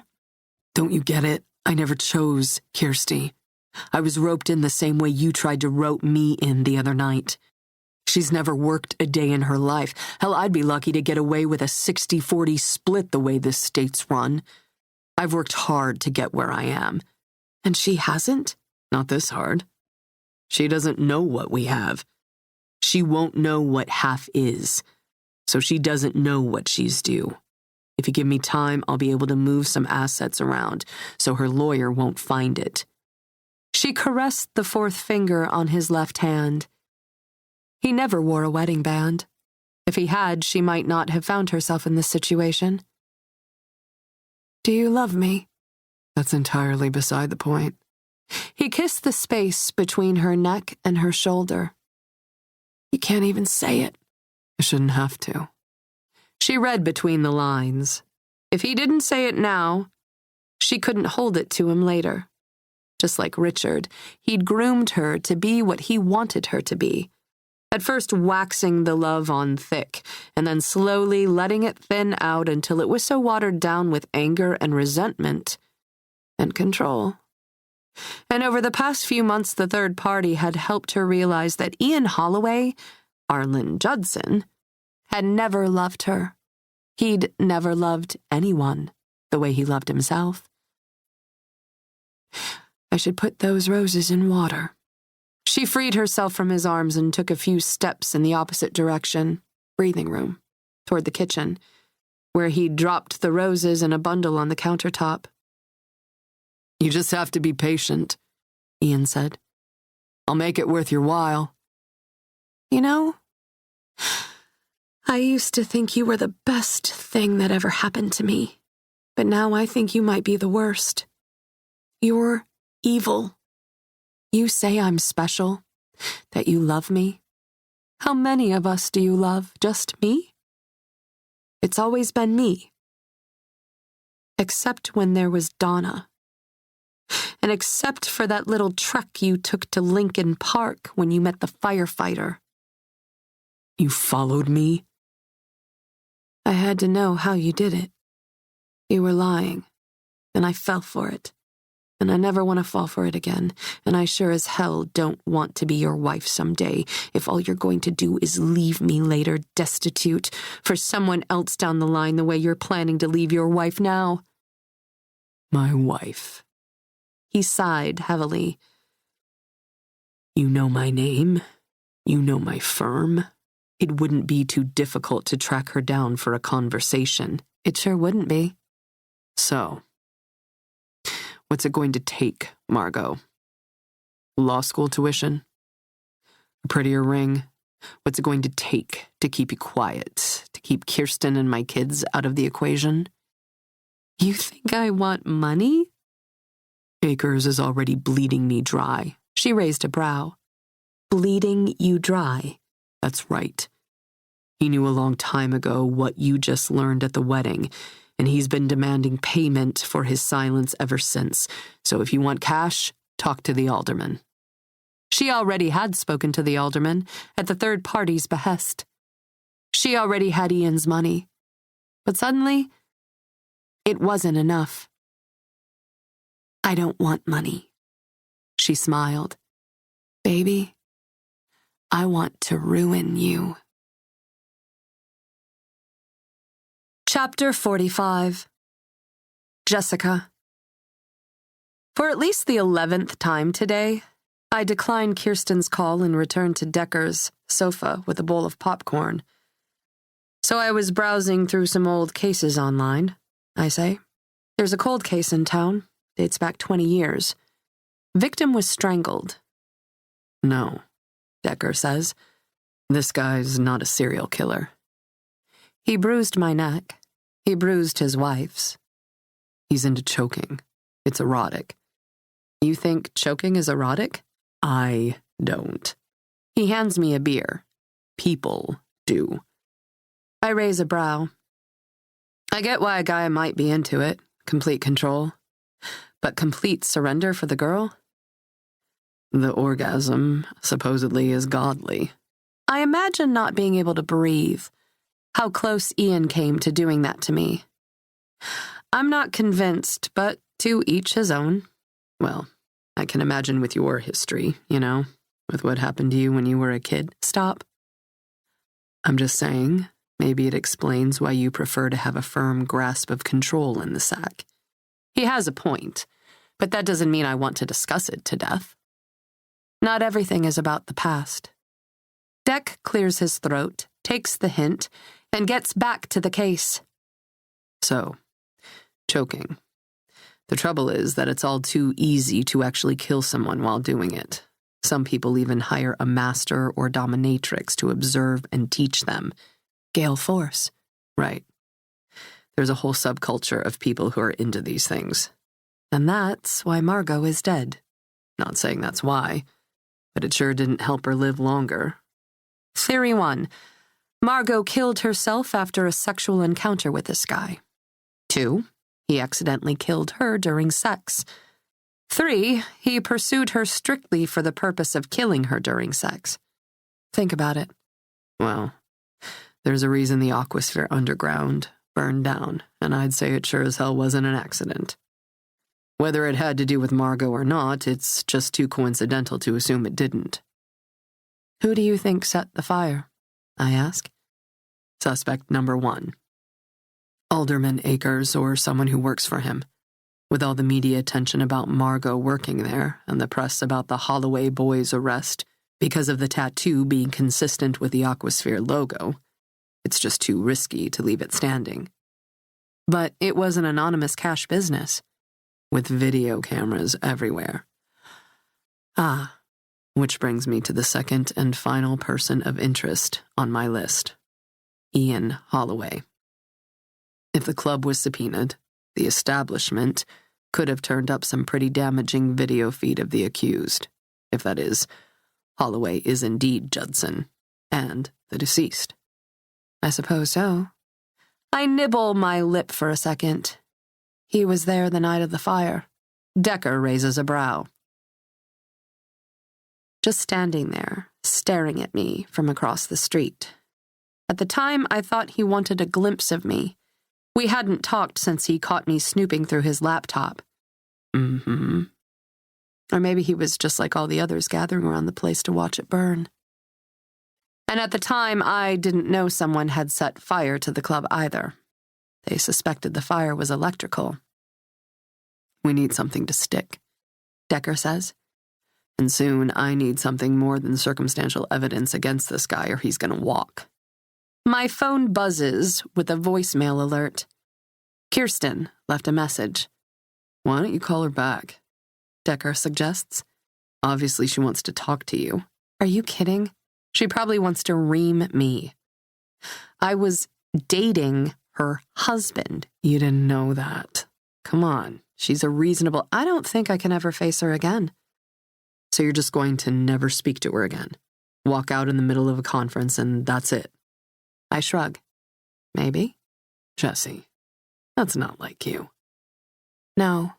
I sip my beer. It's not. Can I say something? Deck asks. I get the distinct feeling that he's going to say it whether or not I want him to. It doesn't take Freud to know you don't trust women. Probably because of what your mother did. Not believing you when you told her what happened. That's not why... Maybe not. I just think maybe some closure. Maybe it'd help. Regardless of whether you ever want to talk to Kirsten Holloway again. Can't hurt, that's for sure. Guess not. Can I help? I slowly shake my head. You can smash a vase, apologize to it for breaking it, and you can even glue it back together. Maybe it even holds water again. But no matter what you do, its fractures will always be there. Not unless you build a time machine. I try to smile. Really, Deck? I'm okay. He hands me my phone. Then call her back. No sooner than my phone hits my palm does it ring. I glance at the caller ID, expecting again to see Kirsten's name illuminated in the screen, but the name there practically drops my jaw. Decker and I simultaneously look up at each other. Answer it, he says. Chapter 46. Kirsten. You don't get it, Doug. I'm in the kitchen in the firm's apartment in Lincoln Park. I ventured to the city today to review with Doug the half-ream of paper that is the first draft of my divorce settlement. Ian is in one of the bedrooms down the hall while his lawyer tries to convince me not to file for divorce. The case against him is wafer thin, you know, Doug says. Soon you can put this behind you and carry on as if nothing happened. Divorce is extreme. I think it's tighter than wafer thin, don't you? Considering the DNA, the money. Doug shakes his head. You're playing a game of smoke and mirrors. I'm not worried about it. We'll admit to the affair, even to the alias, but at the end of the day, Ian is a respected, upstanding citizen. And the money? It's all been filtered into the alderman's campaign fund. There's no crime against donating. What about the letter? The pictures? No way to trace them to alderman. And the quality of the images is quite poor. I'm not worried about that either. And the alias? Alleged. No one at the Aquasphere has come forward to testify that Ian is the same Arlen Judson the police are looking for. But even if they did, what would it prove? That Ian had an affair? What does Donna have to say about it? Nothing. Doug slices the air with a hand. She'll be happy to put all this behind her. So he's just going to get away with it. Get away with everything he's done. He's made mistakes. But there's no concrete evidence of a crime against him. Doug slides his hands into his pockets. Kirsty, let this run its course, and then, if you're still feeling this way, then we'll discuss the divorce. You don't get it. Whether or not he's convicted, I can't keep doing this. All the secrecy, all the deception. Do you know what it feels like to learn your entire life is a lie? I pause for a moment to gauge his reaction. As if everything you're proud of is a mask and the reality behind it is a mess? But he remains in the same position, unaffected. "What am I saying?" I mutter. "Of course you know what that feels like. You're a victim too." "I'm not a victim. And as a matter of fact, I'd like to limit the use of that word. The fewer victims here, the better.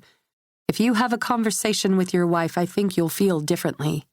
You don't even know what happened between them.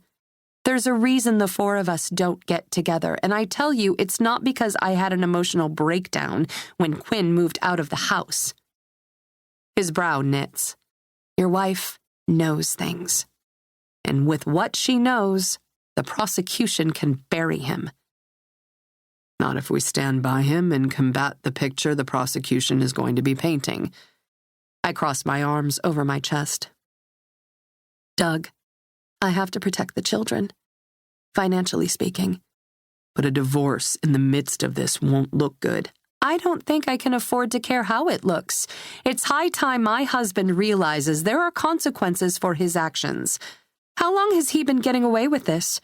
And with how many women? You, of all people, should want at least a sense of penance. Were you happy, Kirsty? Ian's question comes from behind me. So much for my request for a few minutes alone with Doug. I turn to face my husband. Did our marriage fulfill you? Ian asks. I was dedicated. I tell him and his cousin, both of whom seem to need a reminder that marriage is supposed to be faithful. Dedicated. No one ever promised me fulfillment. If you don't expect it, maybe you should at least want it then. Ian says, I do. And that's why I want a divorce. You can't expect me to be anything more than human. I've made mistakes. Well, I can expect you to be decent, can't I? I check the time. I gotta go. I'm going to be late. Late for what? I have plans. Plans where? Ian wants to know. Plans with whom? When Jessica finally called me back, we compared notes. We're getting together to put a plan into action. Doug wants me to be a team player. I am. I'm just playing for another team today. I push away from the counter. The girls. And I head toward the door. Then, Margot. You'll ruin me? Ian asked. He picked up a knife and began to cut the foil off the bottle of wine. Is that a threat? She wished she hadn't said that. Now she was going to have to answer for it. Margot cleared her throat and placed a vase beneath the faucet. Take it for what you will. All right. You've made your point. Let's have a glass of wine. I prefer to think of it as a reminder. I, too, hold a lot of cards in my hands. Just as she was about to yank the protective plastic sleeve from the stems of the roses, a thorn ripped at her flesh. Blood bloomed at the tip of her finger. She swore and shoved her finger in her mouth to stop the bleeding. The note he'd been writing when she walked in caught her eye. I'm sorry. I can't do this anymore. He'd come for closure. To break it off with her. He thought she'd gone through with the abortion, yet still he was going to end it. And worse yet, he didn't have the balls to own up to it. How relieved he must have been to arrive at an empty flat. How cowardly he was to have considered ending it all in a note. Here he was sweet-talking her, telling her everything she wanted to hear when he was only going to disappear in the morning. It was all bullshit. He was never going to leave Kirsten. And that was just fine. She didn't want him anymore after all she'd learned. But that didn't mean she could stop loving him. The heart was not as logical as the head. Yet the fact that he thought he was so good at what he did that she was stupid enough to sink into the quicksand he was pouring on so thick that she wouldn't notice. And what about the next poor girl down the line? Someone who didn't have a sleazy alderman for a guardian. Someone who wouldn't even be left with the blackmail money after Ian abandoned her. Arlen. But he'd already forgotten the wine. He was already sidled up next to her, groaning and pressing his hard body to hers, muttering about how watching her suck on something, anything, was such a turn-on. His hands were at her bare thighs. His mouth was at her neck. "I love a bare ass," he said on a breath, and hooked a finger into her thong. He shoved the undergarment down past her hips. It was Richard all over again. This was all she meant to him. She wasn't special. He didn't love her. He needed someone to control with ropes and belts and whips in the bedroom. He needed someone who would surrender under his touch, his squeeze, his threat to snuff the life out of her. Tears rolled silently down her cheeks. He slapped her on the thigh, hard. "Bad girl."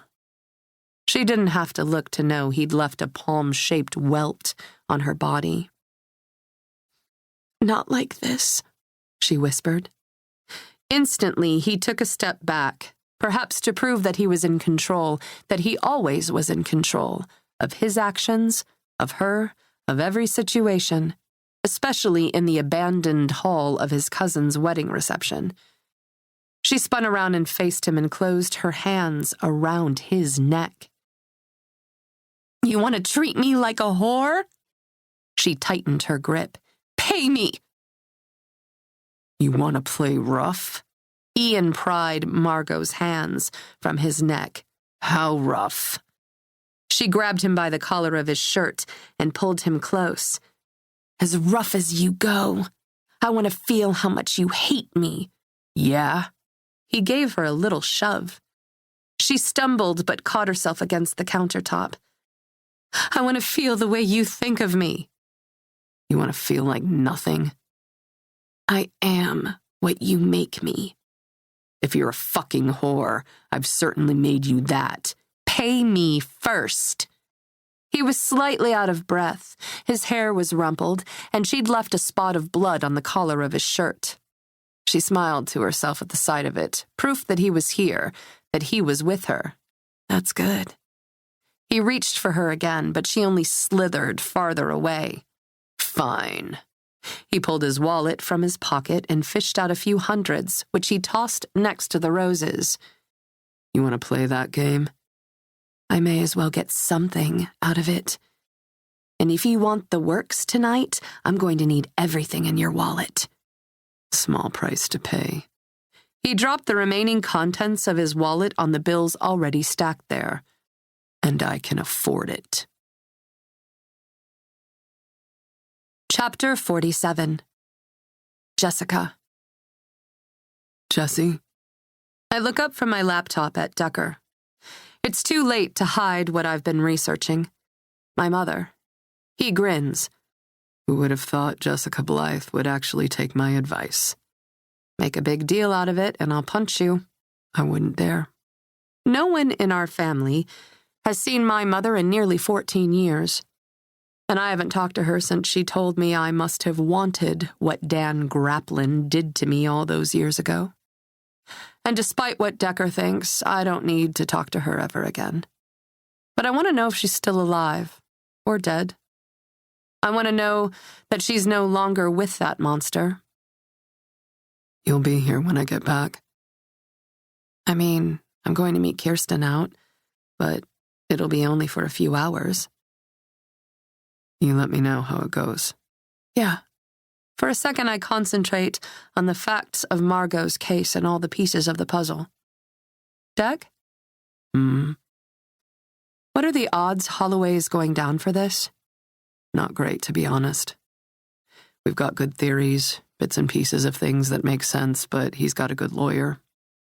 We need glue to hold it all together." "I'll give you my full report after." "You're coming back then?" I can't stop the smile, threatening to bloom on my face. This isn't like Decker, isn't like us. Where's the guy who walks out the door after 2 days in bed and disappears for a week or so? "Do you want me to come back?" "Hey." He leans toward me. "Hi," I say. "Of course I want you to." His eyes, a gray shade of green. Have they always been? Seem smokier somehow, and I can't help it. I want to fall back into what we used to be. Maybe it was a merry-go-round. Maybe we'll never go the distance, but what Decker and I shared was fun. Being with him was easy. I should probably go home and water my plant, I say. Maybe grab a change of clothes. Oh, okay. But you could swing by after your shift if you want. It's a plan. His lips brush against mine. You always believed I was onto something, and damn it if I'm not right on the cusp of wrapping this case. I owe it in great part to you.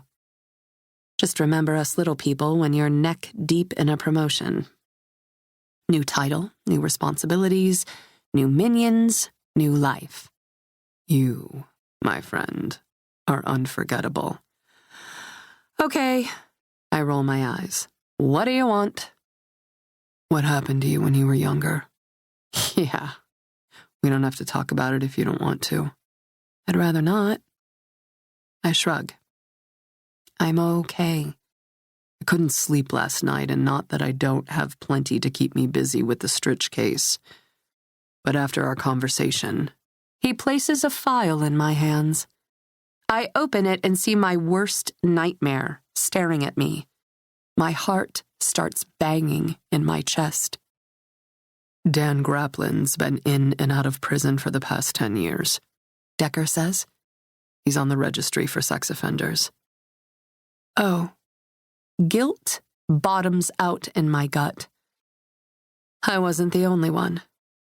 To think that if I'd spoken up... You did. Your mother made you feel like it was all your fault.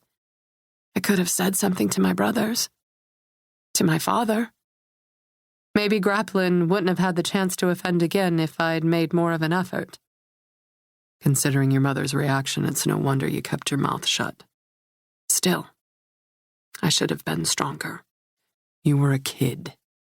You were as strong as you were supposed to be at the time, but now you're an adult.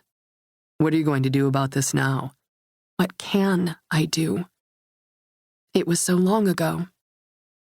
Statute of limitations for something like this expires 10 years past the victim's 18th birthday. His hand comes to my cheek for a few seconds. You let me know if you want to do something about it.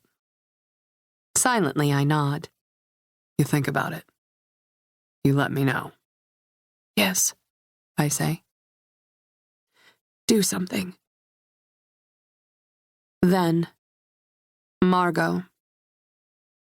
He tossed the rope over the rafters and bound her by each of her wrists, then by each of her ankles, like an animal spread to be quartered. Her arms and legs stretched and ached, and the rope burned against her skin every time she shifted and the floor bit into her back. Her chest heaved with tears, but it only revved him up higher to see her in such a state. He attributed her tears to the pain, the humiliation. But she was crying for her own stupidity, for her willingness to fall for such a monster. He had to pay. It was the only way. Tell me you're sorry, he said. She knew what she was supposed to say, what he expected her to do, but if she was going to exact revenge, this had to go just so. Over my dead body. You should be a good girl, he whispered. He spoke too quietly. The neighbors needed to hear him if they were going to rouse any suspicion. And she wanted people to hear. She wanted people to notice for once. Notice the way Helen Akers never had, when her respected husband ogled their adopted daughter, watched her undress, slid his hand up her inner thigh under the dinner table. Notice the way no one ever had since her parents and sisters had been killed in that car wreck. Only she had been spared. But for what? For a lifetime of usurpation? And because Ian was the reason she was once again spiraling downward, he was the reason she felt so used and abused. He needed to be held accountable for what he was doing. what he'd done. What he'd do over and over again, once he walked away from her for the very last time. He'd been getting away with it long enough. It was time to stop him. She'd be the sacrifice necessary to save all his future victims. "Do you think I don't know what you are?" she screamed at him. He narrowed his gaze. "Don't speak unless spoken to." "Do you think I don't know that once you walk out that door, I'll never see you again? Do you think you can get away with it? I'll scream the truth until my throat is raw. You'll never do this to another girl again." "How dare you?" "Never!" "Do I need to tape your mouth shut?" he roared. "I'll say what I damn well please." "Since when?" His jaw set, he climbed between her thighs. Her eyes widened with fear. She'd never seen him look so angry before. He tore at the zipper on his pants. "Remember, I paid you in advance." She raised her chin in defiance, knowing it would lengthen her neck, knowing he wouldn't be able to resist placing his hands just so. Chapter 48. Kirsten. A woman in a navy blue pantsuit with a graying chin-length bob rises from her table at the rear of the room when I enter the River Shannon. She looks even more out of place in this bar than I do. A cute corgi paws at me as I make my way inside. I stop to say hello to the dog, then continue toward the back of the room to my fellow misfit. I extend a hand. "I'm Kirsten Holloway." She looks like she just ate a lemon, which tells me she recognizes my last name. She shakes my hand. "Helen Akers." "Yes. I recognize you from the news." I don't know why she's here, only that Jessica said she'd invited her. She knows something big, Jessica had said, so she somehow fits into this strange puzzle. Helen resumes her seat, and together we wait. "It's turning colder by the day," I offer. She purses her lips and nods, but doesn't say anything in return. Okay. So she's not one for small talk. "I was sorry to hear about Margot." She nods. "Thank you."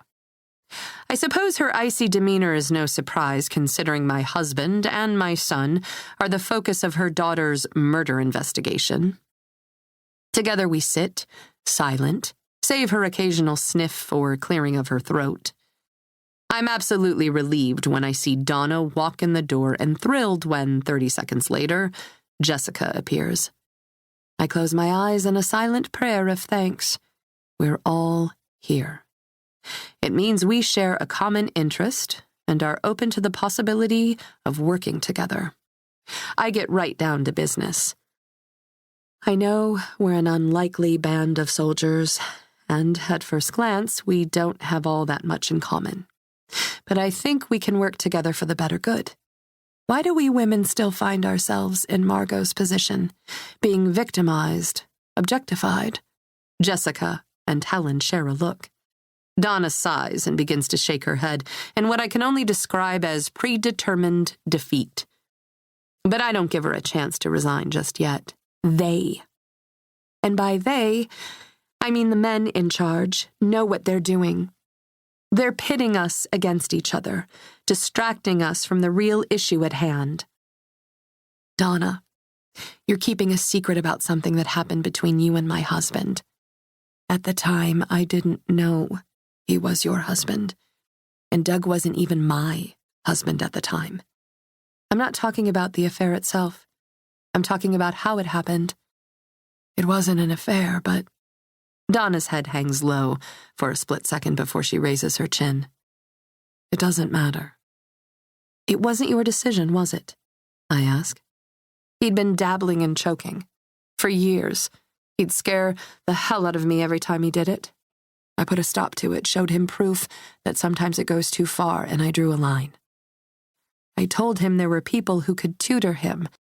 But you know Ian. He doesn't need anyone to teach him anything. Most of all, anything like that. Reluctantly, he agreed to stop. And then we had drinks with another couple before a Blackhawks game at the Aquasphere. We didn't go downstairs, just stayed upstairs in the church. But the bar was an unlikely choice. I didn't know why we stopped for drinks so far from the United Center. But he recently admitted he took us there for a reason. I think he'd heard of the underground, and I think he was doing research of his own. I think he met you there looking for a coach. I think he hired you to teach him the safe way to do it, and things got out of hand. Tears rim Donna's eyes, but she shakes her head. It doesn't matter. I'm okay now. But I'm right, aren't I? I ask. He lost control with you. He did things you didn't want to do. Jessica reaches for Donna's hand. Is that how it happened? He paid me. Donna sniffles. Who'd believe I drew a line, and he crossed it? Who'd believe I didn't want it? Especially now that I'm married to a man who looks an awful lot like him. I mean, honestly, no one is going to believe me. I'd believe you, Jessica says. Me too, Helen says. I spin toward her and smile. The toughest nut on the tree just cracked. Your testimony, Helen says. It goes to show a pattern. Testimony? Donna says. Like in court? No. My husband makes a habit of losing control and hurting women, I say. And this time it cost a young woman her life. The jury should hear about it. No way, Donna says. I can't. What if I said he did the same thing to me when we were kids? I say. What if I told you I rationalized it the same way you did? The same way I did, Jessica adds. There's always a way to tell yourself it was your fault. Donna looks down at the table again. Jessica and I share a look. It's important for you to testify, she says to Donna. Your testimony can solidify who Arlen Judson really is. Donna snaps back to attention. Count me out. If I claim Arlen Judson is really Ian Holloway, do you know what happens to my marriage? And it's a flimsy theory. All they have to do to counter is ask me if Arlen Judson was masked at the club, if there is any paperwork tying the name to Ian. I overheard Doug talking about it. It won't matter if I testify. It's a lot to ask, I know, I say. We're all protecting ourselves and avoiding each other because that's the way he wants it to be. Our stories alone leave gaps in the truth, but together we get to the bottom of this. Together we leave no questions unanswered. For example, I know there is money transferred from our account. If our theory is correct, Helen, your husband received that money as sizable campaign donations. If we can prove that money was demanded rather than donated, it will help to establish motive. I know you probably don't want your finances examined with everything else going on right now, but I might have protested yesterday, Helen says. But something interesting came in the mail. She pulls from her purse a padded envelope. I don't know who sent it, but it's a letter Margot wrote months ago, addressed to NBC Chicago, detailing everything she's endured at the hands of my husband. My heart plummets. That poor girl had been through so much. She'd made allegations before. She told a family friend, and I had to pay that friend to keep quiet about it. I assumed she'd lied, but this time, Helen whimpers. A video file, one Margot had obviously recorded secretly, was mailed to my home on a thumb drive. It was a full confession of what Richard had done. To Margot, to the other girls we took in through Catholic charities over the years. I called Miss Blythe immediately. Jessica nods. And that's when I called Kirsten. Who sent the video? Donna asks. I don't know. It came with this explanation. I glance at the small card, which is typewritten. Thought you'd find this interesting. A concerned third party. I've been in contact with many of the girls, Helen says, and will be pressing charges. Everything she always said was true, and I never believed her. I've just about had it with men having their way, she continues. I was once a respected journalist in this town. I resigned to run my husband's campaign, and this is the thanks I get. This! She pumps her fist, still gripping the envelope into the air. This is the legacy I'm leaving. Well, no, thank you. My life's work is worth more than the levels my husband has fallen to, and that campaign fund, it's a front. It launders his winnings and losses, and I can prove that too. I know everywhere those funds go. A good chunk of which went back to Margot, to the trust Richard borrowed from to bet on that damn horse. Hallelujah, Jessica whispers. The alderman can't get away with what he did to Margot, I say, and neither can Ian. He's not counting on our sticking together, Jessica says. He's counting on our tiptoeing around each other. So instead of turning our claws on each other, we can stand united. Donna meets my gaze and offers a weak nod. Sounds satisfying, doesn't it? I ask. I still have media connections, Helen says. People who will help us tell our story. Jessica puts her hand out, hovering palm down. Justice for Margot. I place my hand in the center of the table too. Then Helen. And finally, Donna joins us. For women everywhere. Together, I don't see how we can lose. Then, Margot. When he was finished, he collapsed atop her. Their bodies still joined, her arms and legs still tethered, numb, aching, bruising. He kissed her softly on the neck, where so recently he'd squeezed until she could barely breathe. He loosened the ropes. She sighed in relief as blood flow returned to her aching arms and legs. Her fingertips tingled. Tears curbed around her ears. The note you were writing?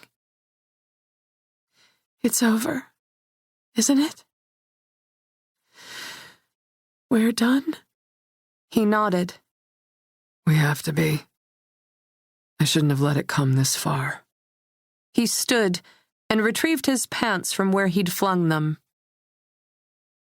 I was going to have your baby. It's just as well you aborted it. He stepped into his trousers and zipped up. Clean break, all right? Let's make it like I was never here. You'll recover. You all do. You said I was special. That you loved me. You carved my skin with your initials. The funny thing is, Margot, that you are special, and I did love you. He shoved an arm into his shirt. But it has to be over now. It wasn't over until you had your way one last time. Call it saying goodbye. While his words sent a message she might have appreciated, the smirk on his face sent another. It was a taunting, boastful sneer, and it told her she'd fallen into one last trap. What about all the things you promised me? Our forever plans? My tuition? Sorry, babe. I can't make it happen.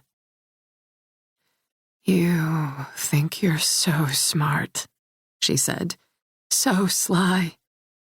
You don't think you've been making it happen for months now? One corner of her lips turned up in a satisfied grin, but half a breath later the smile again dissipated. and she coughed over tears. The truth hit him like a bolt of lightning. You're behind it. You and Akers. You knew he was blackmailing me? Does that make you angry, Mr. Holloway? That I dare to take charge and secure my own future? What choice did I have? I'll expose you. Not without exposing yourself, you won't. How does it feel to be used the way you used me? He came at her then and took her by the throat. He squeezed harder still. Do it, she eked out. End it all right here. It's the only way you'll truly be rid of me. Chapter 49. Jessica.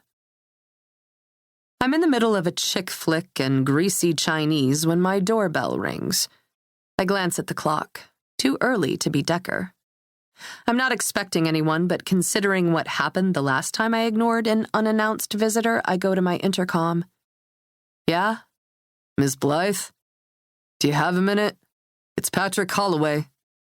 For a moment, I don't do or say anything. A million scenarios dart through my mind. Maybe we've got it wrong.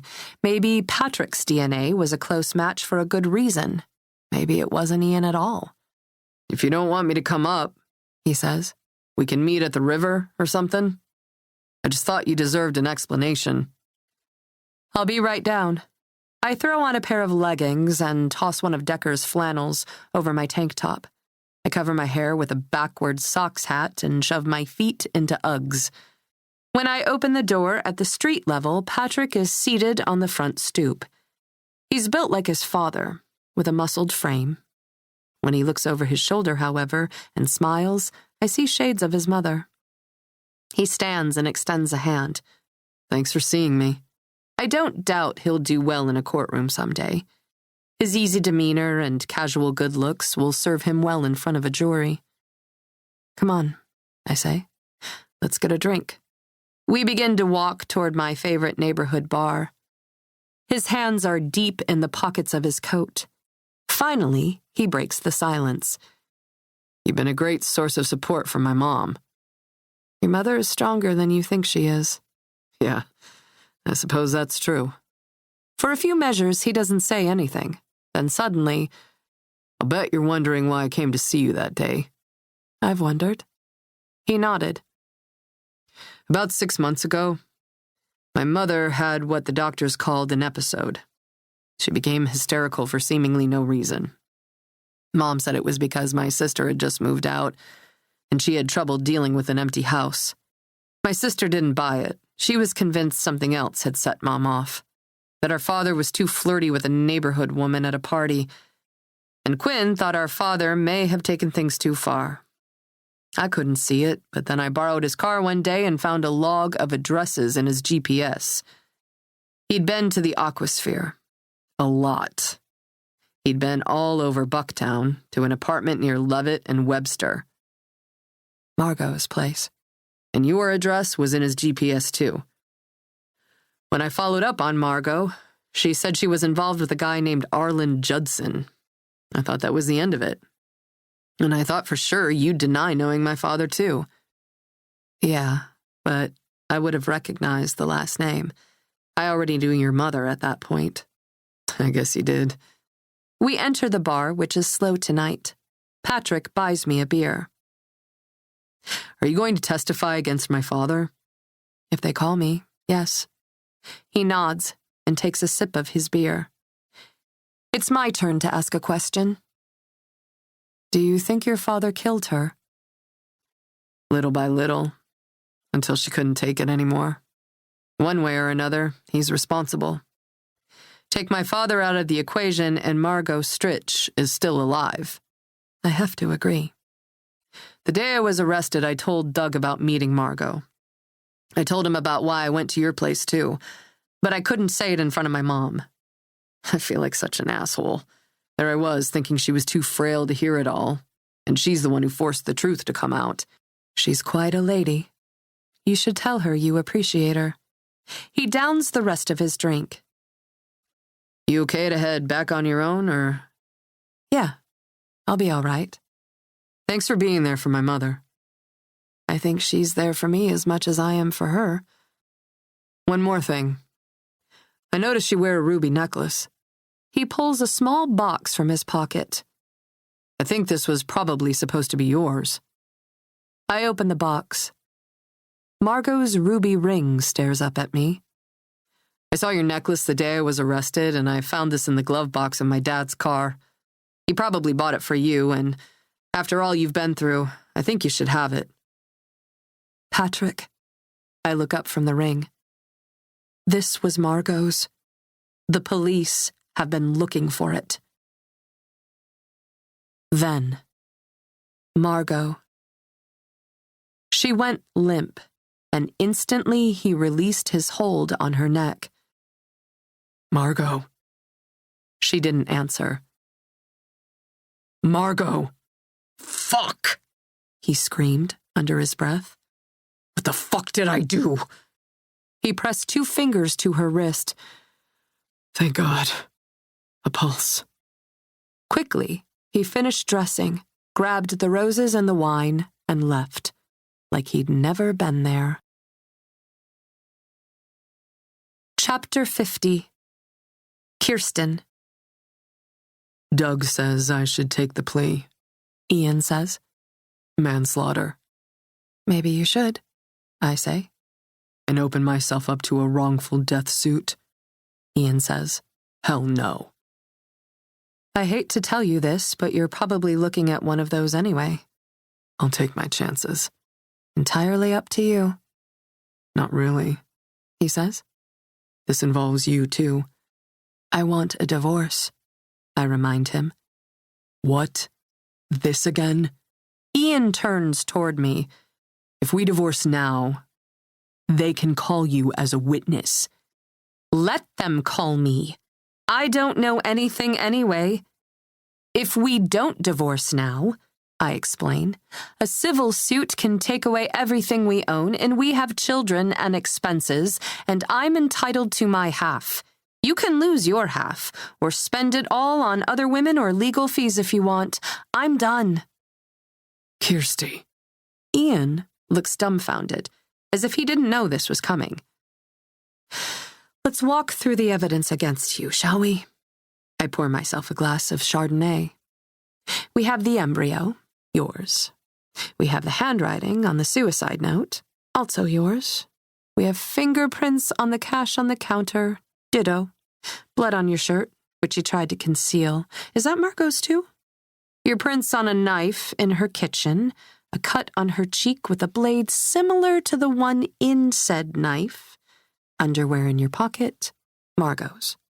Money gone from our accounts by the boatload. We have a note dropped to a neighbor hinting that Margot knew something bad was going to happen to her.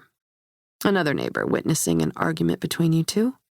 Pictures on flash drives, your cousin's wife and a headstrong firefighter who figured you out, and they're all going to testify against you. Am I missing anything else? The state's attorneys don't need to call me, because they can call any of these women to testify as to your choking fetish. We have a medical expert who says the bruising on her neck occurred at least an hour before her death. His testimony proves suicide. And the state's medical expert disputes that. And a specialist who can testify the chair tipped over in accordance with suicide. Studies about her body weight and the way the chair would have fallen are consistent with what they found at Margot's apartment. And I'm sure the state can find someone who says the scene was staged. You're flipping a coin, Ian. Take the plea. But she was alive when I left. She had a pulse. She'd passed out, but she was breathing. If she somehow died after I left, I'd take the plea, but she was hanging. I didn't hang her. I didn't stage the chair or sign the note. But you were there. A plea's not a bad idea. The sexual nature of this case, Kirsty, the felony homicide, if I take the plea, I'm disbarred, Ian says. It's called moral turpitude. It's an immediate disbarment. Well, how's that for poetic justice? I sip my wine. Both of us, starting over at age 40.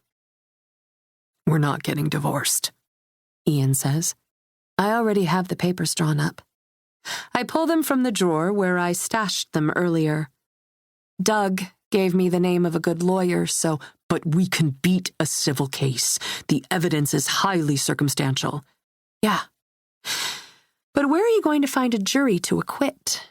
You're the most hated man in Chicago right now. Ask Doug. If you go to trial, they're going to convict. Not if we establish doubt. We have to play the Patrick card to establish doubt. I know we don't want to, Kirsty, but stop. I close my eyes and gather every breath of patience I can find. Sign the papers. I want 65% of everything. My lawyer tells me this is a textbook maintenance case, but I don't have confidence in your ability to pay me maintenance. Buy me out of the firm, and as part of the settlement, on the business front, I want sole ownership of Barrett Enterprises. Barrett? Ian begins to flip through the terms of the divorce. I grin. I have a good lawyer. He found a lot of assets I didn't know about. You established a company in Nevada, very tricky. You established it in my name, my maiden name. Trickier still. Since it's already mine, I want it. Along with the house in Tahoe, which of course I'm going to sell. But the firm is marital property, I tell him, and I'm entitled to a percentage of your shares. I want $2.5 million. 2.5? Ian chuckles. You're out of your mind. I'm actually entitled to 3. Doug sent the net worth of the practice, and together, he and my lawyer find 2.5 more than fair, considering I'll be footing the bill for the rest of Quinn's studies. Doug wouldn't do that? Maybe you shouldn't have taken liberties with his wife. Just saying. I toss a pen to the half ream of paper on the table in front of my soon-to-be ex-husband. Buy something nice for yourself, he says, as he signs. I will. I'm thinking of heading to Have a Heart Rescue for a husky pup. Then, Margot. She came to with a gasp and a headache that just wouldn't quit, and her throat hurt, inside and out. The rope still dangled from the rafters above. The underwear he'd torn from her body still lay discarded on the floor. And, adding insult to injury, the wine and roses were gone. But the pile of cash remained. Maybe he thought she was dead, and he left her. He'd gotten his way after all. The joke was still on her. But the day wasn't over yet. Margot trod past the rope to the bathroom. A mark was already forming on her neck. He'd been extra rough with her. She wondered, would things have been different had he known she still carried his child? Had he wanted the child? Would he have been loving and gentle with her? She walked back to the scene, which he'd left untouched, then circled around to the kitchen. She fixed her gaze on the note he'd been writing when she walked in. Well, it just about said it all, didn't it? I'm sorry. I just can't do this anymore. She picked up the pencil and began to sign her name. Halfway through the M, she stopped. Was she being silly and dramatic about this whole thing? She pressed the pencil back to the M and continued to write M-A. She paused again, brought a fist to her lips and sobbed. She then pressed the tip of the pencil back to the paper, about to scrawl an R, but thought better of it and formed a G. He should know he was the reason she was doing what she was about to do, and no one but he called her Maggie. But should she do it at all? There were plenty of reasons to go through with it, but were there any reasons not to? What did she have to live for? Everything that mattered was gone. She wrote another G, then paused. Not everything. There was her baby. But what kind of life could she provide for a child? She looked around the apartment. Where would she even put a child in this place? And then there was the heart of the matter. No matter how or where the child grew up, he'd have her as a mother. A few hours ago, she'd intended to terminate the pregnancy. She was an unemployed practitioner of deviant acts in the sack. A slut, as Ian often reminded her. A pushover. She was an orphan, friendless, put here on this earth to be used by even the man who'd adopted her years ago. She brought a fingertip to the raised flesh on her right breast, where Ian had carved his fake initials, branded a fool. She finished the signature with a flourish, signed Maggie. Then she wrote another note to her neighbor downstairs. If anything happens to me, tell them it wasn't an accident. She picked up the panties Ian had torn from her body and tossed them into the trash. She threw on a dress and took the trash outside. At the last second, she hurled the bag over the fence, and it landed in a neighboring dumpster. That way, if the authorities found it, it would look like someone had deliberately tried to hide it. On her way back up to her apartment, she slipped the note under the neighbor's door. She then climbed the stairs and entered her apartment for the last time. She didn't bother to lock the door behind her. She'd save them the trouble of taking an axe to it. She pulled off the dress, so they'd find her in the nightie Ian bought for her, and reapplied her lipstick. One last look in the mirror. She touched the scar on her cheek. She thought of her mother, her father, her sisters, Chelsea and Kendall.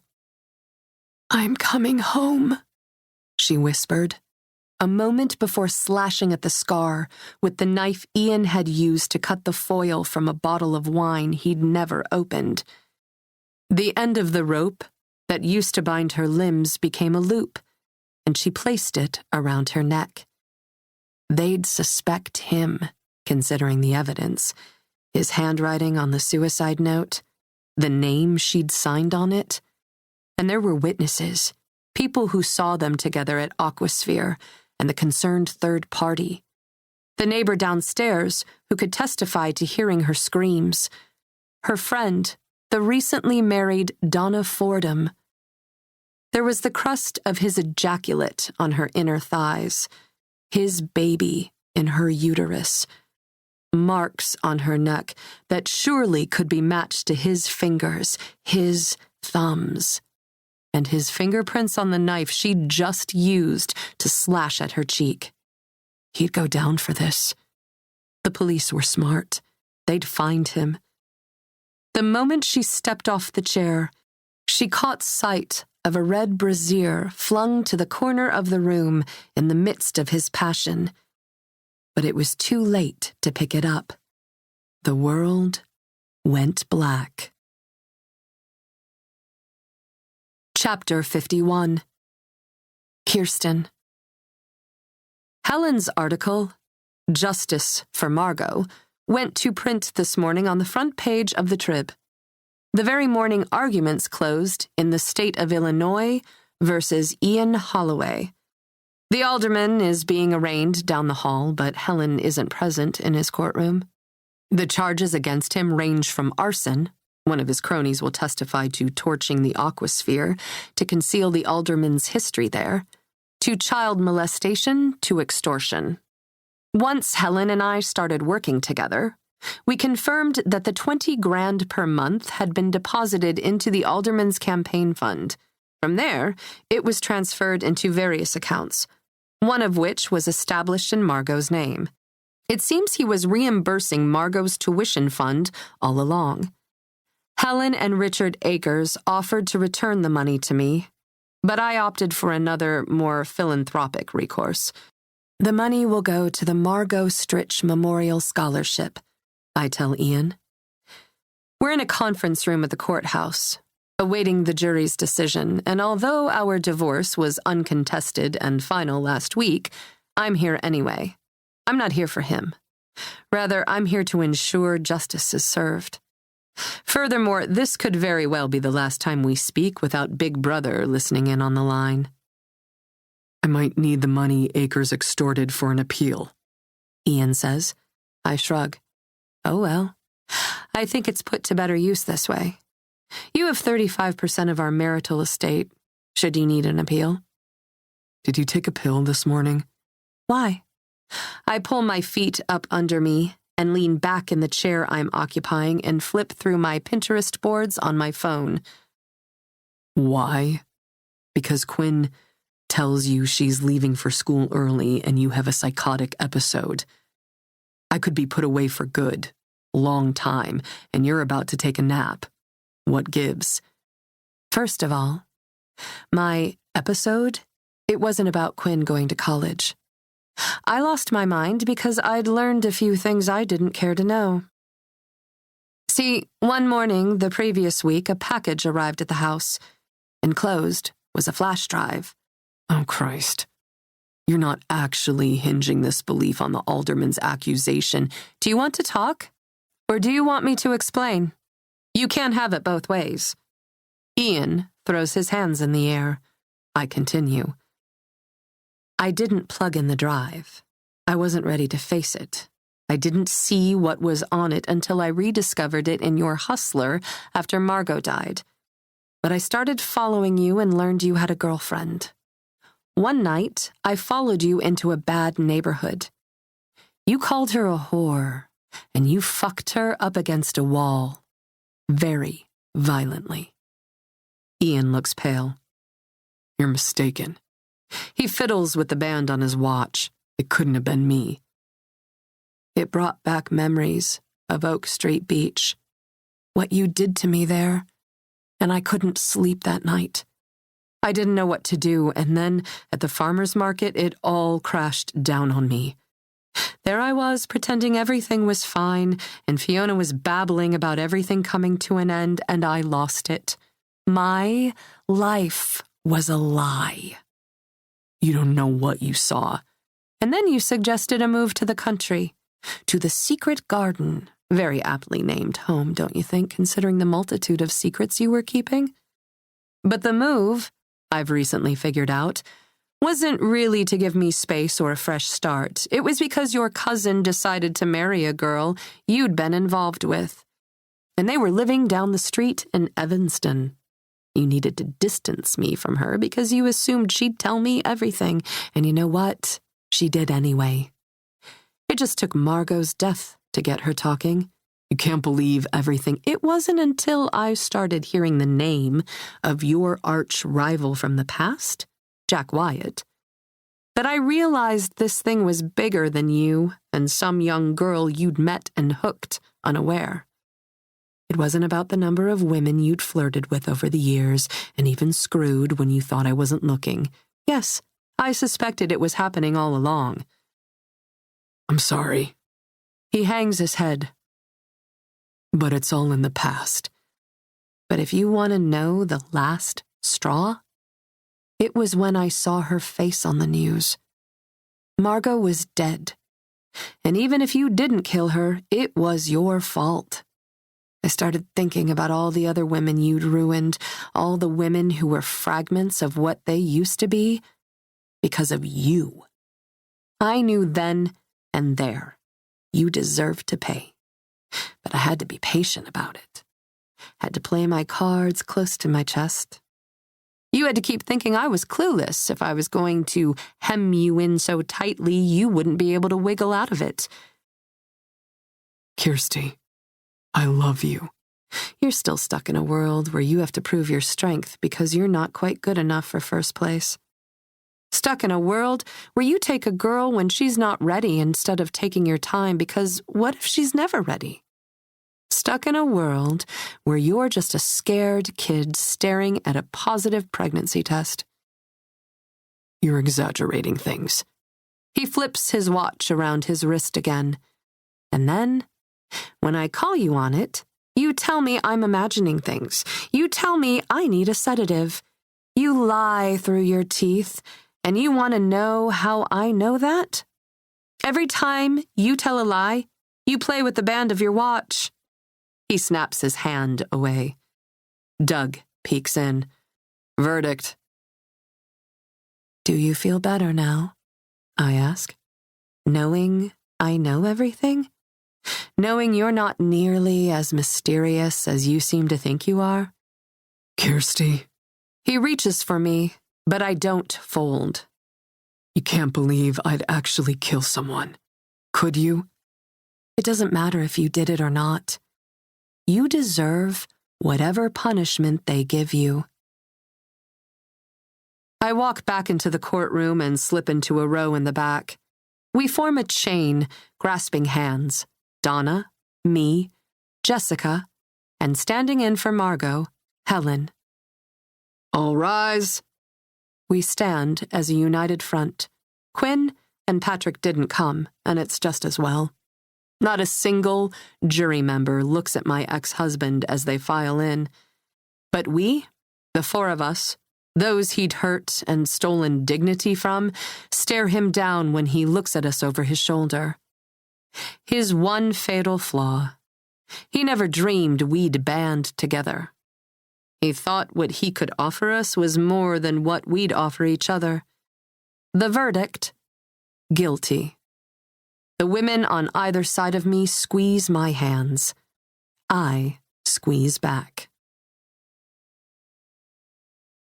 Chapter 52. Kirsten. If I have to take a few years off before continuing my education, Quinn says via FaceTime, I don't mind. Absolutely not. I'm walking Brady, my new husky pup, who's growing way too fast for his own good, through the woods today. Are you honestly going to stay in that big empty house? It's growing on me. But that house was Dad's decision. I'm renovating. That must cost a lot, too. I want you to be able to go to Door County, Mom. I want you to be able to do something for you after all you've been through. I'm doing plenty for me. Don't worry about your tuition, I tell her. Your father and I had saved quite a bit, you know, and one of the reasons he agreed to a quick split was to protect our assets for your education. That's your money, and you have far less earning power left than I do. Thanks, kid. But I'm not exactly ancient, you know. And I know I came away with slightly more than my fair share of the nest egg. When Ian's time is served, he'll be searching for a new career. He'll start from ground zero and planning for his retirement, too. It's only fair. I have to start there, and I didn't commit a crime of moral turpitude. All I did was raise good people and believe in the man who helped me conceive them. Mom? My daughter looks really sad. Why did he do this? To all of us. Someday, maybe, I'll tell my daughter it was all an accident, that Ian hadn't meant for things to get out of hand. Or maybe I'll tell her the truth, that sometimes infidelity is murder. Other times it may as well be suicide. In the case of her father, it was both. But for now I say, someday, I hope we all understand why, Quinn. It's going to take us a long time to heal, but it'll happen. You know, I think it's a good thing. For you, you get to start over. I do. And speaking of starting over, see that cute guy there on the bench? She flips her camera around to afford me a view of a kid in a leather bomber jacket. We're going out tonight. Very cute, Miss Holloway. Speaking of, Patrick and I were talking, and we want to change our last name. Of all the things I expected my children to do in the aftermath of this mess, this one practically floors me. Really? Do you think that's fair to your father? To your grandparents? Do you think he cared about whether he was being fair to us? I don't want Holloway on my diploma. I just don't. And lots of people are abandoning their last names when they get married now anyway. Women and men. They create a new last name for themselves, like a combination of their names, or a brand new name altogether. Really? People do that? Yeah. It's more feminist that way. Equal. I mean, why should we have to abandon our identities simply because we're women? Think about it. It very naturally puts us in a position of inferiority. We succumb to that which the almighty male demands, even down to our names. Okay. It's up to you and your brother. You're of legal age. You don't need my permission or your father's, but you have my blessing. Thank you. So what's your new name going to be? Quinn Thunderstorm? Quinn Awesomeness? Actually, we're thinking Barrett. My maiden name. Oh, I'd love that. Patrick already has the paperwork prepped, but we thought we should talk to you about it first. You have my blessing. Duh. She rolls her eyes. We're wondering if you want to do it too. I already have. It feels strange to be Kirsty Barrett again, but good. I did it just after the divorce. I didn't want to influence you kids, so, Mom, all you've ever done is influence us. Well, I did my best with what I had to work with. For good or bad, you got it all. He lied to you throughout your entire marriage. I know. Dad was pointing his finger even at Patrick to establish doubt. How could Dad agree to that? I don't know. Mom, I love you. Aw, Quinn, I love you too. Kiss, kiss, she says. Love, love. I walk Brady farther down the path. When we round a bend, I freeze. Brady inexplicably doesn't make a sound. I crouch to keep him quiet and close. Not 20 feet in front of us, an enormous doe is standing like a statue on the path. I look to her right hind leg and see a scarred patch of hair. We stare at each other, eye to eye. She's okay, I say to my dog. She survived the winter. The deer blinks. You know what? I did too. Brady slurps his pink tongue against my cheek. I love you, I say to my dog. He howls in return, and I swear it sounds like he's telling me he loves me too. The deer darts off and disappears into the woods. Chapter 53. Jessica. I approach a table for two in the rear corner of a restaurant Kirsten suggested. It's in a neighborhood pushing the city limits, and I had to take 2 trains to get here. But because she's always come to me before, I can brave the burbs just this once, even in the midst of a messy February thaw. There's a wintry mix of rain and sleet today, but Kirsten, who stands and waves the second I enter the place, looks no worse for the wear. Her hair is drawn into a high, sleek ponytail, and her knee-high heeled leather boots don't show a single sign of wear and tear.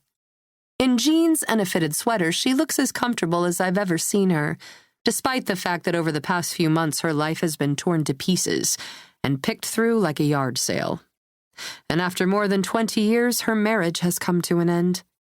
I don't know what gives, why she'd want to see me now, when we haven't spoken since the verdict. But her smile is warm and as inviting as her open arms. Jess, you look great. How are you? She offers me a friendly hug. I'm back to rushing the elderly to hospitals, getting cats out of trees, I tell her. You know, usual calls. And the cop? I feel my cheeks redden with the mention of Detective 3rd Grade Lieutenant K.J. Decker, who helped me nab the perpetrator who stole my innocence at the age of 13. We'll wait and see.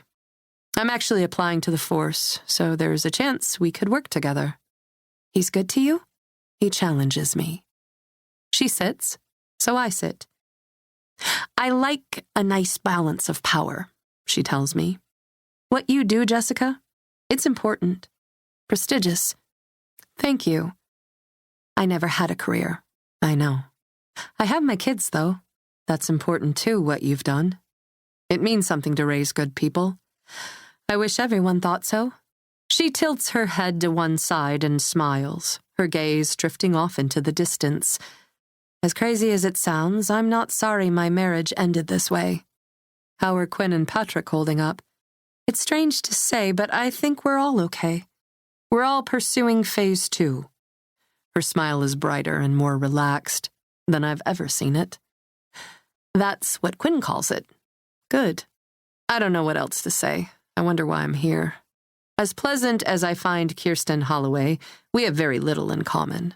And given my issues with commitment, not to mention the common thread between us being a man we once shared, a bubble of panic bursts in my nerves. It's awkward. Does she expect to do this often? Meet for lunch and exchange small talk? I'm so not that girl. She opens a menu.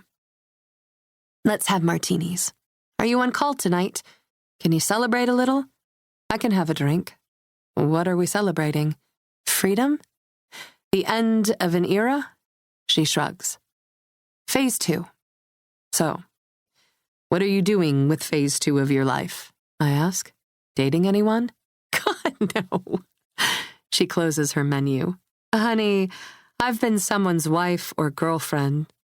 Ian's, as a matter of fact, since Pearl Jam was all the rage. She turns to the approaching waiter. Cosmo, please. 2, I confirm. I have absolutely no desire to jump back into all that mess again. It's time to concentrate on me, she says. I'm helping Donna start a party planning business, and I'm thinking of going to design school. I'm having so much fun renovating my home, and I was always artsy in high school. Well, if I ever own a home, I'll give you a call to help me decorate. That'll be fun. Speaking of fun, I got a dog, she says, at Have a Heart Rescue downtown. A Siberian Husky. He talks. Can you believe it? He howls, and it sounds like words. Says, I love you. I raise a brow in amusement. I call him Brady. I take a lot of pictures of him. She opens her shoulder bag. I brace myself for the dozens of pictures of the pup I expect her to pull out of her purse. I'm going to have to smile, nod, and say things like, "Aw," and "so cute." Instead, she produces a flash drive. I want you to have this. Something like discomfort kicks up in my gut. She drops the flash drive into my palm. In a rush, pieces fall into place, and suddenly the Tetris game we've been sifting through with Ian Holloway has far fewer gaps. I study her. You knew, I say. What's that? You knew I was having an affair with Ian. She returns my stare, a small, not really smile playing on her lips. That day at the station, I continue, you weren't there coincidentally. You were looking for me. I wasn't looking for you, she says. But you knew who I was. I'd seen you once before, yes. I look at the drive in my hand. Is this what I think it is? It came in the mail right after she died. Patrick found it on the doorstep, and as a matter of fact, Ian never even knew about it. There was a note enclosed requesting more cash. The pictures aren't bad, just you and my husband getting to know each other. But out of respect, I think you should have it. I didn't give it to Decker for obvious reasons. The drinks couldn't have arrived at a better time. I take a healthy sip, while my companion thanks the waiter and assures him he's doing a great job. There was only one night, Jack. Ian was at my place, and he never stayed the night. Is that right? Were you there that night? Did you take these pictures? The shake of her head is nearly imperceptible. I never said I took the pictures. I said they came in the mail. That's a very important distinction. And believe me, the first time I saw the pictures of Margot and Ian, I almost died inside. It was definitely a shock. Okay, so you didn't take those pictures. Did you take these? She reaches for my hand across the table. Reluctantly, I take hers. I knew all along what my husband was, but no, I didn't follow you or photograph you. I wouldn't invade your privacy like that. If you want to know who Mr. Akers hired, you might want to ask him. You know, if you told me that day that my boyfriend was actually your husband, I wouldn't have continued to see him. You should have told me. I should have. He could have killed me. Oh, I doubt that. He's awful, for sure. But what happened with Margot wasn't calculated. If it happened the way the DA says it did, it happened without ill intent, without forethought. It was an accident resulting from Ian's recklessness. I consider this, and it's logical, but one thing haunts me. He had his hands around my neck that night. It could have accidentally happened to me. The night he came over unannounced, he was on me in an instant, and the next I knew, I was decking him. Why did you stay with him? I ask. When you spend your life with someone, it's hard not to rationalize. It's hard to admit when something is over. But however it happens, whenever it happens, doesn't matter. It only matters that it happens. She clinks her glass into mine. To bygones. Then, the third party. Margot approaches her building in knee-high, square-heeled brown boots and a vintage-looking mini-dress in a geometric pattern of oranges and blues. Her glasses are dark, no rose-colored lenses today, completely shielding her eyes from the sun, and I can guess why. She was scheduled to terminate her pregnancy today. When she sees me, waiting in the center of her steps, she nearly stops in her tracks. What are you doing here? I came to see how you were doing. How do you think I'm doing? She holds up her left hand to prove she no longer wears the ring. That's good. Do you need anything? She looks at me for a second, perhaps wondering if she should trust me. Nothing has gone as she's planned since the day our paths first crossed. I want to hate you, Margot said. I keep thinking about how much easier it would be if I could just hate you. That's your decision. I just wanted to know if you needed anything. But why? She asks. Why would you assume if I need anything, I'd turn to you? It's all happened just as you wanted it to, so why would you want to help me? Because it's the right thing to do. Finally, she sighs and says, "Come in." I follow her into the building, then up the stairs to her loft. Once beyond her door, she gives in to the tears I'd guess she's been keeping at bay since she left the clinic. They come in like a tidal wave and nearly knock her off balance. I catch her under the elbow and walk her to the closest chair. I couldn't do it, she says. I nod. Understandable. He told me to charge it, she says. He wanted to see the name of the clinic on his statement so that he'd know I did it. That sounds like something he'd do. But I couldn't go through with the abortion. I'm not surprised. You're not upset with me? There's no putting this behind us now. Babies are permanent like that. But we'll find a way. We, as a species, always do. Easy for you to say. You have an answer for everything. She rips a tissue from a nearby box. How did you guess exactly what would happen? I take a seat on the cocktail table in front of her. I'm not some kind of prophet. I didn't guess at what would come to pass. This isn't complicated. This isn't unique. This isn't special. It just happens, Margot. She swallows over a sob. I pat her shoulder. I know what's ahead of you because I was in your shoes half a lifetime ago. My whole life spread out like a blank canvas, and suddenly it wasn't mine to paint anymore. But listen to me.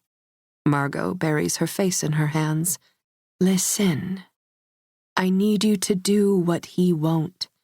Make a priority out of you, however impossible a feat it may seem. It's important. You're worth it. Remember, you're worth it, even when your days are the darkest. She peeks at me through her fingers. I don't know how to do that. There was one day I thought I'd never see the sun again, I say. He left a bruise on my neck.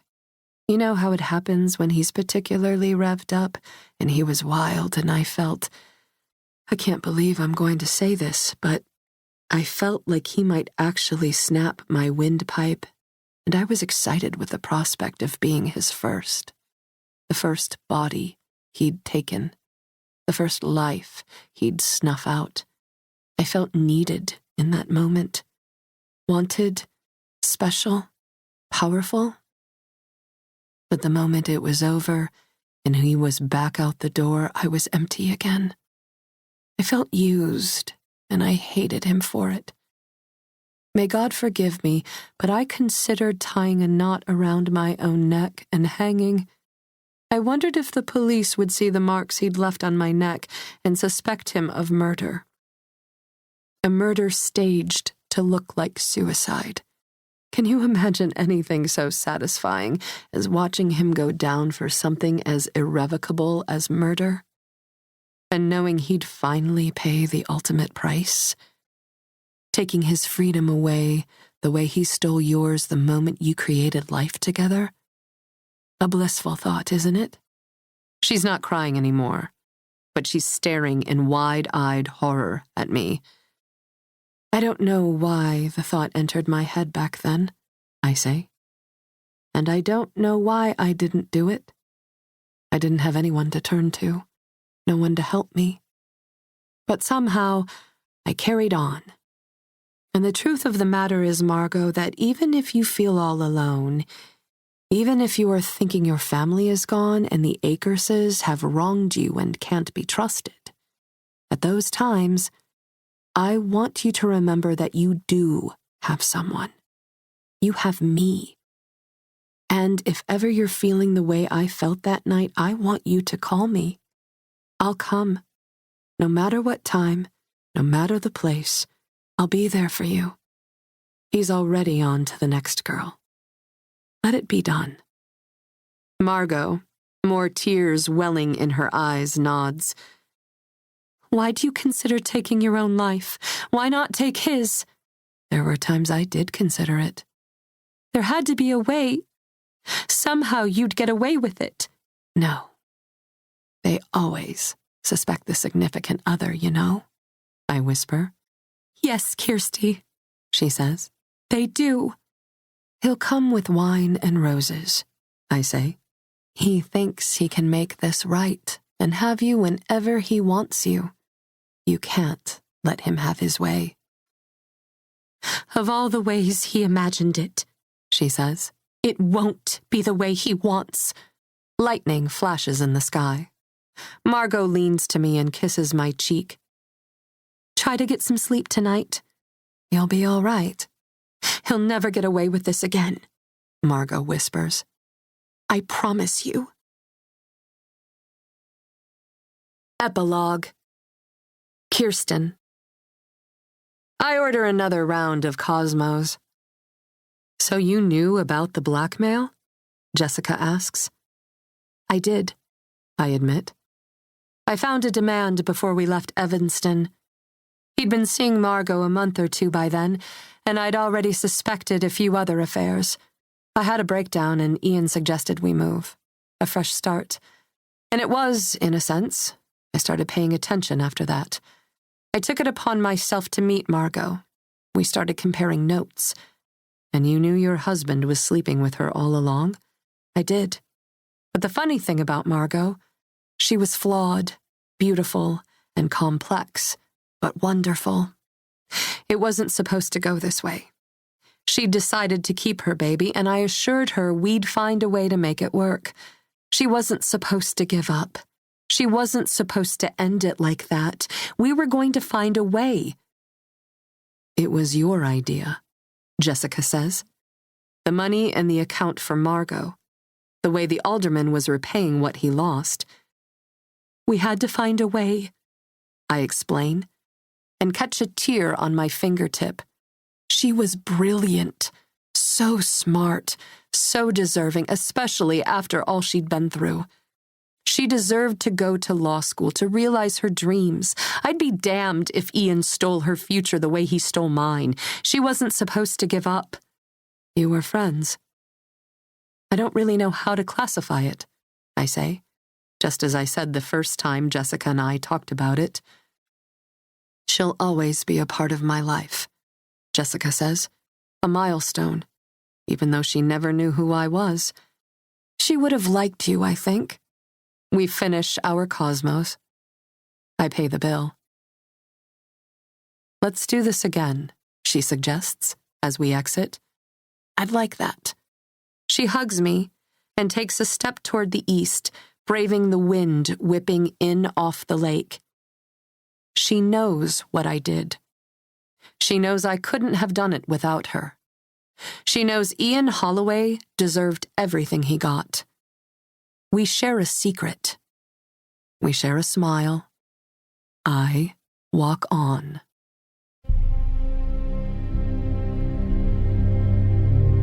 We hope you have enjoyed our presentation of Third Party by Brandi Reeds, performed by Christina Traister, engineered by Larry McKay. Performance copyright 2019 by Brilliance Publishing, Inc. All rights reserved.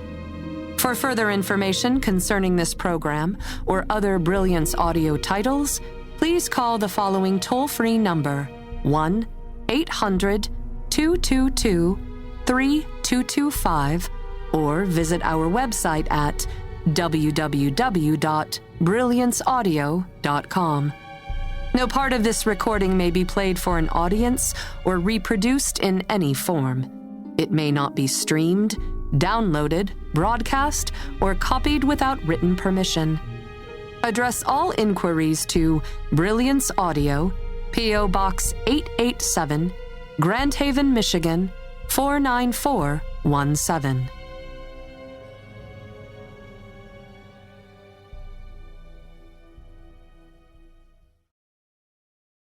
Audible hopes you have enjoyed this program.